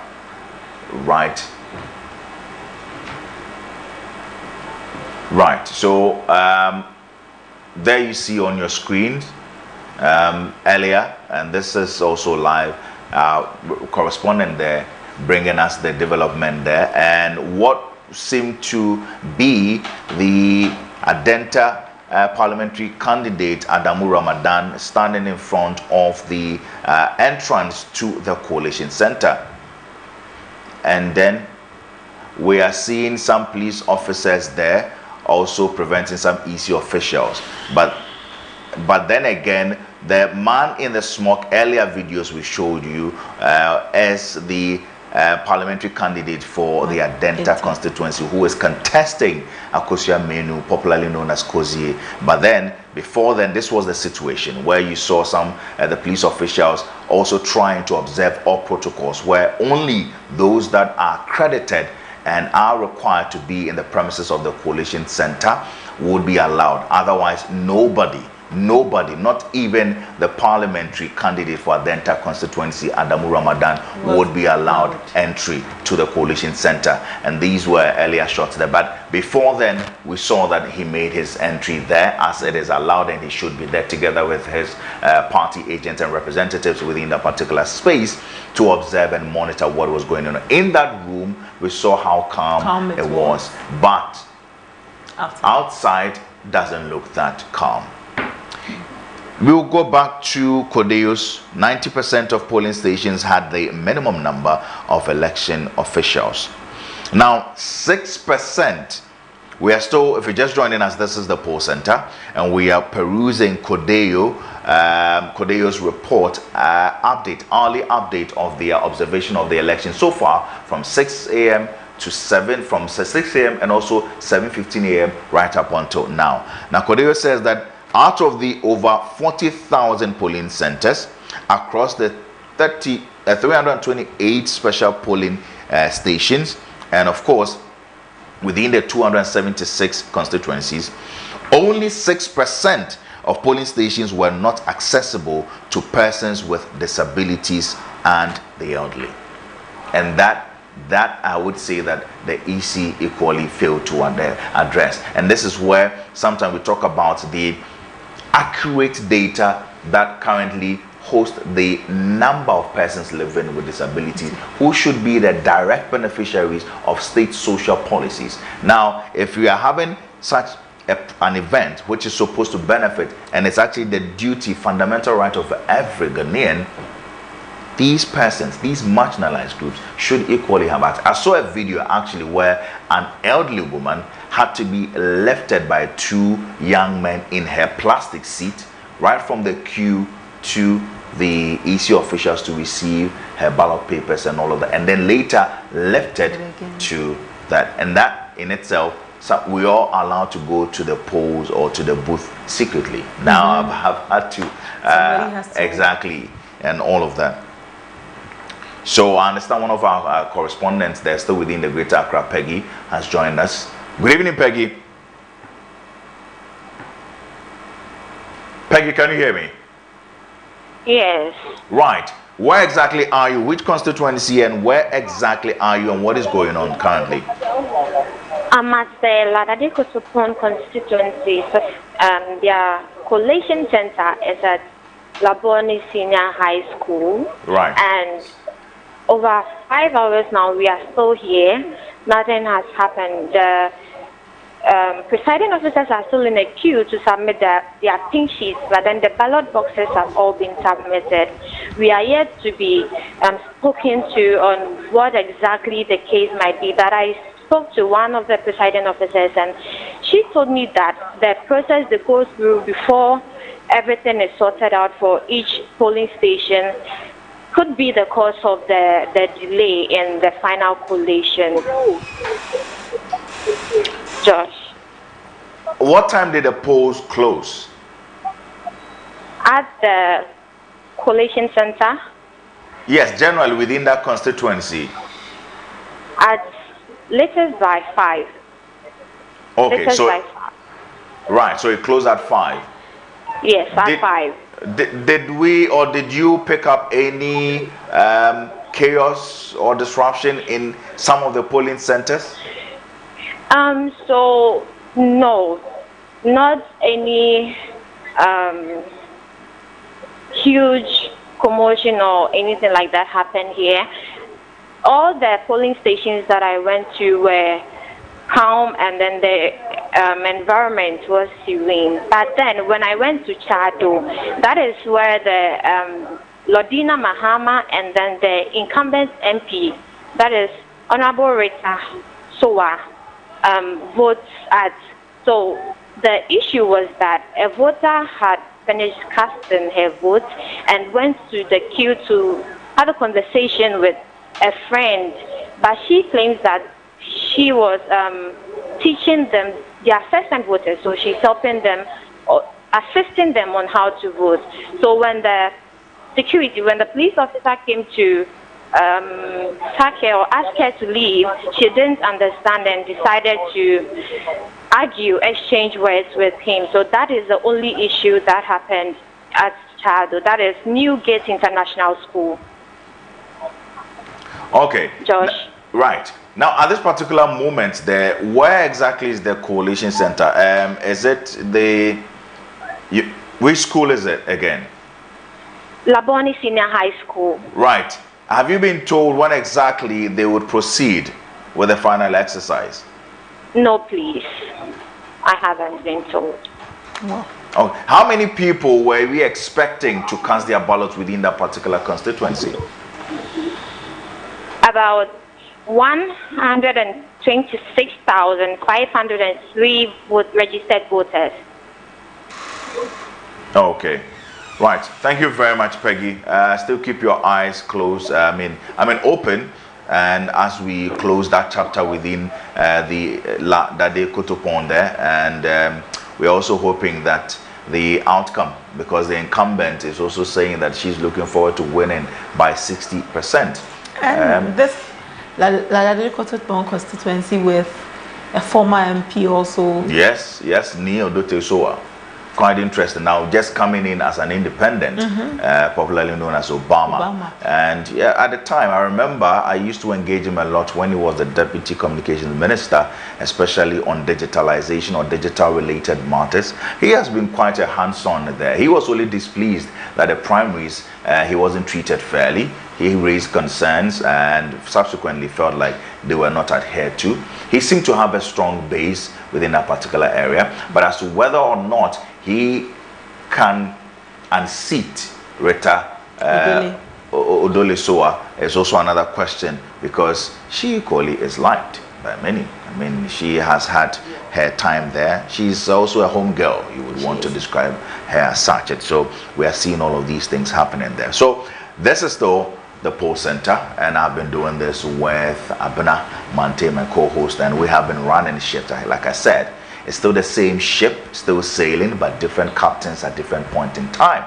I take you through the long haul for several nautical miles, and then she comes in to give you, well, the stops and then the cruise controls. But then again, we are still doing this. We have all our guys out there monitoring the development. We'll be taking you to the northern part, the Volta region, and the central region again, the upper west, upper east, where even within the upper west region equally, we've seen the processes of the collation stalled, owing to some of these concerns, agitations, and chaos that we are seeing there. But just to ride on the back of that, the National Peace Council again is calling on all political parties to withdraw all supporters from coalition centers, lest they delay the electoral process within these catchment areas, and that is what is causing this particular issue there.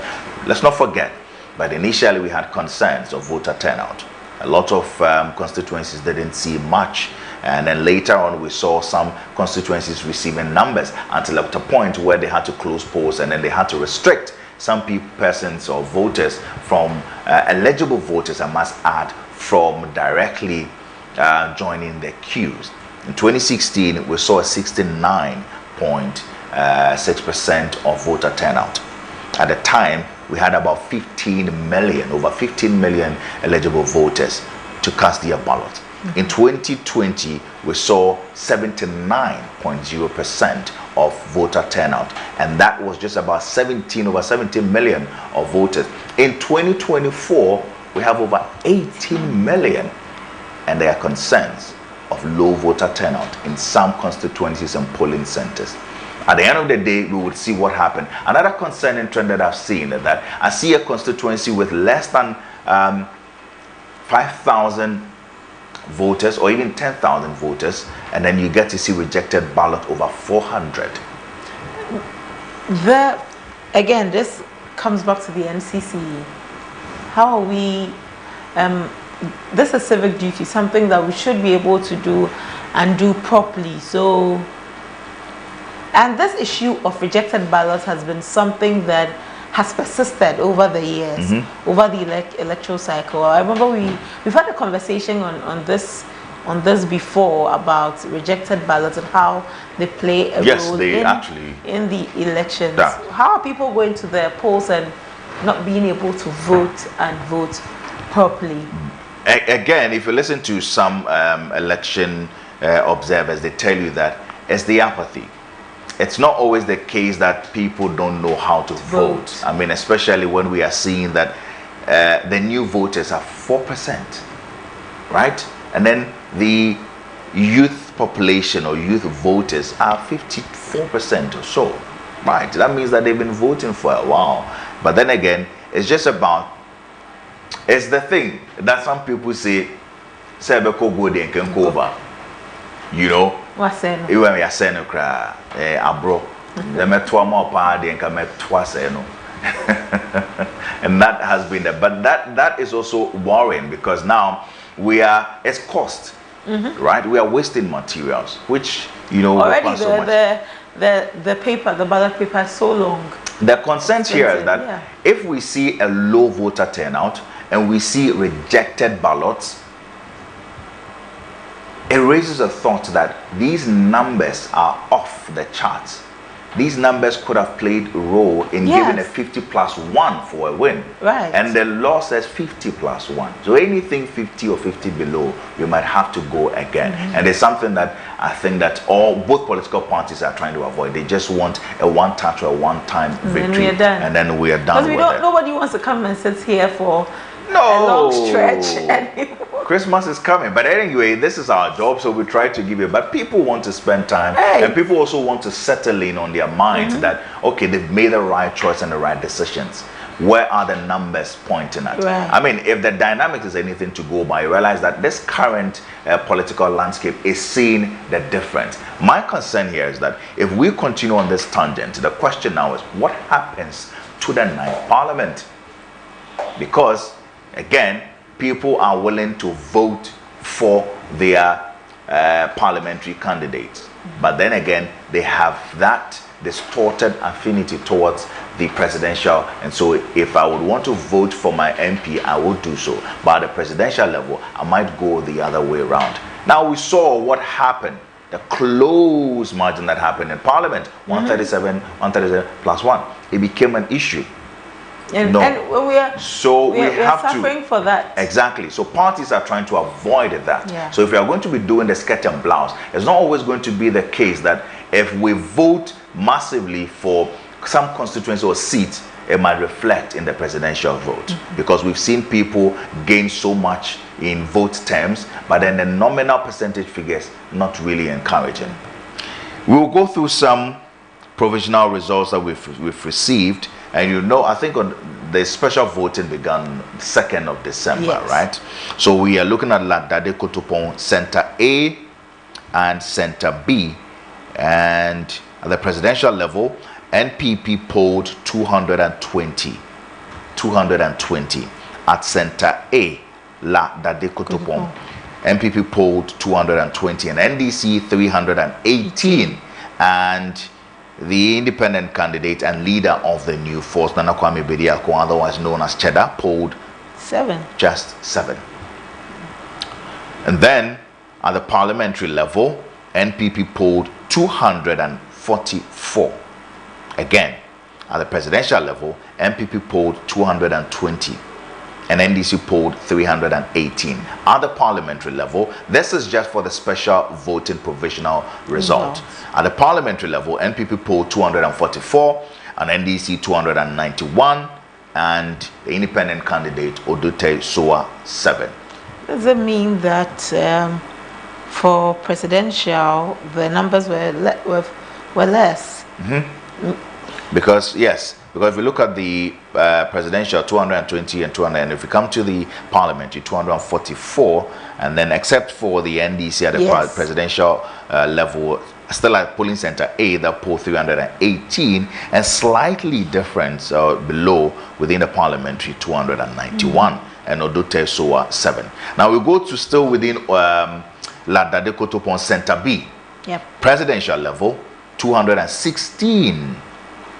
And that's for the NPP, polled 216 for the NPP, and the NDC 334, right? Slightly also above what, because at the polling center A for the NPP presidential level provisional, they polled 220, and at the center B, still within the presidential provisional result, is 216, a 4% vote difference within that. And then GCPP 1, still at polling center B of Ladade Kotopon. We are still talking about the presidential provisional result. NPP, I take it again, NPP 216, NDC 334, GCPP 1, GUM 1, Kofi Kranting 1, Cheddar 4, Alan 3, rejected ballot 2. And so you see them picking up single digits. And then we come to parliamentary, still within Ladade Kotopon, but this time polling center B, parliamentary.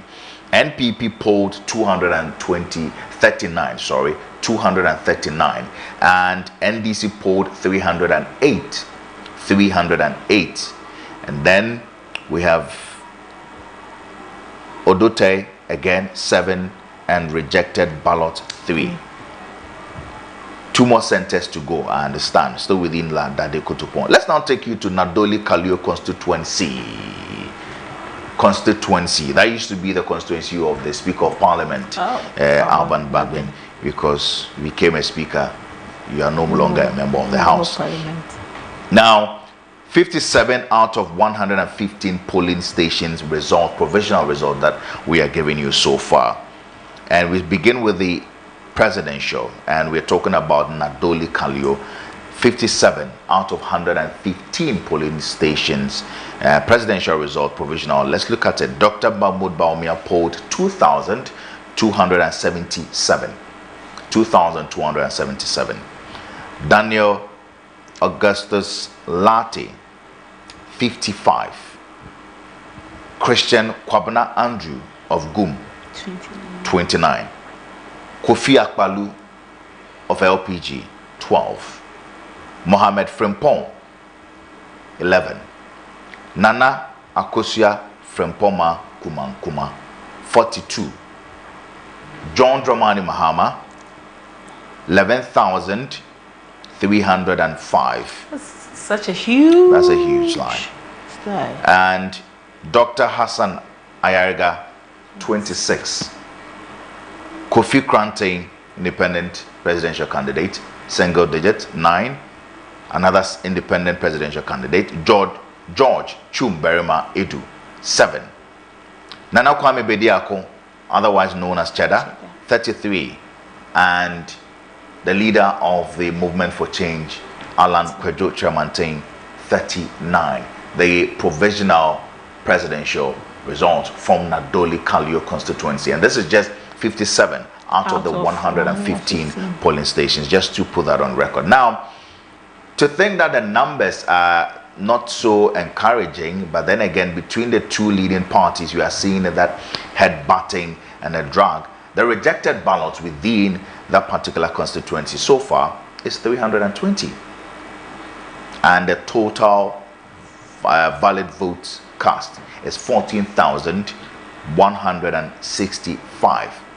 That means that John Dramani Mahama has even polled more than half of it, about 85 or almost 90% of the votes. 2,277 as compared to 11,305. I mean, in that, there's no catching up. No, there's no catching up. Now, at the parliamentary level, Francis Javier Kambotu polled 2,852, and Honorable Anthony Suma polled 11,145, the incumbent. Then we talk about the rejected ballot at the presidential level, still within the Nadoli Kalio constituency. Rejected ballot at the parliamentary level, 116. Remember, the rejected ballot at the presidential level was 320. At the parliamentary level, 160. Total valid votes cast, 14,159, meaning they voted more at the parliamentary than they did for the presidential. There's just so much to unpack from these elections. Absolutely, absolutely. And it's quite sad that, like you said earlier, we are not dominating the headlines with the provisional numbers that trickles in. Usually, that's what stimulates the voters' interest to want to stay awake, to want to still remain, keep their eyelids open and not even bat an eye just to see what the numbers will look like. At what point will they change? What is the point differentials? And then all of that. However, people have had to now call, not to seek or ask who is leading, but what is happening where you are. We shouldn't be so. Our democracy should have gone past that. To be worried that would send reporters out and you are worried about their safety. Not that you shouldn't be worried about the safety of your reporters, but because of certain incidents, certain pockets of violence, some scuffles that shouldn't be happening. That's why we hope this election ends in the first round, so that we can all regroup and then recoup our energies and then have some more to do. Because with what has happened, I fear if we go into a second round, the apathy will be greater than. I fear.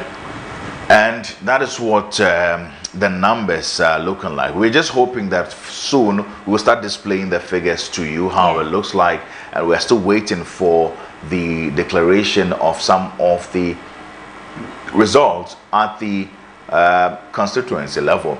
Across far and wide, we're receiving a single strip of same report: stalled or delayed electoral or coalition processes. Some are still closed to party supporters who have already been ordered to stay present at the coalition centers. And meanwhile, the National Peace Council is calling for a recall of these party supporters because their presence there may further delay the process that we've all been waiting with bated breath to hear what the EC is going to call on. Now, with the interest, how things look on or pan out for the parties, who would have what it takes to have the odds on his side or against his opponent. Is Greater Accra really the decider in this election? How much confidence does the NDC have in polling more up to 30% of votes? Is it even achievable? That looks like an ambitious thing that they want to do, because even the MPP Korle are actually making some ambitious terms there of what they would want to do. But then again, what are the numbers saying? We're still having others that are not really ready and willing to look like. I mean, I wish we could bring you some social media updates on what is happening. I mean, what is happening on social media? On social media, many people are actually calling for the EC to start announcing results. The fatigue is setting in on social media. And on social media, it looks like the projection is going more in favor of John Mahama and the NDC, the provisional results in there. But many people are just surprised that the elections went this way, that we'll get to 2 o'clock and not have any official announcement by the EC. Yeah. And so everybody's surprised, especially we're already in Sunday. Today is Sunday. Yes, today is Sunday. Tomorrow's Monday. Yeah, tomorrow's Monday. Wow. And people go to work, and people are now giving Musa Dankwa his flowers too. Right. But then again, thing is, we still appreciate you still staying with us, monitoring what we are bringing you, keeping tabs with us, updating you on all of that. We apologize if the information haven't been timely. However, it's all about bringing you the fact, and that is why we always try to bring you the fact, no matter how long it may seem relatively, but then that is the essence of this. This is the Poll Center. We continue to bring you live update. We continue to update your walls. We're bringing you all the developments that you have been missing out. And if you're just tuning in, we are telling you that join the campaign, vote not violence. This is what we pledge to. From now to the next election, you are a part of the campaign. And so we entreat you to also pass that. Be careful with the information you receive on your WhatsApp or mail or social platforms that you are quick enough to share. We are trying to, as we've been engaging the security analysts, and they're telling us that, look, we also need to be measured in how quick we want to share any information. If you don't have the tools to verify the authenticity of it, wait and watch the traditional media bringing you the news rather than relying solely on social media, because they could be distorted. The gatekeeping measures with the traditional media are quite more robust than that of social media. And so while you get these feeds and you are eager to see why is it on TV or why am I not hearing it on radio, I would entreat you to be patient. And here on ABC News Ghana, we'll be bringing you all the developments there. You've seen and heard what is going on so far. Where in your constituency and what is happening? If you are still watching and you're monitoring, you can share with us across all our social media portals and let us know where you are, which constituency, and what is the situation, and we'll be sure to bring you all the updates. We'll be taking you there in a bit. Our social media is at ABC News GH _. Right, at ABC News GH _. Yes. Then you can just text us, slide into our DM, and we are posting on our Twitter on our Twitter feed. So you just reply to it, and then let's have some conversations, because we know social media is where the conversation is also absolutely is there. Even when the thing is so serious, you find some humor in it and all of that. Let's now look at the conversation within Ododo constituency, where we understand that Ni Ashi has been declared winner of the constituency.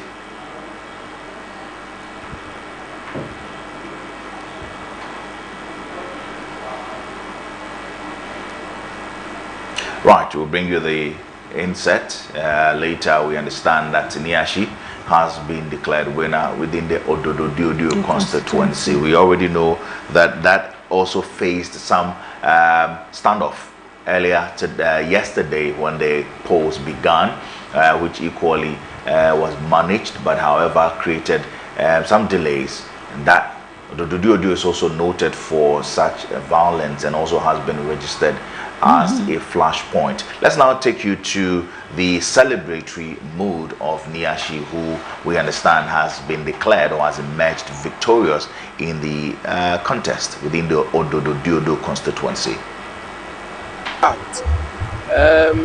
Then after I'm hitting the ground running, I'm going to do a lot of preparatory activities between now and 7 January. Just so when we are sworn in, I start work. Just that. What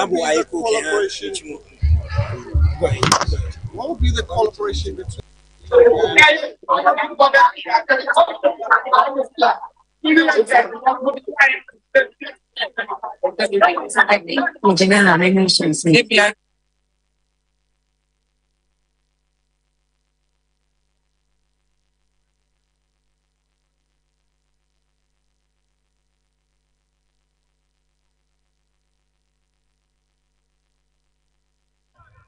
consulting as and when.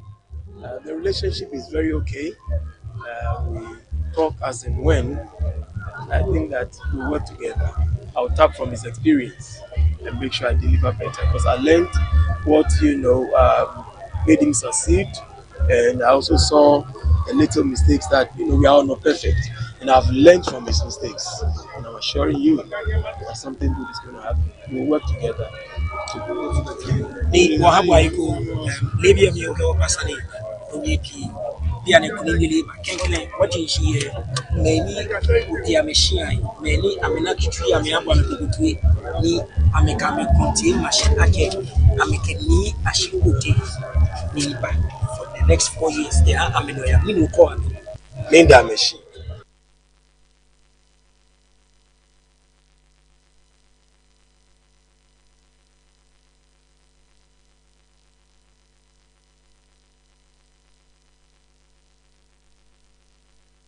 Made him succeed, and I also saw the little mistakes that we are all not perfect, and I've learned from his mistakes, and I'm assuring you that something good is going to happen. We'll work together to go to the team. Diane Kunili, Kankane, what is she? Many Utia Machine, many Aminaki, Amiaban, me, Amikame contain machine again, Amikani, Ashikuti. For the next 4 years, they are Aminoya, Minuko, Linda Machine. In the Nadi, I can Amelation, I'm a learning tuning. The Papa Nini Benomi, I'm a musician. I'm a Kame Jimmy, I'm a Yemi Jimmy. I'm a Nadi Jimmy, I'm a solo home Jimmy. I'm a Lation, Renika May. I'm a learning tuning. You feel you are Melakan Kenwa. You are Melakan Nayat, I'm a Yemi Jimmy. I'm a Nadi Jimmy, I'm a solo home Jimmy. I'm a Lation, Renika May. I'm a learning tuning. The Imbibio Mini Benopo. Feel you are Melakan Kenwa. You are Melakan Nayat, but now, Baba, no need feel harm to my feel of you. War me, war machine. I can give money can harm because she and you are there. The Buffy, imagine I can give money. You can. After my papa, Neke, Akutune, where I can improve my unit. Now, Fanica, Akutune. Meba Momo said, Abata said, the Unyaminu Baji, Vigilantism, a hand over a hand. eba she ani bia no nya kwebo no ake mambia no ninka meba bi ani nya kweba ake no ni mila tifi ke ni kashi manu ba wudu manu ba chano alo ibani ba nyunu kra bu kula ni anna ashiko ken mo fe mo die anna you wala don if you make she da na for you mo like politicians I mean malio do amale lo eji ame I'm here trying to find okay I would want to make a difference no fair no ni mbake man bi ake ma fe ma me dan ma bake man bi e dey chance si o ba nke me gba isane nten kantona nsole bi ni mo dromo ni le ake ni bi ni nke man bi e je ni bi ni anye ma fe ni mo ba fe mo ma ye na kan no ni nke ni mo dromo na ake ni tuni ye MPs ashishin ele ake tuni ni lante vanda position tuni one of the best MPs in Ghana one raba futi ake tuni ye shishin ni kase ni wa ena ewo ni ha gbeye ko amomi ejake no na atwo no na ojino ni ntwo si ake ni game GMP we pa buku yo se mi no na atwo ni kase tumo doba ewo any indication no ma build on that ni like je fe go ma le mo ne ke se ele mi ba wa ma chi ma benke nche me ni yen ni like je fe go ma le mo ne ke se ele mi ba wa ma chi ma benke nche me ni yen ma bi nga wo ke pe chomo. Oh, that was Alfred Niashi. Alfred Niashi, we understand, has won the Ododododo constituency there, and he was actually sharing his excitement and victory, as it were, speech with the press there. Alfred has actually, in his speech, essentially said that he has served or been in a position to serve and learned a lot from his predecessors, Nilante van der Poel and the former regional minister Afutagbo. And so he believes that this is his turn to lead the fort within and represent the people of Odododo constituency. Indeed, Odododo constituency has been an NDC seat. But then Alfred didn't have it easy when he was contesting during the primaries, because if you would recall, Alfred actually did win against Emmanuel Ni. But then again, Alfred polled 1,200, if I'm sure 1,200 at the time, and Emmanuel Ni actually polled about 920, just a slight margin. But Emmanuel wasn't even Alfred's main contender, even during the primaries in 2023. It was rather Yaboyanan. But Yaboyanan was disqualified by the NDC because of one singular reason. And so it led to Yaboyanan now seeking an interlocutory injunction, which led to the NDC following the meeting by the Functioning Executive Committee to suspend the primaries, if you would recall, last year in 2023 in January sometime. Now, according to the party's explanation, if you look at Article 48(8)(b) of the NDC Constitution, it stipulates that if you are going to contest, you have to be, or you should have been, an active member of the party within that constituency for 4 years prior to the primaries or election to even contest on the ticket of the NDC. And here's the reason why the Functioning Executive Committee of the Council of the NDC disqualified Yaboyanan, because they felt like he didn't meet the criteria, serve the purpose. Yaboyanan was displeased, felt like the party didn't grant him the right audience to appeal his case, and so he proceeded to court to seek an interlocutory injunction to halt the process, because he felt like the party did not treat him fairly. Subsequently, the primaries proceeded, and Alfred Niashi won, and now Alfred has contested, and now we are getting the report that he has emerged victorious. So that closes the chapter at the Odododo constituency until we are concluding on the developments that ensued there, whether there has been any further arrest or all of the materials and the constituent there are duly accepting the results that we are saying there. This is still the poll center, and it is 2:19 a.m. More over 15 or 14 hours, if I'm right, about 14 or 10 hours since the close of the polls yesterday on December 7 at 5 p.m. We're still getting results and reports coming in that several polling collation centers are still not ready. Some just started. Collation is underway, and we are hoping that Awaso West is a place we'll be taking you shortly. At the time when we engaged our correspondent, he told us that the incumbent member of parliament, Madam Lydia Al-Hassan, had made her way to the Collation Center, and we're also told that report that she was seeking to call for a recounting of the ballot. Prior to that, there were some pockets of violence there that erupted that also delayed the electoral process, leading to the undue delay that we are beginning to see now. We also went to Adenta, similar case. Esikado Kenten, similar case. Sekendi, similar case. Lojokuku, similar case. Upper West, similar case. And these are things that are happening, and I believe that the EC is monitoring to address this particular issue. But the big concern here is that how are the political parties, the NPP and the NDC, managing this particular situation? Because all the press conferences that the parties have held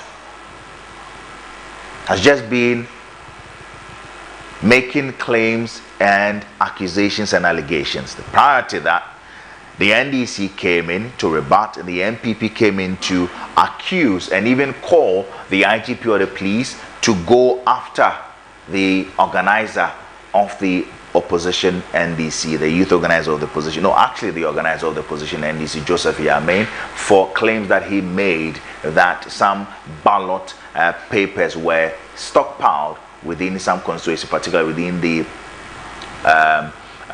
Ashanti region there, and the videos came out. Now the NPP is saying that that is false, because according to them, if Yamain did actually discover such over 20,000 ballot papers, as he claimed, why didn't he take pictures of them? Why didn't he broadcast them, but come out there and lay such wild accusations? And so during the press conference, the campaign spokesperson or manager, part of the Dr. Baumia's campaign team, Dennis Miracles Abuaji, indicated that the IGP should go after Joseph Yamain there.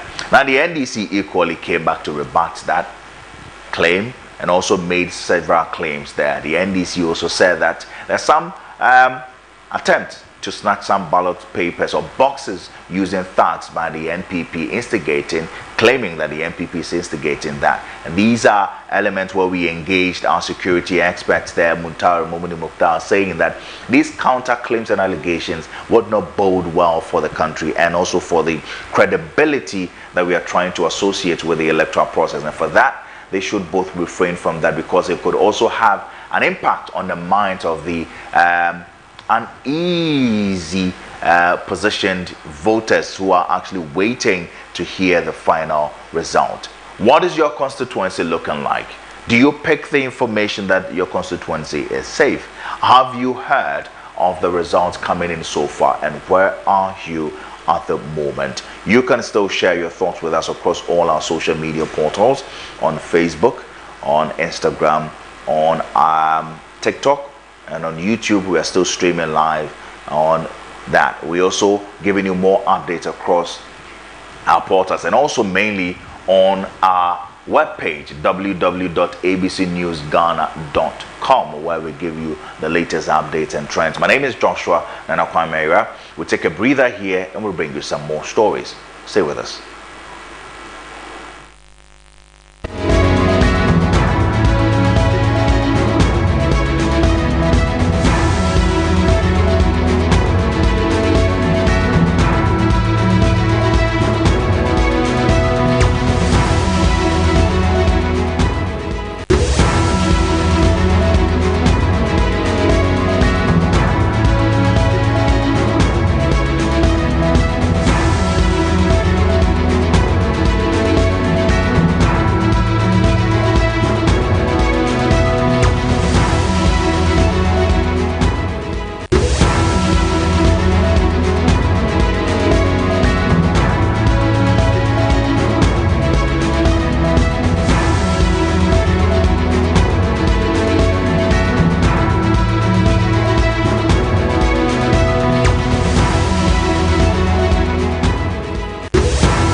amena de Jimmy na meso lo hu Jimmy amele shin ni nka me amele no ni nchuni nke wa me mbibio mi ni beno popo fi oni yo amele akenkenwa wa amele akeken na yataje me bena baba no ni fi han me tutu ma fi lo duba wo mi wa meshi akenwe mo ni ke han me ka shie ni wa me no ba fi mi mo ma ye na kan wi mo no iga ba ko mama papa ko ni neke akuchu ne wole yake intuma yinito na fale ka akuchu ne meba mo muse abata sen ni onyaminu kwaji ila tefana handu ba iba eba she ani bia ne nonye kwebu no ake mambie no ni nka meba ni ani nonye kweba ake no ni mila tefi ke ni kashi manuba wudu manuba chano alu ibaniba ni hunu kra mkulani anna ashiku ken mo femo die anna we wala don if me ake she da na for you mo ake politicians amemali do amali lo eji ake I'm here trying to find okay I want to make a difference no fair no ni mbake man bi ake ma fe ma me dani ma bake ma ye we dey chance see you ba nke me gba isade nten kantona insole bi ni modromo ni ake ni bi ni nke ma ye eje ni bi ni nye ma fe ni mo ba fe mo ma ye na kan no ni nke ni modromo na ake ni tuni ye MPs ashishi Elaken Chuni and Nilantivanda position Chuni, one of the best MPs in Ghana, one about Futia Chuni Shishi. Ninkaseni wa, ene war, the hard bay, Kwamumi, Yake, no, not true, no, no, true. She actually gave me GMP, or you're saying, I'm not true, Cassi, Chumo, the war, the indication, no, build on that. The like a Jeffebo Malimu, the can she hit me by wa. Machima benke nchemeni nyenye mabinga woke pechom nyamenye mijimi then after I'm hitting the ground running. I'm going to do a lot of preparatory activities between now and 7 January. Just so when we are sworn in, I start work. Just that. Go ahead. A team that were behind me, I also put in a lot of hard work, and God has crowned us with a victory. And so I didn't relent on my oath, believing that per the things that has been done to the people of Adekoto Pondo will just vote for me. I worked hard, and one thing, that I always talk about is women in politics, where we compete with the men, and what all the men know is that they insult us. And I had my fair share. And I would say, men, excuse my language, should mind the way they treat us women in politics. It has been, excuse my language, it has been very nasty. They dragged me into the mud. But God has prevailed. The people spoke. And we are here. And I believe we are going to work together for a better Adekoto. So we await the collation of the final results, and I know NDC is victorious. John Dramani Mahama is the next president of the Republic of Ghana to the glory. Were you looking for, and are you certain you'd get them? Yeah, I was looking at a percentage of between 50 to 60%. Yeah, and I believe the good people of Adekoto have done well to give me that. And we all deserve it. It's not victory for Dole alone or John Mahama alone. It's victory for the people of Adekoto. We have suffered under the hands of the NPP administration. They destroyed everything in Adekoto as if they were so jealous of us. They've taken all our lands, our hospital, the roads, the Peshi Lagoon, everything in Adekoto, the trade fair has been destroyed. And we thank God for redemption. We thank God, that He has given us liberty once again. And we thank God for the second independence of our nation, Ghana. And we are looking forward to, I believe by the 9th of December, the presidential results will be declared. And believe you me, NDC is already victorious. And the victory belongs to the people of Ghana. What do you think? The elections are over.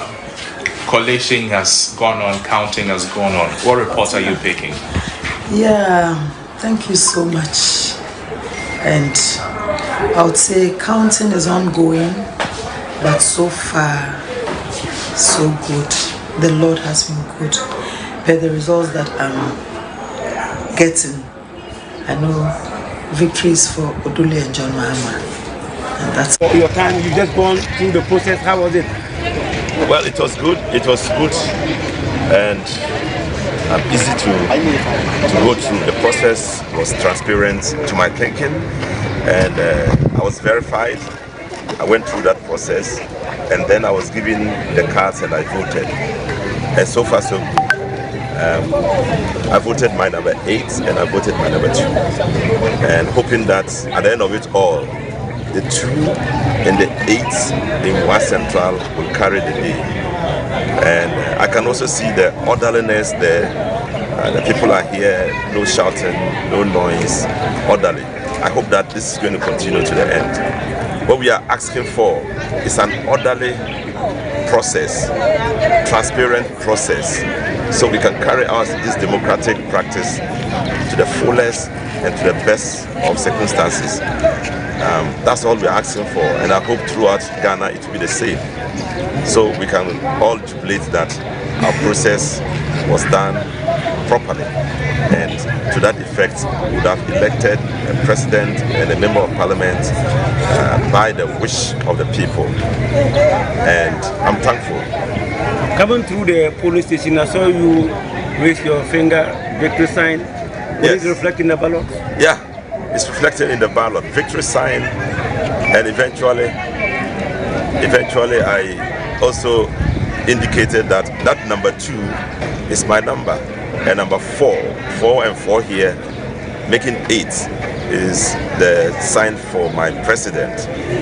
And I hope and pray that it's going to be the sing song for everybody. It's going to be the choice of everybody, so we can liberate ourselves from the pain of 8 years of bad governance. So can you give us a projection on your percentage-wise you expected? Hopefully, I would have said 60% plus, between 63, 53 and 63. That space is where the percentage is going to be, because I'm sure the message sent to the people is properly carried out.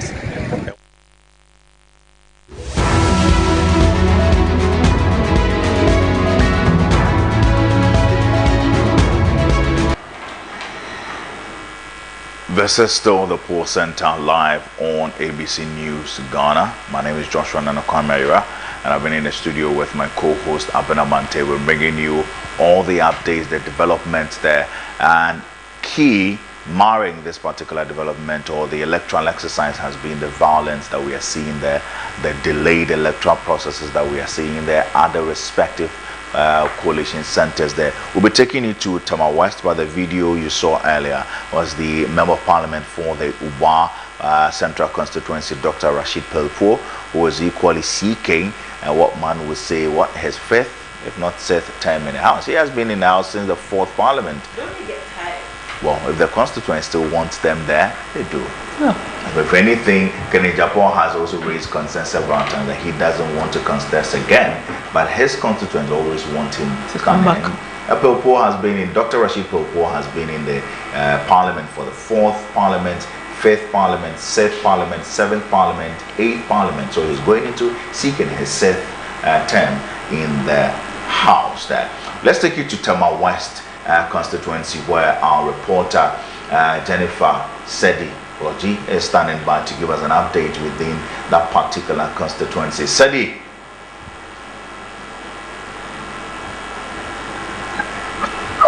Hello. Yes, Sedi.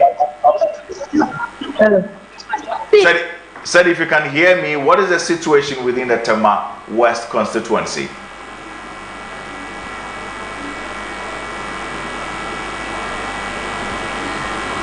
Hello, Sadi. Well, one will try to reconnect the lines and get to engage Sadi, who is currently within Tema West, monitoring there. she has also been there keeping eyes on that. But across that part, we get to appreciate the other things that happened, right? We keep announcing them over and over and over and over again. I understand there's been some arrests being still made, investigations still ongoing relative to the incident that happened at Blekuma Central and Blekuma West. Sadi, if you're back on the line, what is happening or the situation currently within the Tema West constituency? Is the coalition still underway or it is over?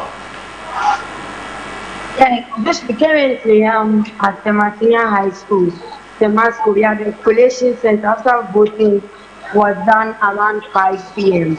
Currently, the voters are outside there making noise, shouting, agitated just because they said the EC officials are delaying in announcing the win. And there are some even want to break through the door, enter, but there are securities around, preventing them from getting closer to the main gate. So what is the security situation there?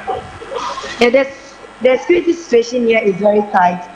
There is calmness now. The securities here are enough.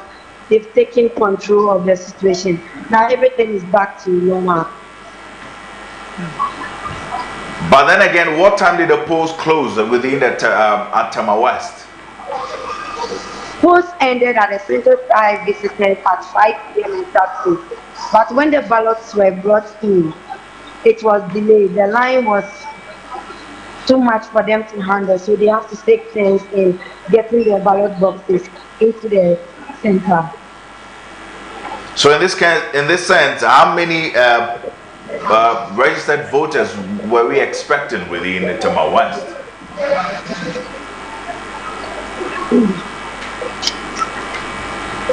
Sadie, can you hear me?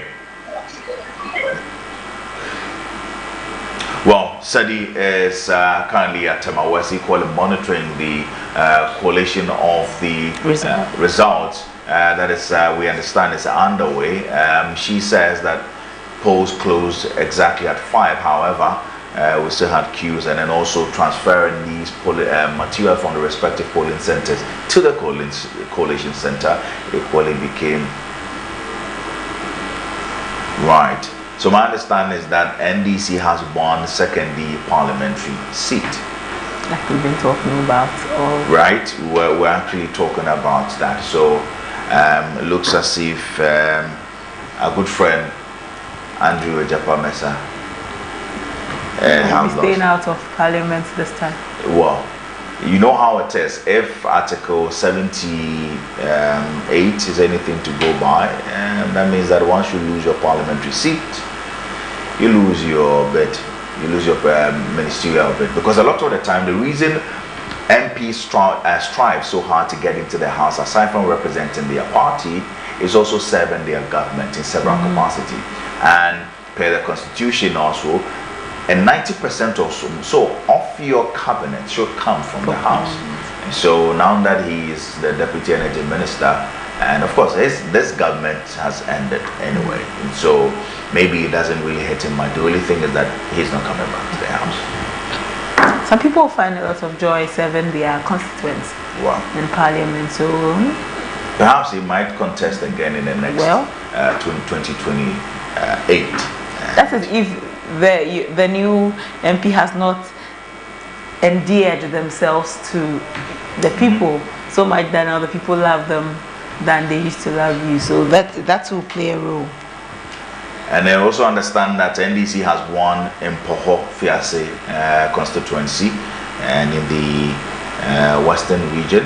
And so we are getting that report coming in. Very soon we'll be projecting them on the screen for you to appreciate what is coming in there. We've told you earlier how Western and Central region continue to swing in favor of the party, either the incumbent or the opposition contesting there. And so we'll be picking up all of these things there. We are also understanding that we are learning, that the Electoral Management Body, again, will be having soon its press conference to update us on the situation that we are seeing there as to why the respective polling centers, or some polling centers, in fact, majority of the polling centers are still having the collation of the results underway, and others haven't even started at all, per what we are also seeing, particularly within the Upper West as well, and as part of Ashanti region equally have not completed or concluded the collation of the results, and so the EC would begin to address the press very soon. And so as they're preparing for that, we'll be bringing you that. So secondly, we've seen that Ejapa Mensah will not be returning to the House, and that is also a matter of concern. Like I indicated, secondly is one would say strongly an NPP seat. Yeah, and if you look at the performance of Papo Usankoma for 20 years, there were a lot of the railway initiatives, tracks with the initiative, they did, trying to also help the fisher folk there with some outboard motors and all of that. It also led some initiatives to construct some public buildings and all of that. He has been very staunch there. However, as I indicated earlier, if you look at the Secondly constituency, it's just one time that Secondly ever gave vote to the NDC in terms of the presidential level. Just one time out of the 8 elections there. And the NPP have dominated within that area from 1996 to 2020 to now. So they have rewarded the party very well, and I feel like they've rewarded the NPP very well, and it looks as if the constituents now would want a change, just as has been on the minds of many. Yeah. A wave of change to blow the experience someone else to. Well, it comes with that. It comes with that sometimes. Then you want to also experience another phase and then see what they could do for you. If they don't endear themselves, you go back to what you used to know. But if they do endear themselves, well, then maybe that is how they win you for themselves forever. So we're bringing you that a lot of the times that we talk about the swing constituencies, and we're telling you about how the voters vote, what their voting behavior has always been in the favor. Central region, as I said earlier in our submission, that not because in 2016 or the NDC brought in Professor Nino in 2020 again means that they are actually going to reward you for that, because we have seen Professor Mills coming in from that area, and we've seen the late Emisatha, we call it, coming in from the area. So it's not entirely the case that because usually when you offer or you give a region a representative or some offer or gift, they pay you back, right in kind. Where they endorse your candidates and also give you the votes that you deserve. Central region doesn't play like that. They don't play like that. No. Western region equally don't do that, because their needs and demands are palpable. Right? I remember that in 2020, I think in 2016, the president even promised that he was going to actually see to it that there were concerns of establishing some facilities there. Where concerns came about that, the president indeed promised to build airport, and later the president said he didn't say he was going to build an airport and what have you.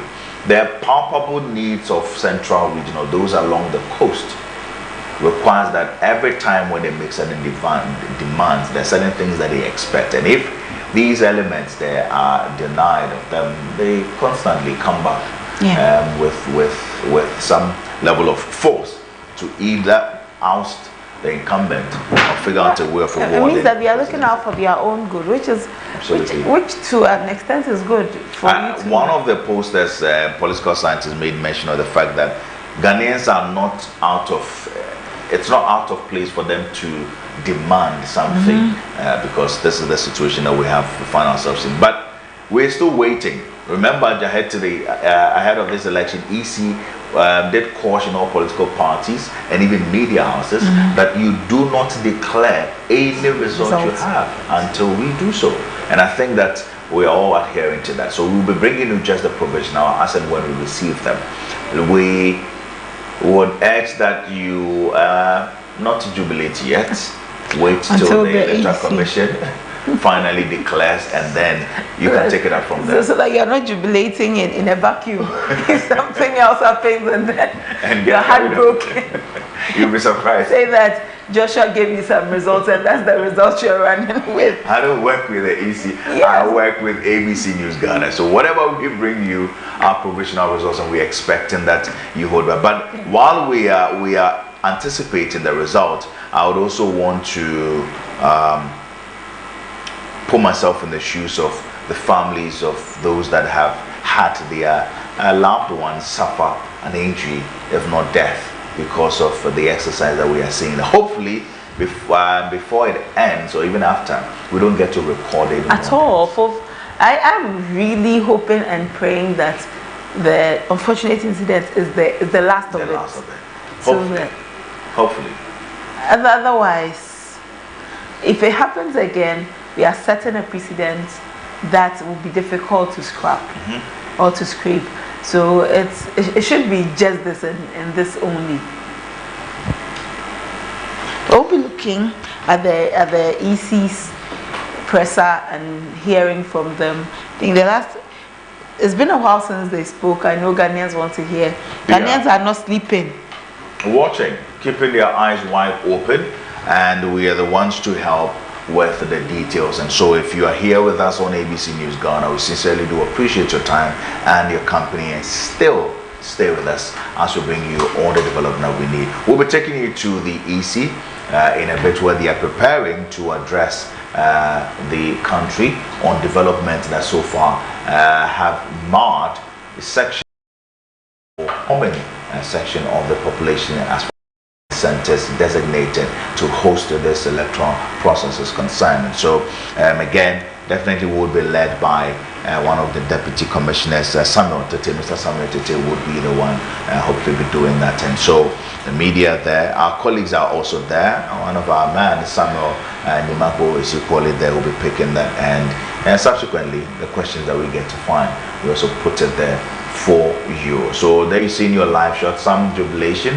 I'm not so sure yet where this is exactly, but earlier there were concerns. I mean, there were excitement already that John Dumelo had won the Awaso West Bourbon. We wait to see, because we understand that still Collation is underway, and so social media would always want to take the lead with it. Yes, with such information. But please keep your ears and your eyes on this channel, because we can get you the accurate stories as and when they unfold. But in all of these, when you listen to the expert, you listen to the processes, you listen to the situation that is bedeviling the credible nature of this, what should have been a peaceful exercise.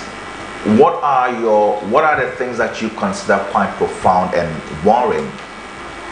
The things I consider is the fact that sometimes I want to risk it all in the elections, because you want to risk it all is why at this time of the night you would be at a coalition center. I wanted to break into the place, and if it becomes the norm, or it becomes normal, then you don't have any qualms rising to the occasion, so to speak. Anytime something like this happens, it seems to suggest that in cases where things get a little difficult, you're not ready to let cool heads prevail. You don't want to have dialogue. The first thing is defend. We are not in we are not in a simulation, right, where things have to just go in a certain manner. Dialogue is important. Understanding extraordinary measures is important, so that because we're human beings, we can put our heads together and let cool heads prevail. What's happened at Adenta when Kisiedu spoke with us? If you wanted to enter, even the MP himself at the gate, you could see that there were conversations before he entered. So why would supporters, why would people who rather are lending their love to the person be inflamed, be incensed so much. One of the videos, I think it was from Takrade or Sekendi, where you could see when we were watching, I actually thought the people were going to break the gates, because the metal gate, the people outside of the gate were more than the people inside, and you could see the pushback, and the gates was swinging like a pendulum. And I said, if they broke, obviously someone was going to get hurt. There would be a stampede and all. So in all of these things, we need to have a place of dialogue, of cool heads, and wanting to preserve the peace we have. These things may not look like things that on a face level could destabilize, because maybe people are not wielding guns all over and shooting at each other, but the little foxes are the things that build up and harm us. Adib's conversation earlier in the day, if you're paying somebody 50 cedis for a vote, how then does that same person you're paying 50 cedis have in their possession guns?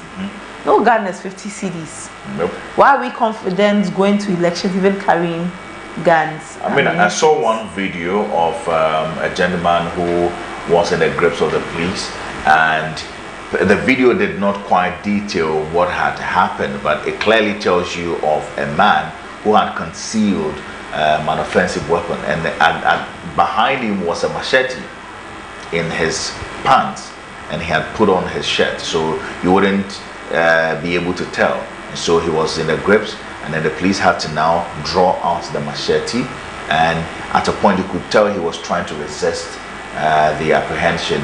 And that, I felt like, why do you come to a polling center carrying a weapon? This is an exercise of your thumb. Take a decision and go home. Take care of your family. At some point, I tend to feel that these electorate or individuals are enthused and passionate about the elections. At some point, I shudder to understand what really drives them. Is it a change of government you see? You have the opportunity to do so, or it is the intention to brutally make a statement to prove that this is whatever it is that we belong or we believe to. But at this point in time, with where we have come as a nation, political parties would have to do better. Yes. I would always hold political parties to account. We have political parties, two main political parties, driving this nation forward as far as democracy is concerned.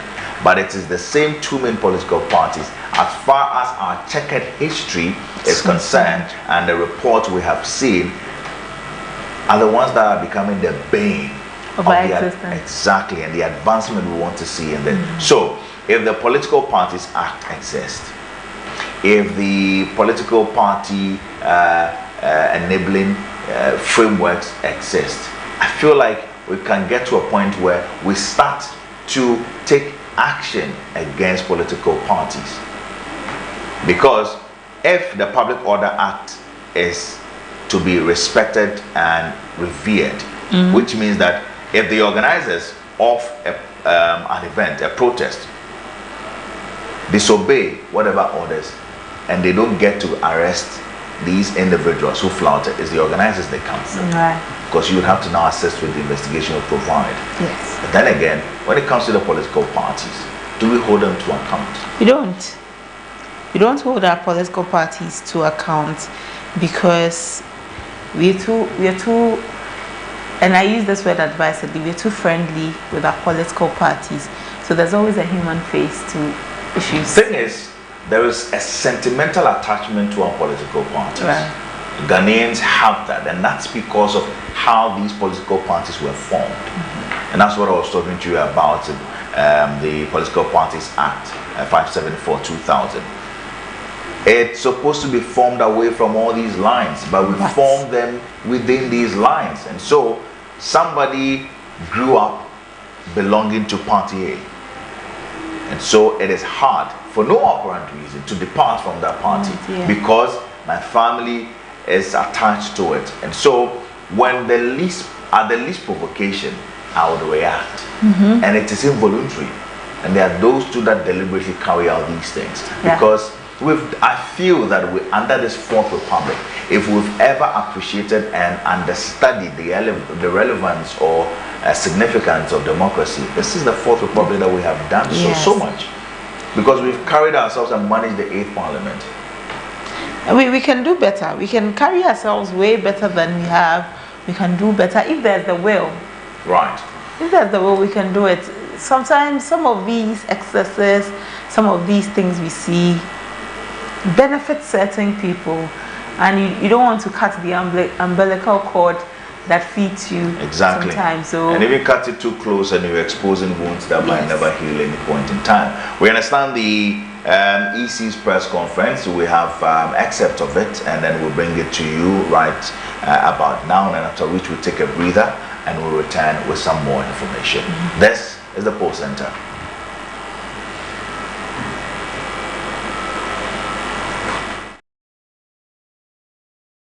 To note that votes for each candidate have already been counted and announced at the polling stations, and therefore will be collated based on the pink sheets that have already been given to the political parties. There is therefore no need for supporters to go to the collation centers, as the political parties already have copies of the pink sheets. This infiltration of supporters into the collation centers is delaying the collation process. We therefore entreat all supporters who have thronged the collation centers to leave to enable the returning officers to collate the results of the polling stations. We trust that the leadership of the political parties will advise them to do so. Thank you.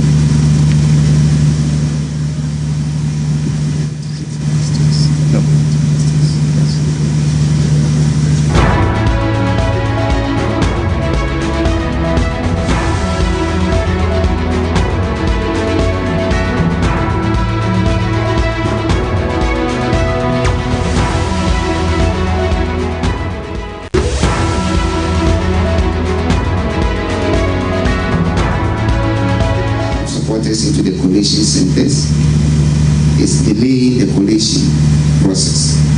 We therefore entreat all supporters who have thronged the collation centers to leave to enable the returning officers to collate the results of the polling stations.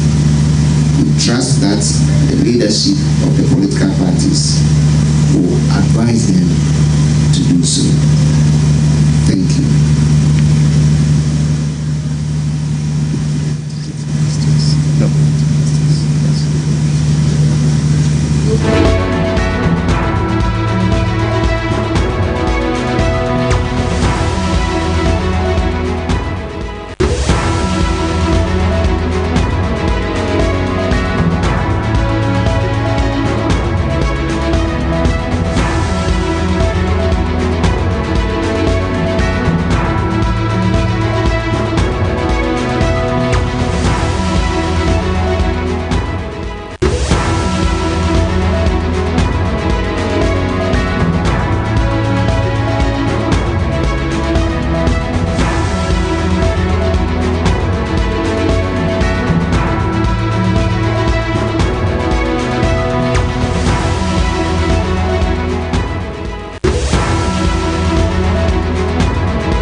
also watching the Poll Center live on ABC News Ghana, and you just watched the excerpt of the press conference just held by the Electoral Management Body EC, presented by the Deputy Commissioner, Mr. Samuel Tete. Now let me just give you a brief of what the meeting was all about, or the press conference was all about. We do know that there have been some concerns, particularly events that marred the Awaso West, Central and Okaekwe North Constituency, and that also subsequently led to the arrest of some individuals. With regard to ballot boxes and some ballot papers or materials that were attempted to be intercepted and also to disrupt the electoral process. But after that, the National Peace Council came to issue a statement appealing, or let's say calling on all political parties to recall their supporters from the coalition centers to allow for a free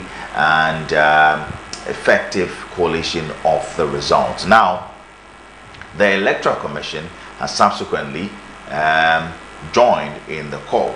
The Electoral Commission is appealing to the parties to call or recall their supporters, and according to the Electoral Commission, there's no need for supporters to go to the coalition centers. Other parties already have their comms, communications of the pink sheets, and also continues to say that the infiltration of the coalition centers delays the process, exactly what the National Peace Council has been saying. Now, one key thing that the EC made in the just ended press conference is that results that will be produced after the outcome of the collation will not be recognized by the commission if they are not approved.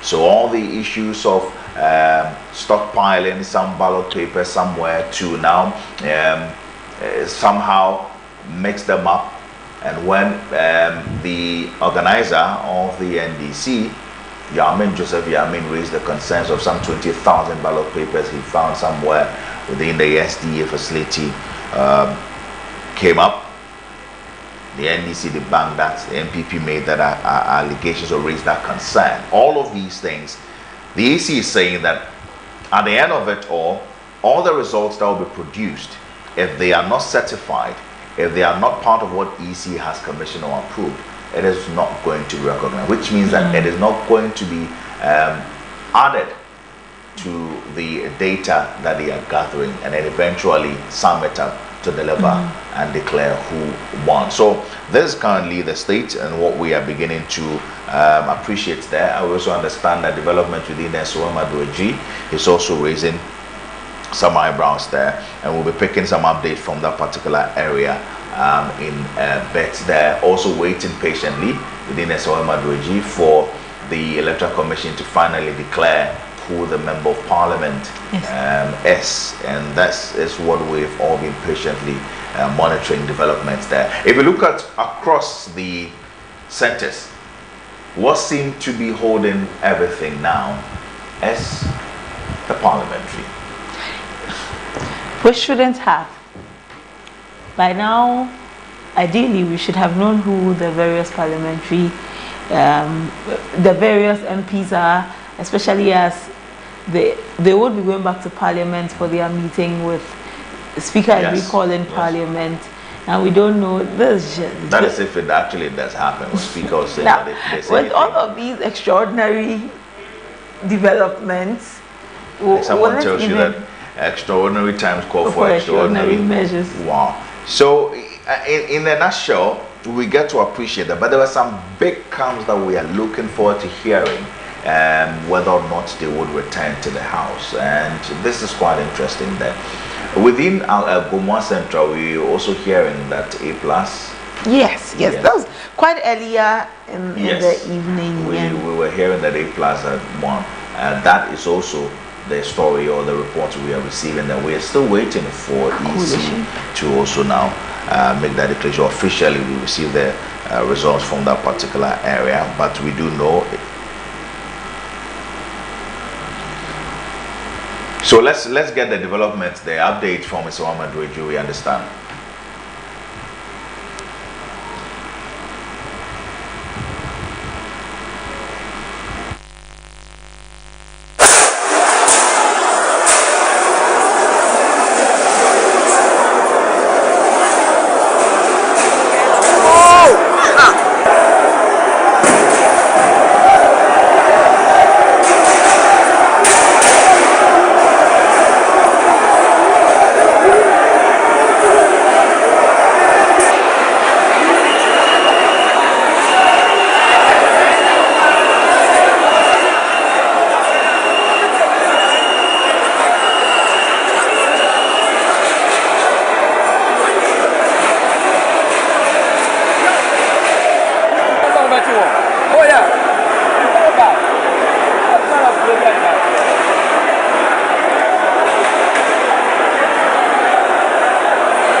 to go, but has come to say,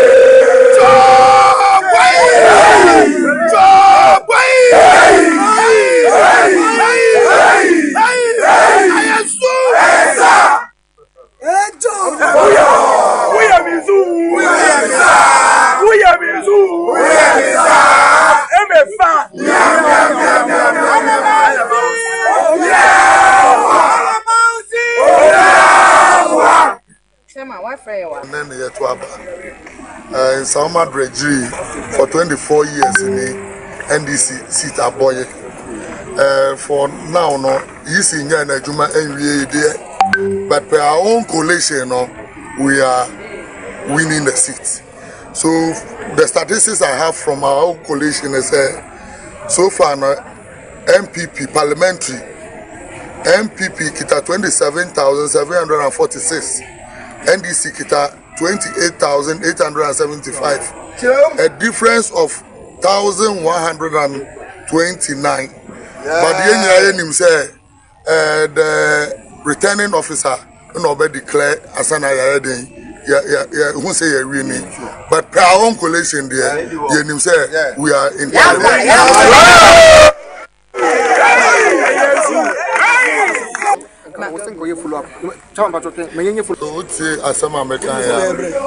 declare results here. And declare to tell me West, and choose me West very well. They say the only person that can declare us winners is a returning officer of the East. But per our calculation, we have the right to project or have our figures. And per our figures, you know, this is what we have. And we know, say, 1,129 difference. You didn't say, you didn't win the Parliament.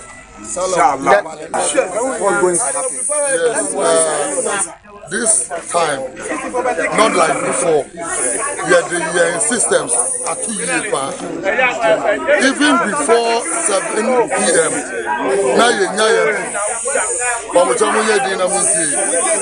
even before 7 p.m., the same pink seat the same pieces near where the collation. There's no way I'll be feeling it. For that one, I can assure you. So, are you saying, it is not going to change?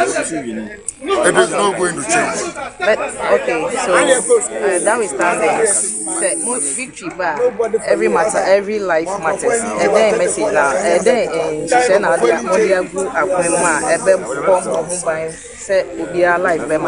okay, so.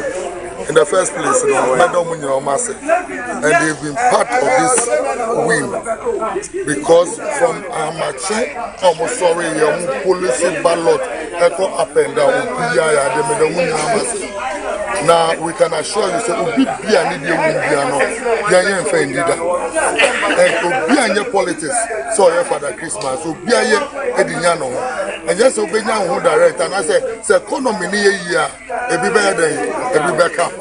So who be an idiot, I can assure you as a chairman, Obian Sabacanadian. We are bringing 24-hour economy. And this in Tessa are not on prayer, or the name said the youth pay Juma. You say youth pay Juma to the 24-hour economy. Yen Chinchi and Fessica and Beshamuko, but the pay Juma Mamunya Mamaye, and then the message and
where we understand NDC, some NDC or some persons believed to be from supporters of the NDC besieging the coalition center there over concerns of the just or the ended elections there, and the security personnel and EC officials had to close the gates on them so not to have them have or gain access to the premises. If you do know in Savannah very well, that all equally is considered as the stronghold of the NPP, because I mean the current MP is Frank Anodompre, a well-known individual out there. He has been in the House since 2012, and for over 20 years NPP have had their support within Savannah, and even in recent time they've won 4 times consecutively, and so you get to appreciate why the NDC this time around are calling for a change. Then again, the question now is, we've not heard from the incumbent MP yet. We've not even heard from his main contender yet equally on this particular matter as to what really might have influenced the supporters of the NDC to besiege the Collation Center. So we'll be bringing you more on that. Any updates on social media? We are on social media, right now everybody is also just waiting for the results, and it's just conversations here and there. Just people disappointed are disappointed. They expected, I think, with the provisional results and the things hovering in the air, it's a shocker to people, some of the seats that it seems some people will be losing. My shocker is the performance with the provisional result that we are seeing of Alan Chermanting and Kwame Bediako, right, Cheddar, because some of these centers, again, these are early days yet as far as the results that are being collated are concerned, but single digits that are coming in there doesn't look too good for them. Yesterday I saw a tweet. Someone said they wanted to vote for, I think, Cheddar or Alan, one of them, but said that they know they'll be the only one. And I said, these are some of the things that rather defeat the purpose of your decisions. If I would be the only one, and so you don't. What if 10 people also are thinking same? I would be the only one. And the thing too is that what makes you think that if I tell you that I'm going to vote for A, I'm actually going to vote for A. Exactly. So that's why it's a secret ballot. That's why you go in there alone and it's just you and you make your decision. Few days to the elections, Nana Kwame Bediako held a press conference and raised concerns that he only got to find out that after putting together over 40,000 polling station agents, he got to realize that, or learn that he had to write a letter to the EC for all of them, for which reason EC did not grant him accreditation or his agent's accreditation. So it looks as if across the over 40,000 police centers, Nana Kwame Bediako would not have a representative within the precincts of where the coalition center. That's where the conversation about having an IPAC for independence candidates matter, so that you can update them, they can be abreast with their issues. Because last time we spoke with Movements for Change, they said they went to IPAC and they were denied access because they are not political parties. You should have meetings like this for them, so that they can understand. He's filed this much money to contest, put together a group of people, only to find out that a technicality is what would bar them. And obviously, if there's nobody to advocate for you at the place where the elections is going, who's going to leave their party and look out for you? So it will be necessary that the EC again looks at the whole framework again and find a place for the independent candidates. Interestingly, there are 9 political parties on this particular ballot, of which we have technically 12 presidential candidates, including 4 independent presidential candidates. But what I find or consider interesting is that with all these disruptions and chaos and issues of violence and disruptions and all of that going on there, we only have the 2 leading political parties who are the forefront with counter responses to each other, And the remaining 7 political parties are quiet. And amongst these political parties is the individuals or individual presidential candidate like Cheddar, who doesn't have a representation in there. So now, with all these going on, you are wondering, so what is even going on? How do we even get involved in this? But it's the retrogression of some of these developments that hurts, because the idea of constantly practicing a transitional constitutional government to the next government is to build the democracy that we have modeled after the US, that we are still learning, and a bit of the UK, just that of course it doesn't suit well with the unicameral house or the House of Legislature, but we model after the US and all of that. Yes, it's a human more or less like constituted body, right? Except that defined by the laws of the state. But this retrogresses every effort. Every single day, the next election year, because of the precedents that we have had, political parties, whether new or old, will be contesting every decision that EC will be making, because they are going to make reference to the previous election year and the previous after and the previous before. And then again, the autonomy that we have ceded to EC through the Constitution and the CIs will now be eroded. Now EC would become whatever.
And it has been a moment of holding of breath to the moment where the respective coalition centers, seeing some delays, would finally make a declaration after all of these. We are still the one guiding you through the polls and bringing you all that you need to know. My name is Joshua Nanokwamera, and I've been here with my co-host Abena Mante. We will be taking a breather.